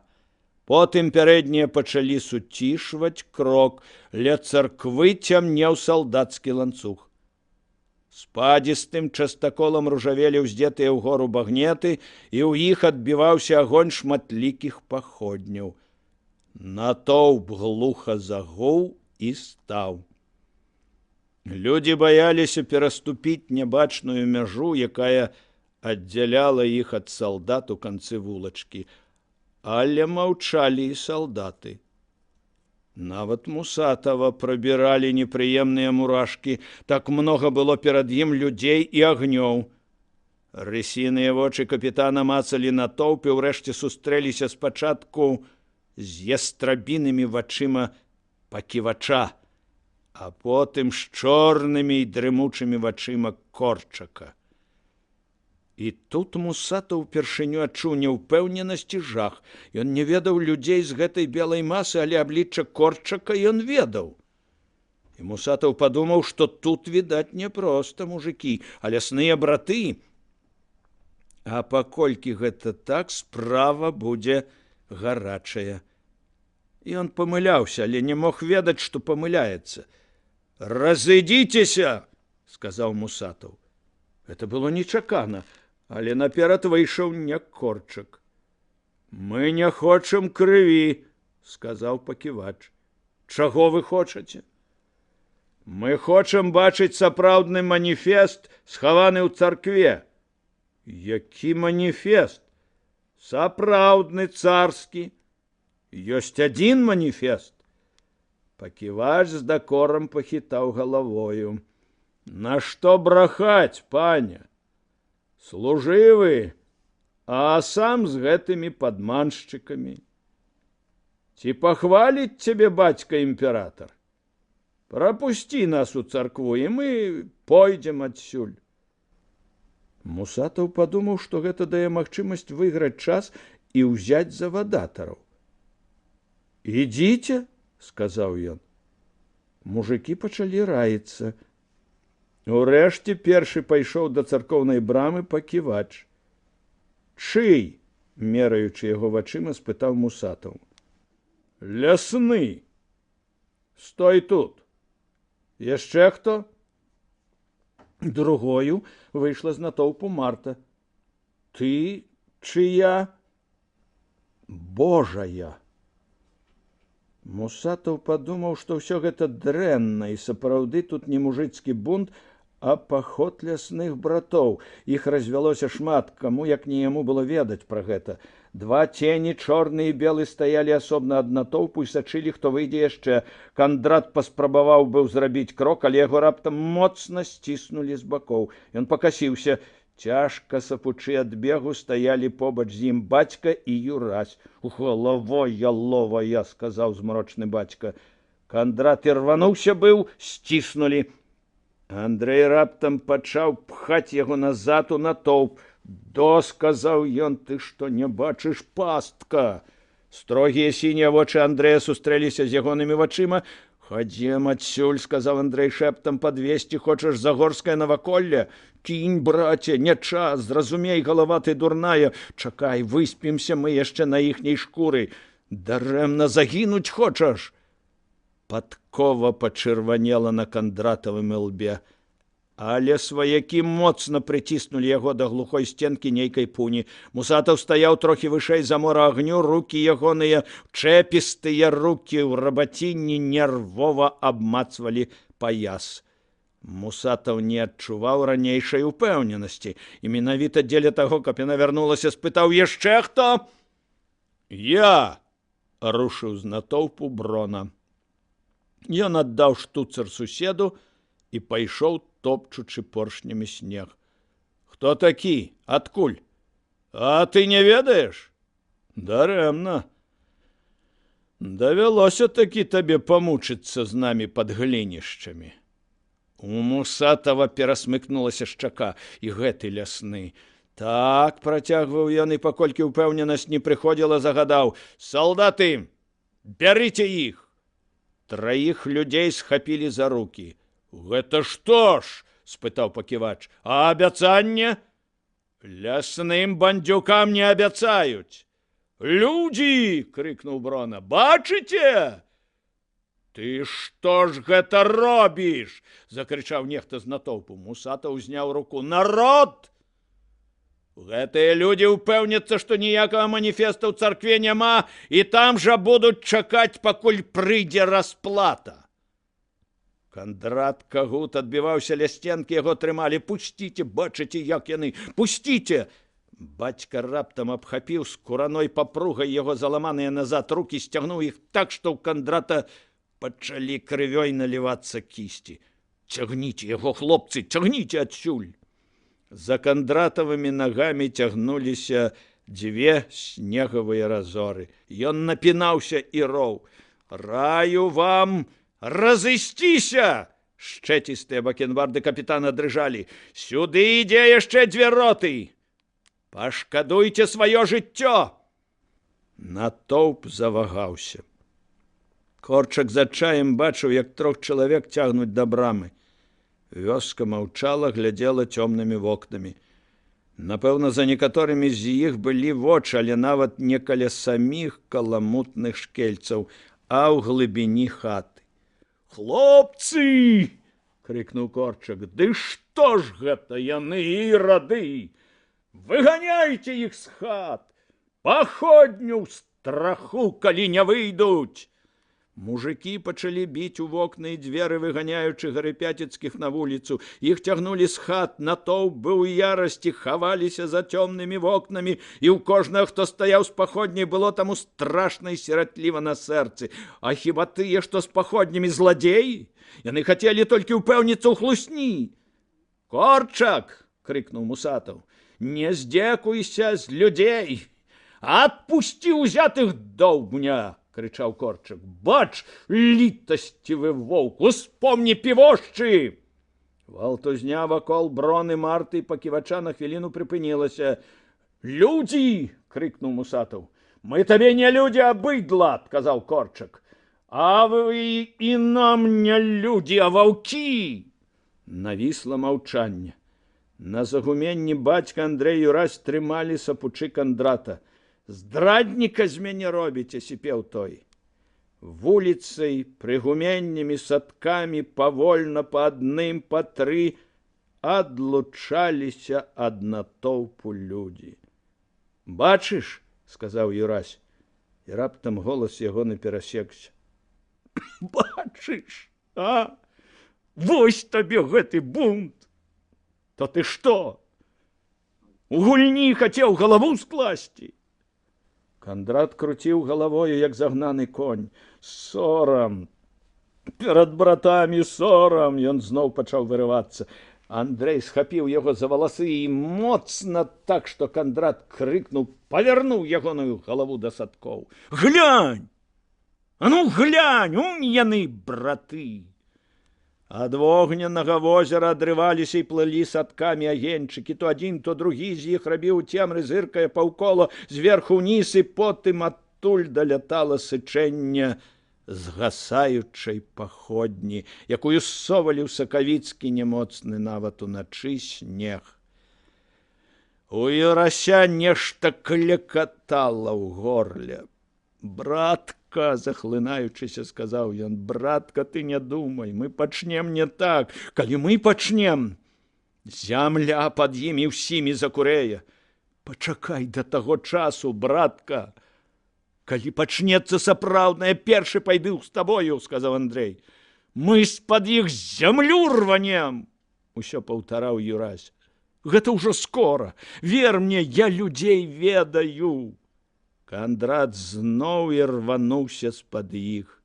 Ён глядзеў, як сычэлі і сычэлі ў снезе згасаючыя паходні, як меншала і меншала на вачах агнёў. Сутарга раптам прабегла па Кандратавым целе, і ён, ірвучыся, закрычаў нема і страшна. «Панеслі!» — сказаў Юрась.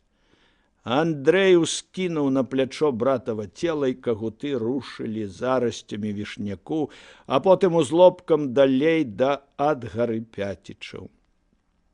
Кандрат пагойдваўся на плячах, нерухома цяжкі, як мёртвы. На ўзгорку перад тым, як спусціцца ў яр, Юрась і Андрэй спыніліся. Агні ўсё яшчэ згасалі ў лагчыне, але сычэння не было чуваць далёка.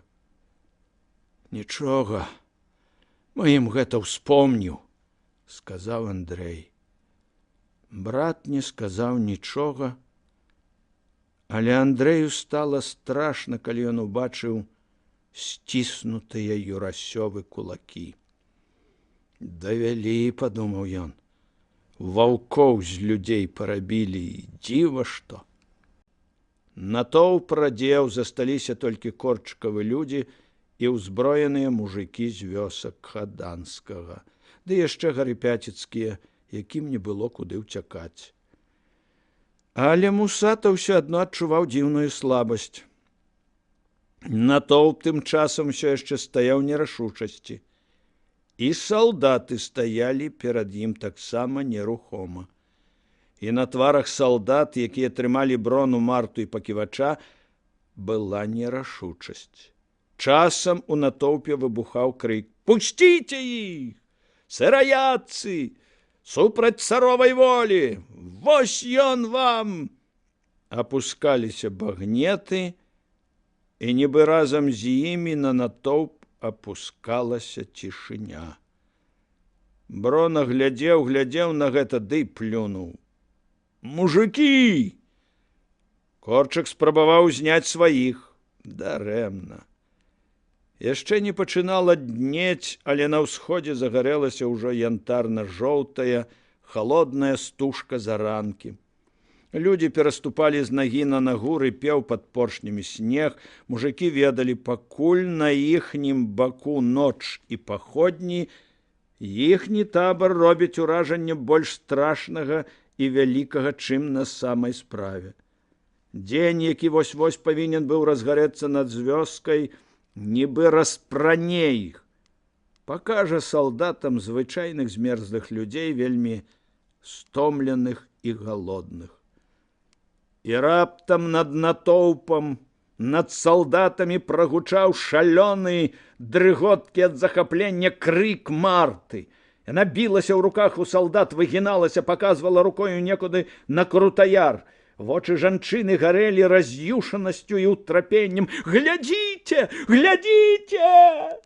На Крутаяры на верхнім ягоным зрэзе на жоўтым фоне заранкі рухаўся сілуэт. «Коннік! Коннік! Коннік!» Конь нібы рассцілаўся ў паветры. З усходу набліжаючыся да вёскі. Салдаты не бачылі яго за сцяною ліп, але ўсім, хто ў нерашучасці стаяў на вясковай вуліцы, ён быў ведён добра. І кожны, нават той, хто не верыў у казкі, з радасцю падумаў: вось яна тая адзіная прычына, якая можа прагнаць здранцвенне, і трэба скарыстаць яе, іначай дзень і яшчэ 2 роты, якія ідуць недзе дарогаю, і расправа, катарга. Толькі адагнаць іх хоць бы на хвіліну, каб потым здабыць сапраўдную волю і ведаць, ці праўда гэтай, разысціся, каб расказаць усім і каб потым паўсталі ўсе, а не толькі дзве вёскі. Крык Марты нібы разбіў маўчанне. Жанчына вырвалася з салдацкіх рук, зрабіла некалькі крокаў і павалілася на калені ў снег, цягнучы рукі да светлай праявы. Бязладны шалёны крык нібы ўскінуў кожнага.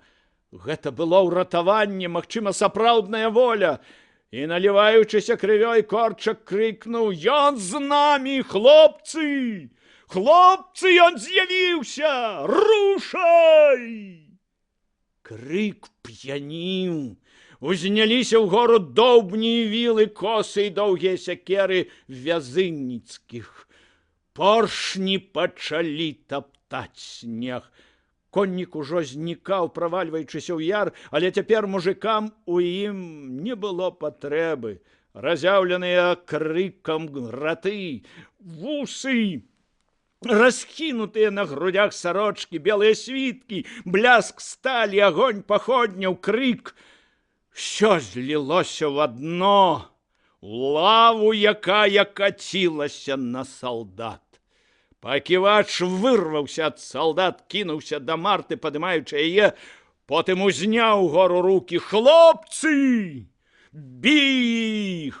Лава набліжалася да схопленых і салдат з неверагоднай імклівай хуткасцю. Якраз у гэты момант ірвануў паветра бязладны рэдкі залп. Паківач хіснуўся і, нібы пераламаўшыся, упаў да гары ў снег.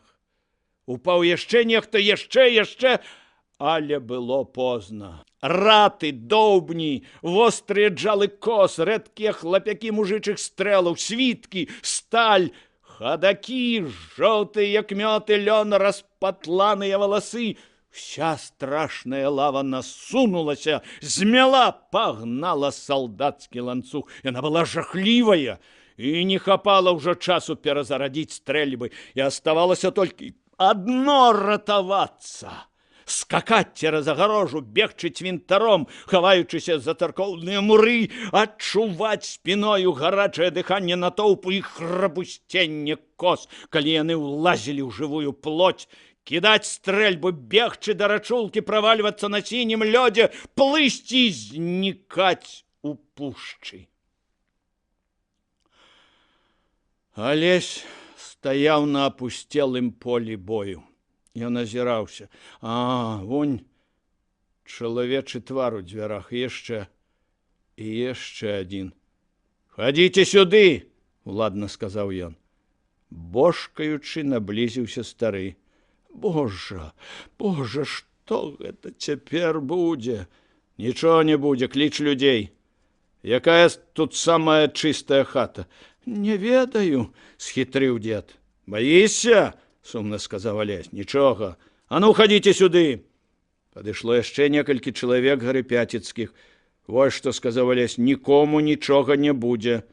Толькі дапамажыце мне. Падбярыце ўсіх параненых, і салдат на могілках, і мужикоў на вуліцах. Нясіце іх у тую хату. Не хітруй, дзед, твая хата!» Толькі тут ён зразумеў, якім глупствам было скакаць сюды. Ён так нічога і не прыдумаў за дарогу, спадзяваўся, што на месцы ўсё вырашыцца. Вырашылася, на жаль, без яго. Разумней за ўсё было б яму кінуць гэтую вёску і непазнаным паехаць назад. Людзі не затрымаюцца тут, ён ведаў, але Загорскі напісаў і Сленьеву. Ён ведаў, што недзе тут кагуты, што зараз ён, Алесь, астаецца адзінай абаронай гэтых людзей ад раз'юшанай салдатні, бо пры ім пасаромеюцца катаваць і не пакінуць усяго без судовага разбору. І яшчэ параненыя стагналі вакол на снезе. І это было жахліва, і тут ніхто, акрамя знахарак, не мог ім дапамагчы. «Зносьце!» – падганяў Алесь. Трэба было спяшацца. Раз'юшаныя пагоняй людзі маглі вярнуцца, і хто ведае, маглі паспрабаваць сарваць свой гнеў на недабітых.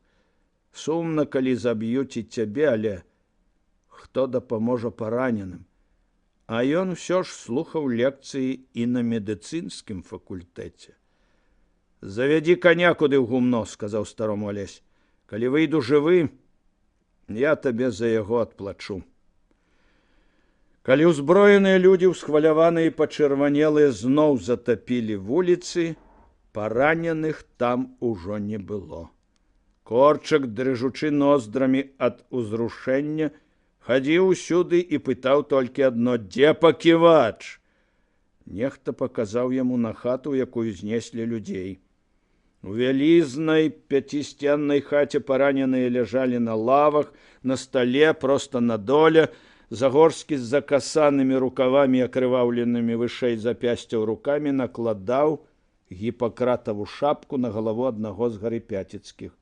Той жаласна стагнаў, і яму з усіх кутоў адказвалі па-дзіцячы слабыя ці басавітыя стогны: «Хлопцы, дабіце!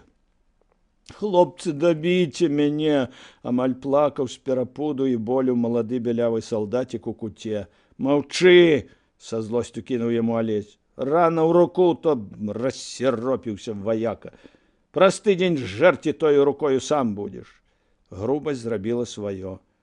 Салдацік перастаў маліць і толькі калаціўся. «А ты цярпі, цярпі», – казаў Алесь гарыпяціцкаму. «Прынамсі, цяпер ведаеш, як порах пахне». Ён адчуў на сабе нечы позірк, узняў галаву і сустрэўся з дрымучымі вачыма Корчака. «Гэта ты скакаў?» – сказаў Корчак. «Я? А што, не ў часе?» Алесевы вочы глядзелі спакойна. «Навошта?» «Хацеў неяк спыніць усё гэта». «Навошта?» Алесь усміхнуўся. «Час не той. Маніфеста ў царквах няма, можаш паверыць мне. Таму я і вызваліў сваіх не так, як ён». Корчакавы вочы сачылі за Алесем пільна і гнеўна. «З часам ты гэта зразумееш, Корчак», – сказаў Алесь. Лютая іронія была ў складцы Корчакавых вуснаў. «І не баішся, што заб'ём?» Алесь паказаў белыя зубы і не адвёў вачэй. «Нават апошнія забойцы не забіваюць папа з дарамі і лекара. А калі ўсё ж?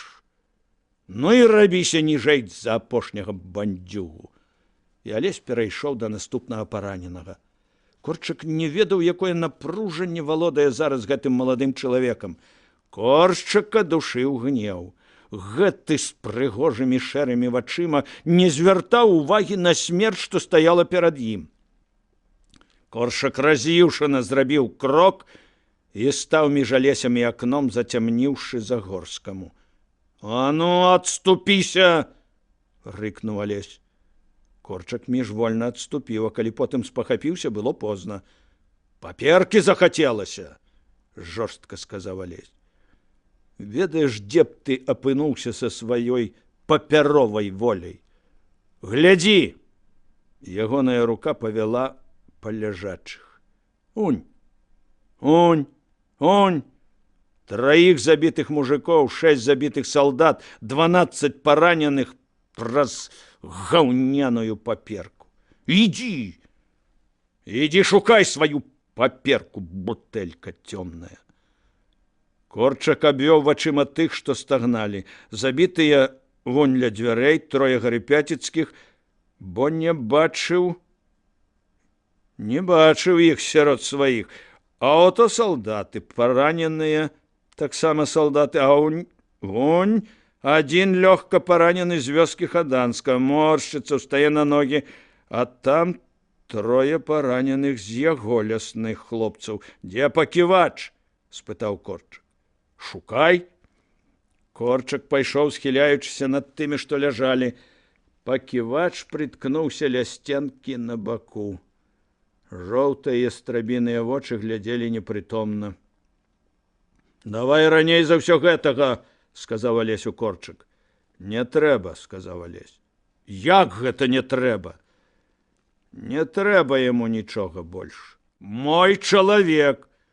Нават тваім людзям, нават табе з часам нічога не трэба будзе. І тут Корчык зразумеў, зрабіў крок да Алеся. Ты што, дзве галавы маеш? Ты хто такі? Але Корчык стрымаўся. Ён успомніў словы Кандрата Кагута аб ворагах. Казаў ён, той князь, што за волю. За волю, проста сказаў Алесь. Толькі за сапраўдную, не за папяровую. Цяжка дыхаючы, Корчык спытаў, ты што ж гэта яго паківача не збярог, а? Гэта ты яго не збярог. Яму ўжо ніхто не мог памагчы. Загаварыў раптам амаль умольна. Слухай, Корчык, ідзі ты пашукай у царкве сваю паперку, ды потым знікай адсюль. Нарабіў свайго досыць. Ды яшчэ я б табе раю ўсіх сваіх забітых ды параненых з сабою ўзяць. Салдаты зараз прыйдуць. Часова абавязаныя хаданскія, на шчасце, лёгка параненыя, пойдуць да хаты, а гары Пяціцкіх ужо неяк я сам засцерагу. Пайшоў бы ты, а? Корчык пайшоў да дзвярэй, спыніўся. Не веру я табе, сказаў ён. Всёй пародзе вашай праклятай не веру. Добра, сказаў Алесь, зачыні дзверы ў сенцы. Дзверы ляснулі. Корчык, сцяўшы з ківіцы, бег да царквы, ля якой мужыкі цяжкім бервяном канчалі выбіваць дзверы. Урэшце дзверы абваліліся. Гулка тупалі па плітах, боты мякка пляскалі поршні. Корчык нагой адчыніў царскую браму, рука ягоная слізганула пад аксаміт, што ўкрываў прастол. Потым ён выпрастаўся бледны. Няма, сказаў ён. Няма, няма, няма, пачало перадавацца па ланцугу да выбітых дзвярэй. Першыя рушылі з месца людзі хаданскіх. Некаторыя зайшлі ў хату, дзе корпаўся Алесь, узялі сваіх параненых, пайшлі. Корчык глядзеў, як адставалі ад натоўпу людзі. Хлопцы, сказаў ён, і голас ягоны здрыгануўся. Хлопцы, перахавалі яны яе. Не можа быць, каб цар. Усе маўчалі. Толькі нехта узняў на яго вочы. Няхай так. Але цяперака што ўжо? Каб адшукалі, паклалі б косткі. А так. Корчык сеў на ганак. Меншаў і меншаў натоўп. Белагаловы чалавек сядзеў на ганку, і валасы звісалі на схілены твар. Потым ён узняў галаву, і ўсе здзіўлена ўбачылі, што Корчыкавы вочы засцілае нешта празрыстае і яснае. Яно паступова дарожкамі сплывала па шчоках. Волю нашу! Корчыка нешта душыла. Дарагую нашу! Прадалі псы! Прадалі! Прадалі! Меншалі і меншалі белыя постаці на белым снезе, і сонца вясёлкава драбілася ў вачніцах чалавека на ганку. Потым ён устаў і ўздыхнуў. Што там? Будзем чакаць. Мы цярплівыя. Маленькая купка людзей стаяла перад ім, і ён сказаў: забярыце параненых, адыходзім, хлопцы. Астатнія цягнуліся па снезе, несучы на самаробных насілках параненых і забітых, а Корчак все яшчэ стаяў у дзвярах. «Маеш смеласць, князь», — урэшце сказаў ён. «Але ненавіджу я цябе. Не за тое, што ты гэта ты. За іншых я цябе ненавіджу. За Кроера, за ўсіх братоў тваіх, за ўсё». «Я ведаю», — сказаў Алесь. «Так і астанешся з салдатамі ды гэтымі гарыпяціцкімі мнямлямі?» «Так і астануся». «Смелы, але ўсё адно ненавіджу». Жылы ўзбухалі на Корчакавым ілбе.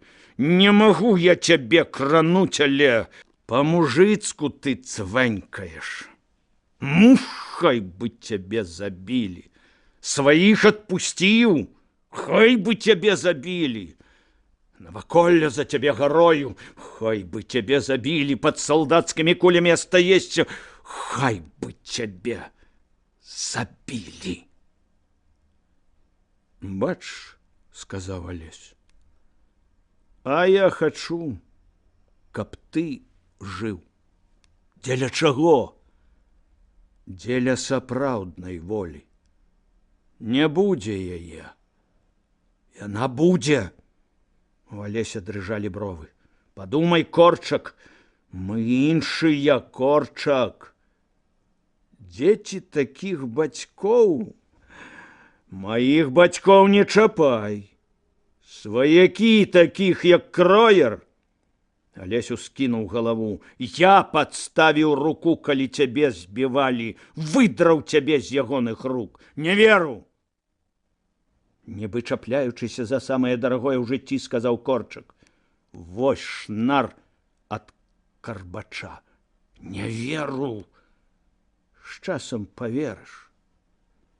Дзверы зноў ляснулі.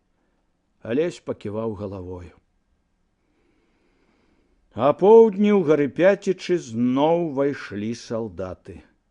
Рэшткі 2 рассеяных рот і 2 свежыя роты пры адной лёгкай гармаце. Нехта паказаў Мусатаву хату, дзе ляжалі параненыя.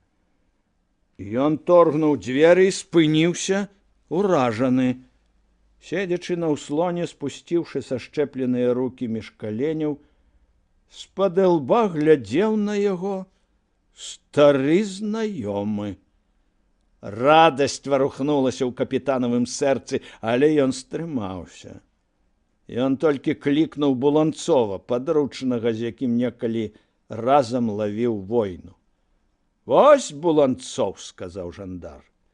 «Рэкамендую, князь Александр Загорскі». «Якім чынам тут?» — спытаў Мусатаў. Алесь паціснуў плячыма. «А можа, каму-небудзь памагу?» «Каму? Каму-небудзь? Мяцежнікам або нам?» «Не крычыце», — сказаў Алесь. «Добрыя манеры не зашкодзяць і людзям вашай прафесіі. Бачыце, вось салдаты. Яны не дабілі іх? Я не даў. А там мужыкі». Буланцоў рушыў туды. «Гэтых я забяру, не раю», — сказаў Алесь. «Это гарыпяціцкія». «То што?» — паводзячы даўгаватым носам, спытаў сышчык. «А тое, пан лазутчык». Нават пан Мусатаў чуў, што іх сілком пад пагрозай падпалу выгналі з хат. Салдаты ж стралялі ў каго хочаш, абы не ў лясных братоў. Ён амаль весела усміхаўся. І Мусатаў ненавідзеў яго ў гэты момант. Ненавідзеў за жэсты, словы, вопратку, за гэтыя вочы, за спрыт у размове. Ён не мог не адчуваць, што побач з ім ён, Мусатаў, заўсёды будзе выглядаць як п'яны капрал. Лясныя пайшлі яшчэ раніцай. На світанні, сказаў Алесь. А гэта нявінныя людзі. Салдаты пацвердзяць. Як і тое, што я не ваяваў. Бачылі бандытаў? – спытаў Буланцоў. Як вас. І гаварылі з імі? Як з вамі. Што яны казалі? – спытаў Мусатаў. Што ідуць у пушчу. І што шчасце маё лекарскае. Іначай забілі б. Колькі ў іх ахвяр? 3 забітых з 10 параненых. Алесь знарок прылічыў да лясных людзей мужикоў з вёскі Хаданскага. Колькі іх было? – спытаў Буланцоў. Это што, допыт? А вы што ж думалі, шаноўны Александр Георгиевич?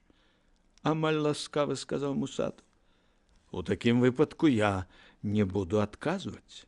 Будзеце. Будзеце, ветліва сказаў жандар. І ён паціснуў плячыма. Яны, відаць, сапраўды пайшлі ў пушчу яшчэ на світанні. Нічога. Ідзіце, возьміце з хат мужикоў, хто пападзе ў рукі. Не хадзіце, Буланцоў, сказаў Алесь. Не аддавайце такіх загадаў, капітан. Это чаму ж? Спытаў Мусатаў.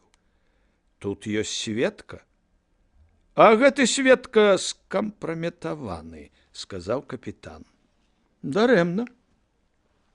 Ёсць мой аконам, які прывёз мне вестку пра бунт. Ён засведчыць. Да таго я нічога не ведаў. Ёсць мужыкі, што скажуць, мяне не было ў час бунту. Ёсць салдаты, якіх я лячыў, бо гэта абавязак кожнага, хто ведае, як зрабіць перавязку. Не было яго ў бунце. Паночак, застагнаў бялявы салдацік ля печкі. Маўчы, сказаў Мусатаў, звярнуўшыся да Алеся, пільна гледзячы яму ў вочы і чаканячы словы, пачаў гаварыць. З'явіліся вы, і ў мяцежнага натоўпу змяніўся настрой. Чорт ведае, за каго яны вас палічылі. З тым самым поспехам яны маглі б палічыць варону за архангела Гаврыіла, што злятае з нябёс. Іранічна усміхнуўся Алесь. Чаго вас панесла сюды? Я ж казаў, лекаваць. Я не хацеў крыві. І вы не зачэпіце нявінных, Мусатаў, толькі таму, што гэтага вымагае ваша кар'ера. Я ўрэшце прыскакаў таму, што павінен быць бесстаронні сведка, якому павераць больш, чым хлопу, і больш, чым вам. Я сведка.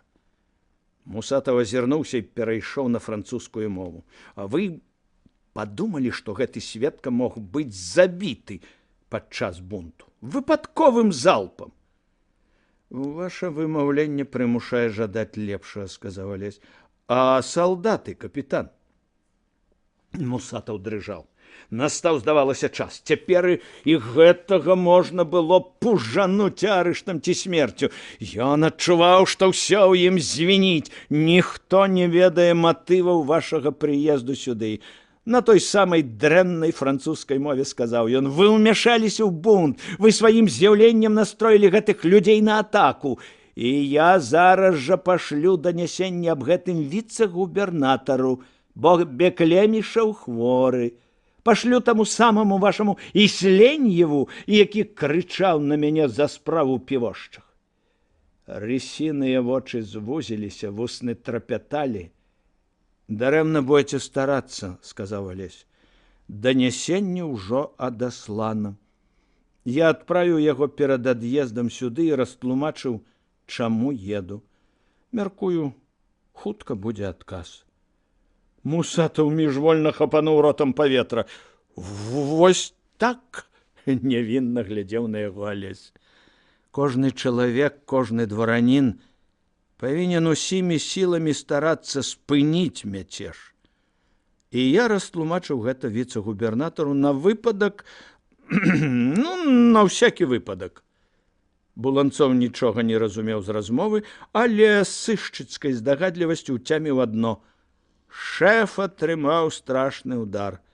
І яшчэ адзначыў сабе, шэф цяпер ніколі не даруе гэтаму чалавеку. Алесь устаў.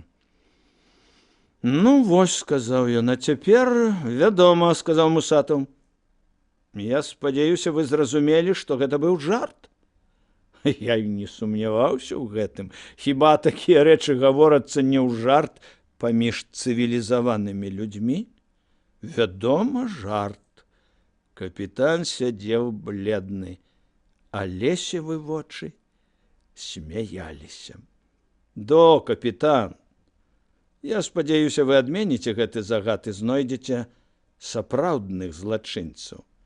Бо калі кожны залп гэта прыступка вашай кар'еры, я пакладу гэтаму мяжу. І ўпершыню за ўсю размову ўзвысіў голас. І калі вы кранеце яшчэ аднаго з іх, вас павязуць адсюль пад Рагожай у Магілёў ці пад Лямцам у Астрог. Зразумелі гэта вы, пан Штуцер, пан Куля, пан Свінец? Мусатаў сядзеў, гледзячы на дошкі стала. Добра, сказаў ён урэшце. Я адмяняю загад Буланцоў. Пагоню за Корчакам. Праз 3 гадзіны прыбыў ад Ісленьева ледзь жывы ганец. Ён прывёз загад. Тэрмінова адпусціць невінаватых, шукаць Корчака з бандай на час разгляду справы князя Загорскага пад хатні арышт. Алесь усміхнуўся.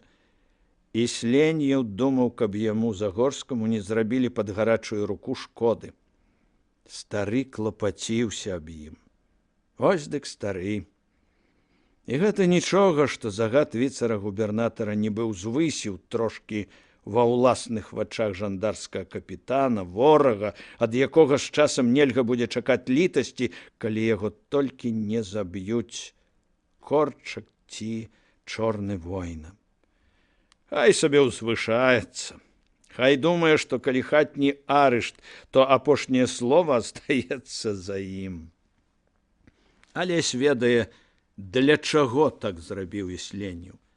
І, значыцца, ён дасягнуў мэты, не даў праліцца крыві і ўратаваў невінаватых.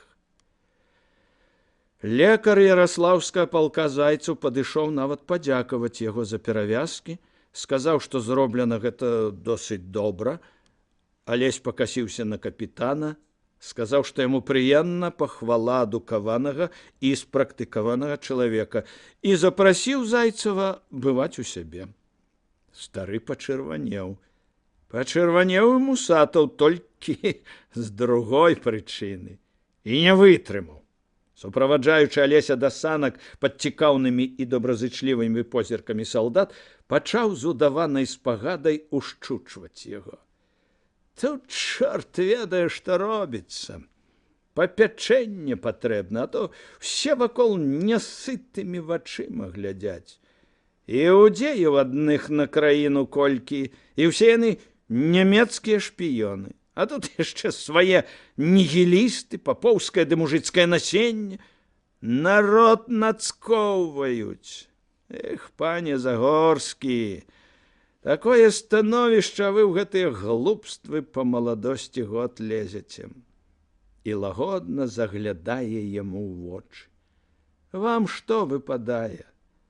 Вы ў першых расійскіх памешчыках па багаццю, гудзеў жандар. Хіба ў вас няволя? Ды вам у 100 разоў лепшая воля, чым у іхніх халуйскіх фаланстэрах. Нічога ў мяне няма, думаў Алесь. Нічога з таго, што мне трэба. А трэба мне ўсё. І перш за ўсё воля ўсім народам і маёй радзіме. Што ты ведаеш аб гэтым, брудная свіння?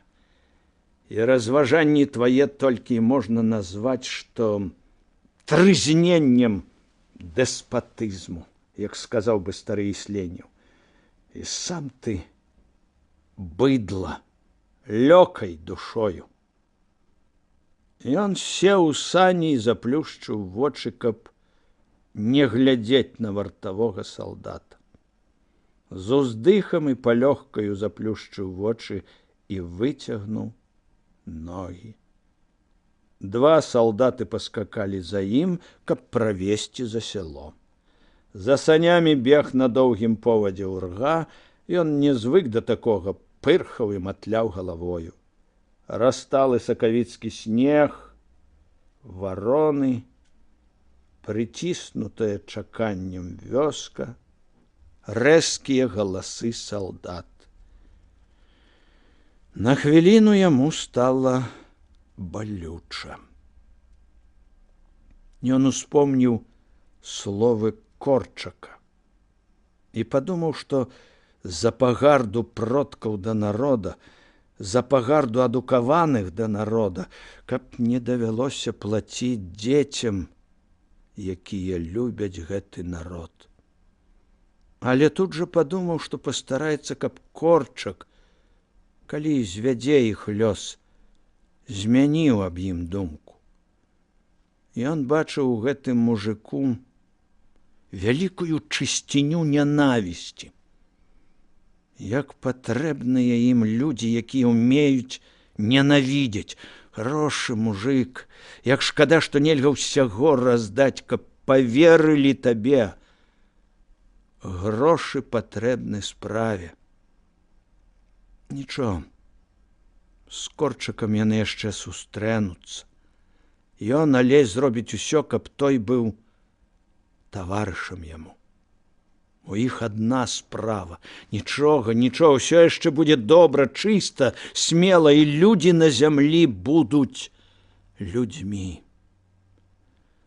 Сядала парпуровае сонца, і цені на снезе зрабіліся ізумрудна-зялёныя, чысцейшыя за марскі зялёны прамень, убачыўшы, які, кажуць, нельга памыліцца ні ў каханні, ні ў любові, ні ў нянавісці.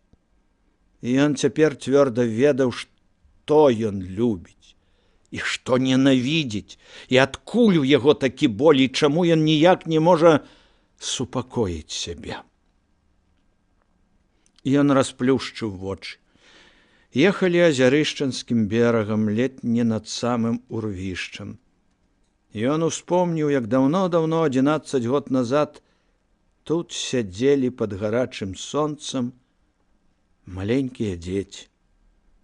Што тут было яшчэ? Груша. Яна стаяла той год толькі сілаю сваіх уласных карэнняў, умацаваўшы імі для сябе паўкруглы фарпост. Ва ўласных руках трымала жыццё. І за ёю была зямля, а перад ёю плынь, і наступная паводка павінна была кінуць грушу ў хвалі, і ёй варта было падрыхтавацца да смерці. Але яна не ведала гэтага. Яна цвіла, і пялёсткі падалі на быстрыню ракі. Дзе яна цяпер? Алесь глядзеў пад адхон і ўрэшце ўбачыў тое месца. Пад стромай растаў снег, і ў праталіне чарнела нешта доўгае. Мёртвы ствол занесенай пяском грушы. Сані завярнулі і спыніліся перад ганкам загоршчынскага дома. Алма, падстаркаватая, ўжо тоўстая, як туга напхнуты шырокі мяшэчак, заматляла хвастом, пабегла да санак, потым убачыла чужога са зброяй і забрахала на яго так, што, здавалася, разарвецца ўсё яе цельца. Зміцёр узяў ургу і пайшоў з ім. Ад'ехаў і салдат. Алесь павольна пачаў падымацца ў дом. Ён блукаў па пакоях, сам не ведаючы, што яму трэба, да чаго яго цягне. І ўрэшце, сам не ведаючы, як прыйшоў туды, дзе яны з Майкай яшчэ дзецьмі глядзелі праз каляровыя шкельцы. Всё было як раней. Вось на гэтай канапе калісьці сядзела Майка, калі ён адвёў потым вочы на сценку і заўважыў яе чорную з ліловымі валасамі. А вось і скрыначка са шкельцамі. Забылі. Калі глядзець праз чырвонае шкло, якое страшнае, дымна-барвянае полымя раве над светам. Такое страшнае, нібы вось-вось заравуць трубы архангелаў і неба ўпадзе на зямлю. А гэта што? Бог ты мой! Чарапок кітайскай вазы, што разбілі тады. Дзед яшчэ казаў: «Біце, так ёй і трэба». Ён раздаў чарапкі. Цікава, ці зберагла Майка? А Франц? Колькі сяброў, равеснікаў. Можна склеіць усе гэтыя чарапкі, зноў будзе ваза. А вазу паставіць у агульным у сонечным доме, у якім жывуць усе. Ваза, ваза, белая ваза з сінімі рыбамі. Ён пайшоў па напаўцёмных пакоях. Чорныя яліны, змрокам напоўнены дом, за вокнамі гасцінай халодная зорка гарыць між дрэў. Што гэта? Пачатак канца ці канец пачатку? Хоць бы хутчэй паўстанне.